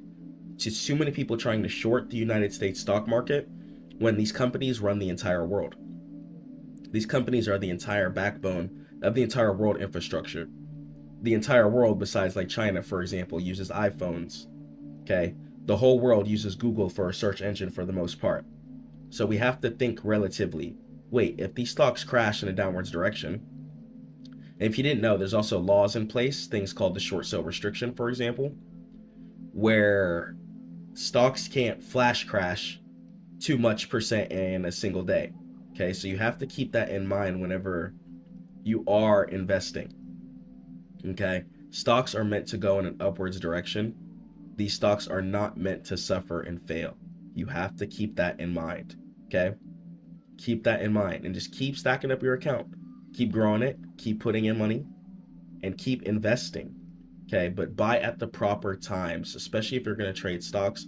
You have to buy at the proper times. Just because you make 10,000 off of one trade doesn't mean like, oh man, I get to sit back and just chill. No, be disciplined, be looking for the next setup, be closing at the proper areas. And let me show you what I did to catch this setup here. So I looked at my monthly time frame and I saw that price recently dipped down. So once again, I like to buy low and sell high. So that meaning when I'm buying low and selling high, what's really, really important for me, okay, is that I see some bullish price action, okay, coming in. So a lot of people like to buy falling knives, and not even intentionally, okay? And what a falling knife is when you're buying when price is just falling down. I like to buy when price is getting bullish. I like to buy when buyers are stepping in. Whenever buyers are stepping in, price has a lot more jurisdiction to burst in an upwards direction. So I don't like to buy at all-time highs. I wait for price to fall down, and then after price makes a solid or key area of support, such as like this whole zone here, for example, where price repeatedly decided to mirror itself, then I could see, okay, price decided to bounce a couple of times here. This is a pretty safe area. Let me check it out on my daily here. Same thing on my daily. I like this zone here. Still looking strong and relative. And then let me get on my 4-hour time frame here too. So I saw that this area of support was reacted off of over here, and I just did some top-down analysis there. We have another area of support here, another area of support here, one here, and one here. And what an area of support is an area where buyers have stepped in. Okay. Support is going to be an area where buyers have stepped in. It's very, very, very, very, very important. And I like to look at the MACD volume. I don't really pay attention to the MACD crosses, but you could see here when green starts stepping in, as you can see here on this volume chart from MACD, a lot of the times that's when buyers are going to be stepping in. So this is a good thing to look at too, but I don't just only look at that. For the most part, it's naked charts and just raw analysis, and making sure that I'm buying at verified areas of support. Okay. Even price decided to come right here and make a higher low from this area right here. And then price decided to just continue to progress.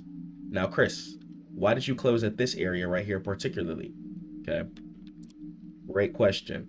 Let me go ahead and answer that. So even on the daily here, I can see that when price even created this area of resistance all the way up here. So just as we have support, support is an area where buyers have stepped in. We're gonna have the opposite of that.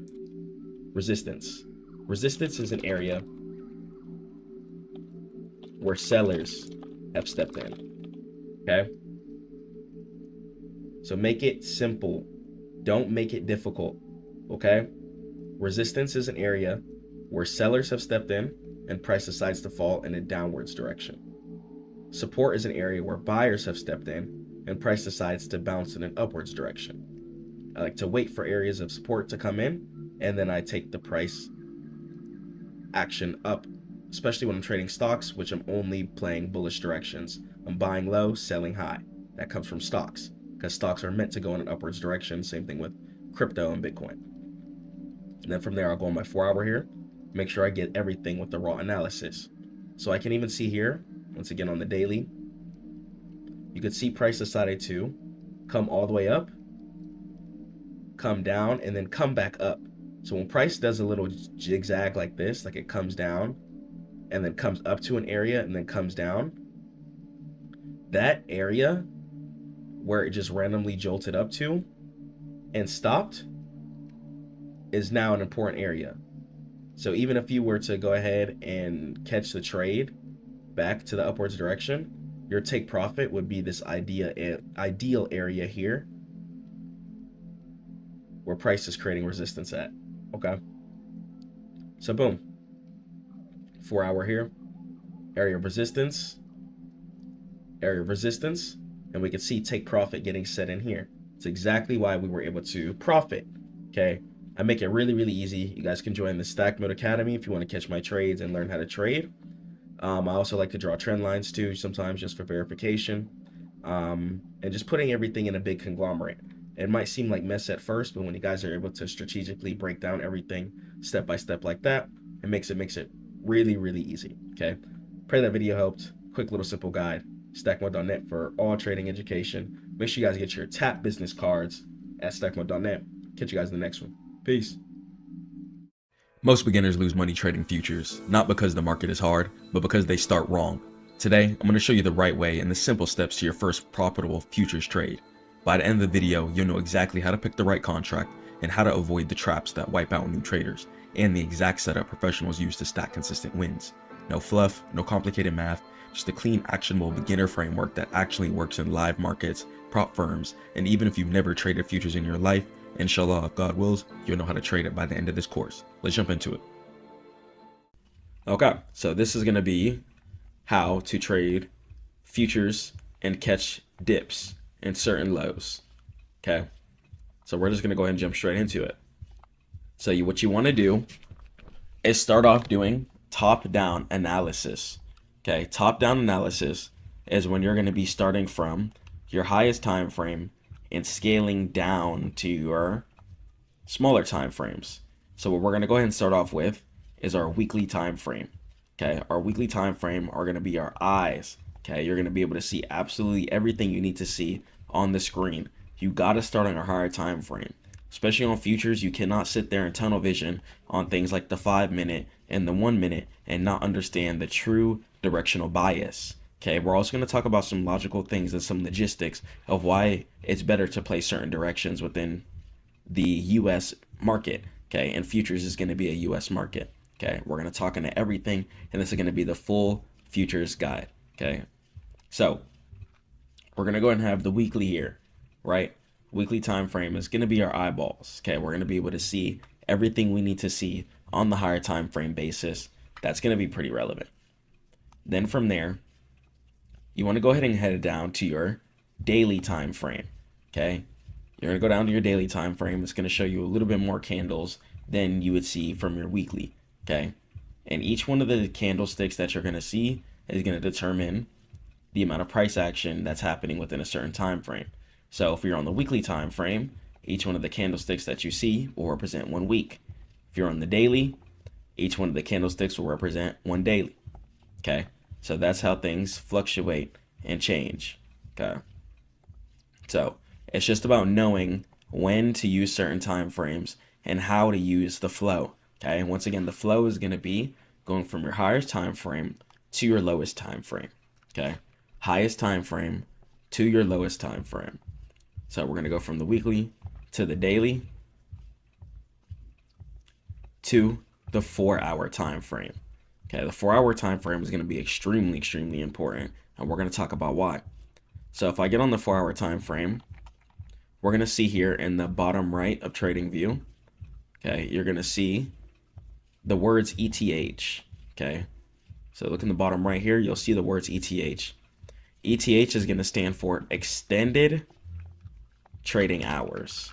Okay, it's going to stand for extended trading hours. And what that is going to show you more candles that would be hidden than if you didn't see. So market is open normally from 9:30 a.m.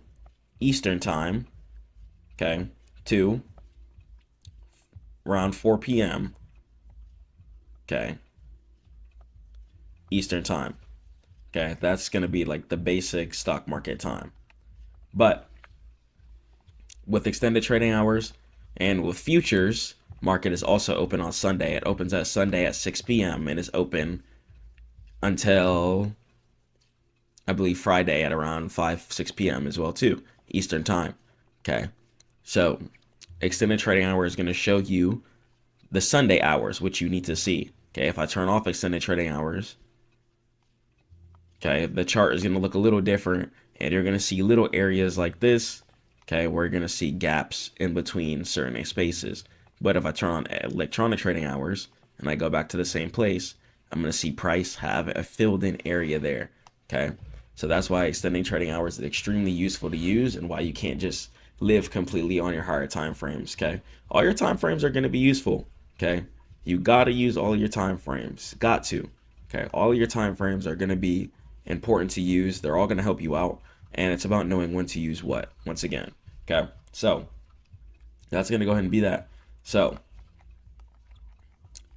you're going to go from your weekly to your daily to your 4-hour to your 15-minute Okay. Weekly, daily, 4 hour, 15 minute. Okay. That's how your futures flow needs to go. Do not just tunnel vision on the smaller time frames. Yes, the futures income is nice. Yes, you can scalp and make some money, but it's not just about that. It's going to be about the discipline. It's going to be about catching your nice big trades. Okay. You don't want to be just trading for pennies. Okay. Especially on futures. This is why on futures, I recommend be on the live account. Okay. Because when you're on the live account on futures, things are a lot different. Okay. You can hold your trades overnight. Okay. When you're on prop firm, you cannot hold your trades overnight, which hurts your profit significantly. Okay. The extended trading hours time is going to be when a lot of price action decides to occur. So when you get a good entry and you see which way price is flowing in, you can make some nice money and turn a small account to a lot. Okay, fairly fast with futures. Now it's going to be a lot of power in your hand. Okay, when it talks about futures, it pretty much just means make or break. Okay, you can make or break all your profit. Okay, so let's talk about some certain things when it comes to futures before we get into the chart. Let's talk about margin. So margin is going to be an important thing when it comes to the futures market. Margin is going to be the amount of money required in order to open a contract. So in order to outplay this, right, thank God we have the new micro futures accounts. So micro's futures accounts cost less than normal's futures contracts. So let's say you're trading the NASDAQ 100, also known as the NQ, okay, which mirrors the QQQ, okay, stock or ETF. So index. So NQ, right? Let's say it costs $1,000 to open up one contract of NQ. Okay. On most brokers, it'll cost you like at least $1,000 to open one contract of NQ. Thank God, though, we have something called the micros, which helps us trade more efficiently. And this way we can trim and get more value for what our account size is. So now we have micros. So now you could play something called MNQ. Okay. And instead of spending $1,000 on a contract, you can then spend $100 on a contract. Okay. And you could flip that fairly simply. Okay. Let's say you're on YM. Okay. Which mirrors the US 30. Okay. It might cost you $500 to open one contract. Okay. And if you're trading MYM, for example, it will go ahead and cost you just $50 to open one contract. Okay. And you could still make some great money. And instead of buying one contract of YM, you could buy multiple contracts of MYM and be in a much better position. Okay. So you could think about that. So the micro contracts are going to be new contracts. I believe they came out like 2021, something like that. Fairly new. Thank God. And now we have the ability to trade with less money. So even if you do have a big account, you could trade a bunch of micros and trim and trade how you want and hold your trade as long as you want.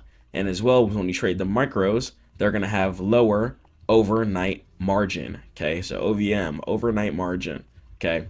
So it might cost $50 to open a micro contract during the day. But if you want to hold it past 5 p.m. Eastern time, then the margin might go up to like $400 a contract. Okay.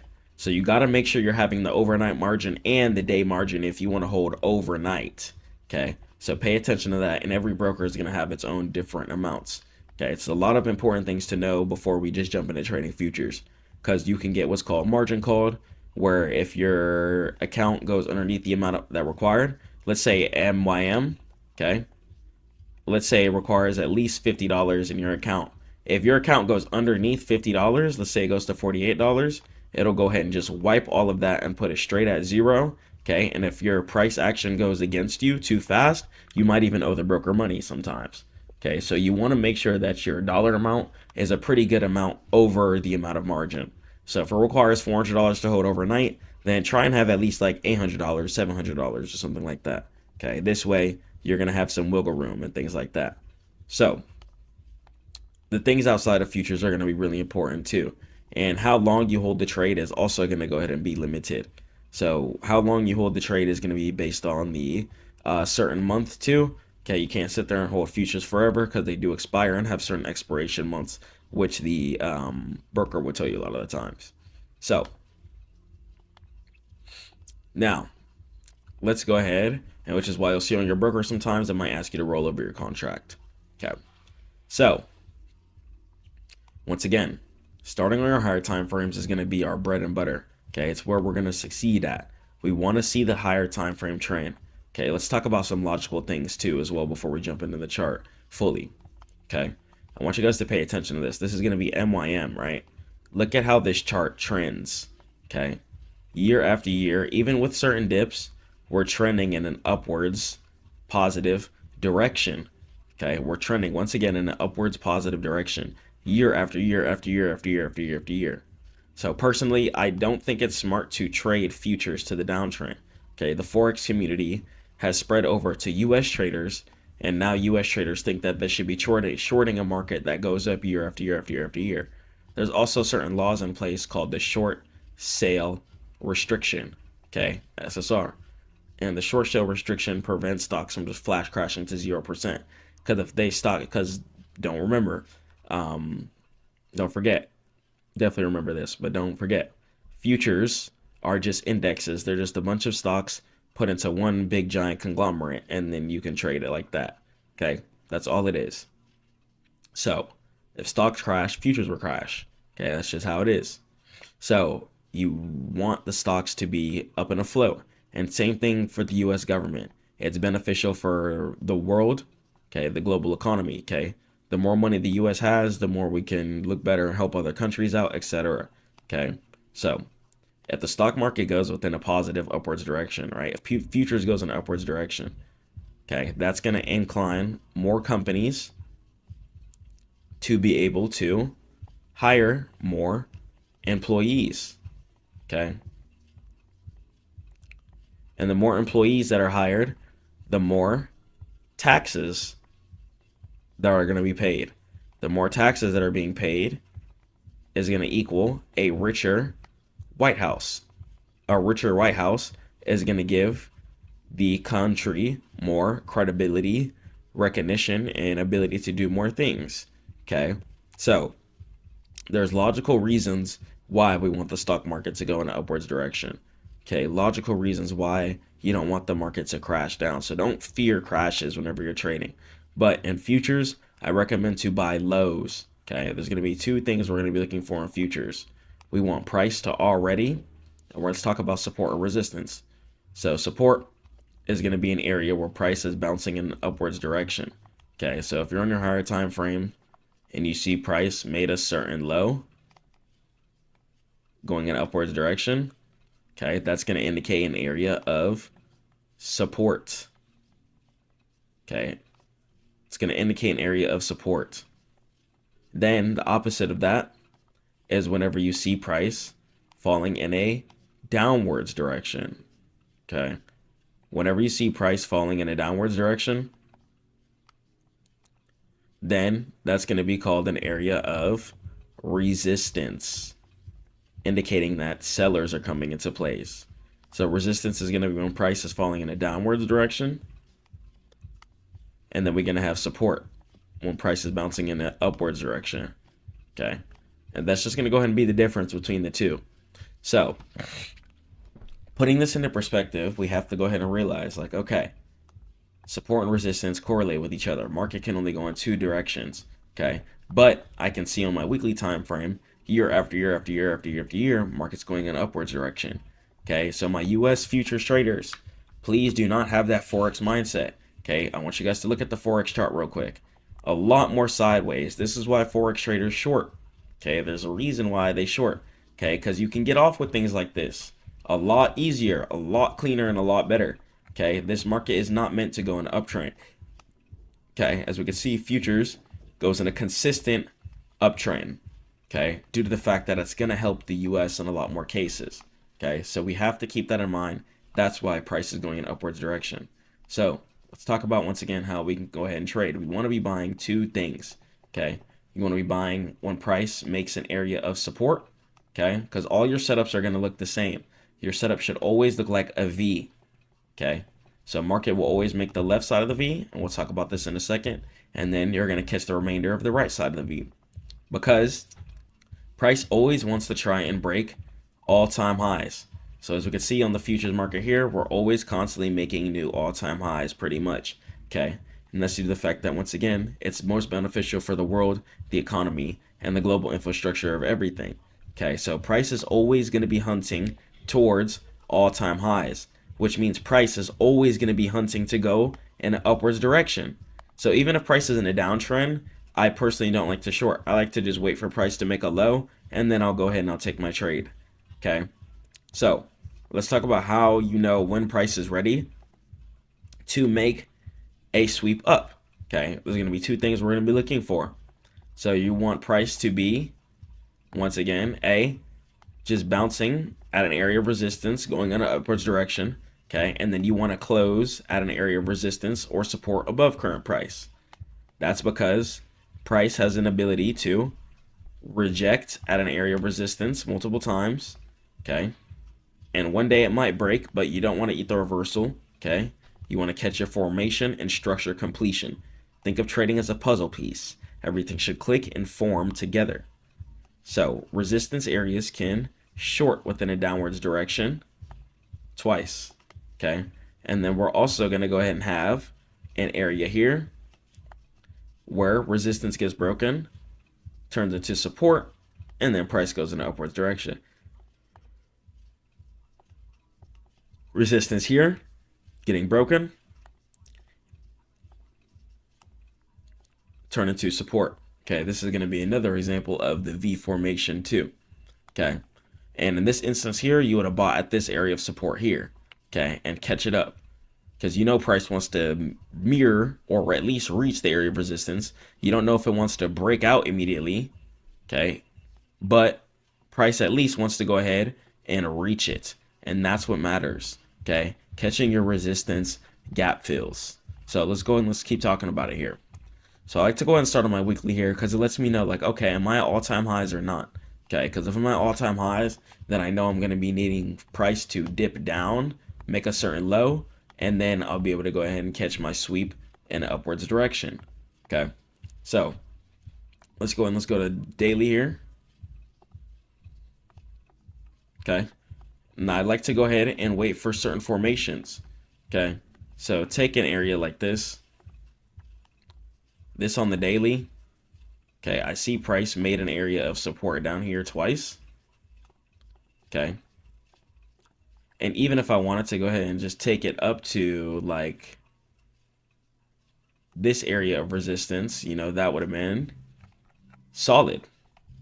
And as you can see, just based off this tiny support here, went ahead and caught the whole gap fill, and this would have been around 669 points within a couple of days. And on futures, that's disgusting money. Okay, that money is nasty. So what I'm looking for, especially on my, so I like to see my weekly here, make sure I'm not at super all-time highs, because I'm looking to long the market. Okay, and I'm waiting for price to make a little base on the daily. Okay, so I need price to make a little base. So right now I can see price making the left side of the V. Right now we're heading straight down.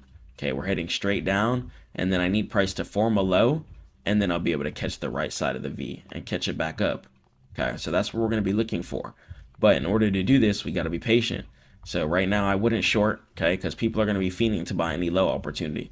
So I'm going to wait for price to go ahead and create its low. Okay, I'm going to show you a good example of what that looks like. I'm going to go to my 4-hour again. Okay. When you start seeing price make that nice curl, especially with 4-hour closes, then that's when you know you're going to go ahead and catch your nice trade. Okay, take this little sweep curl up right here, right? Even if I decided to close the trade at this area of resistance up here, that's still a really, really, really, really, really nasty futures trade. Okay, this is 862 points. Okay, just catching the V. Okay, catching it to this area of resistance up here. Okay, and as you can see, price decided to go ahead and fill the V. Okay, and you're just going to go ahead and be able to farm money on the micros, farm money on whatever. Okay, let me go ahead and just log into the paper trade here and just show you how much this would have made, for example. Okay. Go ahead and close that. So boom, even right here, right? So let's say you opened a trade right here, okay?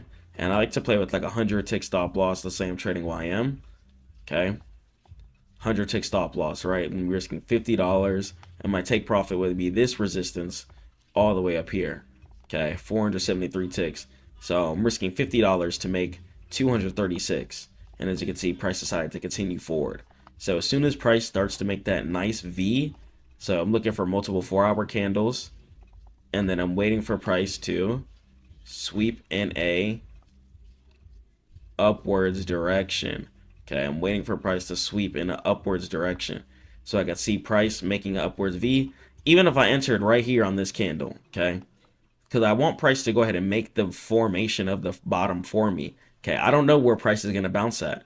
Okay, it's too many people try to predict the ultimate bottoms. Okay, but you know that price at least wants to try and mirror areas of resistance, okay, before it gets broken. So take advantage of the V. So even if you entered right here, right, you'd be able to enter right here, okay, 100 tick stop loss. As you can see, stop loss just didn't get hit.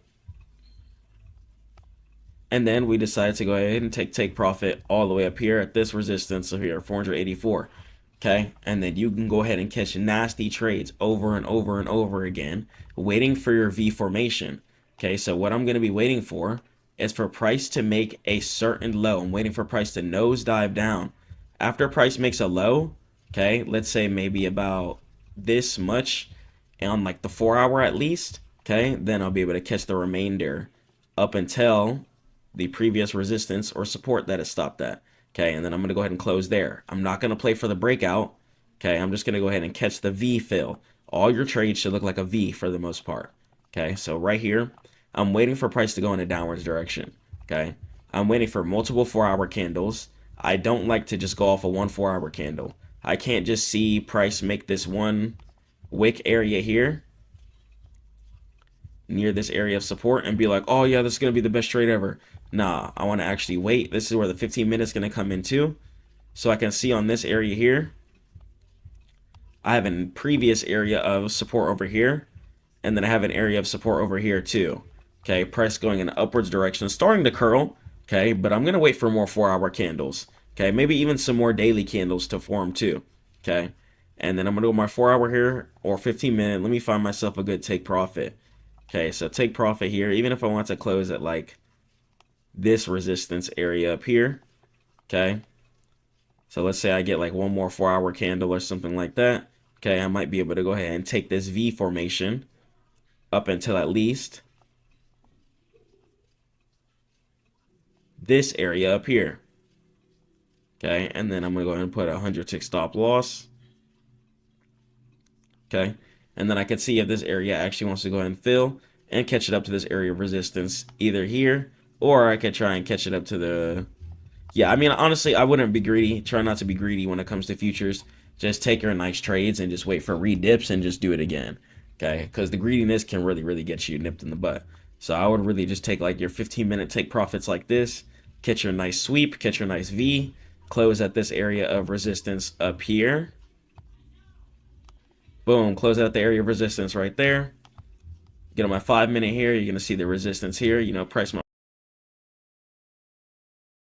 mirror that, and then you can go ahead and clear trade up easy and just go ahead and take your money. Okay, so even if price is in a downtrend, okay, price still has to go up to come down, and price has a better chance of going in an upwards direction than it is just falling in a straight downward direction. Okay, especially when it comes to futures. Okay, use your higher time frame, look at your bias, and put everything into perspective. Does it make sense to short something that continuously goes up in an upward direction year after year after year after year, regardless of inflation or anything?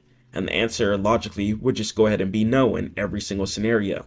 Okay, so when you're reading your futures chart, it's really just about taking your time, getting in your bag, and really just making sure you understand and can read what you're looking at. Okay, it's about taking your time. And when you take your trades, you got to take your profit. Okay, you got to be closing at these areas of resistance or support above current price. You got to. Okay, I wouldn't hold past up here. Okay, we also have this take profit up here too as well. Okay, if you wanted to take something like to up here. Okay. And this would be for like a 1-to-1. And then price decides to continue to go up in an upwards direction over and over. This area of support could be a take profit as well too. Okay. And then that's the cool thing about futures. As each take profit gets hit, you can go ahead and keep dragging your stop loss if you want, or you can go ahead and set your final take profit at a certain area, have your stop loss, and just buy at certain logical areas and just pray that you win. Okay. Because price most likely wants to reach these areas of resistance again. Okay. Even if price wants to fall straight down from these, that's fine. At least it went ahead and touched it. That's okay. Okay. It's not just going up for no reason. It might want to go ahead and touch this. Okay. And that whole window of it going up is just money sitting there waiting to be farmed. So collect your income. Okay. Whole sit there. Whole bit of money just sitting there waiting to be collected. Okay, so sit there and collect your money. Okay, even at this area of support right here, because as we know, just like resistance can be broken, turn into support, support can be broken, turn into resistance. Okay, so that's why a take profit right here would be reasonable as well too. So if price goes up, okay, let's say it does this, breaks this, okay, price might want to fall down here. Okay, or price might want to fall here. Okay, so that's why these are all going to be different take profits due to the fact that these are areas of resistances and supports above current price. And I can see price is trying to recover here. Okay, so you can see it on your smaller time frame. Price really trying to recover certain areas. And it's about making sure you know when to close. Knowing when to close is going to be the most imperative and important thing. The trend already started. Okay, the chances of the trend just reversing here super duper hard, it could be pretty low. Okay, so it at least go ahead and touch this resistance. If it breaks this, then try the support. If it breaks this, then try the resistance. And it'll keep trying each leg until it finds a place it might want to reverse at, find a super low, then break that previous high and do it over and over and over and over and over again every single year. Okay, so it's about playing logically. So if you're a futures trader, if you're going to trade some futures and you want to make some quick income, okay, because futures, you only got to deposit one time. Okay, it's about waiting for the right setups too. But after you deposit that one time, you can go ahead and you can get in your bag. Okay, you can run up your bag super duper duper hard. Okay, and it really just depends. Okay, so do some practice. Stackmode.net for all trading mentorship. If you guys have any questions, stay prayed to God and keep grinding. That's how you guys are going to be able to trade futures. Stack mode. Good morning. What's going on, guys? So I'm going to be telling you guys about some crazy sauce today. If you didn't know, there's a law called the short sale restriction. It literally prevents stocks from flash crashing to zero. I was having an argument with my mom the other week, and growing up, she definitely put me in place to get a good job. When I first came up, I worked IT. I've only ever worked from home, doing work from home positions. Thank God, all credit due to Allah. But I was only able to work for so long without starting a business though. Once I started realizing that you're at the mercy of a company, and even seeing team members just get fired instantly, dropped randomly, made me think, okay, they have bills too. They have stuff to pay for too. I don't want my family in that predicament. So let me hustle harder. Let me make sure my money's always moving, and let me make sure I can get monetized on YouTube, etc. Thank God. So I can always be making some income in case the job decides to fire me. Okay, which definitely does happen to a lot of people. So stocks are extremely consistent. These companies go up year after year after year after year. And the reason why these companies fire people in the first place is because they're doing what's best for the company. Company, a lot of the times, will always do what's best for the company. That reason alone, too, is also one of the big reasons why stocks will continue to go up. So let's jump into this presentation. I want to break down what the short sale restriction is and what prevents stocks from crashing to zero. This is why the stock market is consistent. Let's do it. So whenever bad news hits, panic selling starts, and it happens rapidly most of the time. Short sellers pile on, aggressively selling to drive the price in a lower direction. And it feels like there's no bottom. Sometimes you might just see falling happening for days, especially on some certain stocks. And panic selling plus shorting equals the term crash. So if you've ever heard a term of the stock market crash, it's referring to a bunch of selling happening. Okay, so whenever you see a bunch of selling happening, that's going to go ahead and refer to the terminology crash, shorting, selling, etc. So the law, the SEC rule 201, so the short sale restrictions, it's a safety mechanism designed to stop artificial market manipulation. And the trigger, so if a stock drops 10%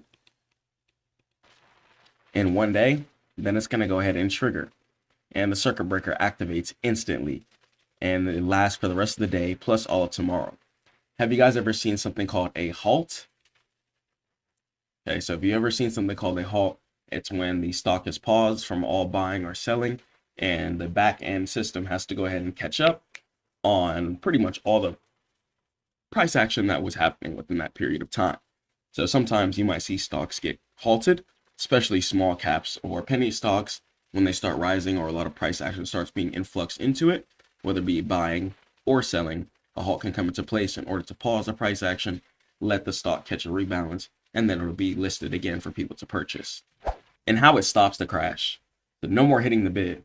Normally bears can force the price down by selling at market price. And under SSR, short sellers are banned from selling at the bid, and they must place orders above the current price. And they can't push, they must wait. And this slows momentum and allows buyers to step in. So think about that within a logical sense. So it stops the crash, okay, and it forces price down, okay. So price can sometimes be forced down by massive selling or people just releasing orders that have been stocking up a majority of it. Let's say in the crypto sense, if someone has a majority of the liquidation or majority of the liquidity, then they're going to be able to go ahead and sell off a majority of their stock or shares. Let's say even a penny stock. Whoever has a large majority of it, if they sell off, market will dump. And you'll see that, especially even at the middle of the night trading certain sessions. Let's say you're trading something that's based around New York session between the 9:30 a.m. and the 6:30 p.m.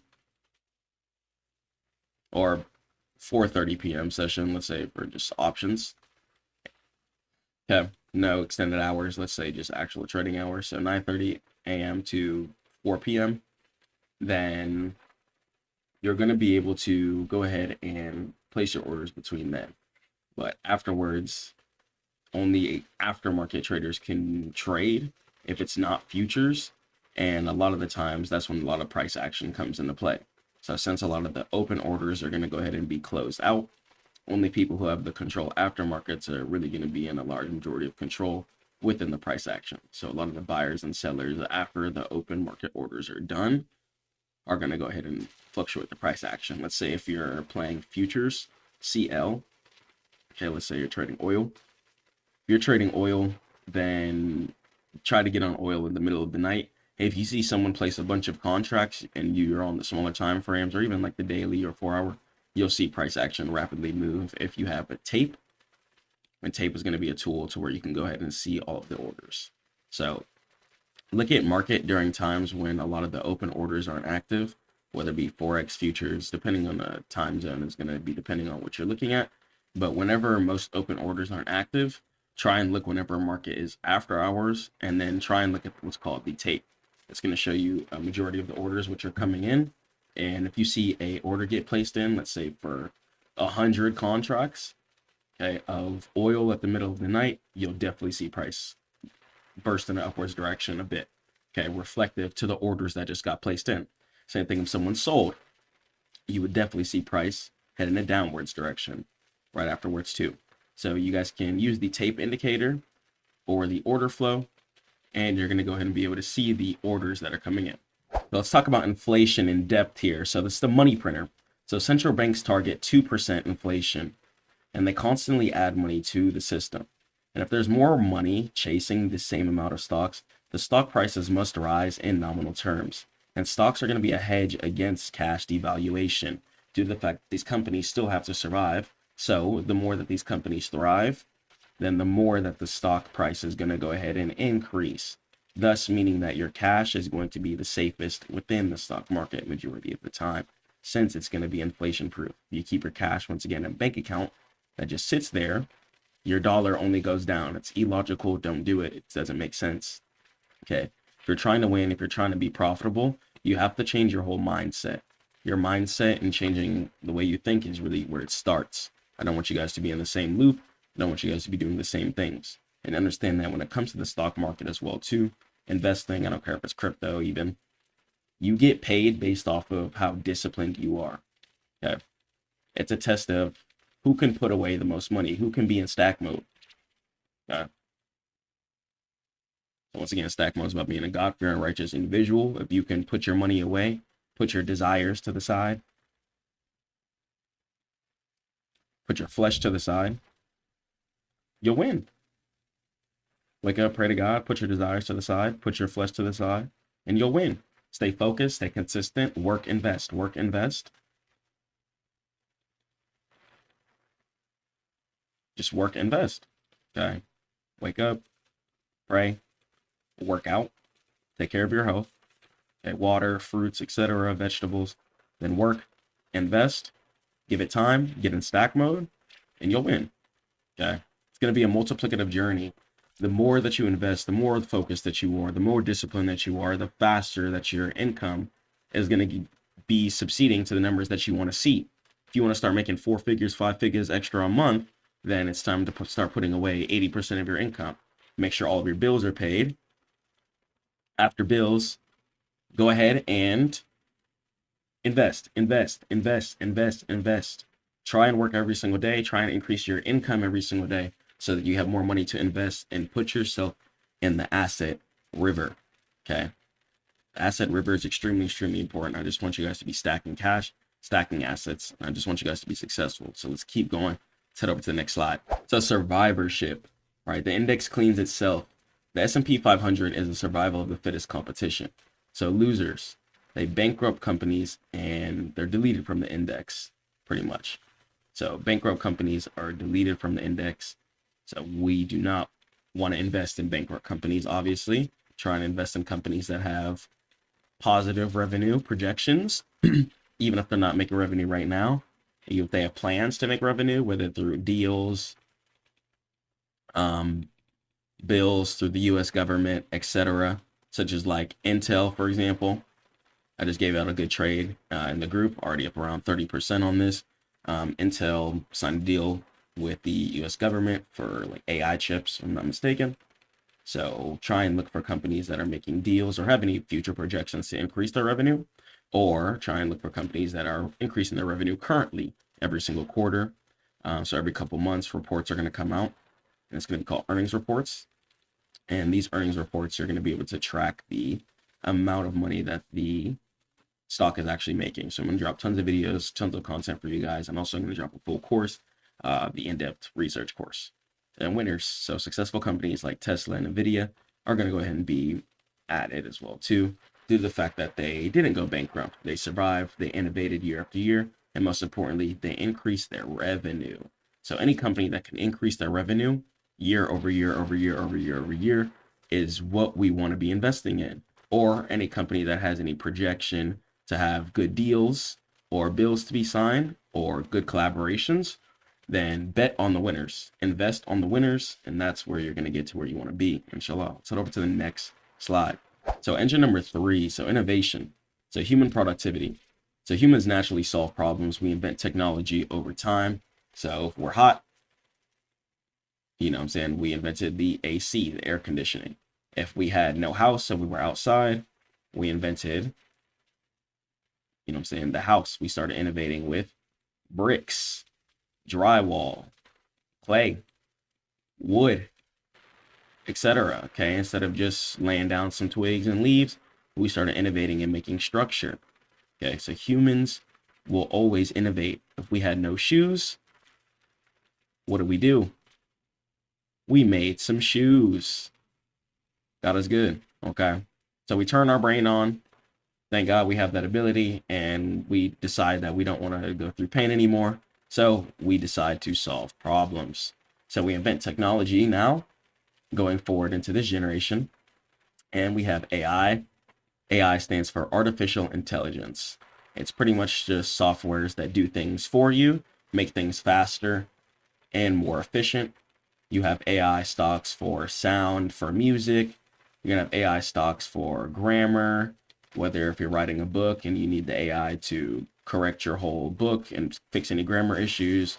You're gonna have AI for art, AI for number generations, AI just to ask questions as well too. Okay. Just a multitude of questions and problems that AI can go ahead and tackle. And that's what these companies are going to be innovated based off of. So look at all these factors I just listed here. You got art companies, grammar companies, sound companies, all these different type of companies here, power companies. Okay. All these different type of companies are going to have a multitude of stocks that you could go ahead and invest in that all have future projections and value in them. Okay. Try not to buy stocks at the tippity top at all-time highs. Of course, we want to buy low, sell high. It's very simple. I know it sounds simple, but some people still struggle with these things. So I just try and recap and make sure that it's broken down. So you want to buy low, sell high, and productivity equals profitability. And as companies become more efficient year after year, earnings rise and stock prices follow earnings over the long term. So try and invest into stocks that have a good future projection so you're not just wasting your money and your time. And historical proof. So every crash has been bought. So the 2008 crisis, okay, the market dropped 50% and recovered to new highs by 2013 and 2020 COVID. So the market dropped 34% and recovered to new highs in 5 months. 5 months. And betting on the end of the world only pays off once. Stop shorting the stock market. The stock market is literally created to go in an upwards direction.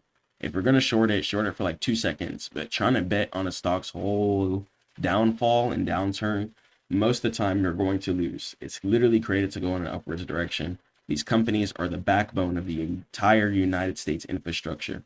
And you have to think like that. You have to think smarter. You have to think wiser.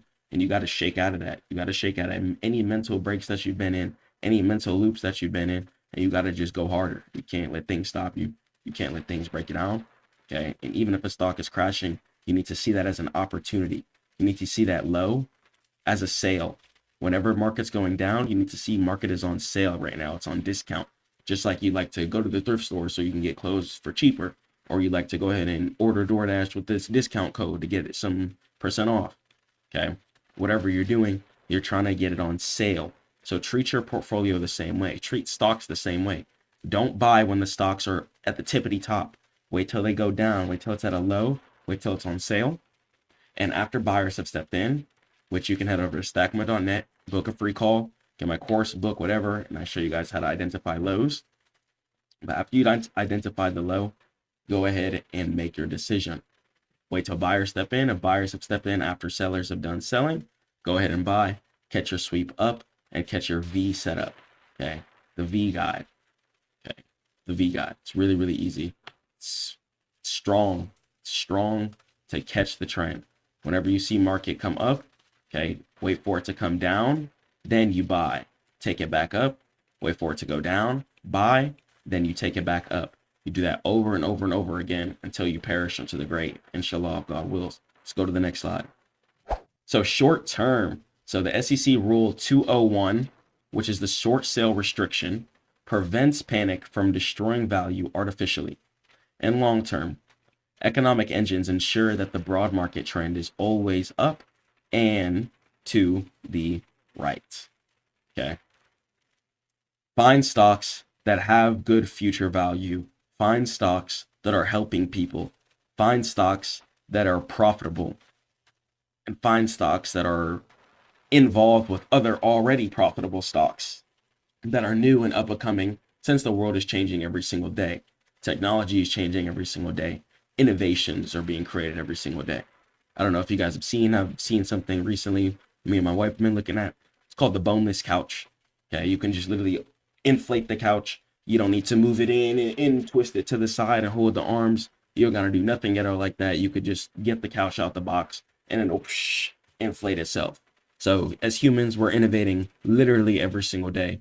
So many new companies are hitting the stock market. You don't only have to just think about the S&P 500. And I want to show you guys that you can consistently outperform the S&P 500 year after year after year. Check out my last video that I just dropped showing you guys raw performance. S&P 500 is only up 1.5%. I'm already up 8% almost this year. Okay, go hard, outdo the statistics, and don't listen to the programming. Okay, go hard. They tell you to invest in S&P 500 for 1% or something a year. Go harder and outdo that. Show them you could do 100% gains every single year and outdo the competition. Outdo anything that you've been told and do you. Okay, stay focused on God. Keep grinding. I'm going to catch you on the next one. Head over to Stackmode.net for all trading education. Peace. If you're using Linktree, Jotform, Typeform, or you're just tired of your website not making sales, I'm going to give you guys the full guide on how to actually start making some conversions. Just listen closely, pay attention, and let's solve your problems if God wills. Let's go. All right, so let's go and let's talk about some website psychology here. So you guys need to understand that your site has to be interactive. It has to be emotionally intertwined with your user. What value is your user getting when they come on your site? Ask yourself that question, okay? What value is your user getting when they come onto your site? Some of you guys are trying to get into the user's wallet way too fast. You need to be getting into their heart. You need to be understanding that your site can't just be a bunch of text slop, okay? Or just a bunch of animated 3D slop as well too. Some of you guys are focusing way too much on looks instead of actual compatibility. You have to think about people on lower end spec computers, people who don't have great Wi-Fi, and especially if you're running a service in an instance to where people are trying to learn how to make more money, you want to be coming into a place to where your site can be loading quickly, okay? So if you want your site to load fast, you can't over animate your site. What you can do to still make your site extremely engaging is a format that you can get in the brand boost, where you can book at stackmode.net. But taking kind of the quiz format, you know, building that into your site. So let's go and let's check this out here. So the first thing I asked the user here is, how do you want to build wealth and scale your income? Okay, that's what my services are, helping you make more money, whether it be through business or on the charts. That's just what I do. So you can learn multiple high income digital skills, building a powerful brand and automated business, or mastering the financial markets and algorithms. Okay, be able to choose what you want.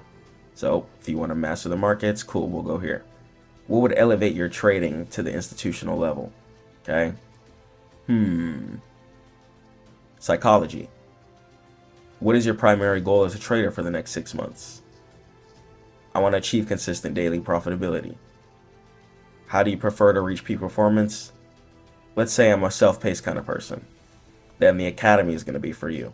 Okay, let's go ahead and go through it again. So mastering the financial markets. Let's say I want a proven strategy. I want to automate my entire analysis workflow. Okay, and I want some direct one-on-one mentorship.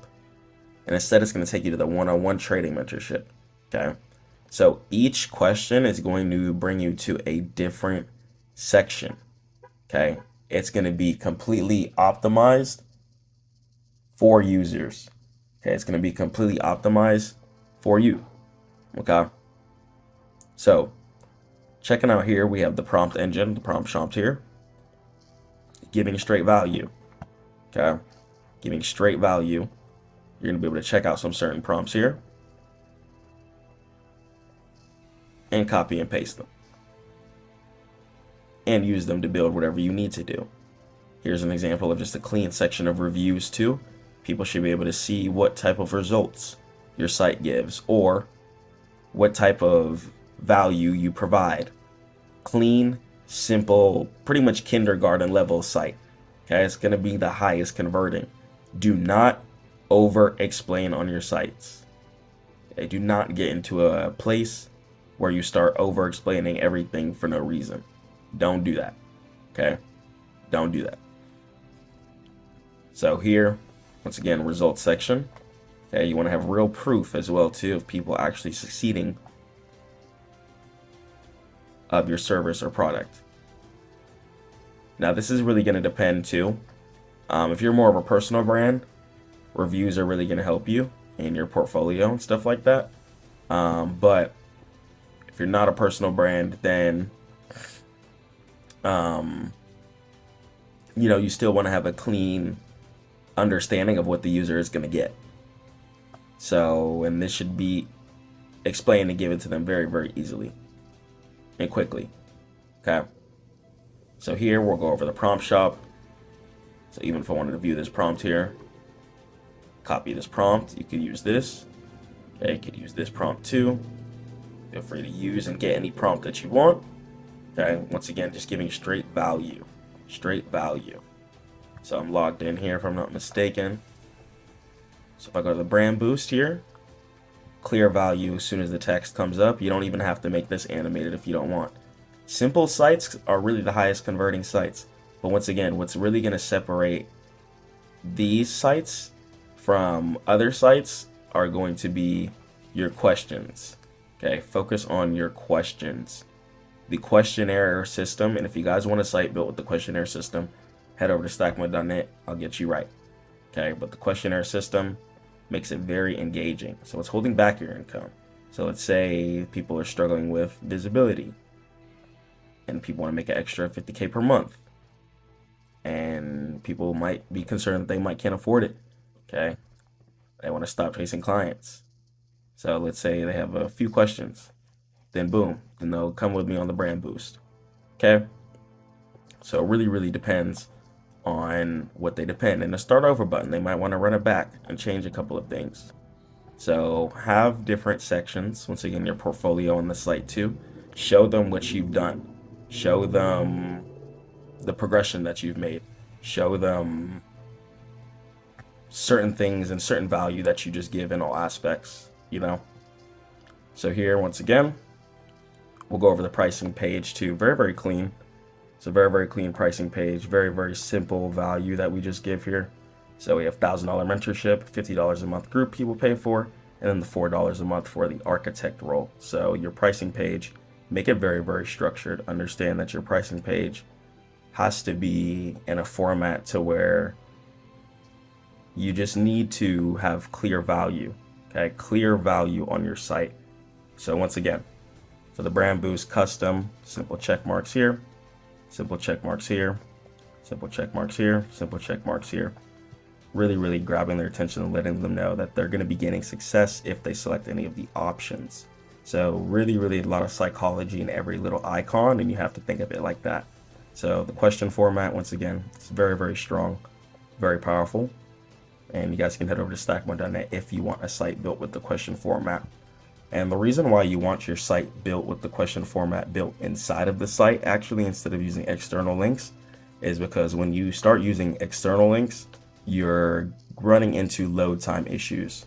Once again, you have to think about people in other countries. You have to think about people who don't have good Wi-Fi or who don't have good computers. People are going to click off of your site or not going to be able to participate in whatever good service you actually do have because your site isn't going to be loading fast. So you have to think about everybody. Okay, think about all types of users, and your site doesn't have to be over animated. Do not over animate your site. Okay, I'm going to say it once again. Yes, we do have very powerful tools. We have Claude Code, Opus, Cursor, VS Code, just manual CSS coding as well too. A lot of cool stuff you can do. Okay, but the furthest I would go is like 2D animations using CSS. Just copies and paste this. Okay, but over animating your site is gonna be thumbs down. Okay, it's gonna be completely thumbs down. So understand that you do not want people to click away from your site. As soon as they land, give them value, give them something to do. Okay, give them an activity, give them a login. Either that or directly give them the buttons, or what was really popular for a lot of people was the VSL. That stands for video sales letter. A lot of people like to put the video at the very top, but a lot of people get tired of that. So I feel like the question format is going to be the next strongest format for the websites. So instead of the VSL, this format here, very, very strong. Gonna try this out for a couple of years. Honestly, gonna gain some data on this. see how this does compared to just traditional button websites. And we're going to go ahead and see how certain things can progress, especially as we just continue to keep building. So just because AI is out, don't over animate your site. Have a pretty static site. And if you look up some of the most profitable companies, you'll actually notice their site is quite static.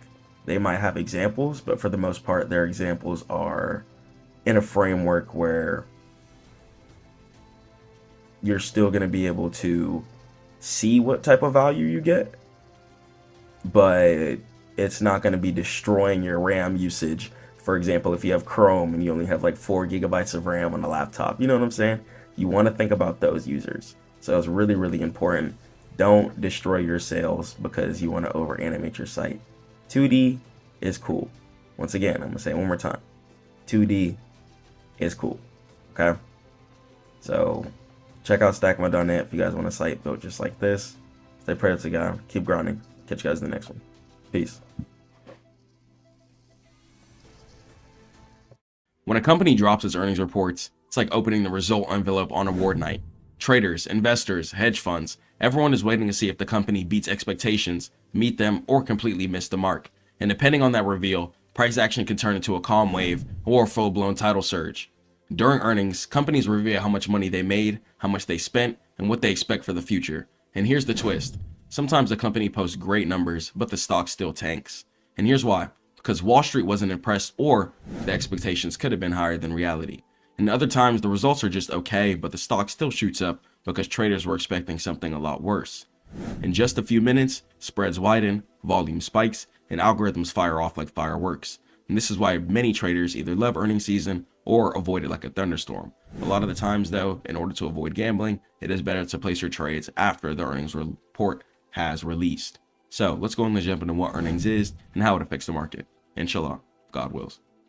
So we're going to go ahead and cover earnings. So what happens when financial earnings release? Okay, so every quarter, okay, every couple of months, financial earnings are going to be a report that determines the amount of money that a company made, okay, and the amount of expectations that they were trying to arise to.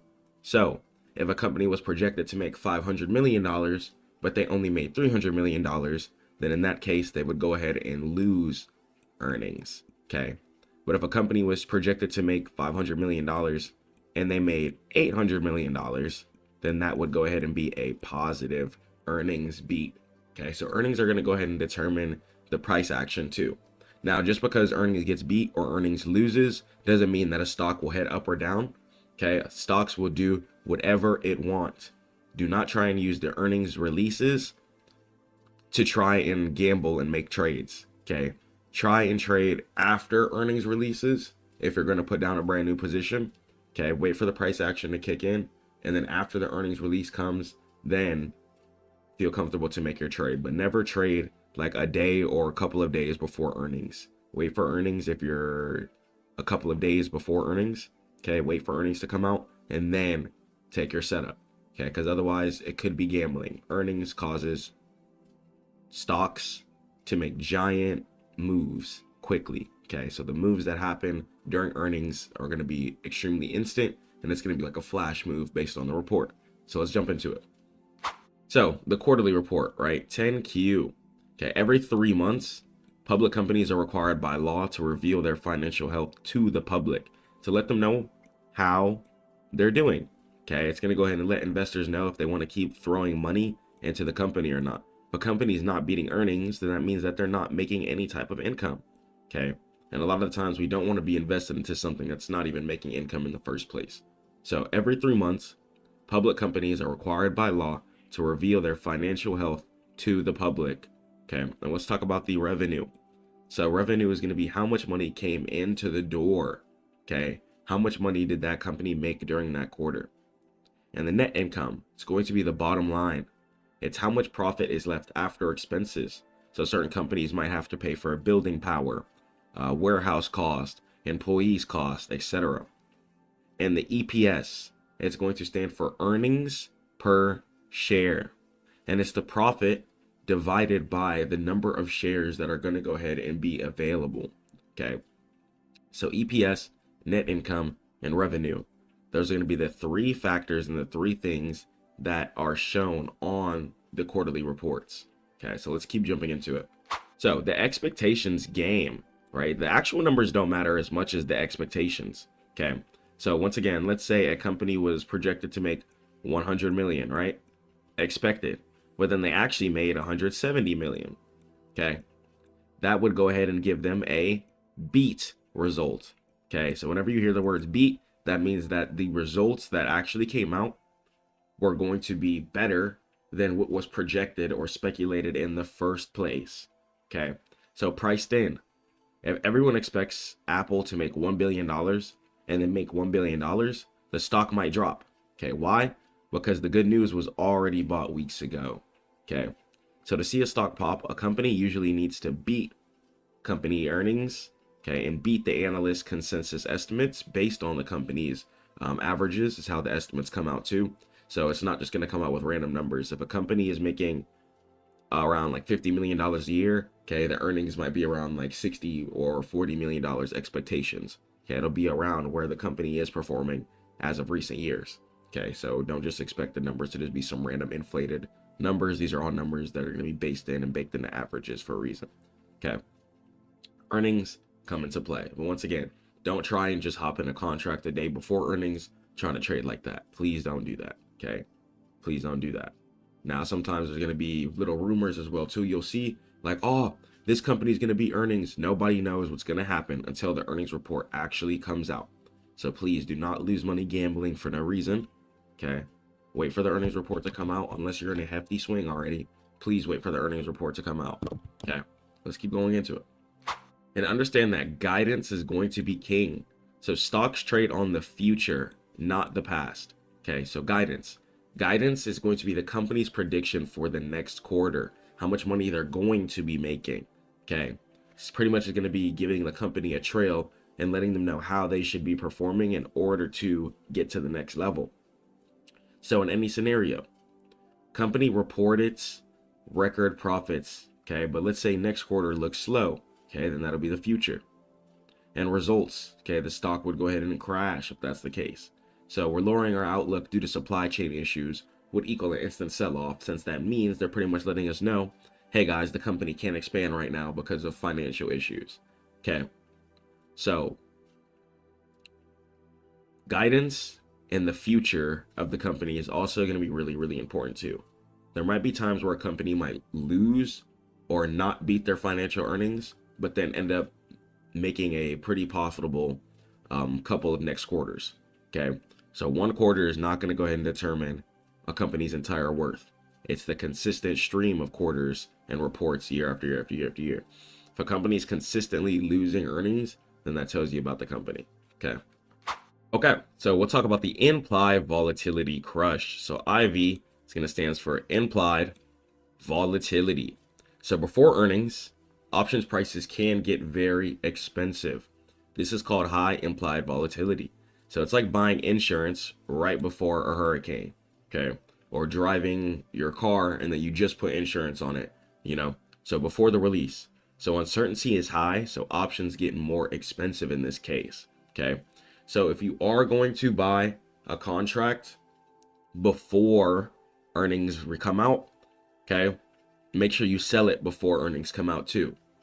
Don't gamble and sell your contract after earnings comes out, because then the uncertainty would go ahead and vanish. Okay, unless you're playing for a way bigger take profit that's going to be way further out than you think. Okay, then try and sell your contract before the earnings comes out, because it's going to be worth the most expensive then. Okay, so buying options right before earnings often loses money, even if you guess the direction right. So if you buy a calls contract and the company beats earnings, and even if price goes in an upwards direction, okay, you might notice that your contract didn't even make you that much money. Okay, that's because price has to get rebaked into what it actually is supposed to be. So do not buy earnings before expecting you to catch the right direction. Okay, because even if you do catch the right direction, you're probably not going to make as much money as you would think. Okay, especially depending on the contract that you buy. Okay, the reasons why contracts get expensive like that before earnings is because they don't know what the number is going to go to. Okay, That's why. So implied volatility makes things more expensive. So understanding this really helps us. Let's head over to the next slide. And let's go ahead and let's talk about the gap. So earnings are usually released after the market closes. So it's usually after 4 p.m. Eastern Standard Time. Okay. Or it's going to be before market opens. So it's going to be before 9:30 a.m. Eastern Time. So you cannot trade standard stocks during the release unless you have extended hours access. So a lot of the times, once again, just like I talked about earlier, you're going to see that instantaneous price action. So the stock price will teleport, so it instantly gap up or down. Okay, and stop losses do not work against gaps. If you hold overnight, then you're going to be taking the full risk. So just know that even if you have a stop loss placed during the day, if price decides to run through wherever your stop loss is, then what it's going to go ahead and do is decide to not validate and just ignore all of those orders due to the fact that the price action is happening pre-market and after market. Okay, and you can only maneuver your options contracts. If you have shares, you can close a little before or after. Okay, but if you're on options, you've got to only get what you get when you wake up to the contracts. Okay, so even if you see price going in an upwards direction and you had some calls, don't expect money all the time. It really depends on a lot of things such as implied volatility, etc. Okay, so expectations matter. Okay, so beating estimates are required a lot of the time for a stock to go in an upwards direction, okay, in order to start seeing a rally. And guidance is going to be critical. So the future outlook is a lot of times going to go ahead and overshadow the past results. And volatility crush. Options lose value instantly after the news. Okay, so you might notice a contract might be $500 before the news. Okay, and then after the news, it might go down to $200, even if the number were to go ahead and hit. Okay, so options lose value instantly after the news. And the gamble between everything. So holding through earnings has a high risk. Okay, just a high risk factor. I'm not even going to say high reward. Okay, because the reward that you were to get is not even worth it, and you wouldn't even get it as properly as you would. Now, if you're holding a super swing, okay, you're trying to hold a trade for months, weeks, some years, etc. Okay, then I do understand. Okay, do your thing and hold your trade as you need. But a lot of the times, make sure you're closing your trades before earnings come out. Okay, unless you know exactly what type of swing that you're holding. Okay, head over to Stackmode.net to learn more about anything stock related, investing related, or trading related. I'll catch you guys in the next one. Peace.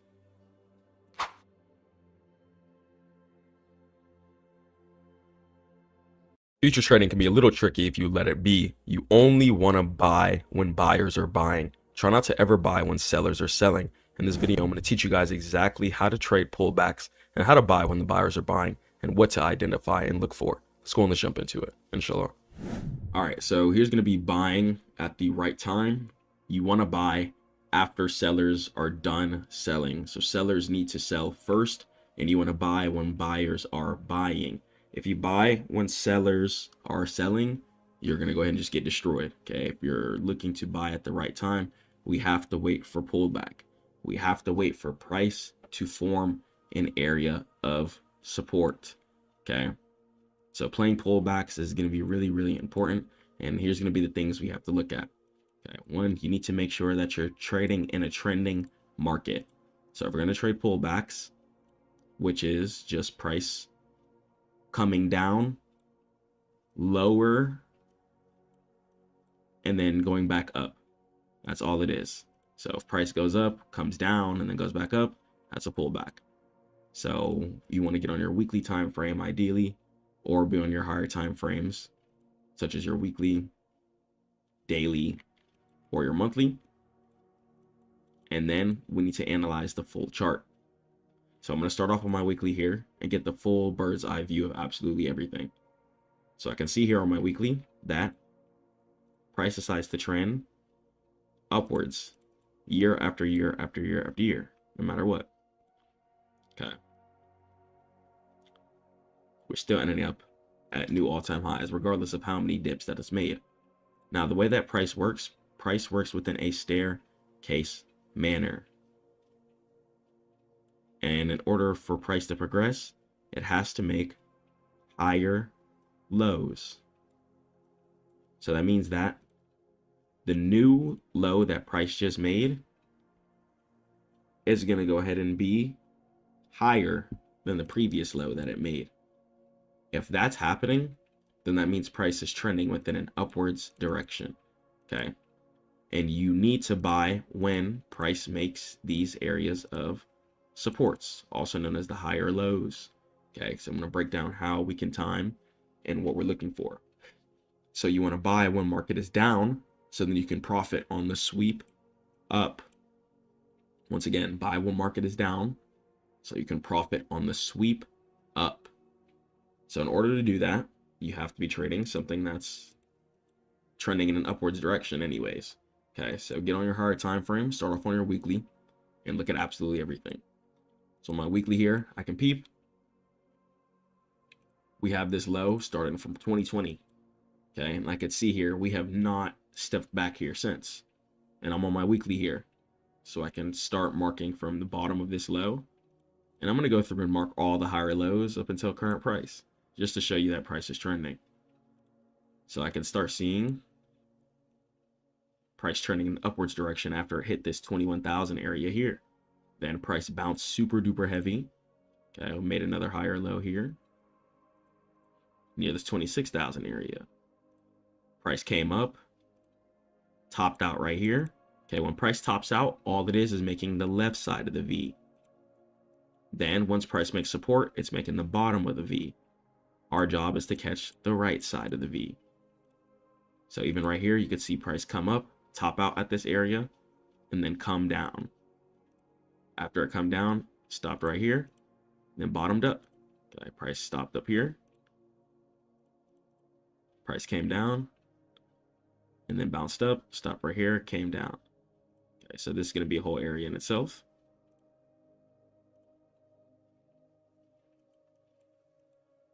Got price coming up here. Looks like price stopped towards this top, bottomed out right here, and then kept going. Right here, came up, stopped at this red candlestick, pulled down, made a low right here. Stopped up here, pulled down, made a new low right here.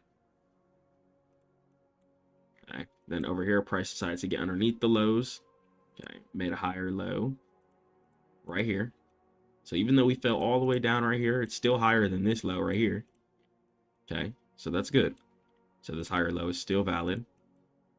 Price was deciding to come in the cut here. Decided to bounce up the same area twice.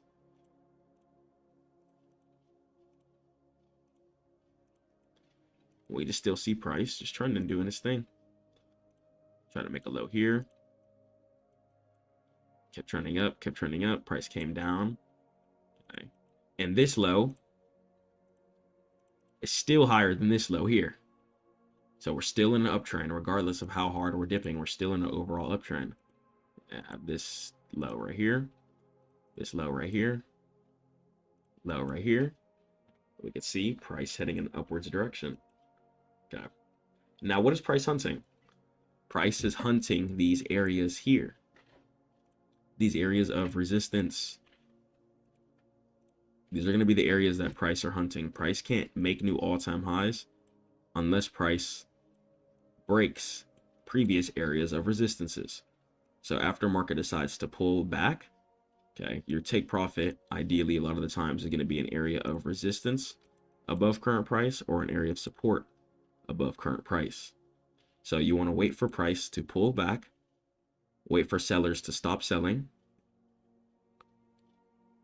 And once you've identified sellers have stopped selling, which you'll see, and a good indicator to know that sellers have stopped selling is going to be on either your daily or your 4-hour candlestick.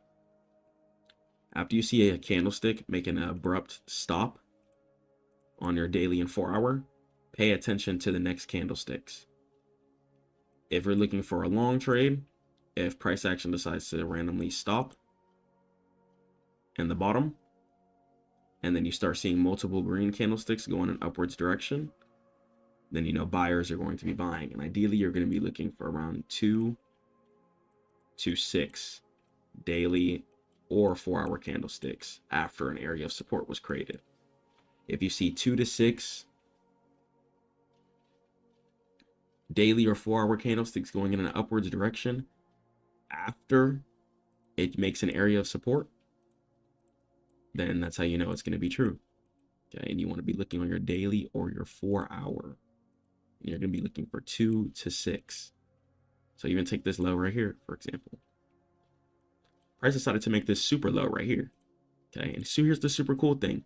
Market does all the work for you. You don't got to do too much. You just got to chill. Be patient. Okay. Pray to God and just live your life. So boom. Market made the left side of the V for us right here. Market came down. Sellers were selling. Boom. Made an abrupt stop. Okay. And here's how you know if it's true. The candlesticks afterward were multiple green candlesticks. So after that abrupt stop, I have 1, 2, 3, 4. Okay. So I went 4 green candlesticks on my 4-hour here. Okay. And then even on my daily, I would have had 2 green candlesticks. So at the bottom, and then I had 1, and then I could have entered on this candlestick here and caught the rest of the resistance fill. So let market make the left side of the V. Let market make the bottom of the V. And you could see if the bottom of the V is real, knowing and seeing what candlestick come afterward. Okay, take this example. You see price trending in a higher low scenario here. You see this low right here. Okay, price bottomed out. I'm on my daily candlestick right here. Okay, I'm on my daily. After it bottomed out right here, I'm looking for 2 to 6 candlesticks, either on my daily or my 4-hour. So I can see price made the left side of the V up here. It's about patience. It's really about patience.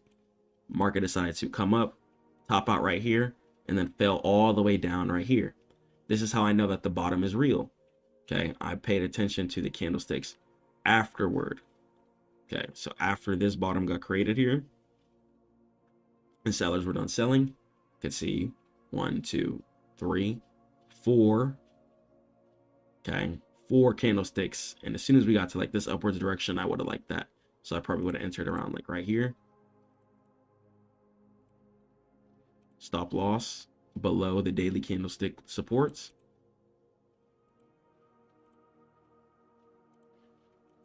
And then take profit at previous resistance from where price decided to fall down from. Okay. Because I could see price already made the ultimate support, and all I did was catch the higher low entry.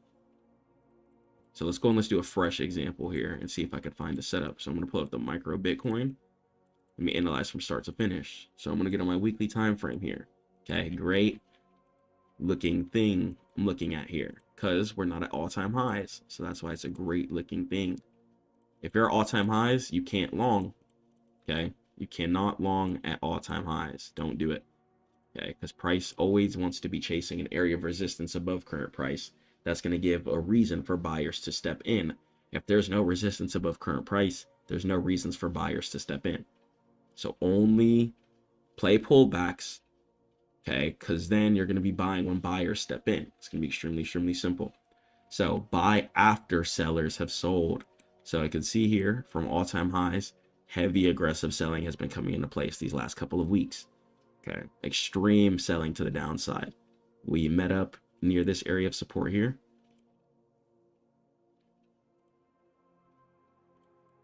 Okay, met up near this area of support here, and we're gonna go ahead and see what this is gonna entail. So on my weekly here, we have a red candlestick. Get on my daily here. So on my daily here,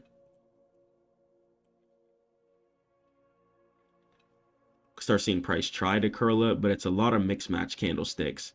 A lot of green, red, green, red, green, red, not the same color. Okay, if these were just straight green candlesticks for the most part, heading in upwards direction, then it'd be a lot more definitive. But in this case here, it's very, very spotty, not direct big candles. Right after like this low, for example, okay, heavy green candles, 1, 2, 3, 4 heavy green candles. Even after this one, kind of, we had a heavy green candle here, had to run one. But then after this higher low, straight green candles. This one here,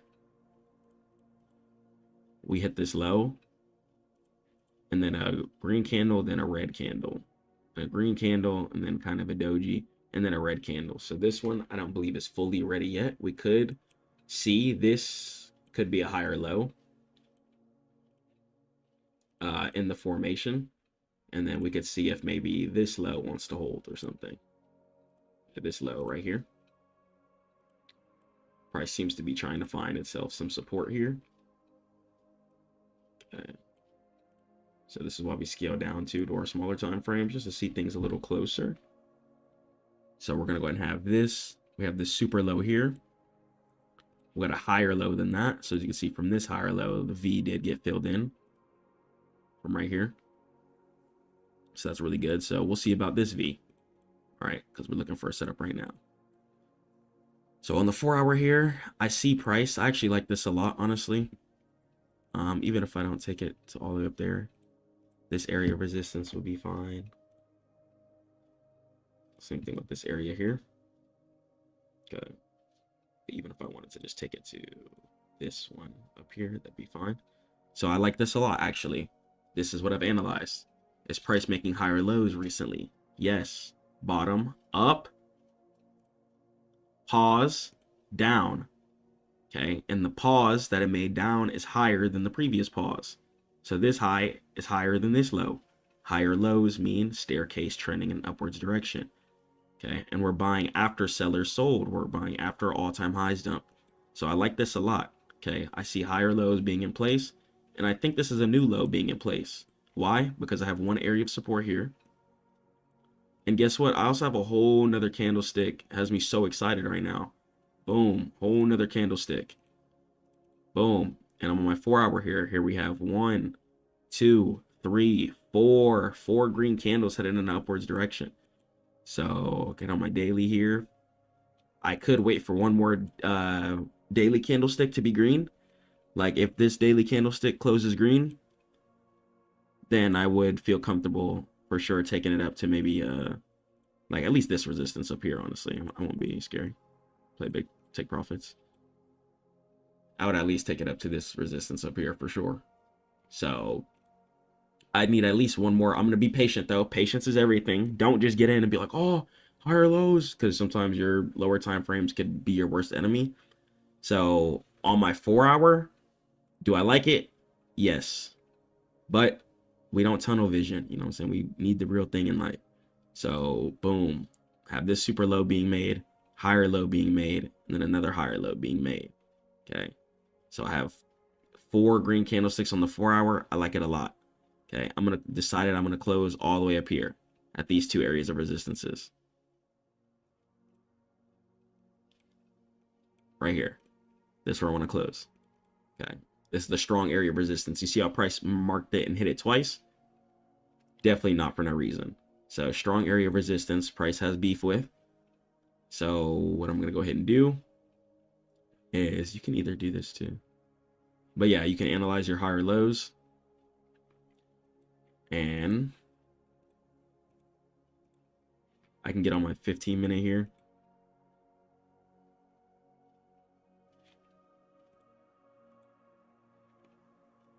Four hour. Okay, so either going to be looking for like a tiny little 4 hour wick. Okay, because right now the 4 hour candlestick is red. So right now selling is in place. Okay, so I only want to buy when it's buying. Okay, so right now it's making a little mini V. So I believe this is the top of the V right here that it's making with these 2 resistances. Let's get on to the 15-minute. You see these 2? Okay.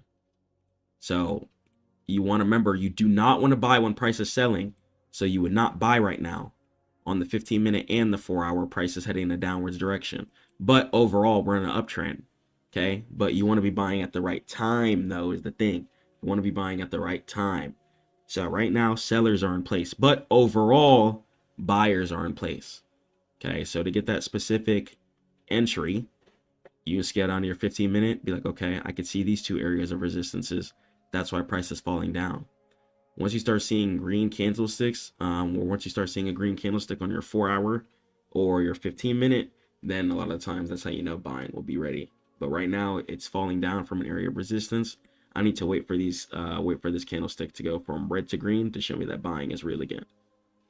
Okay, I do not want to buy when selling is occurring if I'm trying to buy a pullback.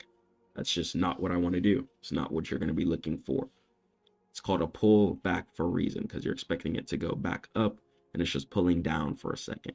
So right here, sellers are in place. Red candlestick. Price is heading down even on the 15-minute. Okay. Now, if I'm on my 4-hour and I get a red to green candlestick, then I would feel a lot more comfortable with going ahead and to enter. Because price might want to honestly fall down a little bit lower. I could get a little bit lower entry and save myself on some drawdown. But if this red candlestick were to go from red to green, that means buyers were to go ahead and be in place. And then from there, I should be able to go ahead and you can have your target all the way up there, for example. And then, you could do your stop loss under here. And this would be, give me about a 1 to 3.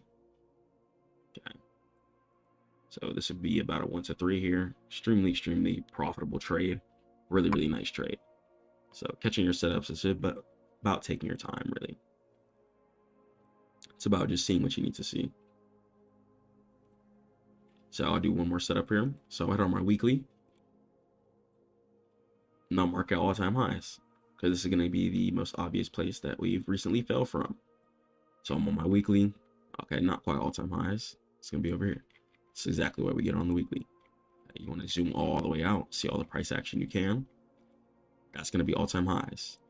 Then from there, I'm going to go ahead and put a line down at this new area of resistance here. Okay, the area of resistance where we're recently falling down from. I could see price making higher lows. Price has a super low here. And I could see higher lows being put in over time, which means that we are headed in a upwards direction. Okay, we're trying to get up here to all-time highs. So this is what I analyze here on my weekly.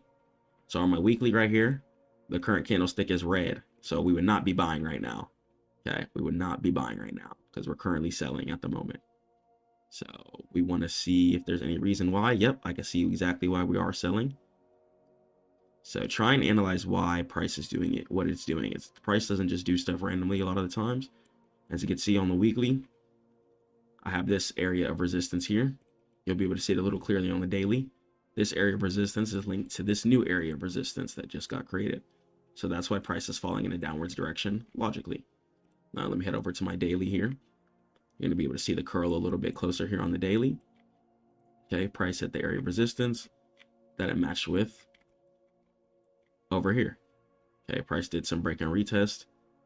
Price came down and then wicked back up to the specific black line and then tanked down.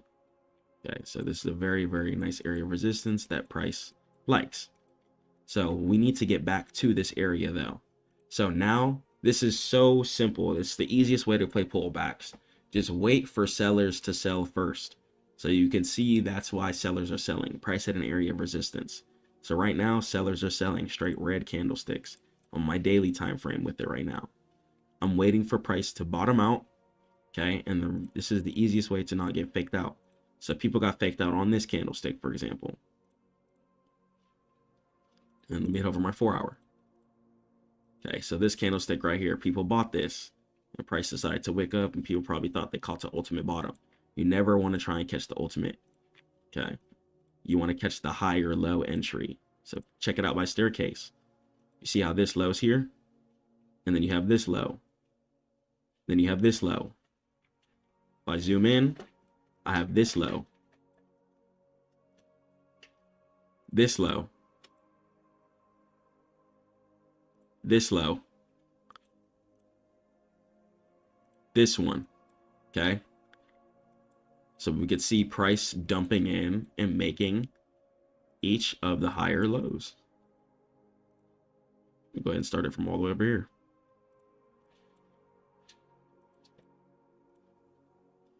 Got price all the way down here. Support. Higher low. Another higher low. Price continues to just go in an upwards direction. Okay, we got these areas of support here. Mixed with this one. Mixed with this. Trending. All we're doing is buying the bottom higher low entry. Exactly. Yes, sir. That's all we got to do. Just buy the bottom entry. See how these two supports over here are correlated with each other? Very, very cool. Let's check this out. Check out this higher low right here with the recent higher low that we just did. And then we're still trending in the upwards direction here. I'm on my 4 hour right now with it. You can see we came down a little bit. Still, this low is higher than this low. And then we decided to trend up again and continue the higher lows. As you can see, we're filling in multiple V's. Each one of these pullbacks are a trade. Each one of these pullbacks are a trade. Boom. Pullback.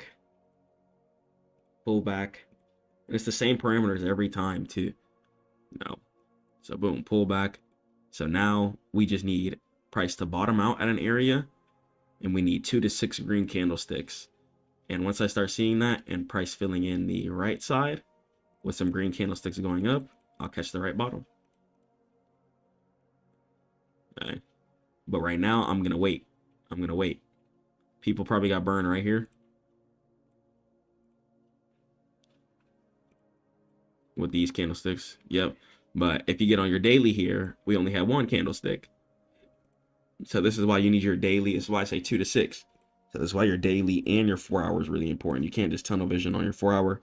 You need 2 to 6 candlesticks on your daily and or your 4 hour.